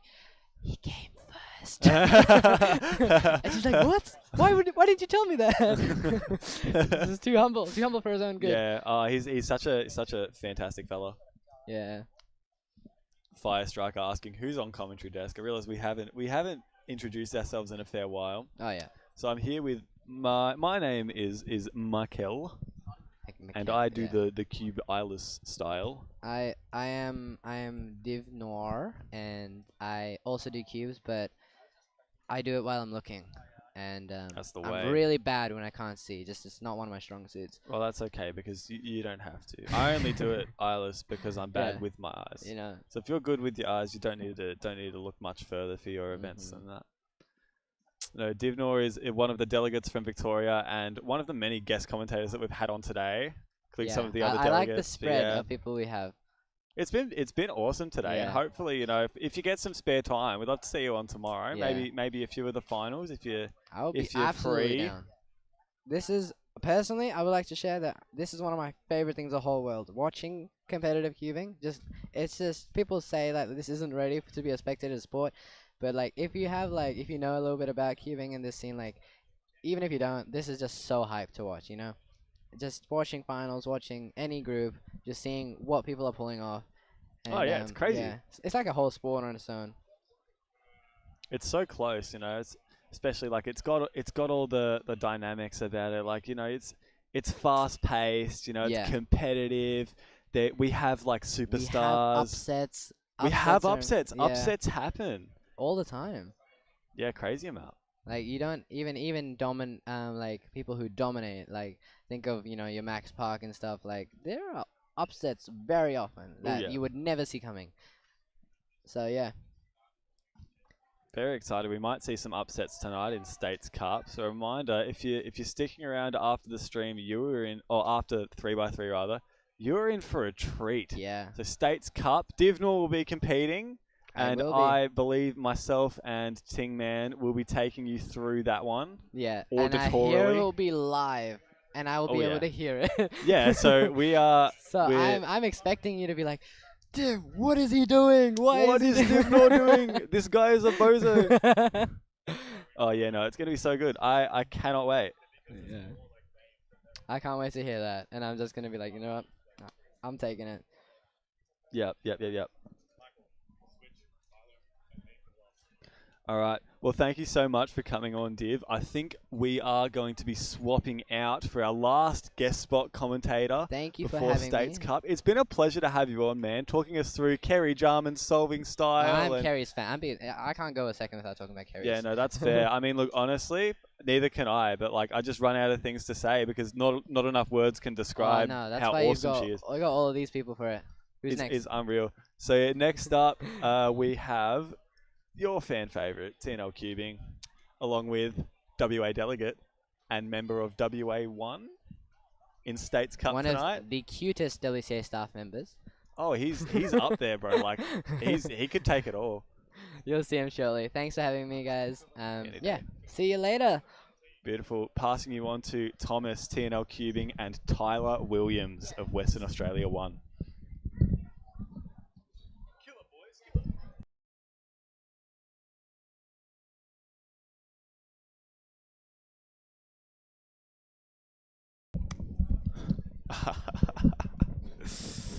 What's up?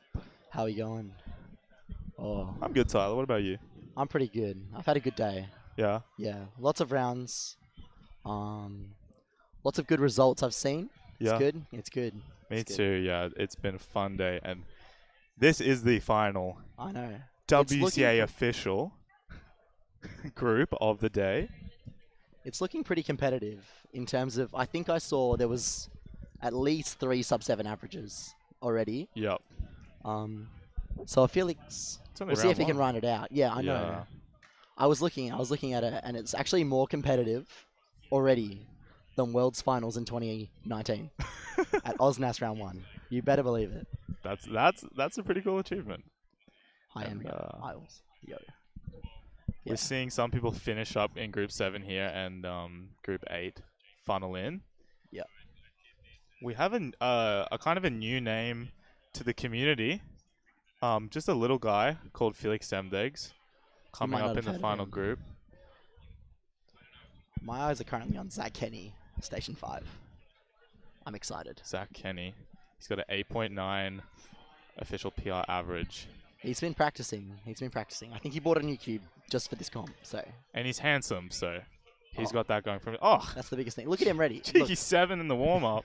No reaction. No reaction. whatsoever. He keeps it ice cold. No reaction. He's ready. He's going to take it home. But he is part of the WA1 team, featuring Ooh. also myself and James Holdsworth. And I think we're taking it up against Vic too. So that should be exciting. And I hope everyone is going to tune in for the States Cup. It'll be good. Well, I guess his average of 5 here is going to give you a little peek into how he's going to perform tonight. We'll see how warmed up he is. So Yeah, sitting yeah. on Station 2 next to Felix, we've also got, I think it's Nicholas from France. Yeah. Yeah. A bit of an international competitor. And a bit of an all-rounder. I've actually seen him pretty highly seeded in like nearly every event. Yeah. So it's cool to have him here. It's It good. is really cool. Yeah. Who else do we have in this group? We have Station 3. Oh, we got N. Paul. Queensland's own N. Paul, Nicholas Paul. I think he was crab pick for OH. Oh, really? So I hope he can take that one home. Yeah, It'll be good. yeah. Yeah. Oh. And after that, has Lachlan come in? Yeah. Lachlan? Oh, yeah. Who's Lachlan's currently Zach leading it? Kenny. Who's currently leading round 1? Is it? Round 1 at the moment. I'm not sure. It was Toby before. Oh. How did Jody go? Do we know? Oh, yeah, okay. Oh, Jody. Yeah, Jody's... Oh my gosh, I think my crab pick is currently number 1. Really? No, my maths crab pick. Oh. Yeah, Oh, right. that's how it works. Yeah. It's good. Yeah, Toby's still sitting at the number 1 seed, followed by David and Riley. So, let's see. So how's your day been, Tom? Yeah, I'm kind of tired. Kind of tired? Yeah, it's been a big weekend so far. Yeah. And today has been a long day again. Yeah. Lots of rounds. I just got a PR single Oh. in the last What was that? group. 7.22. Oh. Thanks for asking what it was. Oh, we didn't that's need pretty to good get though. to the That's good. details. Wait, what was the previous one? Like 7.4 or something. Oh, it's a good so, job. It's a good yeah. job. Was it full step? Yeah. Oh, nice. Okay. Yeah, it was That's a good solve 7. then. Yeah, Yeah, it was that's a good. It was a good cheeky 7. Yeah, yeah. I'm hoping for better in the next round, but we'll see. We'll see. The main thing is the States Cup Ooh. tonight. So Felix has gotten his first solve. Oh, Probably he's not gone. quite what he wanted. 8.5. An 850. I've got Zach Kenny coming up here on station 5. He's ready to inspect. Let's get some analysis going. What cross colors are you looking at? Possibly an orange. Yep, looks like it's going to be orange here.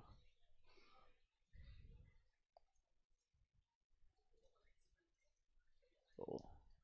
Bit of a pause after first pair, but that's okay. Happens.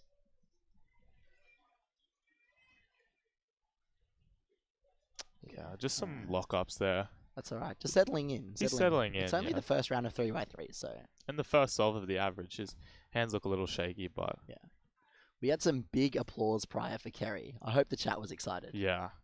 Because I think she smashed it, everyone right? here sure was. I think she solved it at least 4 times from what I'm aware. At least, yeah. From what I'm aware. And even on the DNF, she got the biggest applause of the comp so far. So Felix could never. Felix could never, yeah. Yeah, exactly. Exactly. Someone in the chat's pointing out that Felix's one single solve is slower than my PR ever. So, well, we basically know who's the better keeper, yeah, right? based off those 2 small pieces of data. Small sample sets are always good for yeah. accurate conclusions, right? Oh, something's a bit better. Okay, 689. Okay. Nice. Nice, nice. You beat me on this one, Faz. I'll give you that. Yeah, yeah. Look, it's early days. It's early days. Yeah, yeah. Have we got much eyes on anyone else? Has N-Paul done many solves? N-Paul's warming up. Okay. I didn't catch his first solve. Alright. Station 2. Our other Nicholas is inspecting. So, Tom, you're actually from Queensland. Yeah. And Nats is here. Yeah. In your home state. Tell me how that feels. Oh, it's great, yeah. When they told me that this was going to be the venue, because we've had comps here before. Yeah, yeah. I was like, yeah, that's awesome. It's a good venue. Yeah, it's great. But to be honest, like, all of these delegates and Victorian cubers have been coming to Queensland a lot lately. Yeah. So it's kind of strange that this doesn't feel like a super, like, different competition to me. Like, Well- it's great to have you guys from WA, some international, some New Zealand cubers, and South Australians, but lately, the Queensland comps have been pretty epic. So And they've been pretty big. The yeah, community's they've been growing. pretty And big, it's yeah. growing fast. It's so going fast. Maybe thanks to some people that make got YouTube some- videos like Tingman. I don't know. Oh, maybe. Yeah, and I you've think- also got quite a few new delegates here. So Yeah. that's cool. Yeah, it's a good community. Same as WA. You guys comps look really Ah. fun. Yeah, yeah. Look, I've organised a few bangers personally. I wish I could have been there. Real ones attended Scarborough Skewb off and had a fun time in Skewb head-to-head finals. Dude, that's unhinged. Yeah, I got a lot of thanks from the other delegates for organising that one. They're a big fan. Let's look at Felix on station 1 here. Is he inspecting? Okay. Yep. What cross colour is that? Or maybe a white, maybe an orange. It's a little hard to see. Oh, it's a yellow. Okay. Alright, alright. He's flying through F12. Oh, a quick OLL, and that's a 6.1. Okay. Crowd's happy with that. I think Felix looks pretty happy with that. That's good. He's definitely not disappointed. He's just in the zone right now. He doesn't have time to think about that. No. He's just got to move on to the next solve. He's thinking about States Cup. Oh, right. He's like, this is just like to numb his mind right now to stay calm because he's actually nervous for the State Cup coming up next. I don't know if you've heard, but Vic 1 are actually up against WA2. Oh, I right. know, yeah. It's going to be close. So It's going to be I real believe close. I believe WA2 can bring it home. So And who shout is- out to Jackson Foster, Amy Smith, and Sebastian Bock, who I believe cumulative. Oh wait, hang on. Oh, I think Jackson has a sub 10 average, but the other two do not. Oh, really? So it's going to be close. So it's it's like neck close. and neck. It's neck and neck. I think they can take it home. You know what? I'm gonna put a bet on Felix, but it'll only be by a hair. It'll be a reckon- narrow victory, yeah, in yeah. my opinion. I heard Felix telling us earlier that if he gets an 8, he's feeling nervous, and he's concerned that he's not going to be able to carry his team. Right. Well, yeah. He just got an 8. He just so- got an 8. Maybe. Oh. I actually heard from Felix before that he'll be solving blindfolded in the State Cup. No, that would be crazy. No, I'm kidding. How's Paul going? I think he's just doing a solve now. Yeah, Felix on is about to station go. 3. Paul onto last layer. It's an 8:59. He's not happy with that. No. But Felix is inspecting now, and the crowd's eyes and phones are all focused on that one guy. Yeah, he's got a good little He's on fan now. club at the Yeah. front of the grandstand. He's flying. Oh, bit of a lock up into PLO. 7:24. He tries to bring it back, but he gets another lock up there. It's yeah. Shake the hands out, man. Just get loose with it, Baz. Get loose with it. Yeah, exactly. That's what you got to do. Yeah. Would you say you have any tips for Felix right now? Like, what do you think he needs to do as a WA1 competitor / delegate / Well, commentator? I could provide some advice. Yeah. Just pretend you don't care. Fake it till you make it. Fake it till you make it. This is the kind of Mo strat. I think, like, I was talking to him because he, like, has second to none, like, nerve control in clock, which is, you know, it's an event, but it's an event that requires some accurate turning. Definitely. So, and Conan is like very good at pulling off like some clutch averages. I was just complimenting him because I was sitting like across from him in clock in round 1, and like his turning is so smooth and like almost robotic. Like it seems like he never locks up. So I asked him how that works, and he said just don't care. Yeah, just don't care. That can be I think that's one of those things that's just a bit easier said than done. We can't all be so talented. Yeah. I go up there today. I'm like, you know what? I'm probably going to get a 10-second average. It's going to suck. I don't even care. And I'm still like shaking Feeling and the like jittery, yeah. sweat running down my cheek. Yeah, that's how it goes. That's how it goes. Ooh. Shout out to Vi from Queensland on Station 8 getting a 10.06. He's very happy with that. 10.06. Nice. Must be his PR. What else do we have? We've got up and comer. I think New South Wales keeper is that Daniel Wang. Yeah. I've seen him getting into lots and lots of events. I saw him at Oceanics last year. He sat next to me in 6x6. And he was very, very humble about his accomplishments. I check his profile now. He's got like 10 points in multi-blind. Right. He's popping off everywhere. Going to be one of our best all-rounders like really soon. Yeah, there's all these like 2021 IDs who are just coming in. They're all insane. And it makes me feel a little inadequate sometimes. But from the other perspective, you just cheer them on. Yeah, of course. Because it's amazing their to see. success is Australia's success. Absolutely. Just like Eggins. Just like Eggins. 2021 ID. 2021 ID. Is he 2021? Yeah. What? Oh my goodness. World record. And he's got the world record. I hope everyone is very excited about that. I'm very excited that Australia has a world record again. Yeah. Because we had them for a very long time. Yeah. And then we had some brief periods of not having them. But now Eggins has got it. Yeah. So maybe he can bring home the average soon. Yeah. That'd be good. Yeah. Speaking of which, Felix just finished with a 6.4. Do we know what that brings his average to? Has anyone been... Well, I think that's counting like 2 6s and a 7. Yeah. Chat, if you can help us out, me and Tyler, we're just like... We are clueless. we're just shooting stuff out and maybe not the keenest eyes on these solves today. No, not maths-oriented people. No. I'm more of like painting. Like You're an artsy guy. A glass of wine, and I'll paint you like one of Have my some French girls, Tyler. Has some champagne. Oh yeah, absolutely. A nice glass, tall glass of bubbly, right? Oh yeah. Bubble bath. Well, here comes Zach Kenny. He's on. Soft jazz What's playing. he gonna do? I need him to clutch up for states because I can't keep carrying him all day. Oh, it looks. Oh, he's not happy.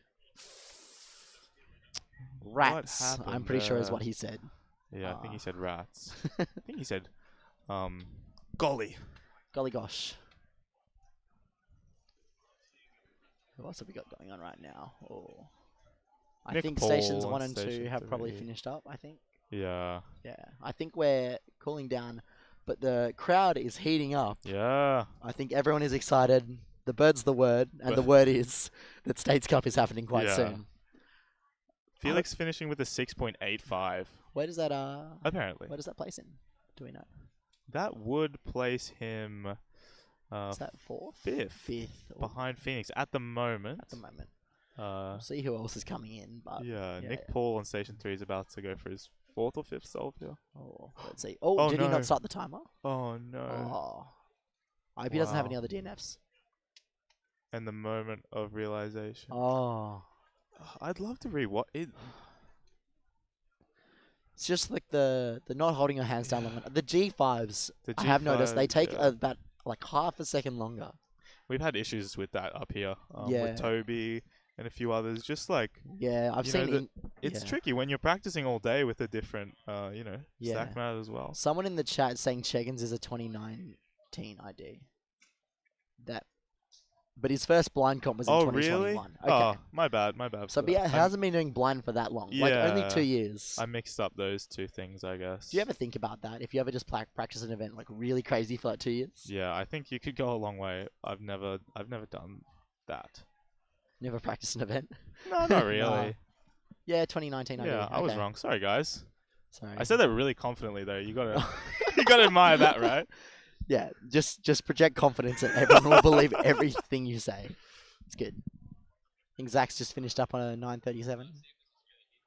That's good. That's good. All right, I think the last few stations are clearing off. Who do we have left?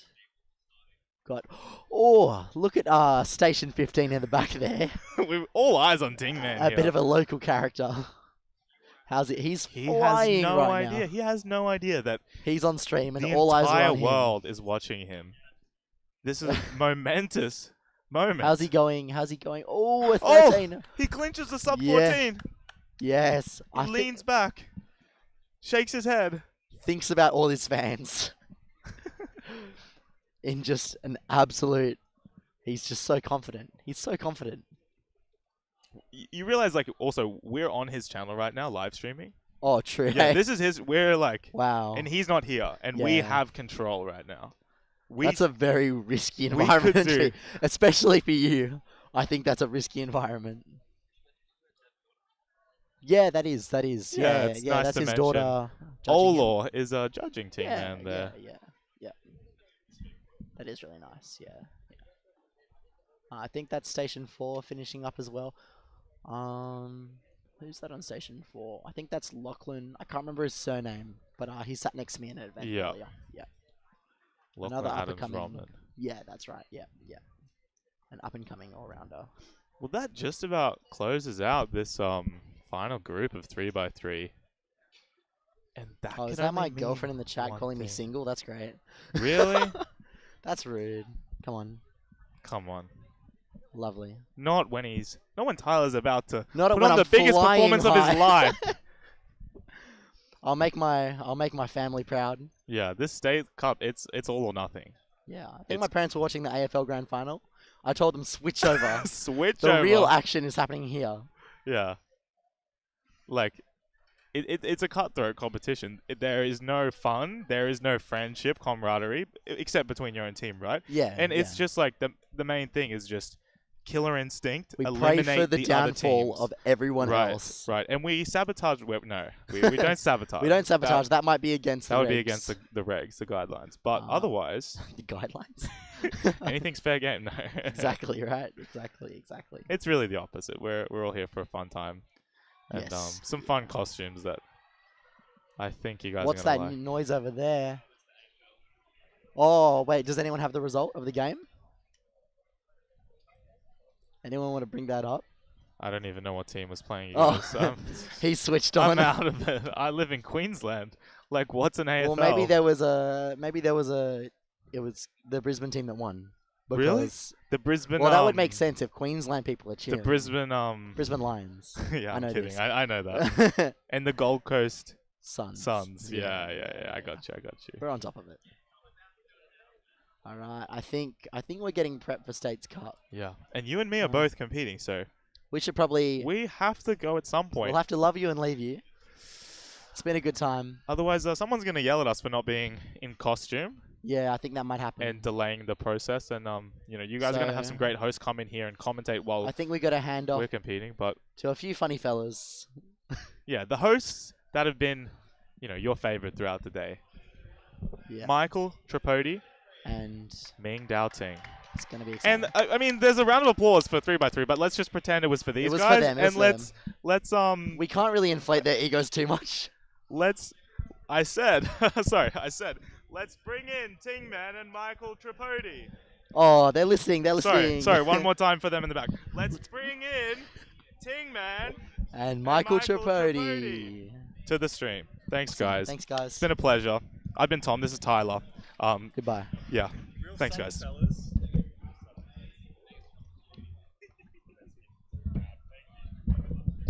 Make Queensland proud, Tom. Oh. Wow. Here Good we are. afternoon. Yeah. Oh, what a day. What a day we've had. What a day we've had. What a day we're about to have. Man, it only gets better from here. It's only just beginning. We have coming up in just, what time is it? In just, what, 20 minutes or so? Yeah, only 20 minutes away from the biggest event of the day. Some would even say the year in Queensland. This is the first time we've ever had States Cup at a national event. Yeah, isn't it crazy that, you know, this is something that we've seen at World Championship level, at Oceanics last year, and just now it's also being added into nationals. I feel like I'm being watched. Hang on, what's such a weird sensation? There's a strange There's sensation. a strange. What the? Hey! What are you doing? Ah, give it a little boogie. The birds can dance together. All of the birds. We are joined here by a little someone who's interfering. How are you going? I'm not interfering. You're talking about Ola. This is Ola. How are you going, Ola?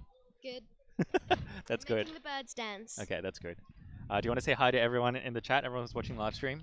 Hi. Is there anything you want them to know? Code Ola is better than Code Tingman. Why? Code Tripod is better than both. Well, the camera's currently on a tripod, so I mean, where would you be without me? You know, that's right. Yeah, because it feels so different. If you're without wondering, me. this little girl here is my daughter. And that's all that has to be said about that. Yeah. Hey, how were your solves today, Ola? Kind of okay. Okay, that's good. Glad to hear that. Yeah, you had some pretty impressive times, didn't you? Yep. Some pretty consistent times. Yep. Yeah. I got a 7-second Skewb solve. Yeah, that was pretty nice. 7 seconds on the Skewb. That's pretty solid. On the old Skewb. I haven't touched a Skewb for a while, so I think that's probably around where my times were as well. So good job, good effort. Yeah, well done. Yeah. Do you want to make any predictions with the States Cups that's coming up? So we have Queensland, and then going down south we have New South Wales, Victoria, Tasmania. I'm starting on the East Coast, which is where you start, of course. Yeah. And then moving across South Australia down the bottom, and then Western Australia, all the way on the left of Australia. Which do you think will win, and why? Why do you think it's Queensland? Cheggins. Your answer is Cheggins. I was Cheggins. I was so ready for a rebuttal, but I don't think I can. Cheggins is like the not dark horse. He's the wild card, the unknown quantity, the X factor. Absolutely. Queensland 1 is going to take this. Queenslander! And the reason will be Cheggins. Honestly. You know what? What? The winner will be Australia. The winner will be us. That's I think we will all be the winners. That's deep. Because when you support cubing, it turns out everyone wins. Everybody wins. Everybody wins. That's beautiful. It's all right in the end. Thank you, Ola, for your contributions. Thirsty. You're thirsty. Oh, go drink some water. Didn't you hear what Ed said? Stay hydrated. Stay hydrated. Stay hydrated. Yeah. And she's stealing my drink. But yeah, cheers. Cheers. A Do you have anything you can hydrate yourself with? This isn't mine, but I'll use it for well, now. Okay. All right, so we're just setting up for States Cup now. A quick reminder for everybody watching at home. States Cup are teams of 3 solvers competing against each other to determine who is the ultimate state. It is a simple 16-team knockout tournament. Each competitor solves a single 3x3 cube, one after the other, and the winning team is determined by the fastest total times, the 3 times added together. Standard WCA rules apply. +2 is a +2, DNF's a DNF for the whole team. Second and third timers must be started only when the previous member has finished their solve and has put back the 2 hands on the timers. Yep, that's right. My favorite part of the States Cup is when you have times that are so close, I just can't do the maths in my head. Yeah. It needs to be calculated. And then when you've got penalties, +2s, and all that stuff, it adds just a twist to the game. I love it. Love it. Oh, yeah. It's always just the spectacle and the highlight of each day. Absolutely gripped us from start to finish at Oceanics. Yeah. It was a tight tussle between Victoria 1 and Queensland 1. And Queensland's gotten better since then, so... What can I say? So Victoria took the title at Oceanics, and Queensland's going to be wanting to make a comeback. Oh, yeah, absolutely. And they've done so in, like, spectacular fashion. Yes. Checkins recently broke a world record, Oh, so he's good. got that added to his belt. Jaden You know. McNeil's just Jaden McNeil. He's also had a world record since then. That's right. And Toby Seufert now has Queensland's state record 3x3 average. Gee, that team's going to be tough to stop, I reckon. They will be incredible. If anybody's going to stop it, it's the defending champions of Victoria once. That's Felix Zemdegs, David Epstein, and Riley Dexter. I think we're probably going to see that matchup again. And after they're finished setting up, we'll be able to bring this to you.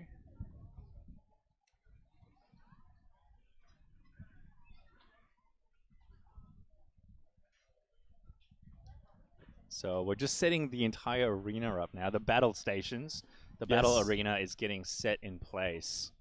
The seats, the grandstand is starting to get filled as everyone takes their place. Oh boy, this is exhilarating. Yeah. I can't wait for this. Bragging rights for the next 12 months. I know. It's a big It's a prize. long way until next nationals. It is. It is a big prize. Alrighty now.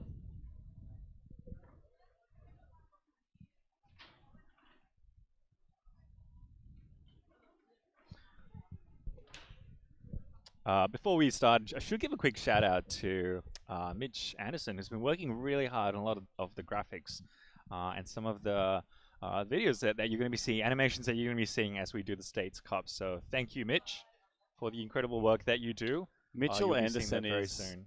a bona fide legend. A bona fide legend. Bona fide.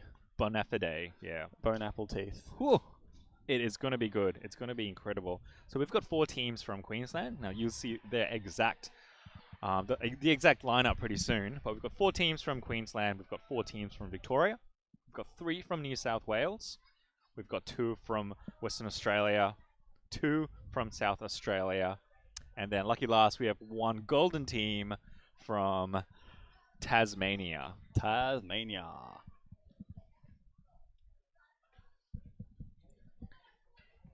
And we've had some of those people actually hosting and commentating across today. So they talked a big game. Yeah. Which you should. Honestly, you know what? That's to be expected. You know, there's a lot of state pride at stake, and a lot of patriotism comes with that as well. So absolutely going to be a little bit of pride at stake here. Yep. But regardless, very, very excited, and it is for pride. You know, that's what's really at stake here today. Yeah, that's right. So little Tasmania, little island down the south. Yeah. Even though they've only got 1 team, we're looking at Jodie Brewster. We're looking at Ari Sue and Darcy.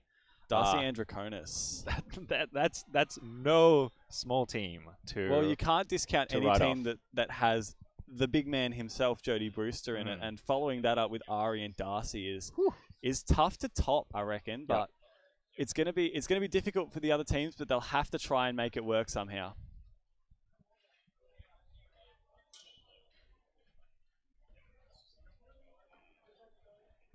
All right, guys, drop in your picks in the chat. Who do you reckon's going to take it all out? Look, all I'm seeing is Queensland. So I'm not seeing that. Oh, actually, it's all I see. Now that Queensland for the win. You said that, yeah, I am seeing a lot of Queensland. Yeah. Unfortunately. Go the Maroons. Yeah, I'm personally on the Victoria train. You know, Victoria. Yeah, fair the enough. mecca for cubing for so many years, and it is the birthplace, isn't it? The Yeah, very and first it competition, starts- all the way back in 2010, was it? Yep. Yeah.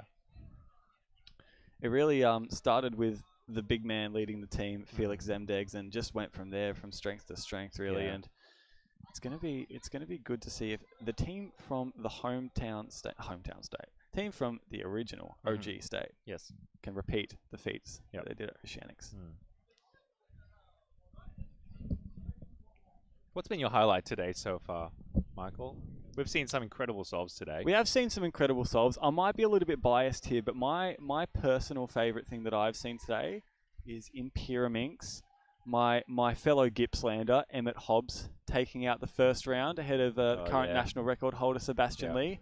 He had a new PR average, is also current reigning national champion for Pyraminx, so starting off his title defence very strongly. Yep. Oh, absolutely. What about yourself? I know you've just competed in 3x3. How'd that go for you? It actually went pretty well. I got my PR2. That's my second beautiful. fastest personal record average in a competition. Wowee, okay. 12.3 or something. Don't want to brag, but there is something in the air. There is something in the water. Good solves are coming up. I'm just having a look at the results from 3x3 first round, and Toby so far, first place. Wow, okay. First seed going into round 2. He is not very quietly my pick to take it all home. So That's incredible. It's good for me to see him up there, but also he's been improving and has been absolutely on a tear recently. So absolutely has. He's so smart with his practice and just knows exactly what he needs to improve on and targets that, and is just going from strength to strength, really. I'm so excited to see what he can muster in the future rounds, and I'm sure he'll make the finals, so even in the final round, see what he's capable of doing. Yep. Well, just 3 weeks ago, I think he got his first sub-7 average in a competition. And he got sub-7 at Oceanics. Oh, okay. That was the first time he got sub-7. Yep. And then he pulled out a low 6 average, and then gets another 6.4 average to be first seed going to round 2. Yep. I've just really enjoyed seeing a lot of faces, connecting them to names. You know, I hear about a lot of the really fast cubers across the country, and there are a lot. Oh yeah, a lot of really talented cubers in Australia. So being able to see them live, seeing them in the same space, just next to each other, it's incredible. What a place to be. And Australian talent's growing all the time, so there's only ever more and more names that you're going to have to remember. Yeah, that's right. Best you get onto some of that now. Best you get onto it right now. Right away.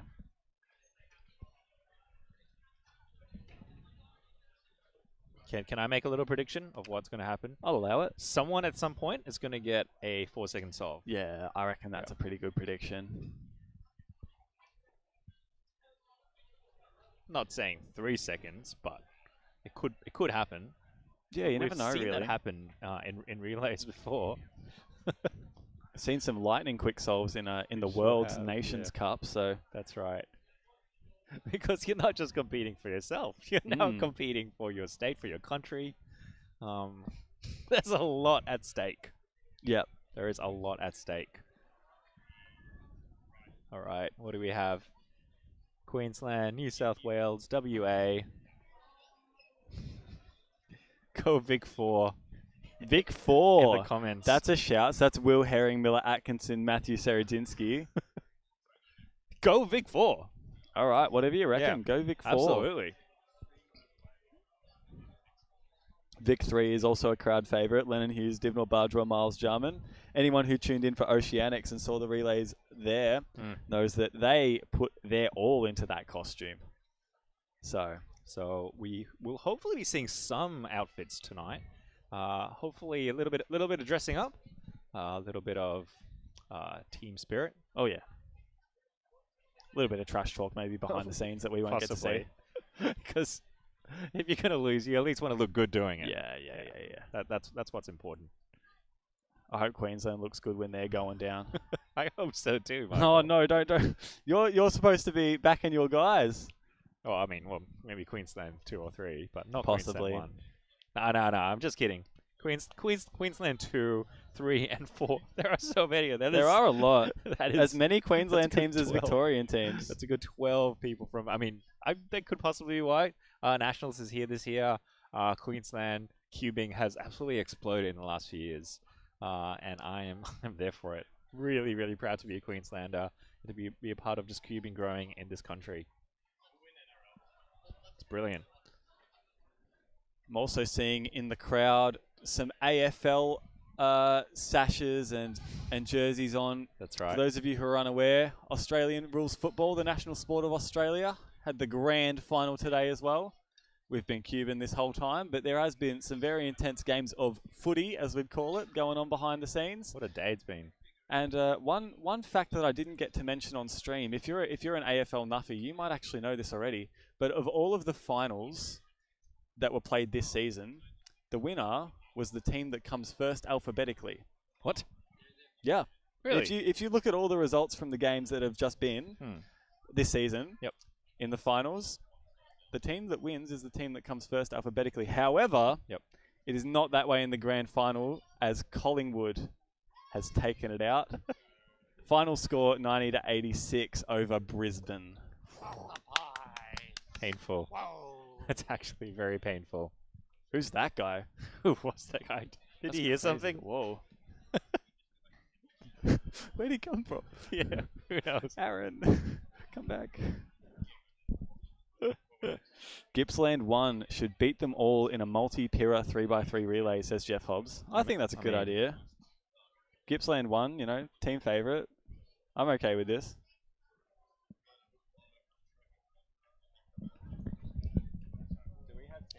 If you are just joining us, the countdown has begun to the States Cup. This is the very first time we've had this relay-style competition at an Australian Nationals competition. We are very excited about it. It's going to start in about maybe 10 or 15 minutes, just getting things set up. The competitors, no doubt, are going through their warm-up routines right now. I don't know what it would be. Jumping jacks, push-ups, some pep talks. This is, you're watching Australian Nationals 2023. This is at the end of day 3. The events that we're about to do are not official events. All of that stuff has just concluded just recently.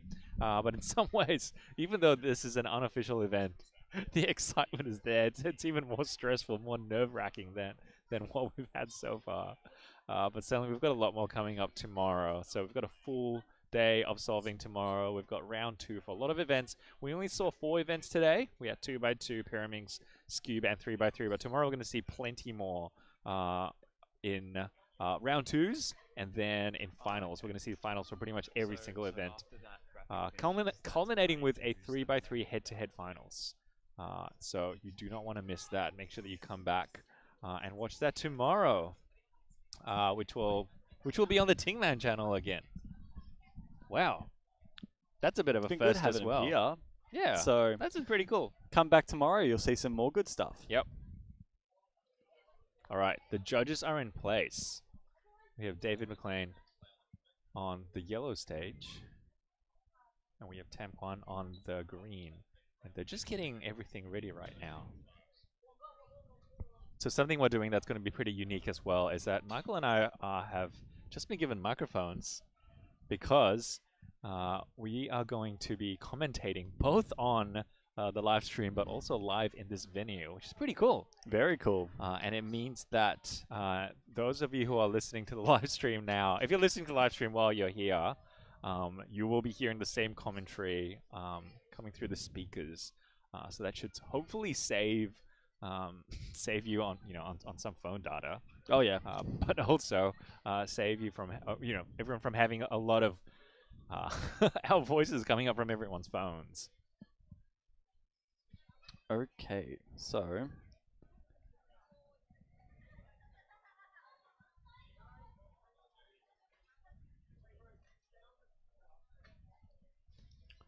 this first matchup is going to be very, very interesting. When we get the ball rolling, it's going to be Victoria 1, arguably your favourites to take home this one, versus WA2. Yes, your favourites, Michael. My favourites, of course. How could they not be?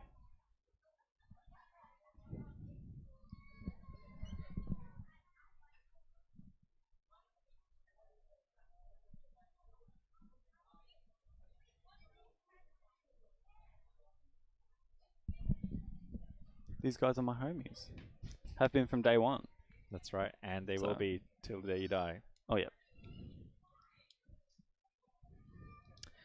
Western Australia, the wildflower state. Oh, okay. Versus, of course, Victoria, I actually think it's the Garden State. The Garden State. He's got it. Oh, yeah, okay, good. It's Victoria, the Garden State, versus Western Australia, the wildflower state. So that's like wildflowers just like more specific. Yeah, Something that's right. item in a garden, I Yeah. suppose. But Victoria obviously has it all, which is why Yeah. they're the Garden State.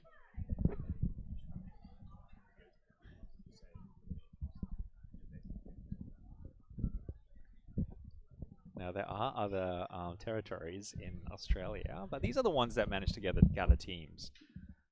So yeah, Australia, little geography lesson for you. Australia's made up of 5 states and 2 territories.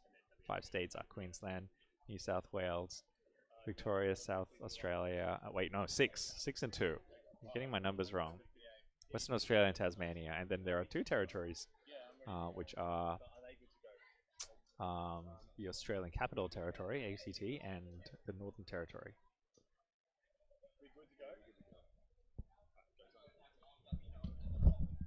Alright, we're just getting things settled, because it turns out not only are we going to be on mic, we're also going to be calling the inspection. Yeah. Well, Michael's going to be calling inspection. I can be calling inspection. You happy with that, Michael? Yeah, that's fine.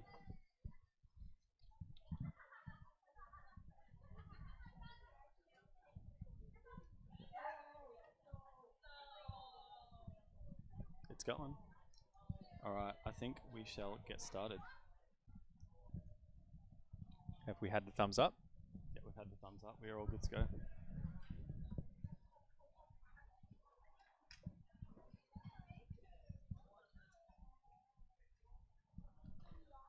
Oh, the hype is real. Good afternoon, everybody. Hope you've all had a good time at the competition so far today. We're about to cap it up in the best possible way with States Cup. So my name is Michael. We are just kind of behind the WCA banner on the bottom left of the grandstand, so you might not see me. And I am here with me, Ming. And we are very, very excited to be hosting, to be commentating on our first ever States Cup at a national event in Australia. It's always an event that delivers the max, and we're keen to see what it can do for us today. For those of you who haven't seen a States Cup relay tournament before, just a quick recap of how it's going to work. This is a 16-team seeded knockout tournament, and if you have a pamphlet that you got from the registration desk in the little goodie bag when you registered, there is a bracket on there. So feel free to grab a pen and follow along. So the way it's going to work is that each competitor from the team is going to solve a 3x3 cube one after the other, all 3 people in a team. And the winning team is determined by the fastest total time. Standard WCA penalties will apply. And inspection time will apply to all 3 members at the same time. Second and third can continue their inspection after the first competitor is solving. All right, and we're just going to continue through the bracket until we eventually get to a winner, which is obviously going to be Victoria 1. Queensland 1. I don't know, I think he misread the memo. That's okay. Do you want to introduce? Do you want to bring him up? Yeah. Okay, so our first matchup for today is Victoria 1, consisting of David Epstein, Felix Zendegs, and Riley Dexter.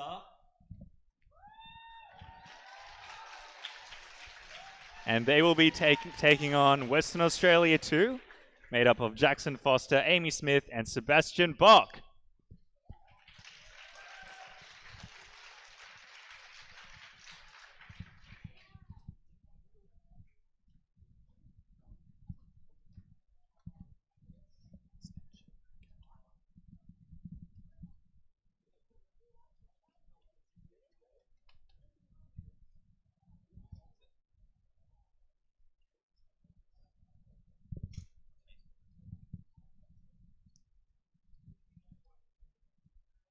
Last time we held a tournament of this variety, it was Victoria 1 that took it all out in a very close battle with Queensland 1. So we'll be eager to see if they can replicate a similar performance in this bracket. Just waiting on the cubes to come out now.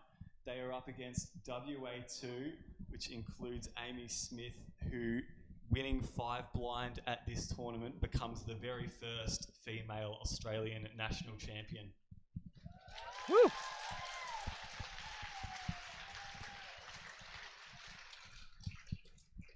Are all competitors ready?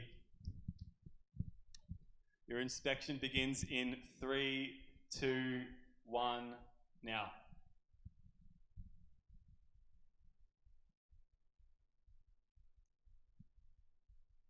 Eight seconds. 3, 2, 1, go.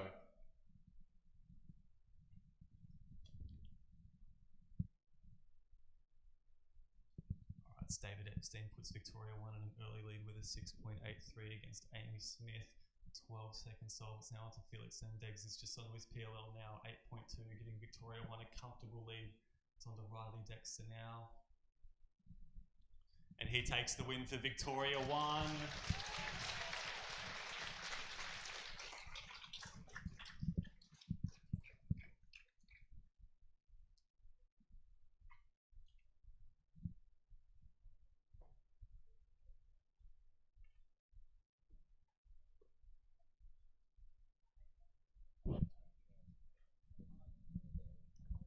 So Victoria 1 takes the first matchup, moving on to the next round.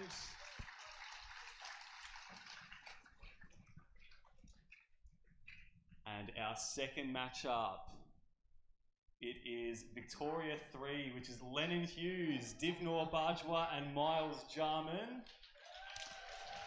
And they're taking on New South Wales 3 with Sam Molliver, Aaron Ratan Chaipat, and Daniel Wage.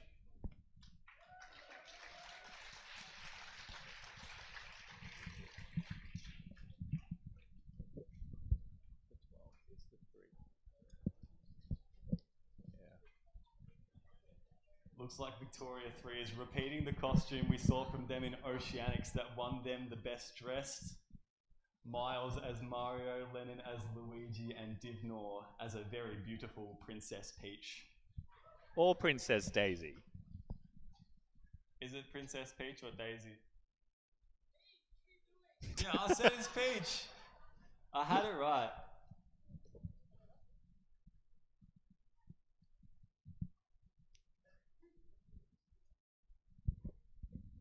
Our competitors ready. Inspection begins in 3, 2, 1, go.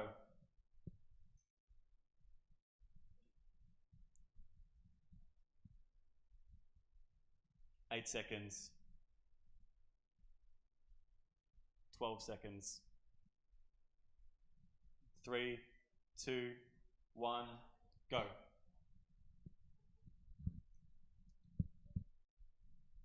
Miles as Mario getting Victoria 3 off to a strong start. He's against Daniel Wang. Oh. 9.8 for Mario to start. Onto Princess Peach now. It is Peach, not Daisy, as I've been told. Strong there as well.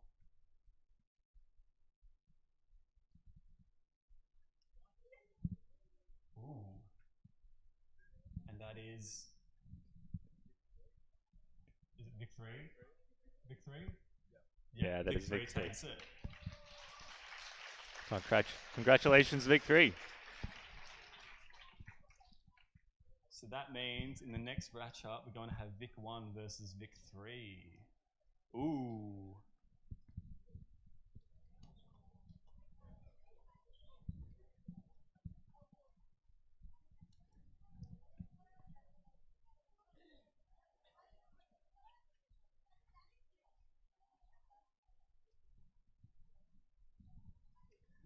Our next matchup includes the first of the Queensland teams. It's Queensland 3 with Lachlan Adams Roman, Matthew Ban and Joshua Ban.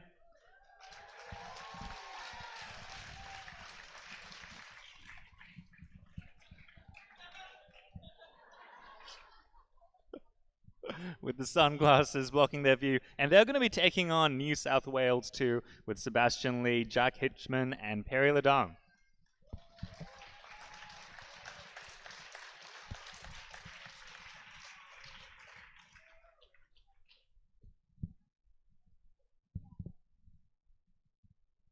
Nice to see some coordinated costumes. There will actually be a best dressed from this States Cup relay announced tomorrow. So we'll see who takes it out. Seeing some strong contenders early. Are all competitors ready? Inspection starts in 3, 2, 1, go.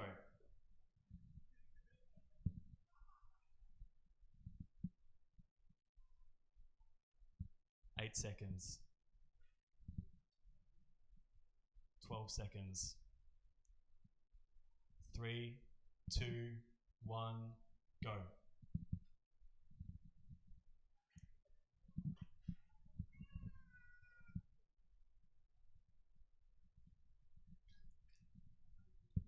Queensland 3 in front early. On to second competitors now. Still Queensland in front. Sebastian Lee just finishing from New South Wales onto Perry Ladane. But it is Queensland 3 that takes it out for the home state.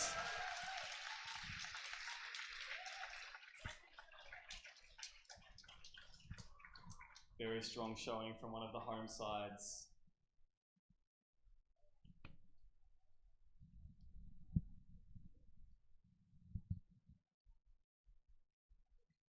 And good sportsmanship shown by all as well.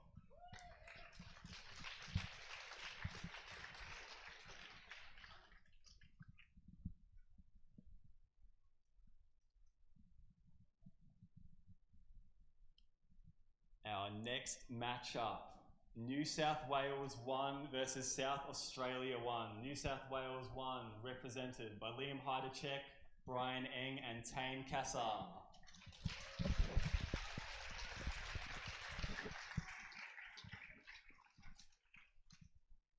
And they are taking on South Australia 1. South Australia 1 with Seth Ferry, Toby Karen, and Cody Driver.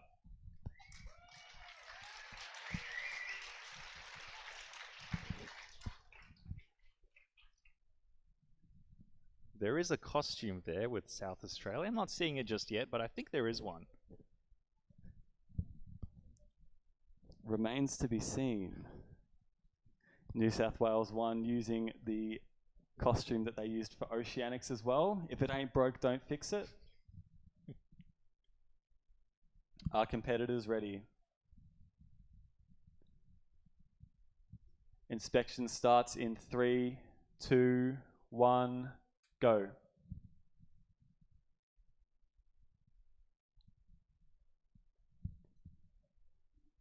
8 seconds. 12 seconds. 3, 2, 1, go. It's the reigning South Australian champion, Seth Ferry, leading from the front for his team. Up against Tane Kassar, had a good showing in Pyraminx yesterday. On to Liam Heidercheck now, looking to do well in 4x4, but for the moment he's representing his team. And it is New South Wales 1 in front, ahead of South Australia. Brian Aim looking to sew it up. He does so comfortably. New South Wales 1 takes it.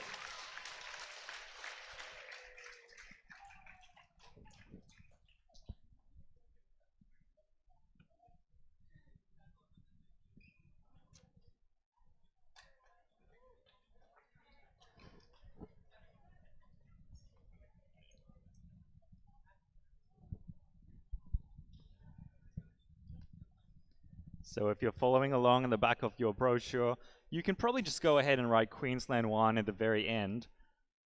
But next up, we're going to have Tasmania 1 versus SA2. Tasmania 1 consists of Jodie Brewster, Arisandra Sue, and Darcy Andraconis.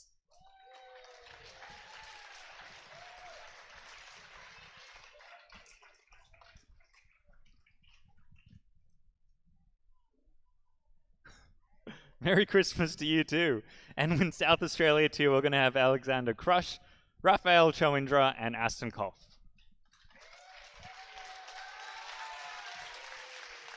Yeehaw!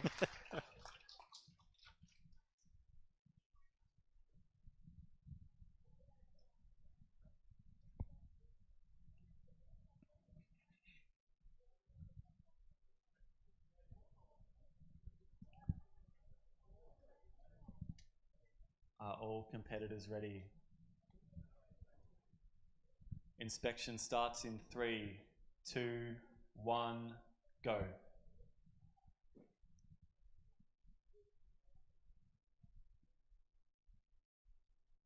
8 seconds. 12 seconds. 3, 2, 1, go.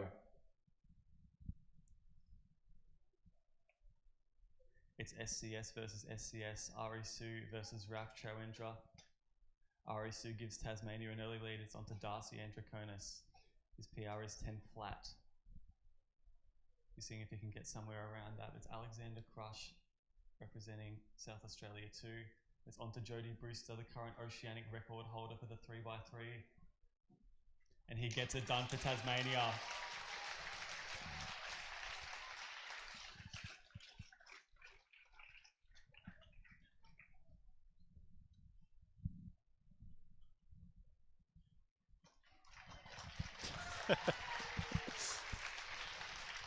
Aston and Co finishing off in style, but it is Tasmania 1 taking that matchup.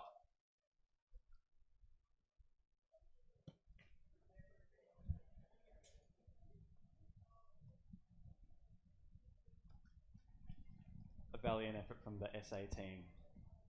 Our next matchup is Queensland 2 versus Queensland 4. Queensland 2 represented by Hayden Ing, Nicholas Paul and Benjamin Worry.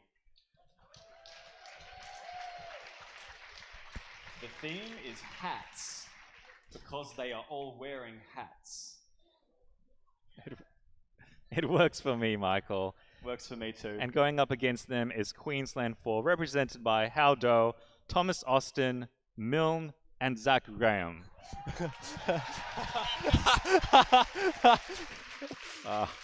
I was not prepared for this, Michael. I was not either. But these guys are a shoo-in. Look at them, they work out.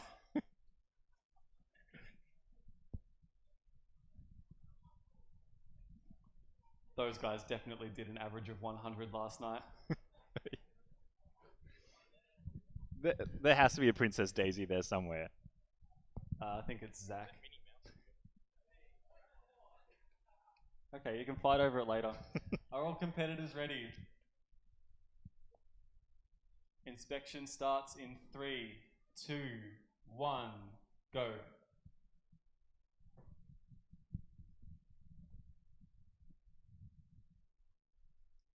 Eight seconds. 12 seconds. 3, 2, 1, go. It's Nicholas Paul for Queensland 2 leading off, and Howard Doe for Queensland 4. Nicholas 2 takes it, but it is close. They are half a second apart. Hayden N carries it on for Queensland's second team. But it's Queensland 4 in the lead. Thomas Austin Milne has given them something to work with. And it's Queensland 4!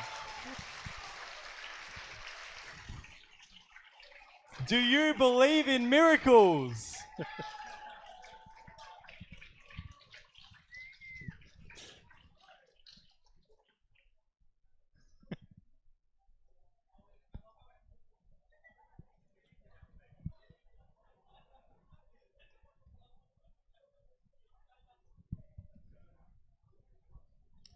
Girl boss. We stand.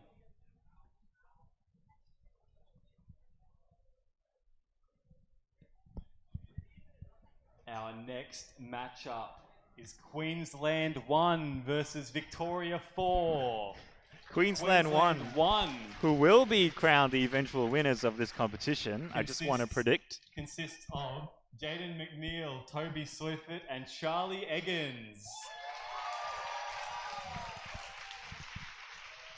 Sorry, I lost it. Can you read the next one? Oh, I got it. And they're going up against Victoria 4, represented by William Herring, Miller Atkinson, and Matthew Sarazinski. At least I think that's who they are. I can't believe they got 3 Jaden McNeils on one team.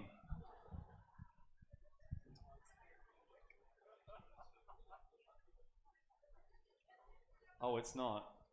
I just can't see. Well, I guess Victoria is trying to manifest the power of Queensland 1. We will see how that turns out. Are all competitors ready? Inspection starts in 3, 2, 1, go.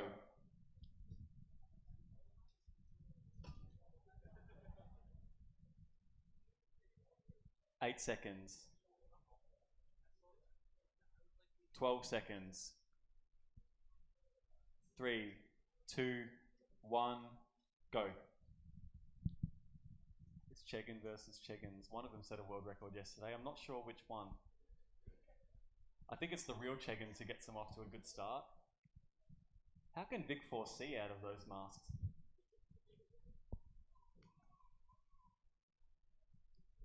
It's Queensland 1 showing dominance, showing why they made it to the finals at Oceanics, and Jaden McNeil seals it up for the Queensland 1 team. Followed closely by Jaden McNeil.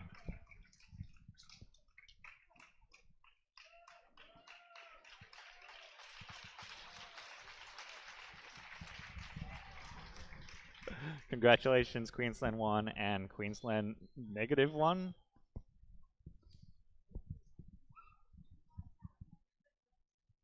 Our next matchup is Victoria 2 versus Western Australia 1. Victoria 2 consisting of Zaid Chowdhury, Cameron Stollery and Phoenix Patterson.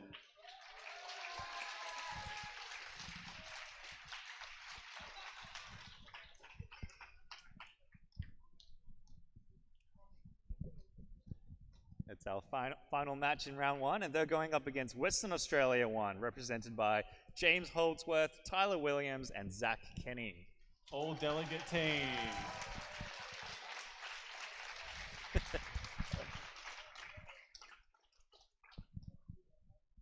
What is in Zach's hair? He looks majestic.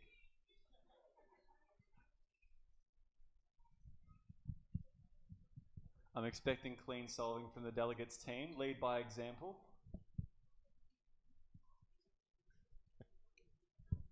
Are all competitors ready? Inspection begins in 3, 2, 1, go.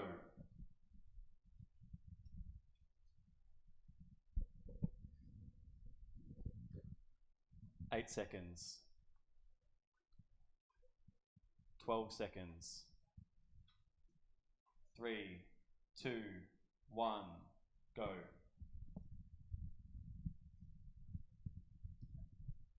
Zaid Chowdhury and Zach Kenny starting off. They're both my best friends. How can I pick one? Oh no. And it's close.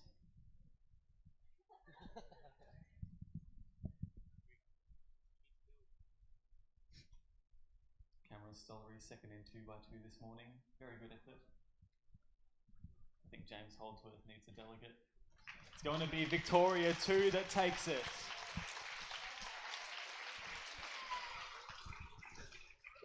Unfortunately, I don't think extras are going to save the delegates. A valiant effort, however. I do have to ask though, Tyler, is your cube solved? Is it solved this time? Did you get it right?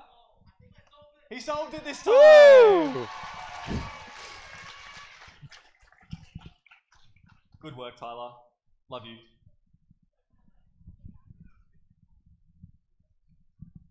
That is the end of our round 1 matchups. We're going to get into round 2 now. Starting off with winners from the previous round, we have Victoria 1 versus Victoria 3.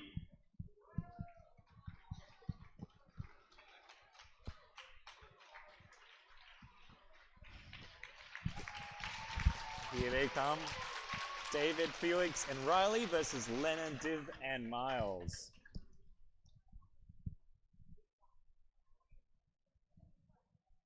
We have the power of the reigning champions versus the Mushroom Kingdom.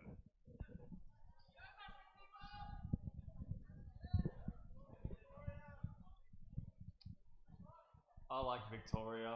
I think they have a good chance of winning this one. I have- Ha ha ha ha ha ha. Now laugh. Thank you. I love you, Lennon. Are all competitors ready? Inspection begins in 3, 2, 1, go.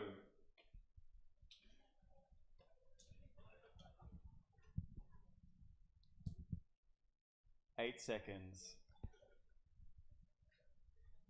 12 seconds.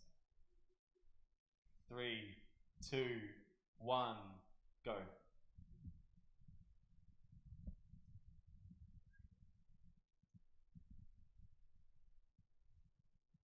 It's again David Epstein getting Victoria 1 off to a fast start. Miles has a penalty on his cube that adds 2 seconds to the time. Felix with a 6.5.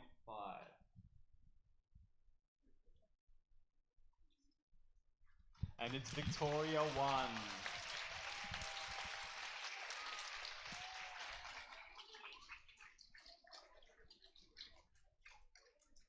Defending champions, undefeated, and continues to be that way.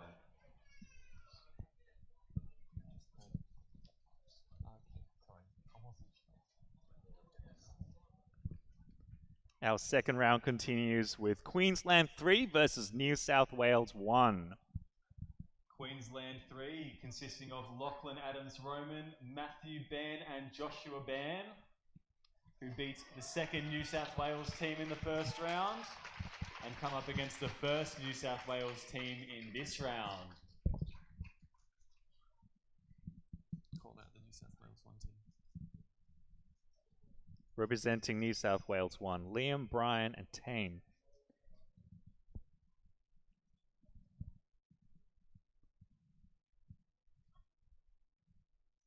Are all competitors ready? Inspection starts in 3, 2, 1, go.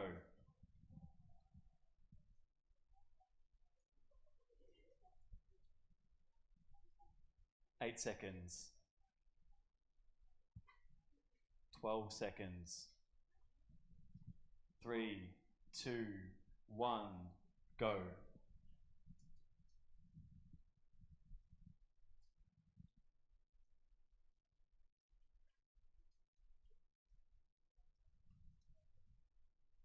It's Queensland 3 taking an early lead, finding an uncharacteristic 9-second solve from him into Liam Heidecheck.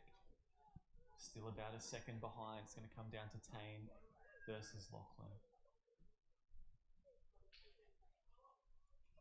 Oh, we're going to calculate the result. It's Queensland! Queenslander!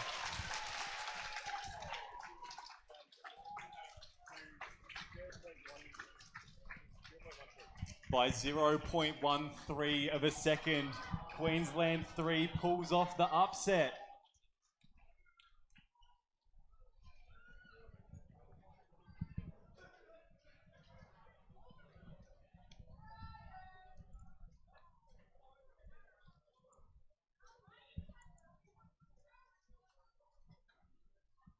Our next matchup, Tasmania 1 versus the Powder Puff Girls.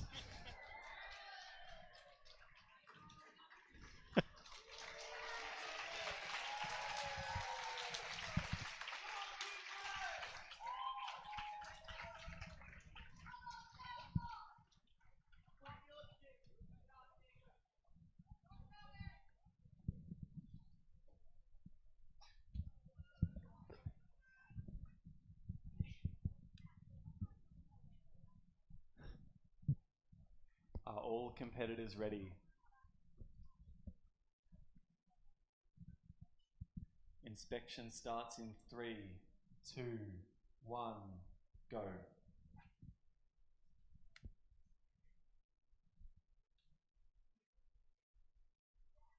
8 seconds. 12 seconds. 3, 2, 1, go.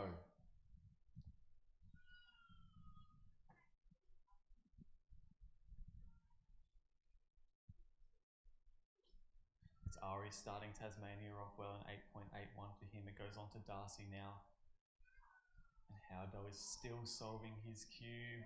It's not looking good for Queensland 4. Pulled off an upset in the first round, but it doesn't look like it's going to happen this time. It's now on to Jody Brewster. He seals it, 6.57 on the last one. Tasmania 1 progressed to the next round.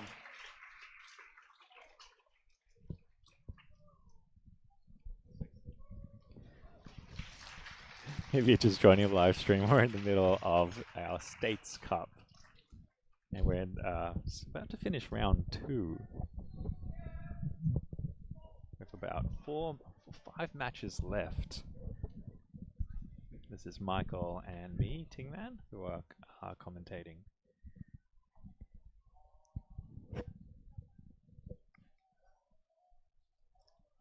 Our next matchup is Queensland 1 versus Victoria 2. Queensland 1 consisting of Jaden McNeil, Toby Seufert and Charlie Eggins. And Victoria 2 with Zay Chowdhury, Cameron Stollery and Phoenix Patterson.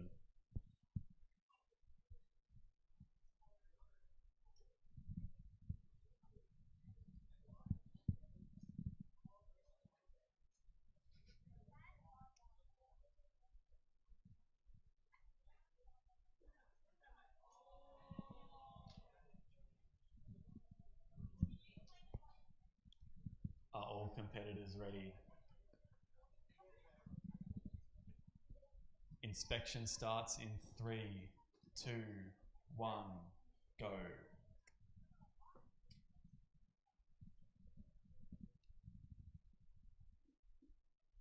8 seconds.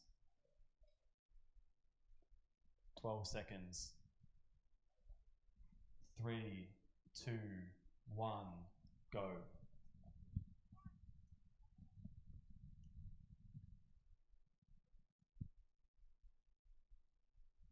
Charlie Eggins has got Queensland off to a good start. They lead Victoria by about 3 seconds. Toby Seufert onto PLL now. It's a good solve from him as well, 6.92. This is dominant. Cameron Stollery on his cube as well as Jaden McNeil. It's Jaden McNeil onto PLL. It's a rout. Queensland 1 takes it. Well done to all the competitors. And that finishes off round 2. Going into round 3, we have 4 teams, 2 of which are Queensland. How are you feeling about that, Michael? I'm very confident in my boys. I don't mind one bit.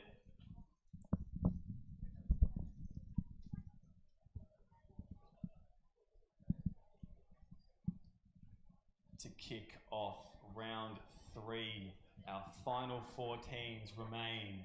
Our first matchup, Victoria 1 versus Queensland 3.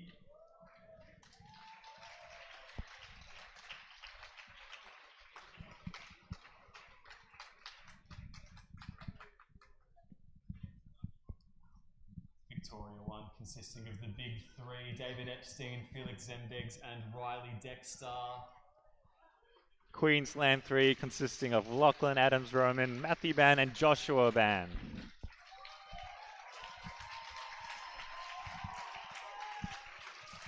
Sort of getting Alan Walker vibes here. I think I know who this crowd's going for.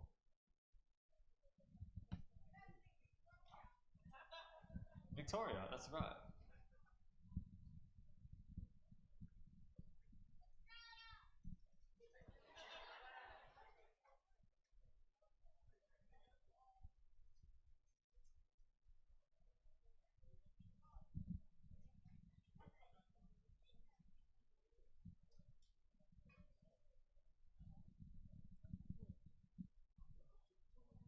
Are all competitors ready?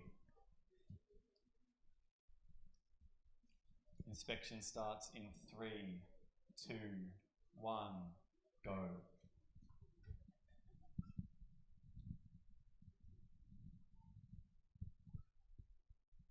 8 seconds.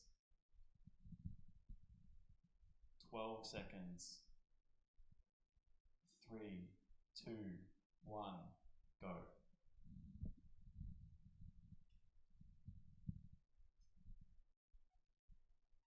Slick solving from David, mid 6.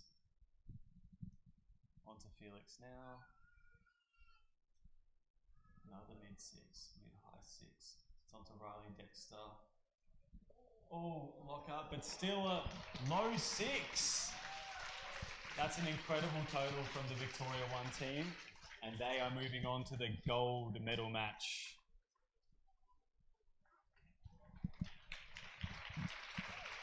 That is our first sub-20 total of the night.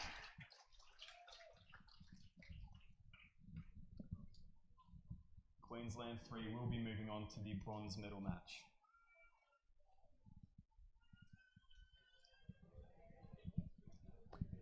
And to figure out who's going to be playing alongside them, we have Tasmania 1 versus Queensland 1.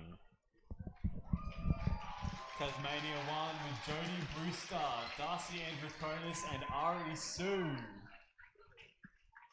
And your favorites, Charlie Eggins, Toby Seifert, and Jaden McNeil.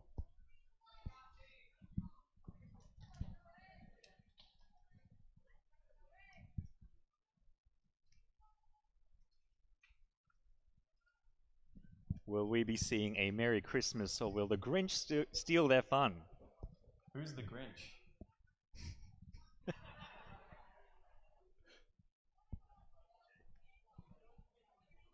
Go on.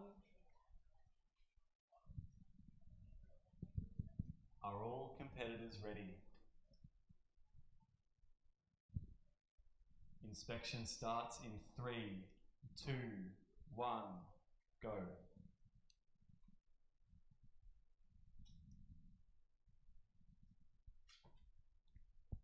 8 seconds. 12 seconds. 3, 2, 1, go.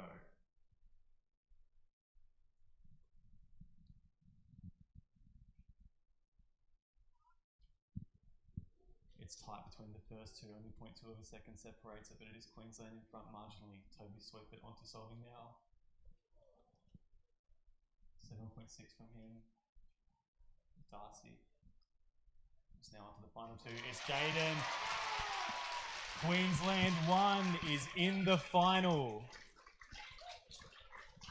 And Tasmania 1 will progress to the bronze medal match.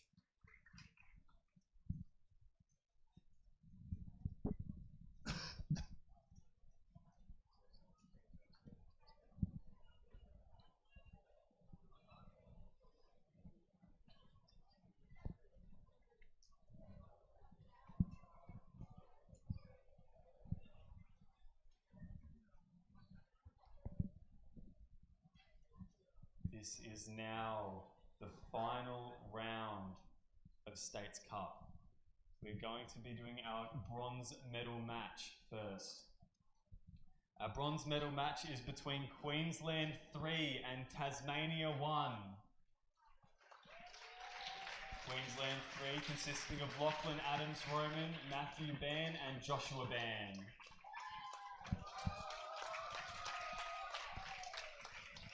And Tasmania 1, Jodie Brewster, Arisandra Sue, and Darcy Andrikonis.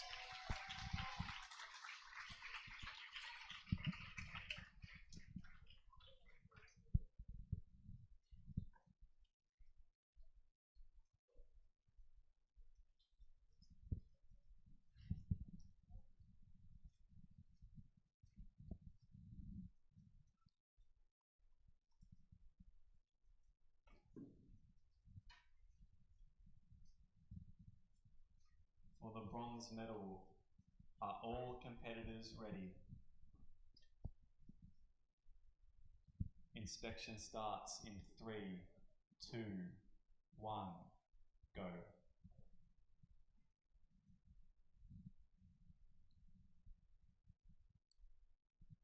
8 seconds. 12 seconds. 3, 2, 1, go.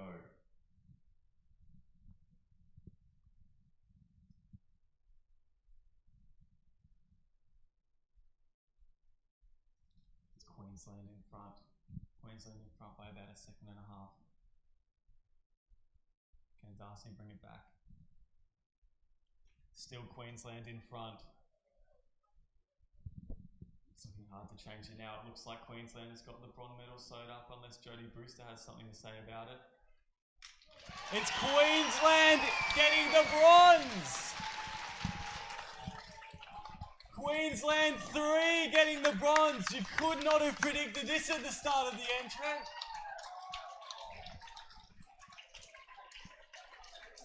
Well done to Queensland 3, and in 4th place, Tasmania 1.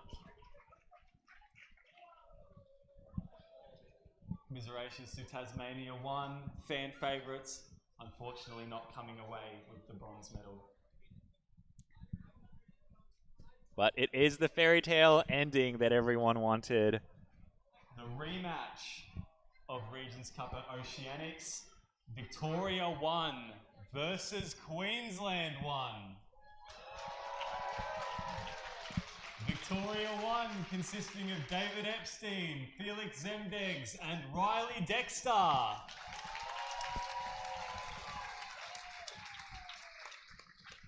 But the ones who are going to win, Charlie Eggins, Toby Soifer, Jaden McNeil, give it up, Queensland!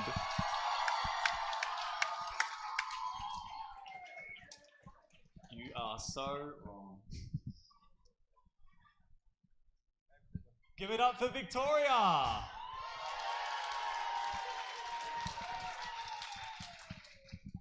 And give it up for Queensland!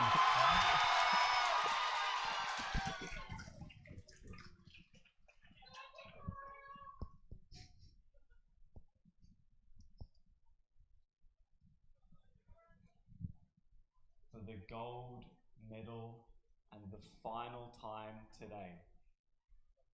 Are all competitors ready? Inspection begins in 3, 2, 1, go.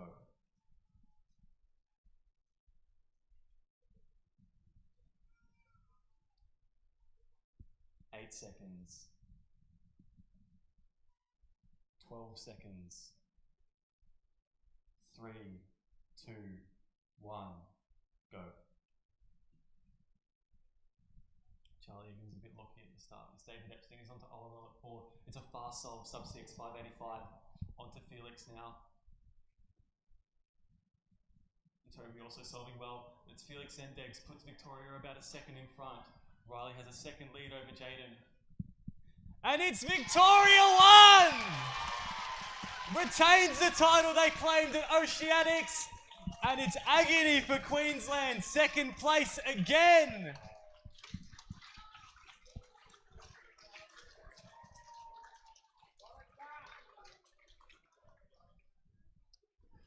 No running it back. Victoria 1 are your winners. Congratulations also to Queensland 1 winning silver.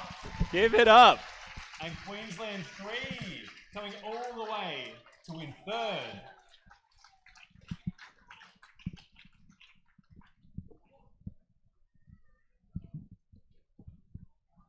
Thank you everyone for sticking around to watch Nations Cup. We hope you had a fantastic time watching. I know I certainly had a great time behind the desk. What about you, Team Man? I had a great time watching States Cup even.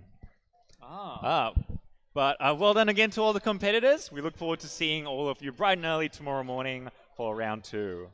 Thank you everybody. We will see you tomorrow. Mate. Now. I stand corrected. My goodness. I stand corrected. I didn't see it going any other way, I'll be totally honest with you, you know. I just have faith in my boys. Yeah, you do. And it wasn't misplaced. Queensland 3, though. Queensland 3 did pretty well. They did. It was from behind, the Black Horse that we did not see coming. That was incredible. Oh, wow. The Queensland 3 team is... That was incredible. That was unreal. I did not have my money on them coming third No. or even podiuming, but No. they've done it, and they've done it pretty convincingly. Yeah, so absolutely. kudos to them. That's right. It's not easy to make it through that many rounds to get all the way to the finals. One of the highlights, actually perhaps lowlights, was seeing that big red bow on top of Tom Austin Milne's head.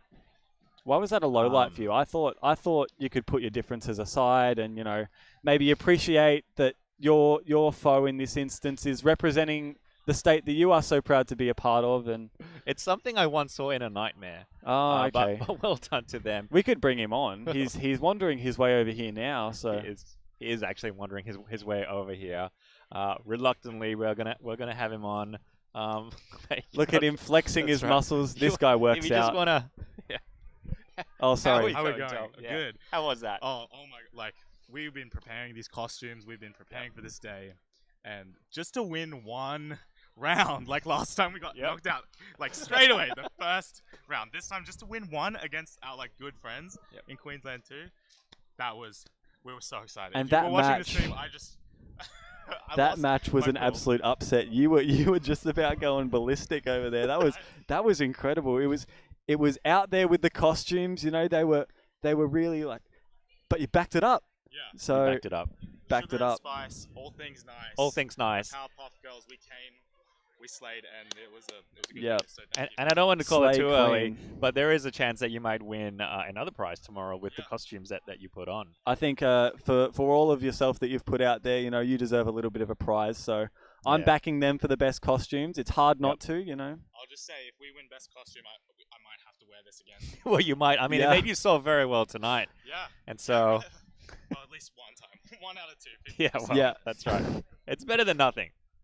Yeah, Thank you, It is guys. better than well nothing. done, Tom. Is that almost the end of this? I think that might be the end. We have a massive day tomorrow, though. Oh yeah, all of the finals tomorrow, plus Yeah. our extra rounds of 2, 3, Pyra, That's Skewb. right. So, I Oh, mean, boy. only 4 events today, but you're going to see a lot more tomorrow. If you wanted to see Megaminx, if you want to see Charlie Eggins again. Oh yeah, I want to see Charlie There's Eggins 3x3 go again. blindfolded finals tomorrow. Oh yeah. You do not want to miss that. You're going to be seeing him. You're going to be seeing this guy in blindfolded finals as well. This It's- bozo. It's going to be popping off tomorrow. This guy's going to be here too. Not in you're not in costume tomorrow. I feel like. If we win, Yeah, I'll yeah. make a guest appearance. I mean, I think that's fair enough. Honestly, it's a costume that's done you very well tonight. So. I don't even know what the voting process is, but I'm just. Well, whatever the voting process is, run it up, guys, because there's one clear winner, and we need to make sure that there's no funny business going on. Yep. Well, just SMS 1300 Tom Redbow. In the next 30 seconds. Yeah, that's right. And by the time this goes live, it's already decided. ended. Yeah. So I trust that the judges have made the right call. But please vote. But thank you so much for watching today. We have had a total of just across the entire day, 14,000 people pop in and out That's of the stream, unreal. which is epic. 14,000 views today. We hope that you enjoyed it. Like we said, another huge day tomorrow at Australian Nationals 2023, day 4, the final day, where we will see who gets crowned champion in Australia. Unreal. Yep. Can't wait to see it come up. Yep. Well, I'll see you there tomorrow. Michael will be joined by our regular host and perhaps some other people. We've got Ola popping in as well. Otherwise, that is it from us. We hope you have a great night or a great day wherever you are. And we will see you all tomorrow, We'll see you bright back and early. very soon. Wow. Take care. See you then.